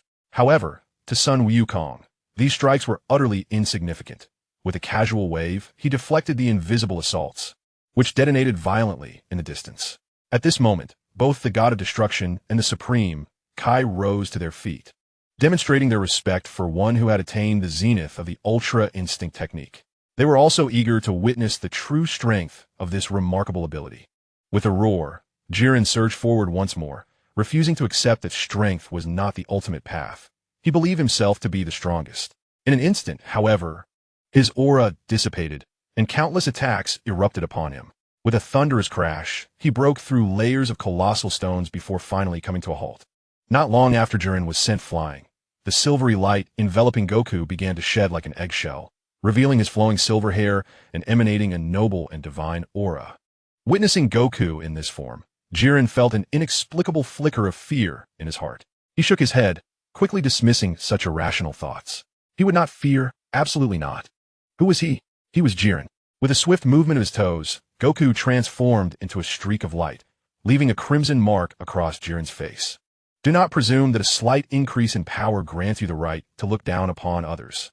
Jiren clenched his fists, charging at Goku in a fit of rage to unleash a series of attacks. Temporarily disoriented, how could he possibly land a blow on the pinnacle of Ultra Instinct Goku? Goku effortlessly evaded his strikes and launched a counterattack within mere moments. Now, every attack from Goku landed solidly on Jiren.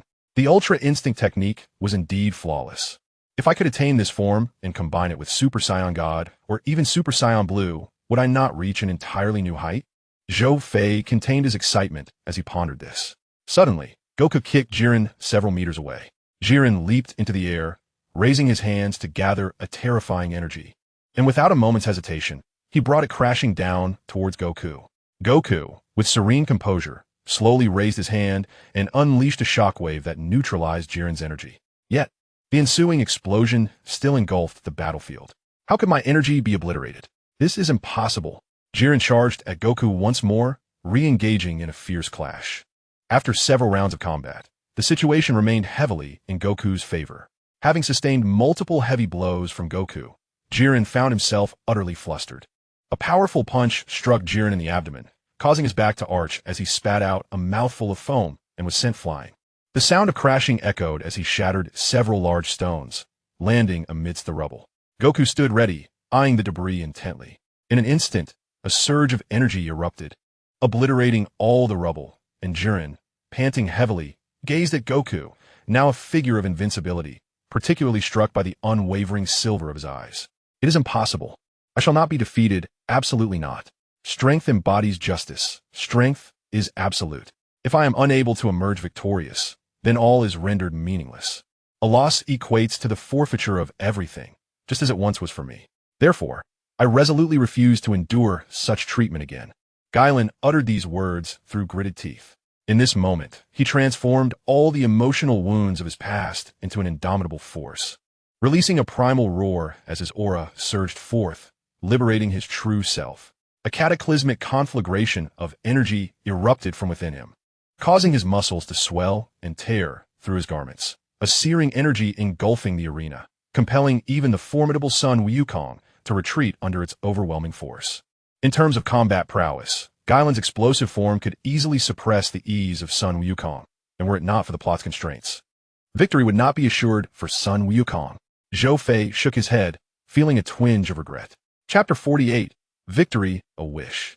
The tempestuous aura enveloped the spectators, making them feel as if they were trapped in a purgatory. The terrifying shockwaves obliterated the arena, leaving devastation in their wake, as if the world were ending. In an instant, the entire battlefield was shrouded in Guilin's fiery essence. In the depths of the inferno, Guilin approached Sun Wukong like a demon. Sun Wukong, with a grave expression, observed Guilin. The aura emanating from him had explosively intensified compared to before. Whoosh, whoosh, two streaks of red and silver intertwined in a dazzling display. Each clash unleashed a terrifying sonic wave, causing the void to tremble under their assault. They landed and engaged in close-quarters combat, each collision generating shockwaves that flattened the uneven ground around them. In the blink of an eye, they exchanged blows dozens of times. The eyes of the gods could barely keep pace with their speed, relying solely on instinct to perceive the action. Damn it, he has pushed Kakarot into a corner. Vegeta mused, recalling the emotional trauma that had unleashed Guilin's latent abilities. This is dire. Beerus wore a solemn expression, glancing at Zhou Fei. Perhaps if that individual could offer assistance, victory might still be attainable. Bang!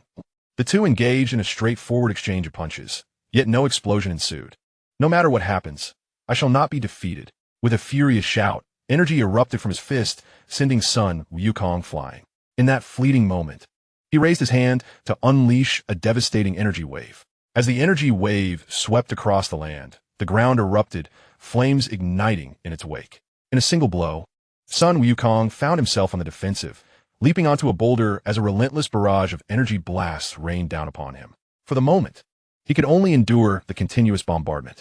Whoosh! Guilin leapt into the air to release an energy wave, and Sun Wukong reciprocated with the Kamehameha. The powerful energies clashed incessantly, a brilliant radiance erupting without restraint.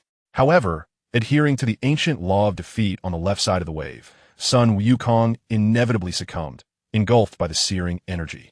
A thunderous explosion reverberated throughout the heavens and earth, creating a gaping abyss in the arena. Jiren observed the billowing smoke with an impassive expression, believing it to be the end. Yet, unexpectedly, Sun Wukong's figure once again burst forth from the haze. In that fleeting moment of emergence, Jiren swiftly appeared, and Wukong's foot shattered the ground beneath him. After several collisions, they began to contest their strength. To his astonishment, the resilience of Sun Wukong remained formidable. Truly, he was an indomitable spirit. The energies of the two clashed, instantly shattering the ground, and in a moment of rolling smoke, Wukong launched a counterattack. However, the current Jiren was a stark contrast to his former self. Before the absolute power, Sun Wukong was unilaterally suppressed. A blast of energy sent Wukong soaring, followed by a crushing blow from above that sent him plummeting. Yet this was not enough. He unleashed a wave of energy with an exceptionally high density. Boom! Under the impact of the energy wave, Wukong plummeted to the ground, resulting in a tremendous explosion. As the overwhelming smoke dissipated, Sun Wukong lay quietly in the crater. Seeing their fallen comrade, his friends grew anxious, especially Tulin. No matter the circumstances or the direst predicaments, haven't you always been able to stage a comeback? I believe you can defeat Jiren, Wukong. Amidst the words of encouragement from his friends, Sun Wukong miraculously rose to his feet, despite his exhaustion.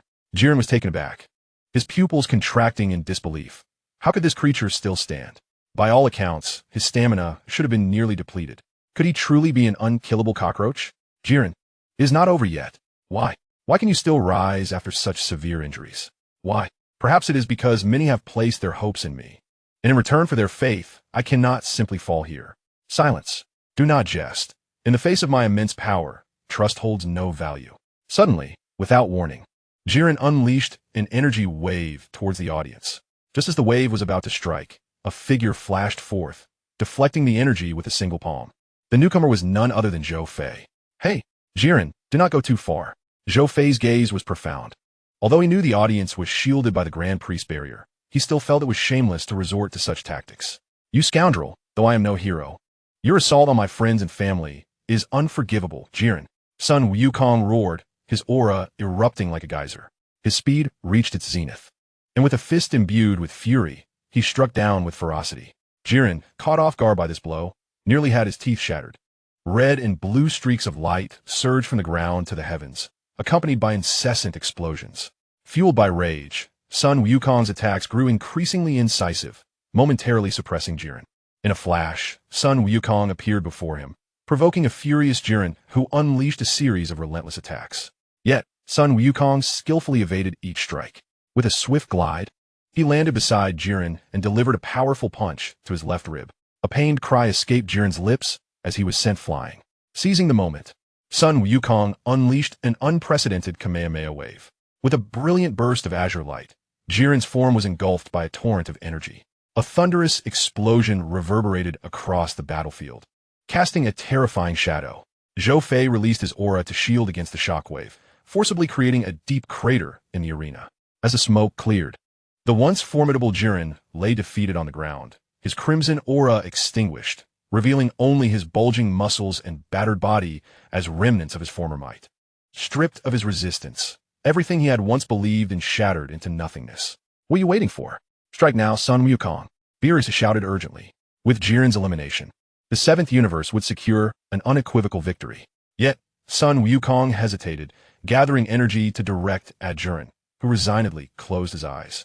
Just as he prepared to deliver the final blow, Jiren's body convulsed violently, blood erupting from him, followed by an overwhelming energy that surged forth, causing Sun Wukong to scream in agony, collapsing and writhing on the ground.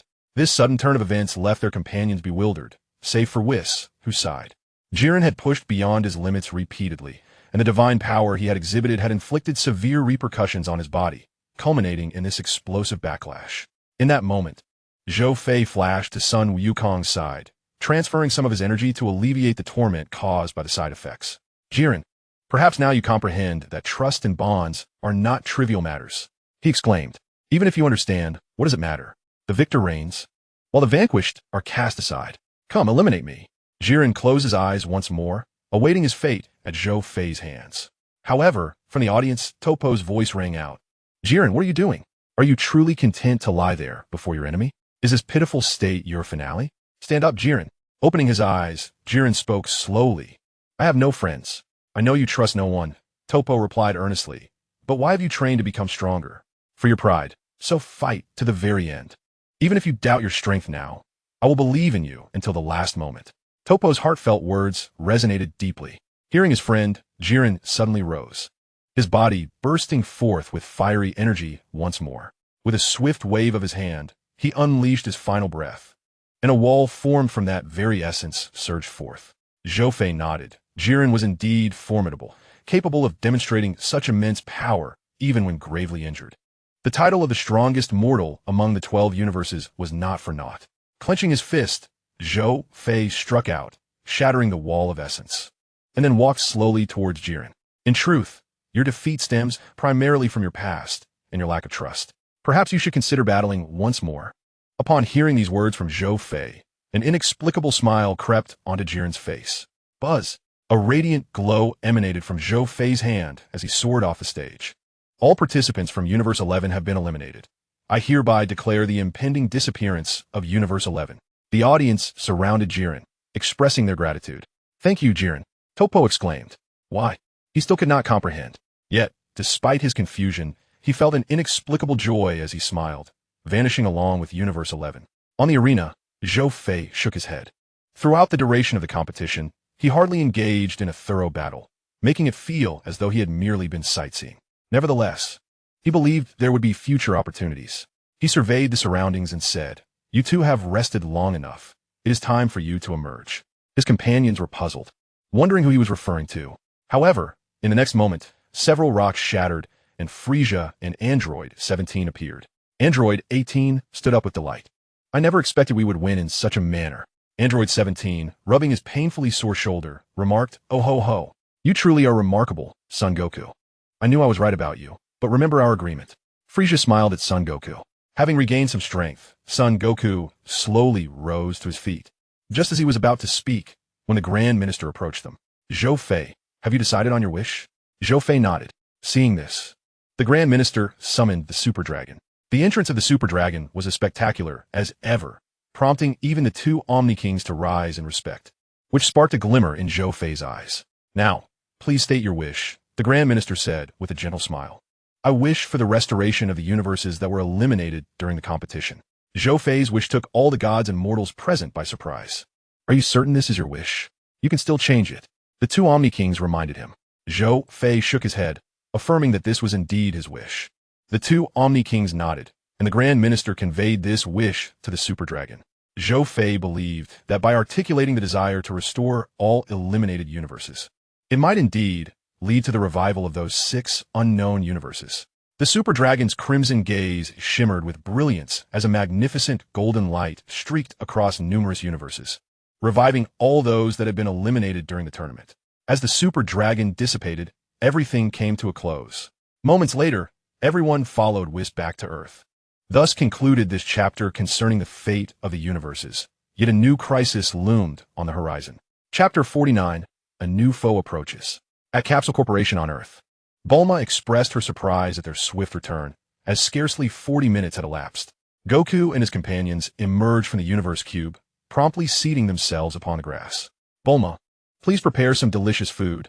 I am famished," Vegeta remarked.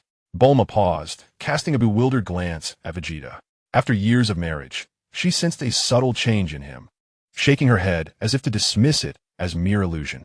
Nevertheless, witnessing the exhaustion on their faces prompted her to instruct the chefs to prepare a grand feast. Hey, Goku, you haven't forgotten our agreement, have you? If not, then please send me back to hell," Frisia's voice interjected. Goku nodded, confirming he had not forgotten. "Don't you still have some time left?" Frisia scoffed. "Seeing all of you reveling in this joyous reunion feels akin to hell for me." With a smirk, Whis waved his staff at Frisia, enveloping him in a verdant glow, causing the halo above his head to vanish. "What is this?" Frisia examined himself incredulously. "This is a gift from Lord Beerus," Whis explained. "He remarked that you performed fairly well in this battle." Frisia's expression stiffened. "Is this really acceptable? I had no intention of retiring from my nefarious ways. At that point, let either me or Vegeta, along with Zhou Fei, defeat you," Goku declared. Zhou Fei, speechless, thought to himself that having those two was already more than sufficient. Shortly thereafter, Frisia departed with Whis, returning to his own planet. An hour and a half later, 2 grand tables were laden with an abundance of culinary delights, as everyone indulged in the feast. Time passed, and a month later, on an island situated 600 kilometers south of West City, Bulma, her daughter Bra, and Beerus along with his attendant, as well as the 3 Saiyans, were present. Meanwhile, Goku and Vegeta engaged in intense combat training over the ocean, while Zhou Fei sat upon a towering cliff, immersed in meditation. In truth, throughout the past month, he occasionally visited the hyperbolic time chamber for training and sometimes ventured to the God of Destruction's realm. In essence, he was either training or journeying towards the path of training. In the past month, he acquired 5 items from the open gift packs. The reason he mentions 5 is that 3 of the packs yielded nothing, which left him quite speechless. He never expected the system would produce empty gift packs. The items he obtained include the ability of spontaneous creation, a supernova, seeds of the spirit tree fruit, breath manipulation, and instantaneous movement. He experimented with spontaneous creation, simply crafting some garments or relatively solid objects. As for the spirit tree fruit seeds, he was deeply curious about them. Yet he understood that planting such seeds could have a profound impact on the planet. Thus he refrained from recklessly attempting to cultivate them. Lastly, regarding instantaneous movement, its effect was akin to that of Jebit. When he first acquired this ability, an abundance of coordinate information flooded his mind, enabling him to teleport to any planet within the universe at will, albeit limited to the 7th universe. However, if the opportunity arose to collect the Super Dragon Balls and wish for all cosmic coordinates, combined with his instantaneous movement, it would indeed be exhilarating. Bang, bang, bang. As Goku and his companions clashed fiercely, the waves crashed violently against the island. Beerus, reclining on a lounge chair, suddenly opened his eyes wide, covered his ears, and dashed out, exclaiming, "You rascals are making a dreadful racket. Could you please keep it down while fighting?" Goku, startled, saw his battle with Vegeta come to an abrupt halt. Zhou Fei opened his eyes and shook his head. The group gathered beneath a large sunshade, enjoying delectable dishes. Mid-meal, Whis inexplicably posed a question to Goku. "Goku-san, why do you pursue greater power? Are you perhaps interested in the position of a god of destruction?" Upon hearing Whis' inquiry, particularly the last part, Beerus could no longer remain composed. Goku hastily waved his hands, insisting, "Not at all. I'm not interested in that at all." This remark made Beerus feel somewhat self-indulgent. During the previous Universal Martial Arts Tournament, formidable competitors from other universes emerged one after another, truly igniting his passion. "Indeed, your combat aspirations do encompass individuals from other universes," Vegeta remarked. At that moment, Whis redirected his inquiry toward Vegeta and Zhou Fei. Vegeta explained that his motivations stemmed from Frieza. Since Goku had resurrected that demon, he aimed to grow stronger to prevent further destruction of Earth. The gazes of the others then turned towards Zhou Fei. How should he articulate it? Should he admit to having a system that allows for infinite enhancement? Zhou Fei shrugged and said, "My reason for wanting to grow stronger is quite simple. I merely wish to avoid the tragedies that occurred in my original timeline." As he spoke, a sense of desolation flickered in his eyes, a sentiment that was not feigned but rather deeply authentic. For this loneliness was a remnant of his past life. Sun Wukong placed a reassuring hand on his shoulder and chuckled. "Zhou Fei, you have us by your side. Everything will be all right." Zhou Fei managed a faint smile. Amidst their conversation, Bulma's watch emitted a ringing sound. Upon answering, the screen revealed her son, Trunks, calling in. After a brief greeting, Trunks informed them that their laboratory had been burglarized. Both the Dragon Balls and the Dragon Radar had been stolen, and the thief's image had been captured by surveillance. When Bulma and the others caught sight of the thief's attire, they exchanged helpless glances with Sun Wukong. This left Sun Wukong perplexed, wondering what he had done to warrant such looks. Only Zhou Fei's gaze was different, for he knew who would appear next. After ending the video call, he pondered why they had deliberately chosen someone with low combat power to steal the Dragon Balls. Yet what was the reason? A wish beyond the scope of the Eternal Dragon is unattainable. Why? Foolish one, it was undoubtedly for the sake of achieving immortality. Sun Wukong remained confused. Even if one attained immortality, what good would it be if they could not defeat their adversaries? Observing the escalating tension between the two, Bulma, holding Bra, sighed and stood up. "Enough. They have already stolen the 6 Dragon Balls I had meticulously gathered. If we wish to obtain the final one, we must venture to that place." "What place?" Vegeta inquired, puzzled. "The Ice Continent. I hesitated to go there due to the extreme cold." "The Ice Continent?" Bulma nodded and glanced at Zhou Fei, Whis, and Beerus. "Are you all coming along?" Zhou Fei nodded, while Beerus declined, citing his need for an afternoon nap. Whis, however, found the idea amusing and decided to accompany them. Bulma looked at the now-awake Bra and beamed at Beerus, causing him to feel somewhat uneasy. In that case, I shall trouble Lord Beerus to look after my child. With that, she entrusted Bra to Beerus and departed with the others on an aircraft. This unexpected turn of events left Beerus in a state of bewilderment. Look after a child? What a ridiculous notion. Nonetheless, it was indeed remarkable that Bra would receive the care of the god of destruction, a feat unparalleled among mortals. Chapter 50, The Scion's Second Son versus Broly, Part 1. Meanwhile, aboard Frisia's spaceship in the vastness of space, Frisia received news that two minions had located a remarkably powerful Scion, prompting him to arrange a meeting. Frisia scrutinized the Scion named Broly, sensing an impressive energy emanating from this wild monkey. A glimmer danced in his eyes. Belibiru, please ensure that a reward is given to the two who brought this to our attention. Belibiru nodded and escorted the two to collect their bounty. Momins Late, Rimu, elated after receiving his reward, departed with excitement. I have heard that you have endured a long existence on this desolate planet due to your inability to leave, Frisia remarked. Paragus responded with a hint of melancholy. Frisia had turned his back to Paragus and his son, inquiring, "Are you aware that planet Vegeta has been destroyed?" A smirk played at the corners of Frisia's mouth. Yes, I heard about it on my way here, but the destruction of the planet is of no consequence to us. All I desire now is vengeance. Paragus seethed, his eyes filled with animosity. Vengeance? Now, that is a splendid idea. Paragus, did you know? The son of King Vegeta. Vegeta 4 is still alive. Nanny, that Prince Vegeta is still alive, that scoundrel. Witnessing the furious expression on the wild monkey before him, Frisia felt a sense of delight. There is no need to be so enraged. I shall lend you my assistance in your quest for revenge. Paragus, overjoyed, believed that with Frisia's help, their vengeance would undoubtedly succeed. Subsequently, Frisia instructed the old woman, Beliblu, to take the two of them to bathe. It seems I need not intervene this time, Frisia mused, gazing at the vast cosmos. On Earth, after 3 hours of intense flight, they finally arrived at the ice continent, where they discovered a small spacecraft under Frisia's command. The group disembarked, and two henchmen, upon scanning Goku and his companions' battle power with their device, found it exceeded the limits of their equipment, causing them to flee in terror aboard the small spacecraft. However, Vegeta swiftly shot down the ship with a ki blast. Hey, you two, quickly return the Dragon Balls and the Dragon Radar to us, Goku declared fiercely. The two henchmen were filled with dread. If they complied, Frisia would take their lives, but if they did not, the Scion before them would surely do the same. As they hesitated, Goku, Vegeta, and Zhou Fei suddenly looked up at the sky. A minuscule ki blast penetrated the clouds, instantly dispersing them with a fierce wind. Indeed, Frisia is making his entrance, Goku and Vegeta remarked, observing the slowly descending spacecraft. Bulma, seeing this, hurriedly hid behind a massive iceberg. Zhou Fei and Whis stood at the landing site of the aircraft. Did you feel that? Kakarot. Goku nodded, his expression grave. It appears we are not only facing Frisia, but another formidable adversary. The spaceship landed smoothly, and as the hatch opened, the guard squad rushed out, forming two lines to welcome Frisia. He stepped out with measured grace, followed closely by Broly and his father.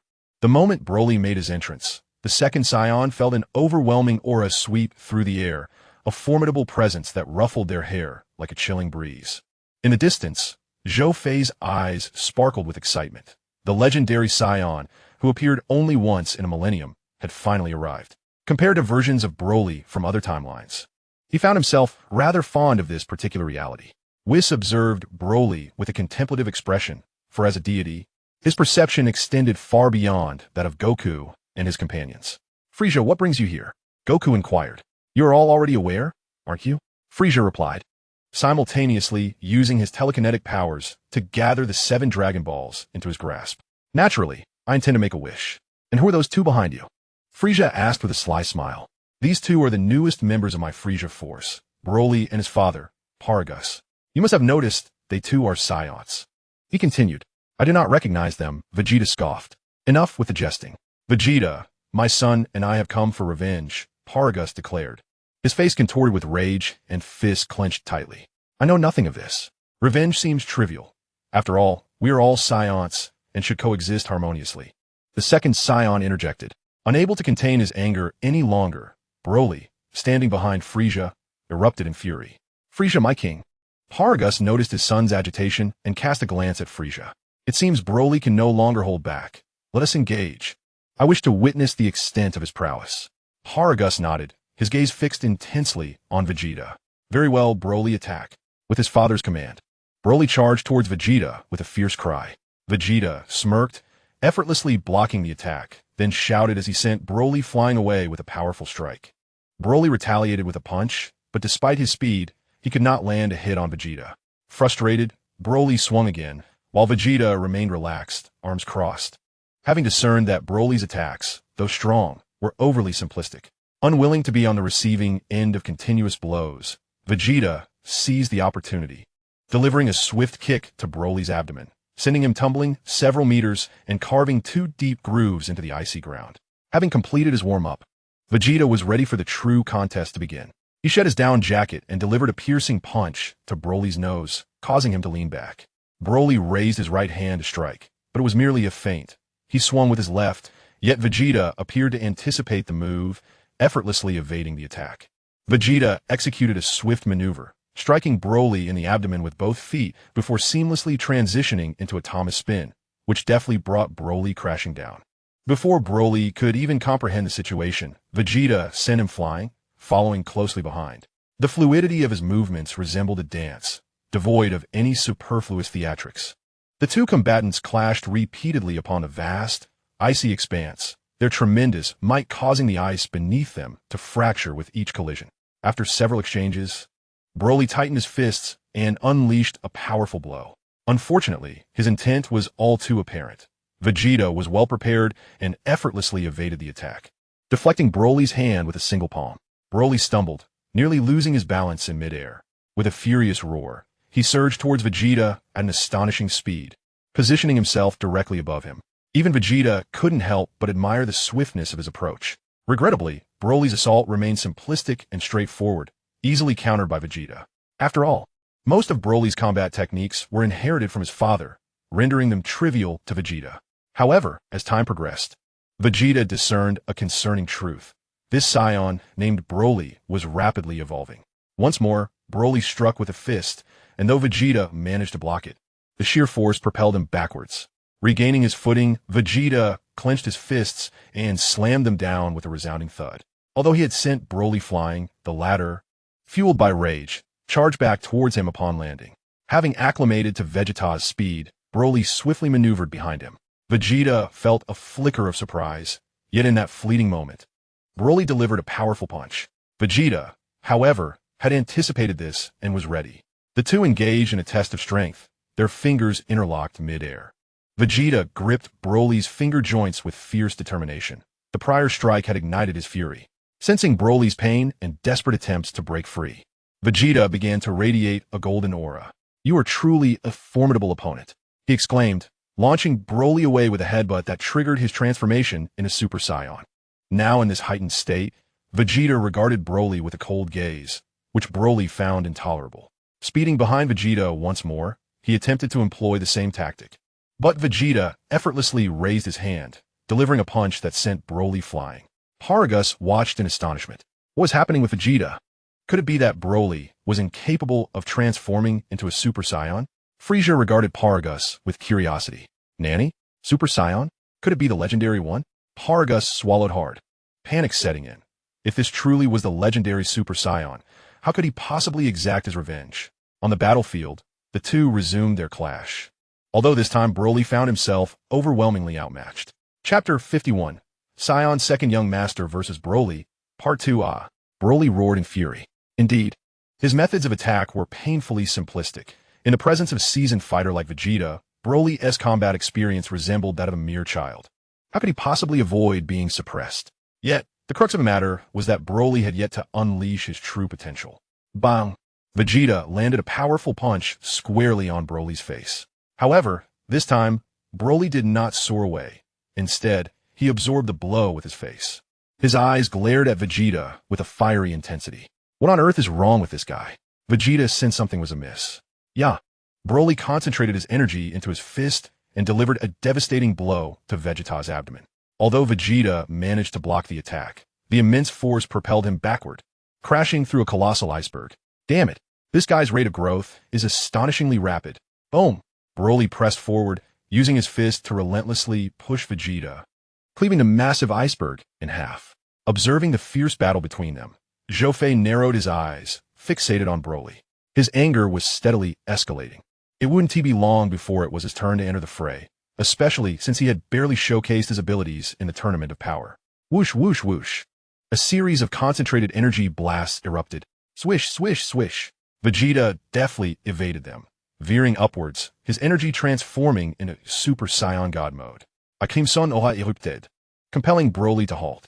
He could distinctly feel an overwhelming pressure approaching. Vegeta raised his hand and unleashed several energy cannons that sent Broly flying. This attack merely knocked him back without inflicting any substantial harm. Faced with the enraged Broly, Vegeta maintained an expressionless demeanor as he sidestepped his assaults.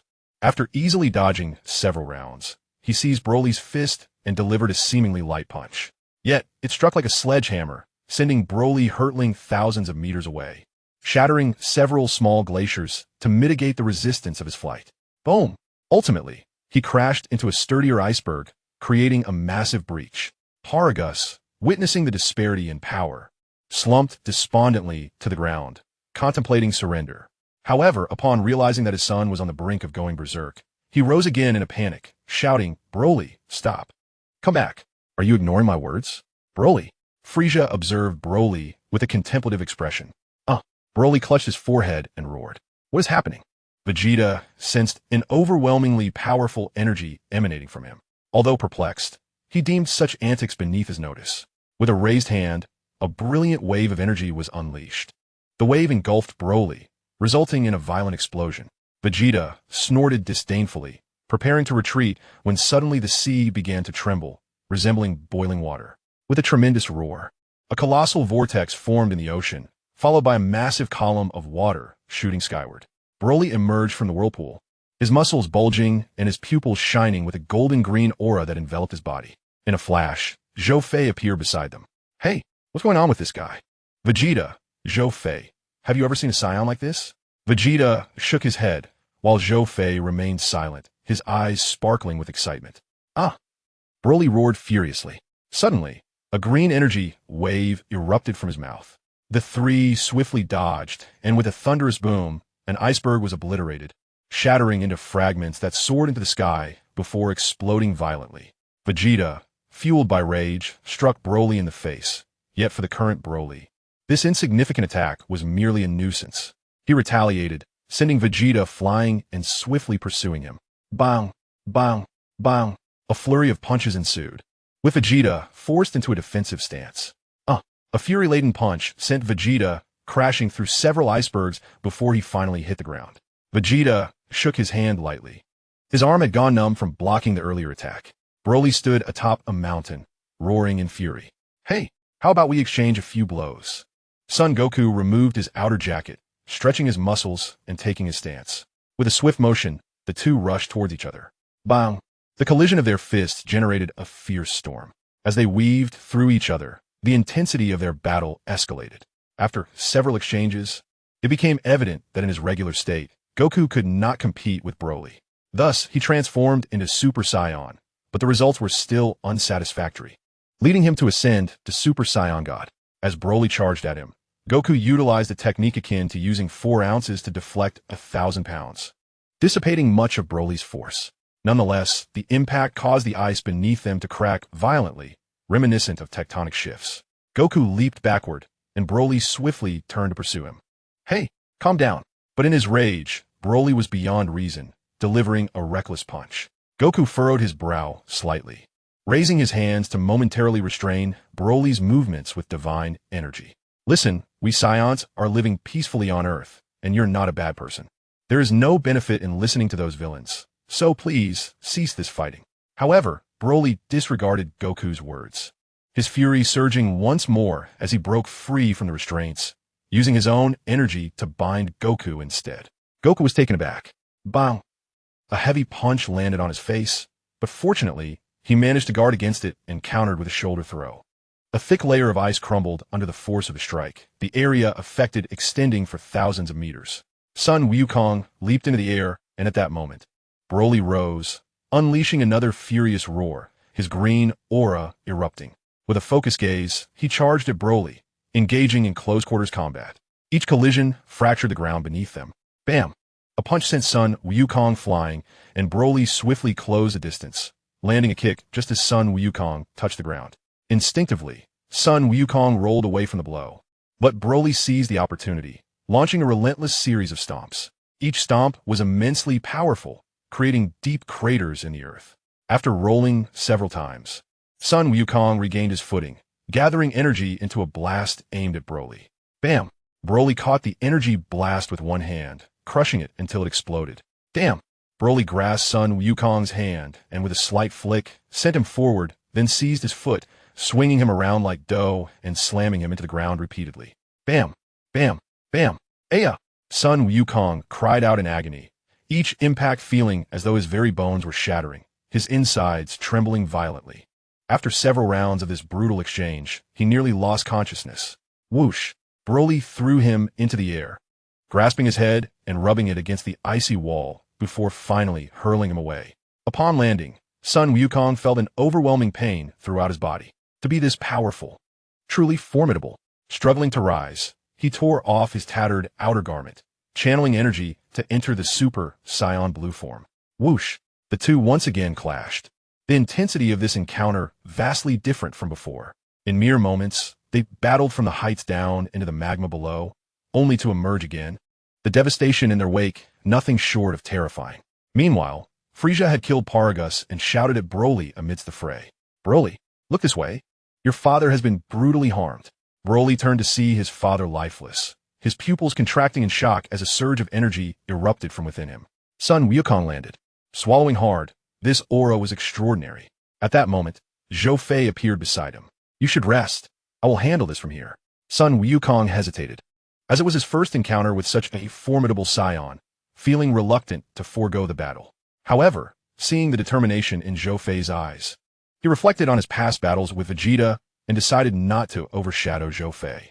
Nodding, he took to the skies, joining Vegeta and the others to watch. Chapter 52, Zhou Fei vs. Super Green Broly, Conclusion. The dazzling and eerie green aura enveloped the heavens, and Broly, bathed in this green flame, had undergone a dramatic transformation. In his Super Saiyan form, he had completely lost his rationality. Roar! A potent aura surged forth, unleashing a barrage of energy orbs. Zhou Fei, in a fit of rage, transformed into his Super Saiyan 4 form, sweeping his hand through the air and causing the descending energy orbs to explode in a dazzling display. Buzz! At that moment, Broly's energy coalesced into a protective barrier resembling the number 8, expanding until a cataclysmic explosion resounded, obliterating vast stretches of the icy continent and unleashing magma from the depths of the earth. Zhou Fei's gaze sharpened, and with a flash of speed, he delivered a powerful kick to Broly's abdomen. Broly merely bent slightly, unperturbed. He retaliated with an open palm strike aimed at Zhou Fei. In response, Zhou Fei countered with his own palm, resulting in a tremendous clash that unleashed a formidable shockwave. Both warriors staggered back, propelled by the sheer force of their collision. Broly glared at Zhou Fei with a fierce expression. Whoosh! Whoosh! The two engaged in a rapid exchange, their energies colliding with such intensity that the once solid ground transformed into a seething inferno, resembling a hellscape of molten lava, akin to the apocalypse itself. Suddenly, a crimson afterimage flashed by, a tremendous force striking the air and creating a vacuum, followed by a whirlwind. Broly was sent flying like a projectile, hurtling thousands of meters before plunging into the magma. Boom! Almost immediately, the magma erupted, and Broly emerged, his attire slightly tattered but otherwise unscathed.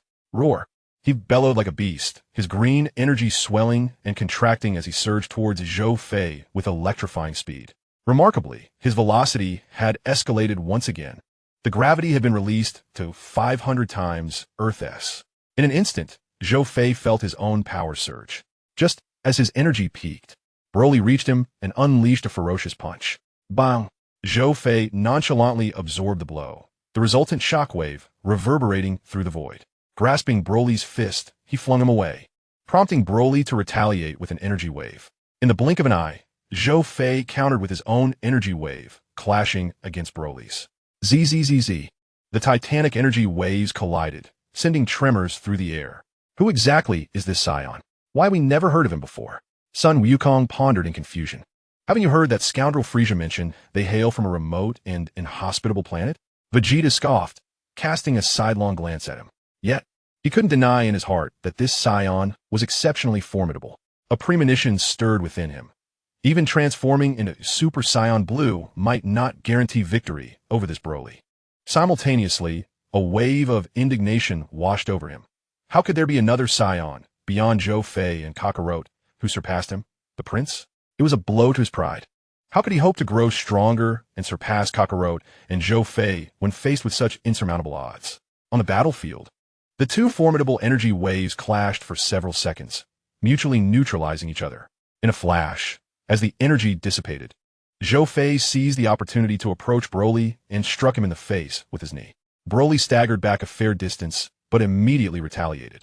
The two engaged in an intense close-quarters combat, their fists colliding with such force that the ground trembled and the heavens echoed with thunderous impacts. Meanwhile, the earth quaked beneath their fierce battle, instilling panic among the populace. In another part of the world, Beerus, who was tending to his child, opened his eyes and gazed at Bra, who was gleefully playing on him, a look of exasperation crossing his face before his gaze turned towards the horizon. I hope you wrap this up soon. I still have a meal to enjoy. Returning to the fray, after several rounds of brutal melee, Zhou Fei suddenly accelerated, delivering an elbow strike that sent Broly crashing to the ground. True to his reputation as a legendary Super Saiyan, Broly rebounded instantly upon impact, charging towards Zhou Fei.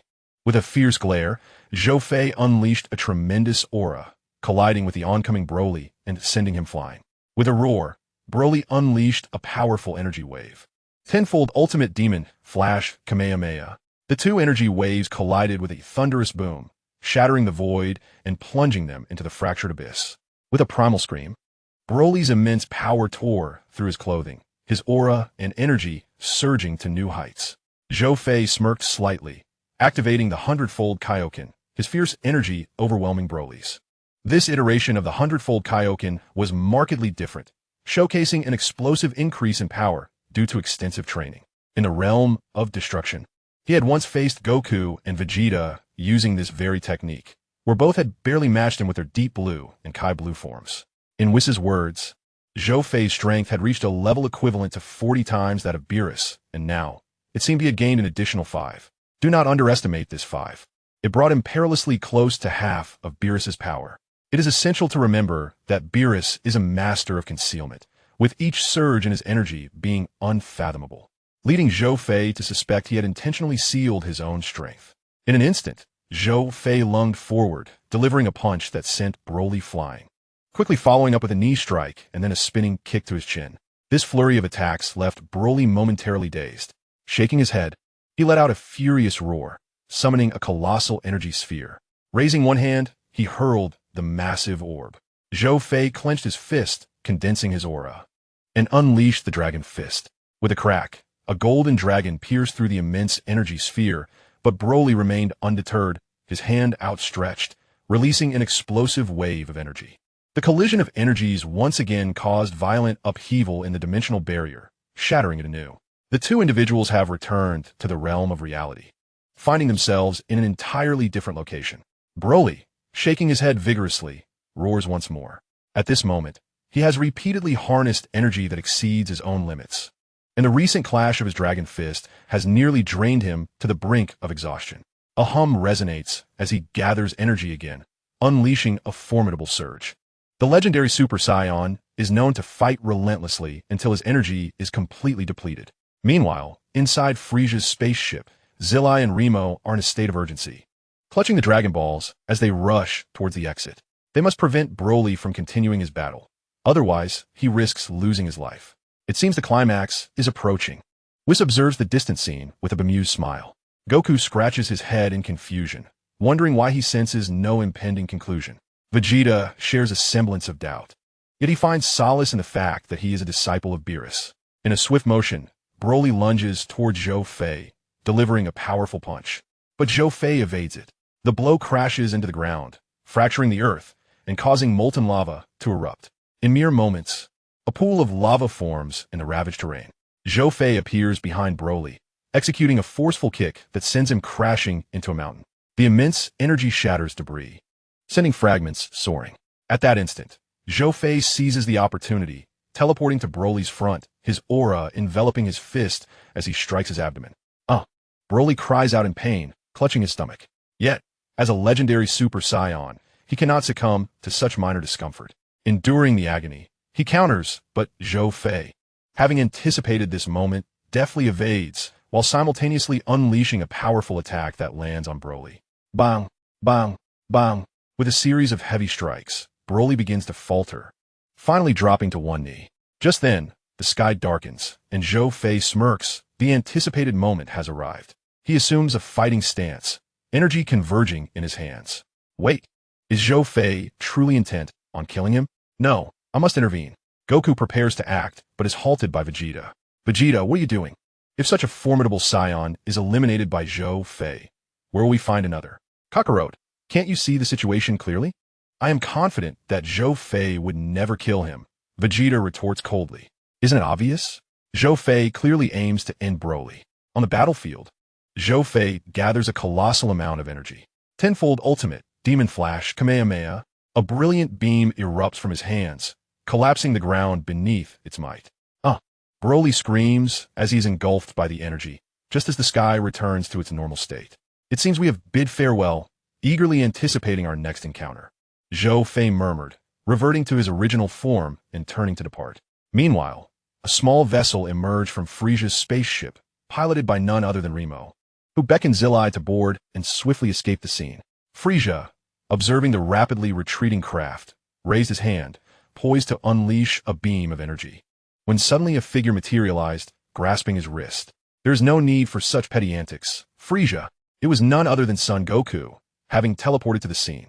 Frisia's energy dissipated as he withdrew his hand with a disdainful snort.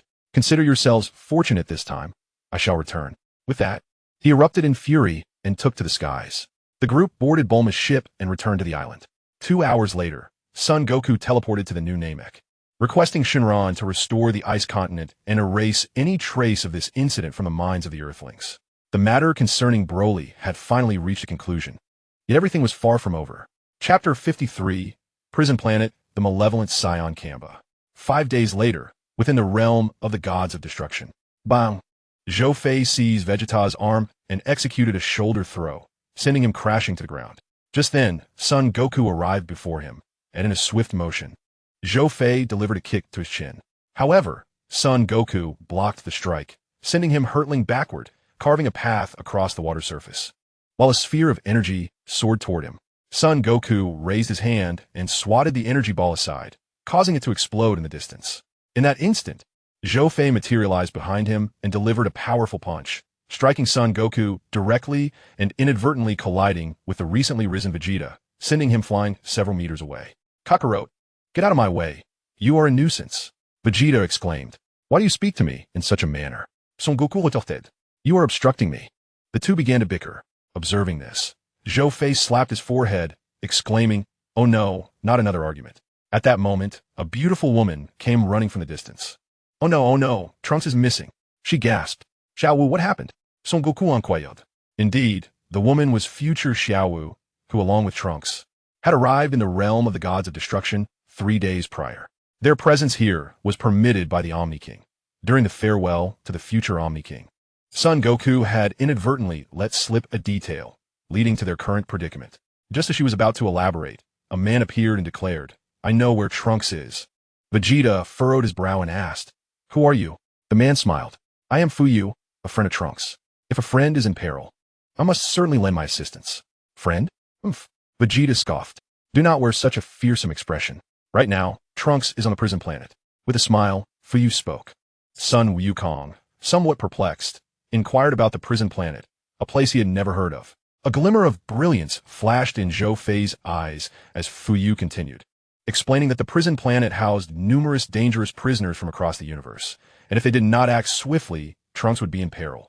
No sooner had he spoken than a coordinate appeared in Vegeta's hand, and he vanished in an instant. Whis' gaze flickered slightly. He had just used his abilities to investigate, yet found no trace of this individual. Trunks always finds a way to trouble me. Kakarot, Zhou Fei, let us depart. Sun Wukong executed an instantaneous movement, whisking the two away. Whis observed the trio's disappearance and remarked, "It seems that the man named Fiyu has achieved his objective." Objective? The Supreme Kai looked at Whis, puzzled.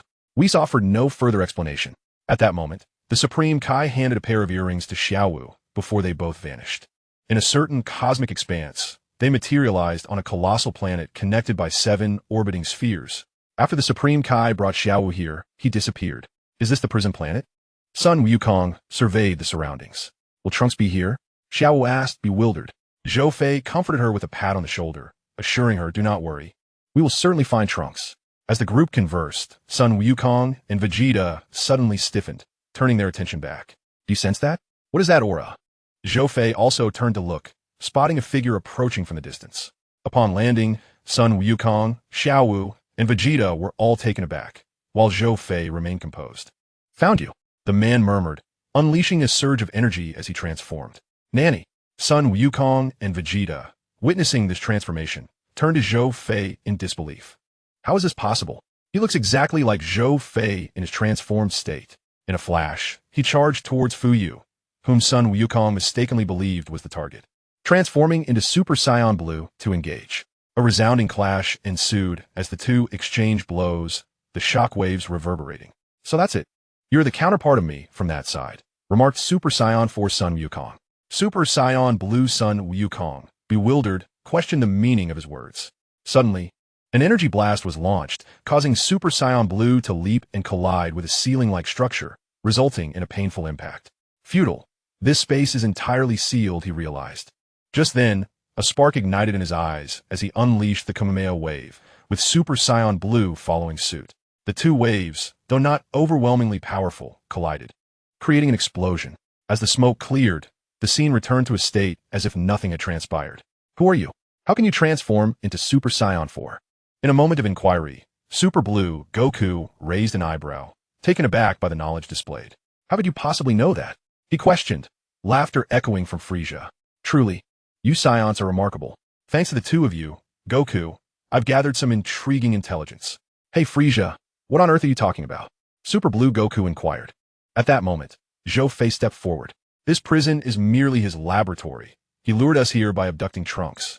Frieza turned to Zhou Fei, a glint of insight illuminating his gaze. You seem quite informed, just as you said. Then he shifted his attention to Super Saiyan 4 Goku. You, my friend, intentionally allowed yourself to be captured, didn't you? Time Patrol Officer? Time Patrol Officer? Super Blue Goku scrutinized his counterpart. I hail from a different dimension as Goku. My mission is to bring to justice those who traverse time to commit malevolence. Super Saiyan 4 Goku elucidated. So, you are a good guy after all. Super Blue Goku exclaimed, realization dawning upon him. Zhou Fei, somewhat exasperated, patted him on the shoulder. Your reaction is remarkably slow. What do you intend to do, Frieza? Is Trunks truly here? Vegeta interjected, his voice cold and commanding. Trunks is indeed here, but finding him will depend on your own capabilities. Furthermore, to escape, you must gather the special Dragon Balls. Best of luck to you all, he said before vanishing in an instant. Damn it. Vegeta clenched his fists, his gaze sharp and fierce. All right, let us proceed cautiously. After all, we remain oblivious to what we may encounter, Zhou Fei advised. Goku and Vegeta nodded, while the Goku from a parallel universe regarded Zhou Fei with surprise. In that case, you shall seek an exit here, while I continue my investigation into what he is truly up to. The group exchanged nods as Goku ascended into the sky, followed by the other four, who ventured onward. After traversing for over half an hour, they suddenly halted. A figure cloaked in dark energy approached from a distance. Such potent energy, and it feels so malevolent. Goku gazed, astonished, at the descending silhouette. Xiao Wu, find a place to hide, Zhou Fei instructed. Xiao Wu nodded and scurried away. Mere seconds after her departure, a barrage of energy blasts surged forth. Zhou Fei retaliated, deftly firing energy blasts that obliterated the incoming projectiles. With a rush of energy, Zhou Fei charged at the adversary. His fists enveloped in power, he struck the foe. The moment contact was made, he sensed the malevolent energy attempting to corrupt his own. Such vibrant force. The erosion is formidable, but it is merely a trifling matter for me. With a low growl, his breath erupted, scattering the malevolent aura in an instant. A punch landed squarely on his face, sending him hurtling hundreds of meters away. Ha ha! Yes, splendid. I yearn for battle, Come fight me. I can sense the formidable energy within you, Kamba declared, laughing heartily. An aura of evil emanated from him, breaking free from its constraints in a heartbeat. A powerful whirlwind of energy formed, unleashing a tempest. Incredible. Goku and Vegeta struggled to withstand this tempest of energy. Zhou Fei narrowed his eyes and conjured a wall of energy to withstand the storm. With a thunderous roar, the tempest and the energy wall dissipated instantly. Chapter 54. The Great Battle Against Kamba. In a flash, he appeared before Kamba and kicked out. Kamba seized his ankle with one hand while swinging a fist with the other. Zhou Fei raised his arm to block, simultaneously channeling strength through his legs to break free, firing an energy blast that struck Kamba. The principle of smoke without injury was vividly showcased. A low hum resonated as a colossal energy sphere formed and hurtled toward Kamba. With a resounding crash, Zhou Fei unleashed a heavy punch, and with a crack, the energy sphere shattered in an explosion, propelling him backward into a massive crater. He staggered back a distance before coming to a halt, just as Kamba charged at him with a headlong rush. With a dull thud, Kamba was unexpectedly knocked back, shaking his head in astonishment. He had not anticipated that this foe's head would be so hard, leaving his scalp tingling. Ha ha, splendid. Now, this is entertaining. This is exhilarating. Kamba cackled madly, his wicked aura surging violently, forming two enormous claws of malevolence that lunged toward Zhou Fei. With a flick of his hand, Zhou Fei shaped an energy sword and dashed toward Kamba. Clang, clang, clang. A series of impacts rang out, producing deafening sounds as sparks erupted, splitting the earth beneath them. Remarkable. That fellow must also be a Saiyan. I never expected to encounter such a powerful Saiyan here. Aside from Broly, Goku remarked, his eyes sparkling with excitement. Vegeta gazed thoughtfully at the Saiyan, radiating malevolence, lost in contemplation. Suddenly, a familiar voice echoed from the void. You must be cautious. This Saiyan is an evil one named Kamba, and the malevolent aura he possesses can infect both body and mind. They recognized this voice as belonging to Fu. On the battlefield, as the thick smoke dissipated, Kamba charged through the haze, throwing a punch at Zhou Fei. Zhou Fei raised his hand, channeling immense power to form a barrier that collided with Kamba's fist. With a thunderous boom, it felt as if the entire space had frozen. Crack! The sound of shattering followed, as energy surged wildly. Within this maelstrom of energy, the two figures intertwined, a powerful force weaving through their clash. The overwhelming aura flattening everything in their vicinity. Kamba's form retreated violently, crashing into a mountain peak before finally coming to a halt. The malevolent energy emanating from his body shattered the debris, slowly rising into the air, his grotesque visage fixated on Zhou Fei as he cackled maniacally. It had been an eternity since he had encountered someone like you. He stretched his limbs, and the sinister aura surrounding him expanded, creating ripples of energy that distorted the very fabric of space. A torrent of overwhelming power surged forth, the palpable pressure sending tremors through the hearts of Sun Wukong and his companions, while the sky darkened ominously. With a swift motion, Kamba transformed into a Super Saiyan, his figure darting forward, appearing before Zhou Fei in an instant, his fist clenched and poised to strike. Zhou Fei let out a cold snort and transformed into a Super Saiyan 4. With a subtle movement of his hand, a wave of gravity emanated from him, momentarily halting Kamba's advance, his feet sinking deeply into the ground. Seizing this fleeting opportunity, Zhou Fei delivered a powerful palm strike to Kamba's chest. Kamba grimaced, sent hurtling backward, utterly defenseless against the blow. However, his tough exterior meant he sustained no significant damage. Regaining his footing, he looked up just in time to see Zhou Fei appearing in his line of sight, delivering a knee strike to his abdomen. It was at this moment that Kamba unexpectedly embraced Zhou Fei and charged forward. The ground shook violently beneath them as the two engaged in their fierce battle. Trunks made his entrance. Dad, Uncle Wukong, and Little Wu, what brings you here? It was that being named Fuyu who led us here. Although I am uncertain of his intentions, now that you are here, we must find a way to swiftly escape this perilous place. Vegeta's expression turned grave. Fuyu? Could it be? Suddenly, a purple figure flashed through his mind, for he vaguely recalled being rendered unconscious by a precise strike from a purple silhouette. All right, but Dad, who is Mr. Zhou Fei battling? That guy's energy feels profoundly sinister. Trunks observed the fierce clash in the distance, his gaze growing serious. The malevolent aura was unfathomable and deeply unsettling. Subsequently, Vegeta informed his son about the situation regarding the evil Saiyan. After listening, Trunks felt a sense of wonder, astonished that such events had transpired during his captivity. Suddenly, an energy blast surged towards them from afar. Sun Wukong reacted with remarkable speed, flashing to stand before Vegeta and Trunks, raising his hand to deflect the energy.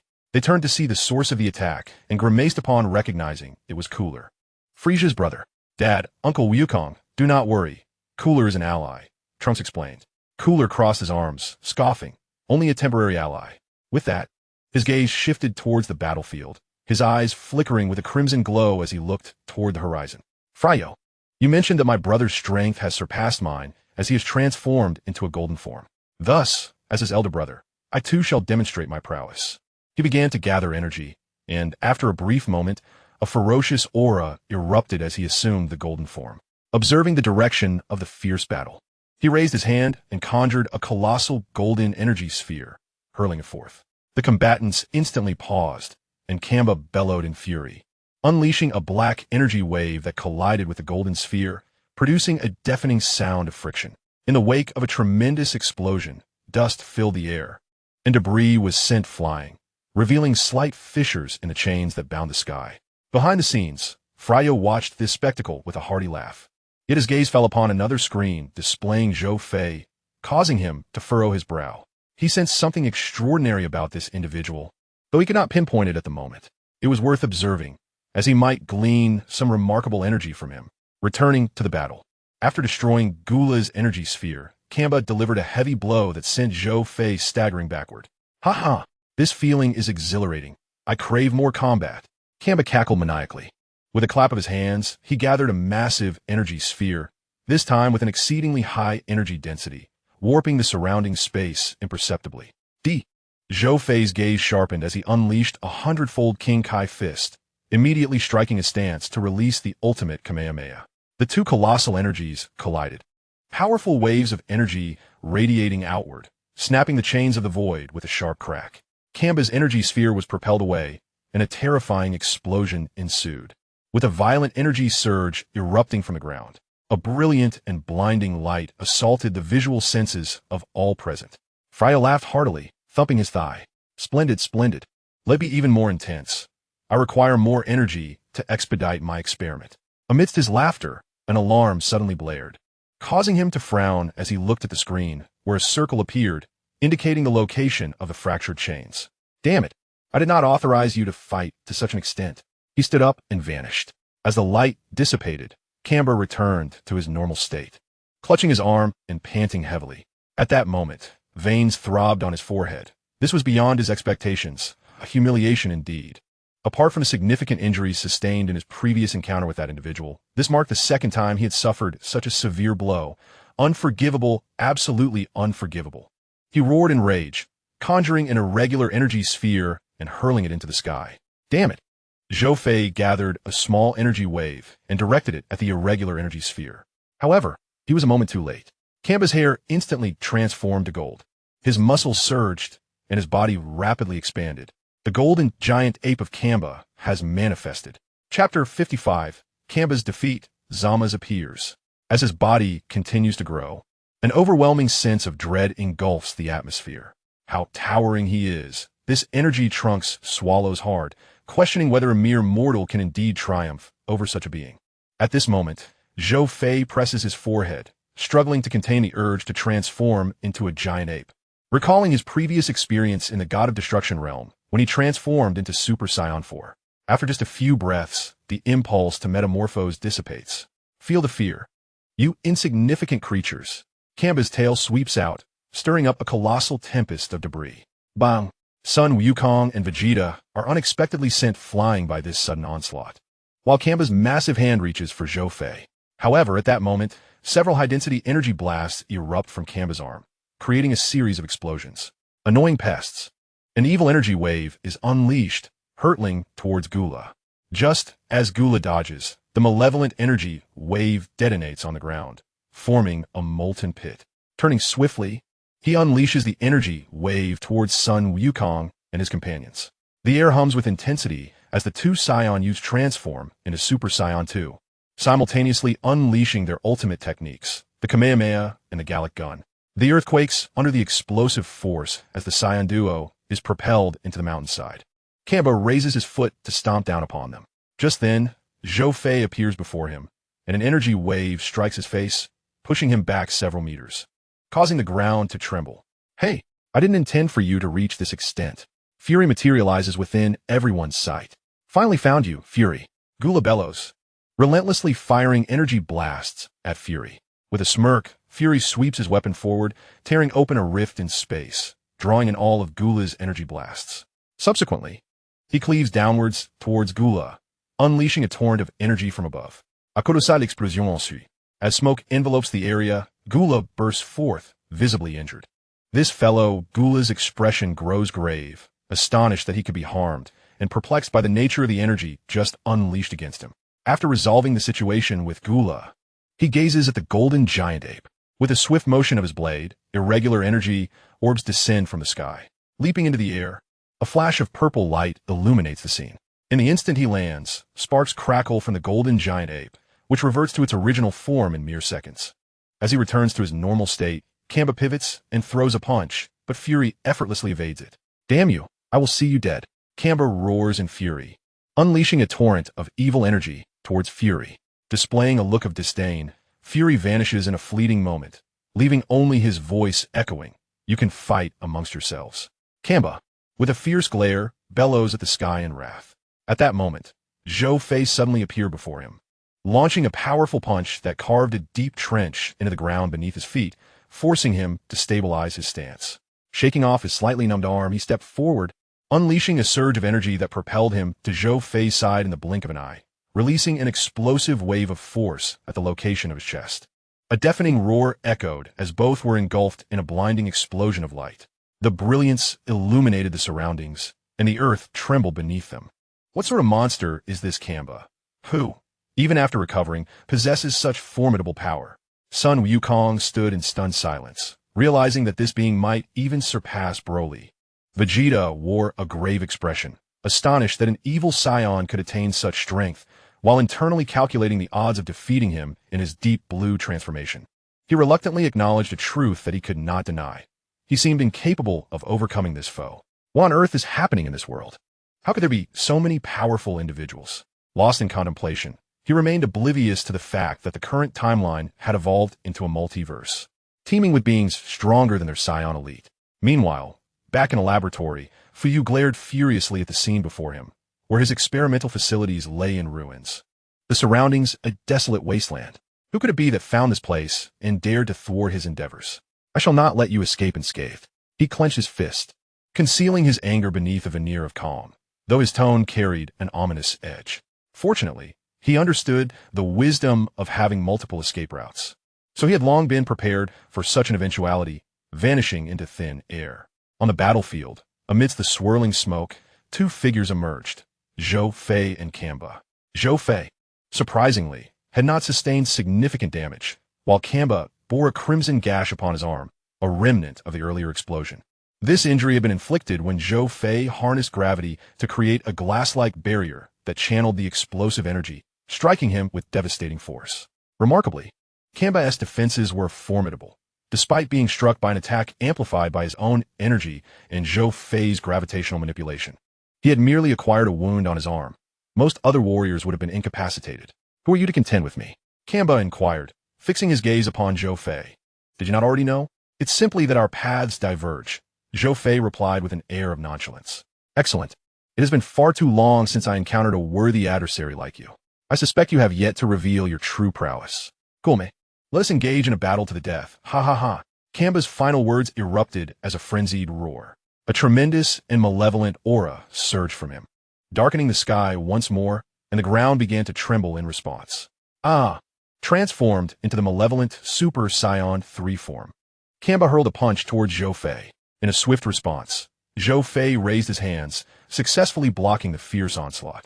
The overwhelming force of Kamba's attack, intensified in this Super Saiyan transformation, caused Zhou Fei's arm to throb with pain.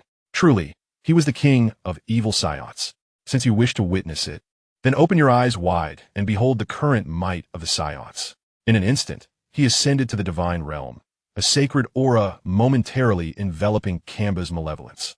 Kamba abruptly retreated a short distance, his eyes glinting with ferocity. He could feel his blood boiling with anticipation for such a battle.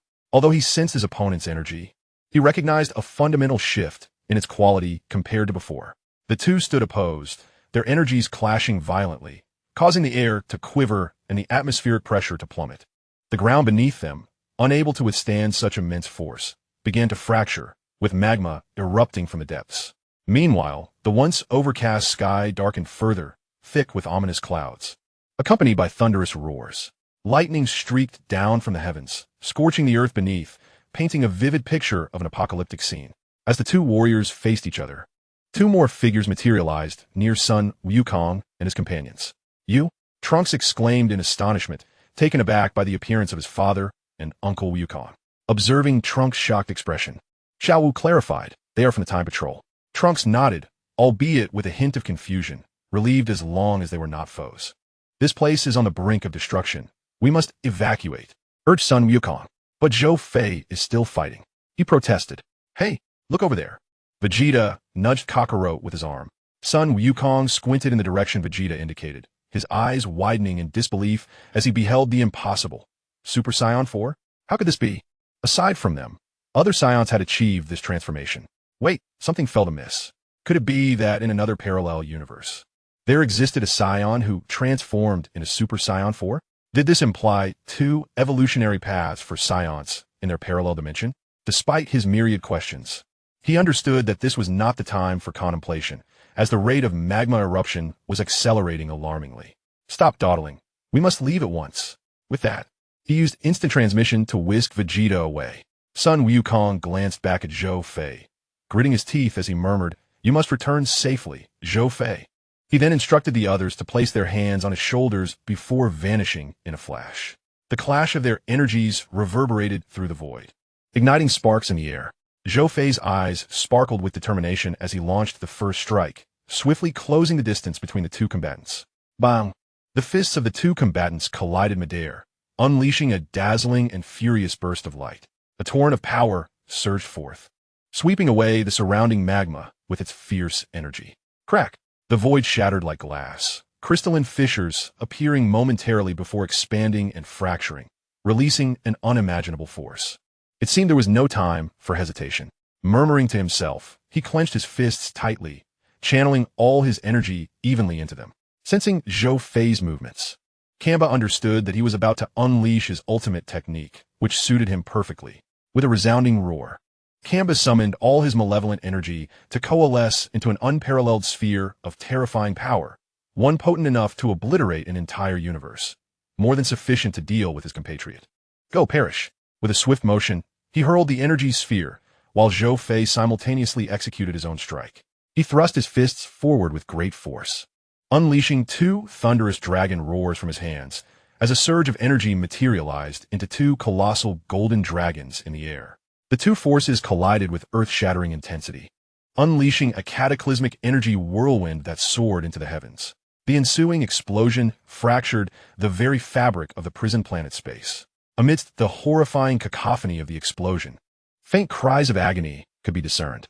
Moments later, the ground lay in ruins, littered with glimmering shards. Campbell lay motionless, drenched in blood. Zhou Fei fared better, merely shaken by the blast, though his internal organs ached terribly. Miraculously, he had survived such a catastrophic explosion. Shaking his head, he prepared to advance and finish off Kamba when, unexpectedly, a rift appeared above him. Unlike other void fissures, this one revealed several figures emerging from within. One silhouette stepped forward first, clad in tattered garments and bearing a single eye. Zama's. Zhou Fei's pupils constricted slightly as he recalled this detail. Of course, Zama's was among them.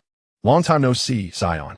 This time, I come to greet you, but next will be your extinction." With a gesture, he beckoned Kamba to ascend slowly. Zhou Fei raised his hand to launch an attack, but instantly felt immobilized. He realized Hertz had ensnared him with gravitational binding. Utilizing a healing technique, he mended his injuries, and with a surge of energy, he broke free from the gravitational hold, momentarily surprising Hertz lurking in the shadows. However, Hertz quickly snapped his fingers, and in an instant, a square gravitational barrier enveloped Zhou Fei, rendering him unable to move even a finger. Zama's, along with Kamba, vanished back into the shadows of the rift. With a dismissive scoff, Zhou Fei executed a teleportation, disappearing in an instant. Mere seconds later, a tremendous explosion erupted from the prison planet, reducing it to cosmic dust.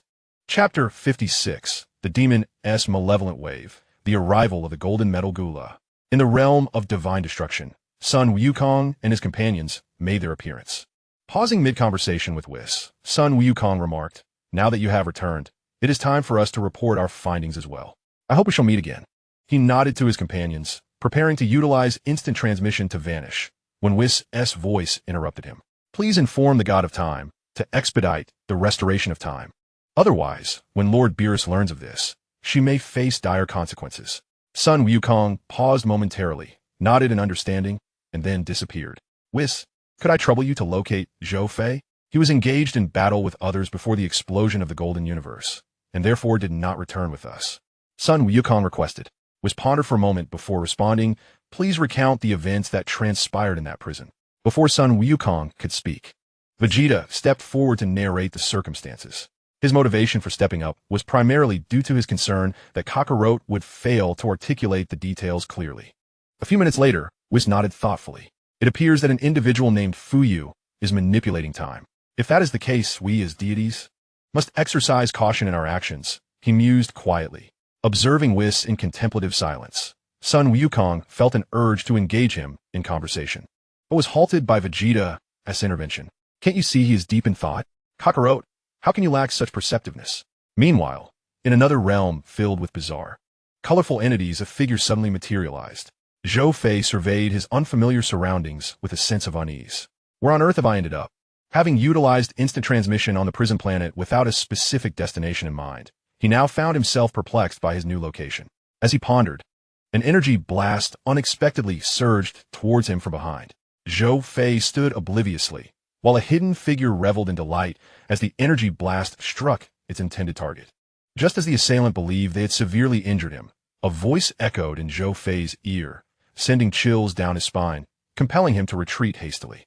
"How is it that you remain unscathed? This is impossible." The assailant was astonished, convinced that their attack would have been fatal. Zhou Fei, upon observing the individual, began to comprehend the nature of his predicament. "Drive W, or rather, it would be more fitting to call you Dr. Willow." Dr. Willow's pupils constricted. Had his identity been unveiled? Impossible, he thought. I've concealed it so well. Yet, even if discovered, what did it matter? He had prepared for every eventuality. As Zhou Fei raised his hand to seize him, in that fleeting moment, Dr. Willow sensed the imminent threat of death and shouted, "Evil thought wave." As the words fell, a sinister figure surged forth from the distance, colliding with Zhou Fei and sending him hurtling several thousand meters away. "Kill him with the evil wave, and you shall attain a more formidable evolution," commanded Dr. Willow. With a screech, the evil wave unleashed a cacophony of sounds, its body radiating an explosive aura as it darted towards Zhou Fei like a bolt of lightning. Bang! Caught off guard, Zhou Fei was struck by a powerful punch, crashing into an unidentifiable heap of debris. Boom! The mysterious pile erupted in a dazzling glow before disintegrating into dust. The potential for evolution through resentment and data had reached an extraordinary level, though it was hardly sufficient. Let us proceed with further measures. Narrowing his eyes, Zhou Fei instantly entered a transcendent state of consciousness. Sensing the changes within his opponent, the evil wave emitted a low growl and lunged forward, as though traversing through space. Arriving before Zhou Fei in the blink of an eye, the two faced each other, their fists clashing with a thunderous roar, unleashing a tremendous wave of energy that radiated outward, stirring up a colossal storm of power. After their fists met, they vanished, leaving behind a series of muffled echoes in the void. "Evil wave, your evolution is not limited to this. Defeat him," Dr. Willow shouted. With a shriek, both figures flickered into motion. The evil wave thumped its chest, its malevolent energy surging rapidly. In the shadows, a pair of crimson eyes materialized in the void. This individual possesses the divine realm, yet is not a member of the Time Patrol. Who could he be? A recollection surfaced in his mind of someone within the Time Patrol endowed with divine power. Divine power and the divine realm are fundamentally different. Divine power signifies a quantitative enhancement, while the divine realm represents a qualitative transformation. It is akin to an ordinary individual who, upon attaining the divine realm, can rival deities, whereas one endowed with divine power may not necessarily measure up to a god. I must keep a close watch on this individual. My plans cannot afford to fail. The crimson eyes then vanished. Bang! The ground shook as Zhou Fei unleashed a powerful punch, driving the evil wave deep into the earth, creating a human-shaped crater. The evil wave writhed momentarily before rising to its feet, seemingly unscathed. Chirp, chirp, chirp. The evil wave's expression morphed into one of pure fury, its malevolent energy swirling chaotically. With a hum, numerous dark energy orbs coalesced around it. Letting out a strange cry, it charged at Zhou Fei alongside the energy orbs. Swish! The energy orbs reached him first, but Zhou Fei deftly evaded them, his form flickering as the explosions echoed in the void. The evil wave approached, but refrained from attacking, instead dissolving into thin air. Zhou Fei, ever bold and skilled, closed his eyes to sense his surroundings, detecting subtle fluctuations in the spatial fabric. He swiftly turned and unleashed an energy wave. The energy wave detonated in the distance. In that fleeting moment, a foot magnified within his pupils, and with a resounding thud, a forceful kick halted mid-air, as if colliding with an impenetrable object, producing a dull thump. A hum resonated through the air as the malevolent wave seemed to be yanked from the void, plummeting to the ground. The gravity fist. At the instant of impact, Zhou Fei's fist struck his abdomen. In that fleeting moment, the malevolent wave felt as though his body was on the verge of being torn apart, emitting a harrowing wail of agony. Subsequently, he grasped Zhou Fei's arm, exerting overwhelming gravity, and with a snap, tore the entire limb from its socket. His cries intensified. The observing Dr. Willow shook his head in disbelief. His greatest creation could not possibly succumb to the opponent. This must be a deception, an absolute farce. He retreated slowly, but at that moment, he collided with something and turned to find a figure clad in metallic sheen, exuding a chilling aura of lethal intent, gazing at him. Step aside. The voice was icy, devoid of any trace of emotion. Dr. Willow instinctively complied, and in the brief moment he yielded, the figure vanished before his eyes. Your prowess is indeed formidable, yet you are merely a mindless beast, Zhou Fei remarked, raising his hand to gather energy into a sphere. The terrifying aura of annihilation emanating from it was enough to obliterate the malevolent wave with a single strike. Just as he prepared to unleash his attack, a thigh materialized from thin air. In the blink of an eye, Zhou Fei released his grip, crossing his arms to shield himself from the incoming kick. He skidded along the ground for nearly a kilometer before coming to a halt. Are you Metal Gula? Zhou Fei inquired, observing the gleaming metallic figure before him. You should take pride, Saiyan. You're the first opponent I have faced since my transformation was completed. Metal Gula's tone was flat. Zhou Fei shrugged, displaying an indifferent demeanor. Allow me to demonstrate what true power entails. With that, Gula clenched his fists, a faint golden glow emanating from his entire being, and as his voice echoed, the golden luminescence surged. Within a few breaths, the radiance dissipated. Metal Gula donned his second layer of golden armor. Raising a hand, he hurled a massive golden energy sphere at Zhou Fei. At such proximity, the overwhelming pressure fractured the ground, causing soil to defy gravity. Zhou Fei's gaze sharpened. This energy was indeed formidable. He assumed a stance and shouted, 30-fold supergravity ultimate magic piercing Kamehameha. As the gravity-infused energy beam collided with the golden energy sphere, an unparalleled tempest of energy erupted, spreading outward and obliterating everything in its path as the vast, boundless infernal realm trembled as if on the brink of collapse. Chapter 57. Becoming a member of the Time Patrol, the first mission. The terrifying energy roared like a ferocious beast. Buzz, buzz. Both individuals intensified their energy output. In the blink of an eye, the collision generated a horrifying force that relentlessly compressed. Crack! After a few breaths, a shattering sound echoed. A pitch-black fissure emerged at the center of the energy clash. Oh no! Zhou Fei immediately ceased his energy output. However, the dark crack seemed akin to a long-starved creature ravenously devouring their energy. Once it had consumed all, its size inexplicably swelled, swiftly engulfing both individuals. Squeak! Squeak! A sinister wave of thought appeared to be startled, fleeing into the distance. Buzz!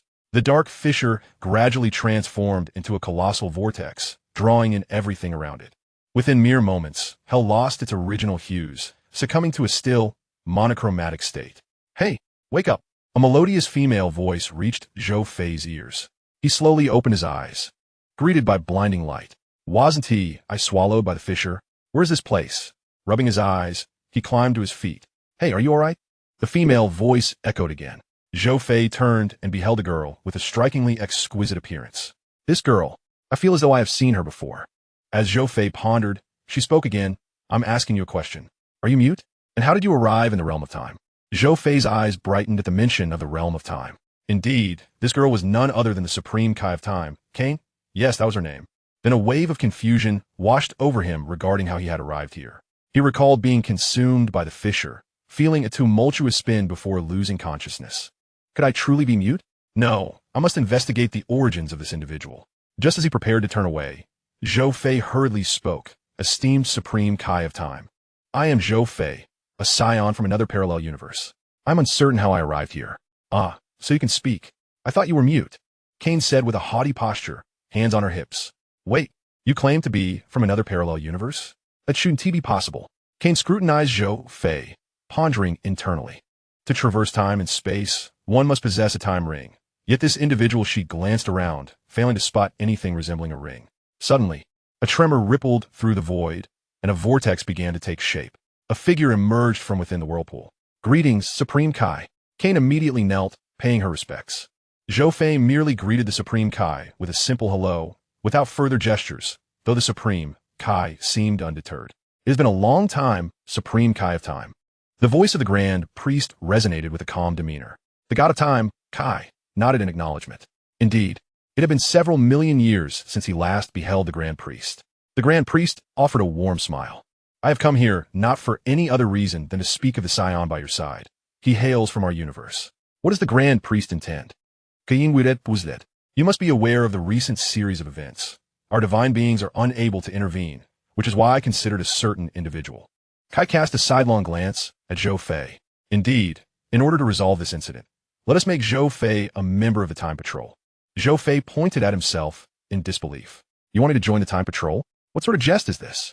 Grand Priest, surely this is not advisable. It contravenes the rules of time and space. Kai's expression was one of distress. The Grand Priest smiled slightly. It is of no concern. The Omni King is already aware of this and has given his special approval. Kai was taken aback, astonished that this matter had received the Omni King's explicit endorsement. Who exactly is this human named Zhou Fei? I have conveyed all I needed to say. How to proceed is now up to you, God of Time. I look forward to our next meeting. With that, a vortex enveloped him, and he vanished. Kai remained perplexed. If the Grand Priest merely wished for Zhou Fei to join the Time Patrol, there was no need for such a grand display to seek her out. Was there something she was unaware of? After pondering for several moments, she decided to let it go. She was not adept at contemplating such matters and preferred to manage her own domain. She turned her gaze to Zhou Fei. Since this is the Omni King's special approval and personally conveyed by the Grand Priest, your status should not pose any significant issues. As she spoke, she snapped her fingers, causing Zhou Fei's attire to transform entirely. His clothing adopted a black and red palette, adorned with the emblem of the Time Patrol on the sleeves. Zhou Fei felt quite at a loss. Had he truly agreed to become a member of the Time Patrol? It seemed these deities acted on their own accord. Nevertheless, it mattered little. Since he was here, he might as well indulge in the experience. God of Time, what is my current task? Kai produced a scroll from seemingly nowhere, unfurling it to reveal a peculiar energy emanating from its surface. This is the Time Scroll. Through it, you can temporarily return to your parallel universe. Zhou Fei accepted the scroll, placing it on his person. Kai then revealed another scroll, this one radiating a sinister energy, in stark contrast to the previous one. This is the Infected Time Scroll, containing the history of the past. Your primary task is to restore the events within this scroll to their rightful state. And only then can you return to aid the people of your world in vanquishing those malevolent beings who seek to alter the universe. Zhou Fei nodded as he accepted the scroll, which radiated a brilliant light that enveloped him. Once the light faded, Zhou Fei vanished, and the scroll fell to the ground. Cain picked up the scroll, murmuring to himself, I must hasten my pace. If the realms collide, who knows what dreadful occurrences may ensue. As he spoke, he made his way towards the Temple of Time. A burst of light flashed around Zhou Fei, and upon opening his eyes, he was greeted by serene blue sky and white clouds. Is this Earth? He surveyed his surroundings, confirming it was indeed an earthly environment. Suddenly, he looked up to the sky and noticed figures soaring above: Sun Wukong, Vegeta, Gohan, and the other Z warriors. Could it be that this history is? He began to sense the energy around him. As his aura spread, the Z warriors froze mid-flight, their expressions revealing shock. However, after a few moments, they lost the sensation and exchanged glances before resuming their ascent. The instigator, Zhou Fei, exhaled. So it is the time of Cell. But what will unfold during this period? He decided to follow and vanished in an instant. Chapter 58. The Malevolent Cell. You seem quite pleased. In the arena of Cell's game, the Z warriors descended one after another, leaving Satan and his companions in a state of astonishment. Once they regained their composure, Satan exclaimed that it was a new form of magic and illusion. The journalists, too, believed Satan's claims, for he was indeed the strongest on earth. Cell opened his eyes, casting a glance towards Sun Wukong. Minutes later, Satan's disciples took the stage for a comedic performance, followed by Satan himself, the champion. Fortunately, Cell did not harbor murderous intent. Otherwise, the situation could have turned dire. Sun Wukong then took to the stage, while Zhou Fei remained hidden atop a distant boulder, concealing his energy as he silently observed the ensuing battle. With a swift motion, Sun Wukong charged at Cell. The two engaged in a rapid exchange of blows, punch after punch, until a faint sent Cell flying. The journalists expressed their delight, believing Cell had lost. However, to their dismay, Cell was able to fly. The reporters swallowed hard, their faces filled with astonishment as they turned to Mr. Satan to inquire about the situation, only to find Satan himself equally dumbfounded. Regaining his composure, Satan coughed a few times. This is some sort of magic. Yes, a form of magic. They are merely attention-seeking performers. The journalist gazed at the camera, enlightened by Satan's recent words. After more than 10 minutes, both Sun Wukong and Cell retreated simultaneously. Despite their fierce battle, the aura surrounding them remained unchanged. As they stood in confrontation, with everyone watching in anticipation, a fissure appeared in the distant void. Is this the place? A lithe woman and a robust man emerged. The woman nodded and, seemingly from nowhere, produced a sphere and hurled it into the distance. With a hum, the sphere vanished. At this moment, Sun Wukong began to gather energy, while Cell sported a smile, and their companions looked on with grave expressions. Moments later, a tremendous force surged, kicking up clouds of dust and sending ordinary people flying from the overwhelming power radiating from Sun Wukong. While everyone was astonished by his strength, only his son remained calm, as if he could see through his father's facade. Cell looked at Sun Wukong with renewed vigor. The latter now emanated a golden glow of legend. Cell unleashed a powerful aura that was equally formidable, if not stronger. However, the sky suddenly darkened, and tendrils of black energy infiltrated Cell's being.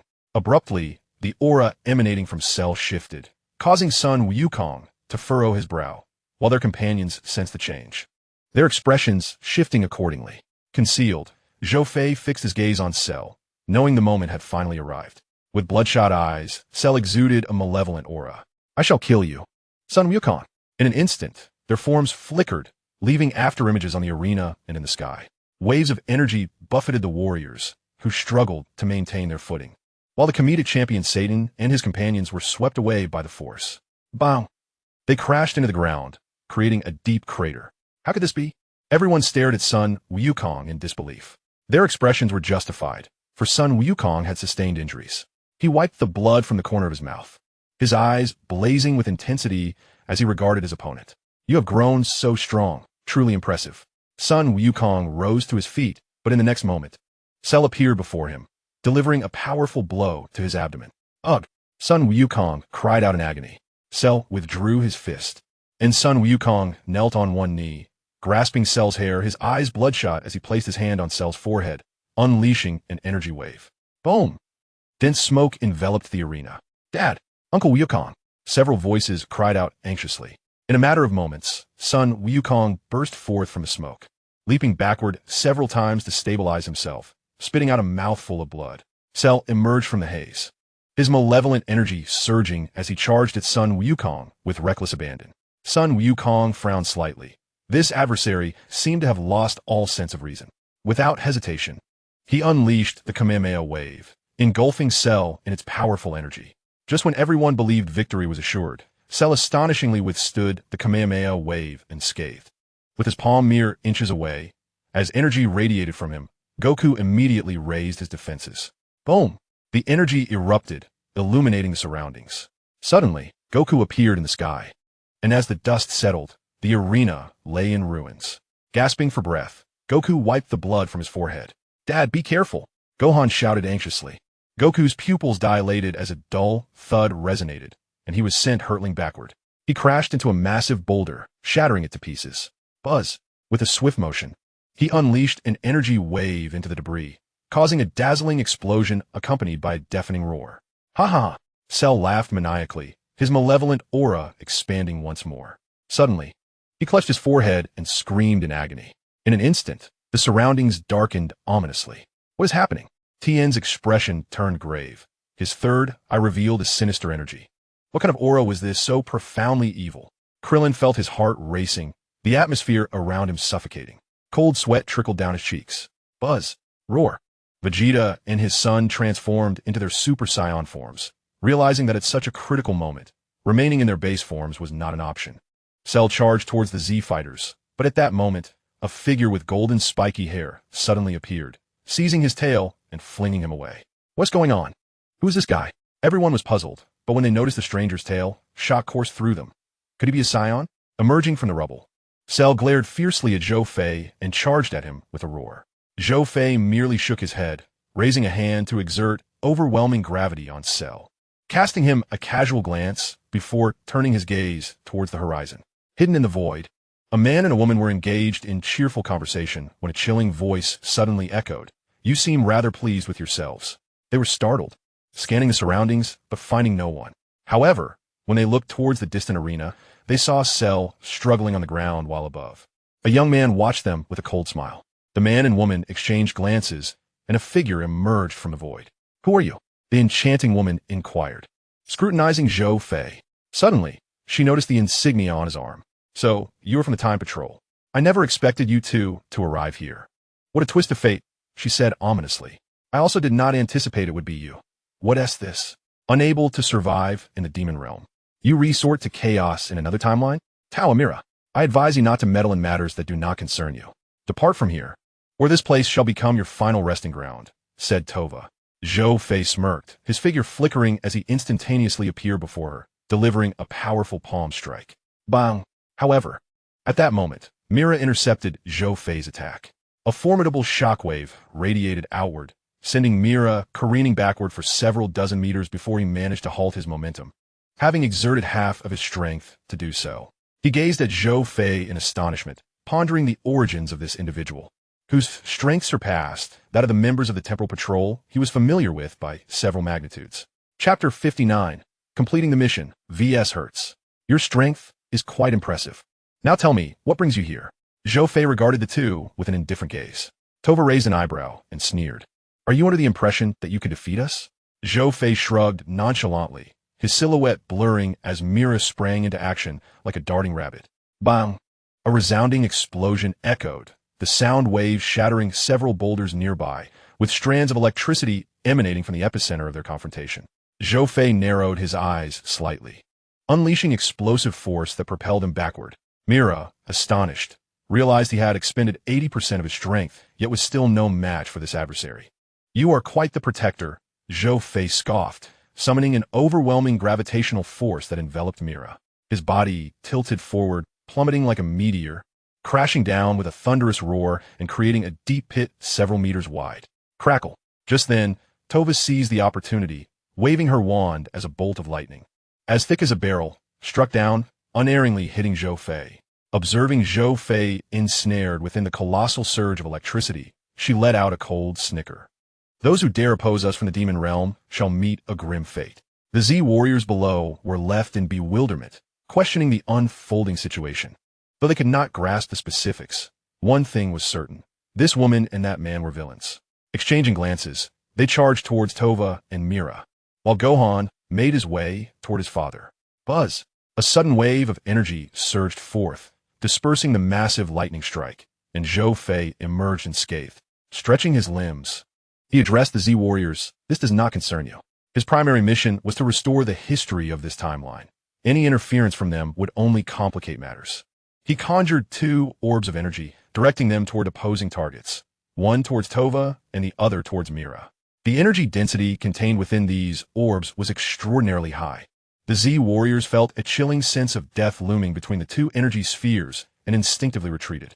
Tova swung her wand once more, summoning a small whirlwind that collided with the energy blast, erupting in a shower of sparks. Suddenly, Tova felt an immense weight bearing down upon her, as if 1,000 pounds were pressing on her very being.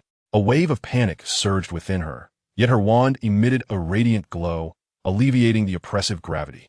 Swiftly, she retreated, her hands deftly weaving spells even as she withdrew. A crimson aura emanated from the wand, drifting towards Mira, who was ensnared by the gravitational force. Zhou Fei snorted derisively, extending his claw-like hand toward the wand. To this point, he had yet to uncover any dark dragon or other artifacts. The sole object of interest was the wand in Tova's possession. Securing that wand would signify the completion of his mission. With a thunderous roar, a beam of red light surged upward from the deep pit, and Mira burst forth, transforming into a streak of light. Such astonishing speed, the Z warriors were taken aback, unable to perceive the velocity of their opponent. Even their key senses could only capture fleeting shadows. Zhou Fei maintained his momentum, delivering a powerful kick that merely caused a tremor in the luminous figure. A pair of hands grasped Zhou Fei's foot, transmitting an overwhelming force, which propelled him toward the distant rubble. Mid-flight, Zhou Fei abruptly halted, his mind racing with the complications that had arisen. A chill flickered in his eyes.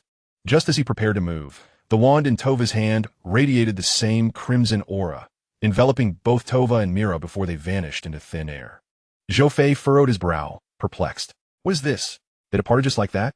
Does this mean I've completed my task? As he pondered, a dazzling light enveloped him, and he too disappeared. In the instant of Zhou Fei's vanishing, the entire space seemed to freeze, only resuming its flow moments later. The Z warriors, momentarily stunned, quickly regained their composure, searching for Goku, who had just been sent flying by Cell. In the realm of time, the Kai of Time, who had been organizing scrolls, paused in his tasks. A portal resembling a light gate appeared, and Zhou Fei stepped through. To his surprise, he had completed his mission so swiftly. The Kai of Time, Kane, ceased his activities and remarked, acknowledging Zhou Fei with a nod. Kane retrieved a scroll, which now bore no trace of malevolence. Yet an unsettling feeling lingered within Zhou Fei. Something about this situation struck him as odd. After all, Tova and Mira were merely conduits for Cell's dark energy, and had not committed any grievous acts. However, that wand, he shook his head slightly, realizing that there was little to deduce at this moment, and he would have to wait for further developments. Do you harbor any doubts? Kane inquired. Zhou Fei shook his head, expressing uncertainty would serve no purpose, so it was better left unspoken. Very well, since your mission is complete, you may return to your universe. You will be notified when new tasks arise. With that, Kane resumed his organization of the scrolls. Zhou Fei found himself puzzled. How was he to return? Just as he was about to speak, the epaulets on his shoulders formed a vortex that drew him in. Kane shook his head with a smile. On Earth of the seventh universe, the sound of thunderous explosions echoed continuously, revealing a city ravaged by destruction. Whoosh, whoosh, whoosh. Several figures flickered in the air. Short Flute and Android 17 used energy waves to block the path, while the siblings Kamen and Orion merged once more into Kamen Orion. Meanwhile, Goku found himself forcefully pinned to the ground by Hertz's oppressive gravity. At that moment, the seed of the universe emitted a crimson glow. Hertz removed his coat and, without a word, unleashed an overwhelming aura, causing Goku and the others to change their expressions dramatically. Goku, undeterred, retaliated with his own aura and charged at Hertz, initiating a rapid exchange of ordinary punches. Just as their fierce battle ensued, a holy light suddenly burst forth from the sky, revealing the figure of Zhou Fei. Zhou Fei, you finally returned, Goku exclaimed joyfully. However, before he could finish, a fist sent him flying. Still distracted, the intensely charged Hertz was furious. Did he dare to look down on him? He turned to Zhou Fei, scrutinizing him, and suddenly furrowed his brow, realizing that his mind-reading technique was ineffective. Interesting. He waved a hand towards Zhou Fei, who was still assessing the surroundings, and felt an irresistible force drawing him in. With a cold grunt, Zhou Fei burst forth, breaking free from the gravitational pull. In that instant, Hertz appeared before him. Gravity Fist. His hands were enveloped in peculiar blocks that spun rapidly as he unleashed a flurry of punches.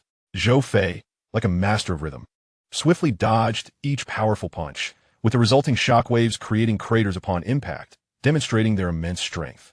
Suddenly, Hertz's pupils widened, his body stiffened, and he was overwhelmed by sharp pain. Zhou Fei's iron fist had struck hard against his abdominal muscles. Hertz was sent hurtling away, transforming into a streak of light that destroyed numerous structures. In the next moment, Zhou Fei vanished from his position, but shortly after, a vast elliptical light shield, spanning 1,000 miles, appeared in the direction Hertz had flown. Whoosh! Whoosh! A purple figure and a golden figure soared out from the light shield. Hertz, with an indifferent expression, casually dusted off his clothes. Your strength is quite impressive. However, you still fall short compared to me. If you were to serve under me, I could help you advance further. What do you say? He said with a smile directed at Zhou Fei. Sighing, Zhou Fei wore an expression of disbelief. He couldn't fathom the thoughts of this individual who sought to eliminate the Omni King, pondering how someone could entertain such grandiose notions. Did he really believe that someone with such cosmic supremacy could simply be defeated? With a system of my own, I might even surpass the Omni King. Serving under you would be a tremendous loss, you old schemer. Hertz, seeing that Zhou Fei remained utterly unfazed, shrugged nonchalantly and tousled his handsome locks. If you refuse the toast, you shall partake in the penalty drink. Thus, I shall not be held accountable. Prepare to embrace annihilation alongside this universe. He swiftly soared towards the fabric of the cosmos, conjuring various gravity cubes of differing sizes to envelop the seed of the universe, compressing it into an exceedingly small sphere. Grasping this diminutive orb, he found himself rapidly ensconced by the cubes, which gradually converged to form an immense golden block. At the heart of this colossal structure resided a sphere radiating a kaleidoscope of colors, a magnified version of the small orb. Zamas and Kamino stood resolutely, blocking the path of all who dared approach.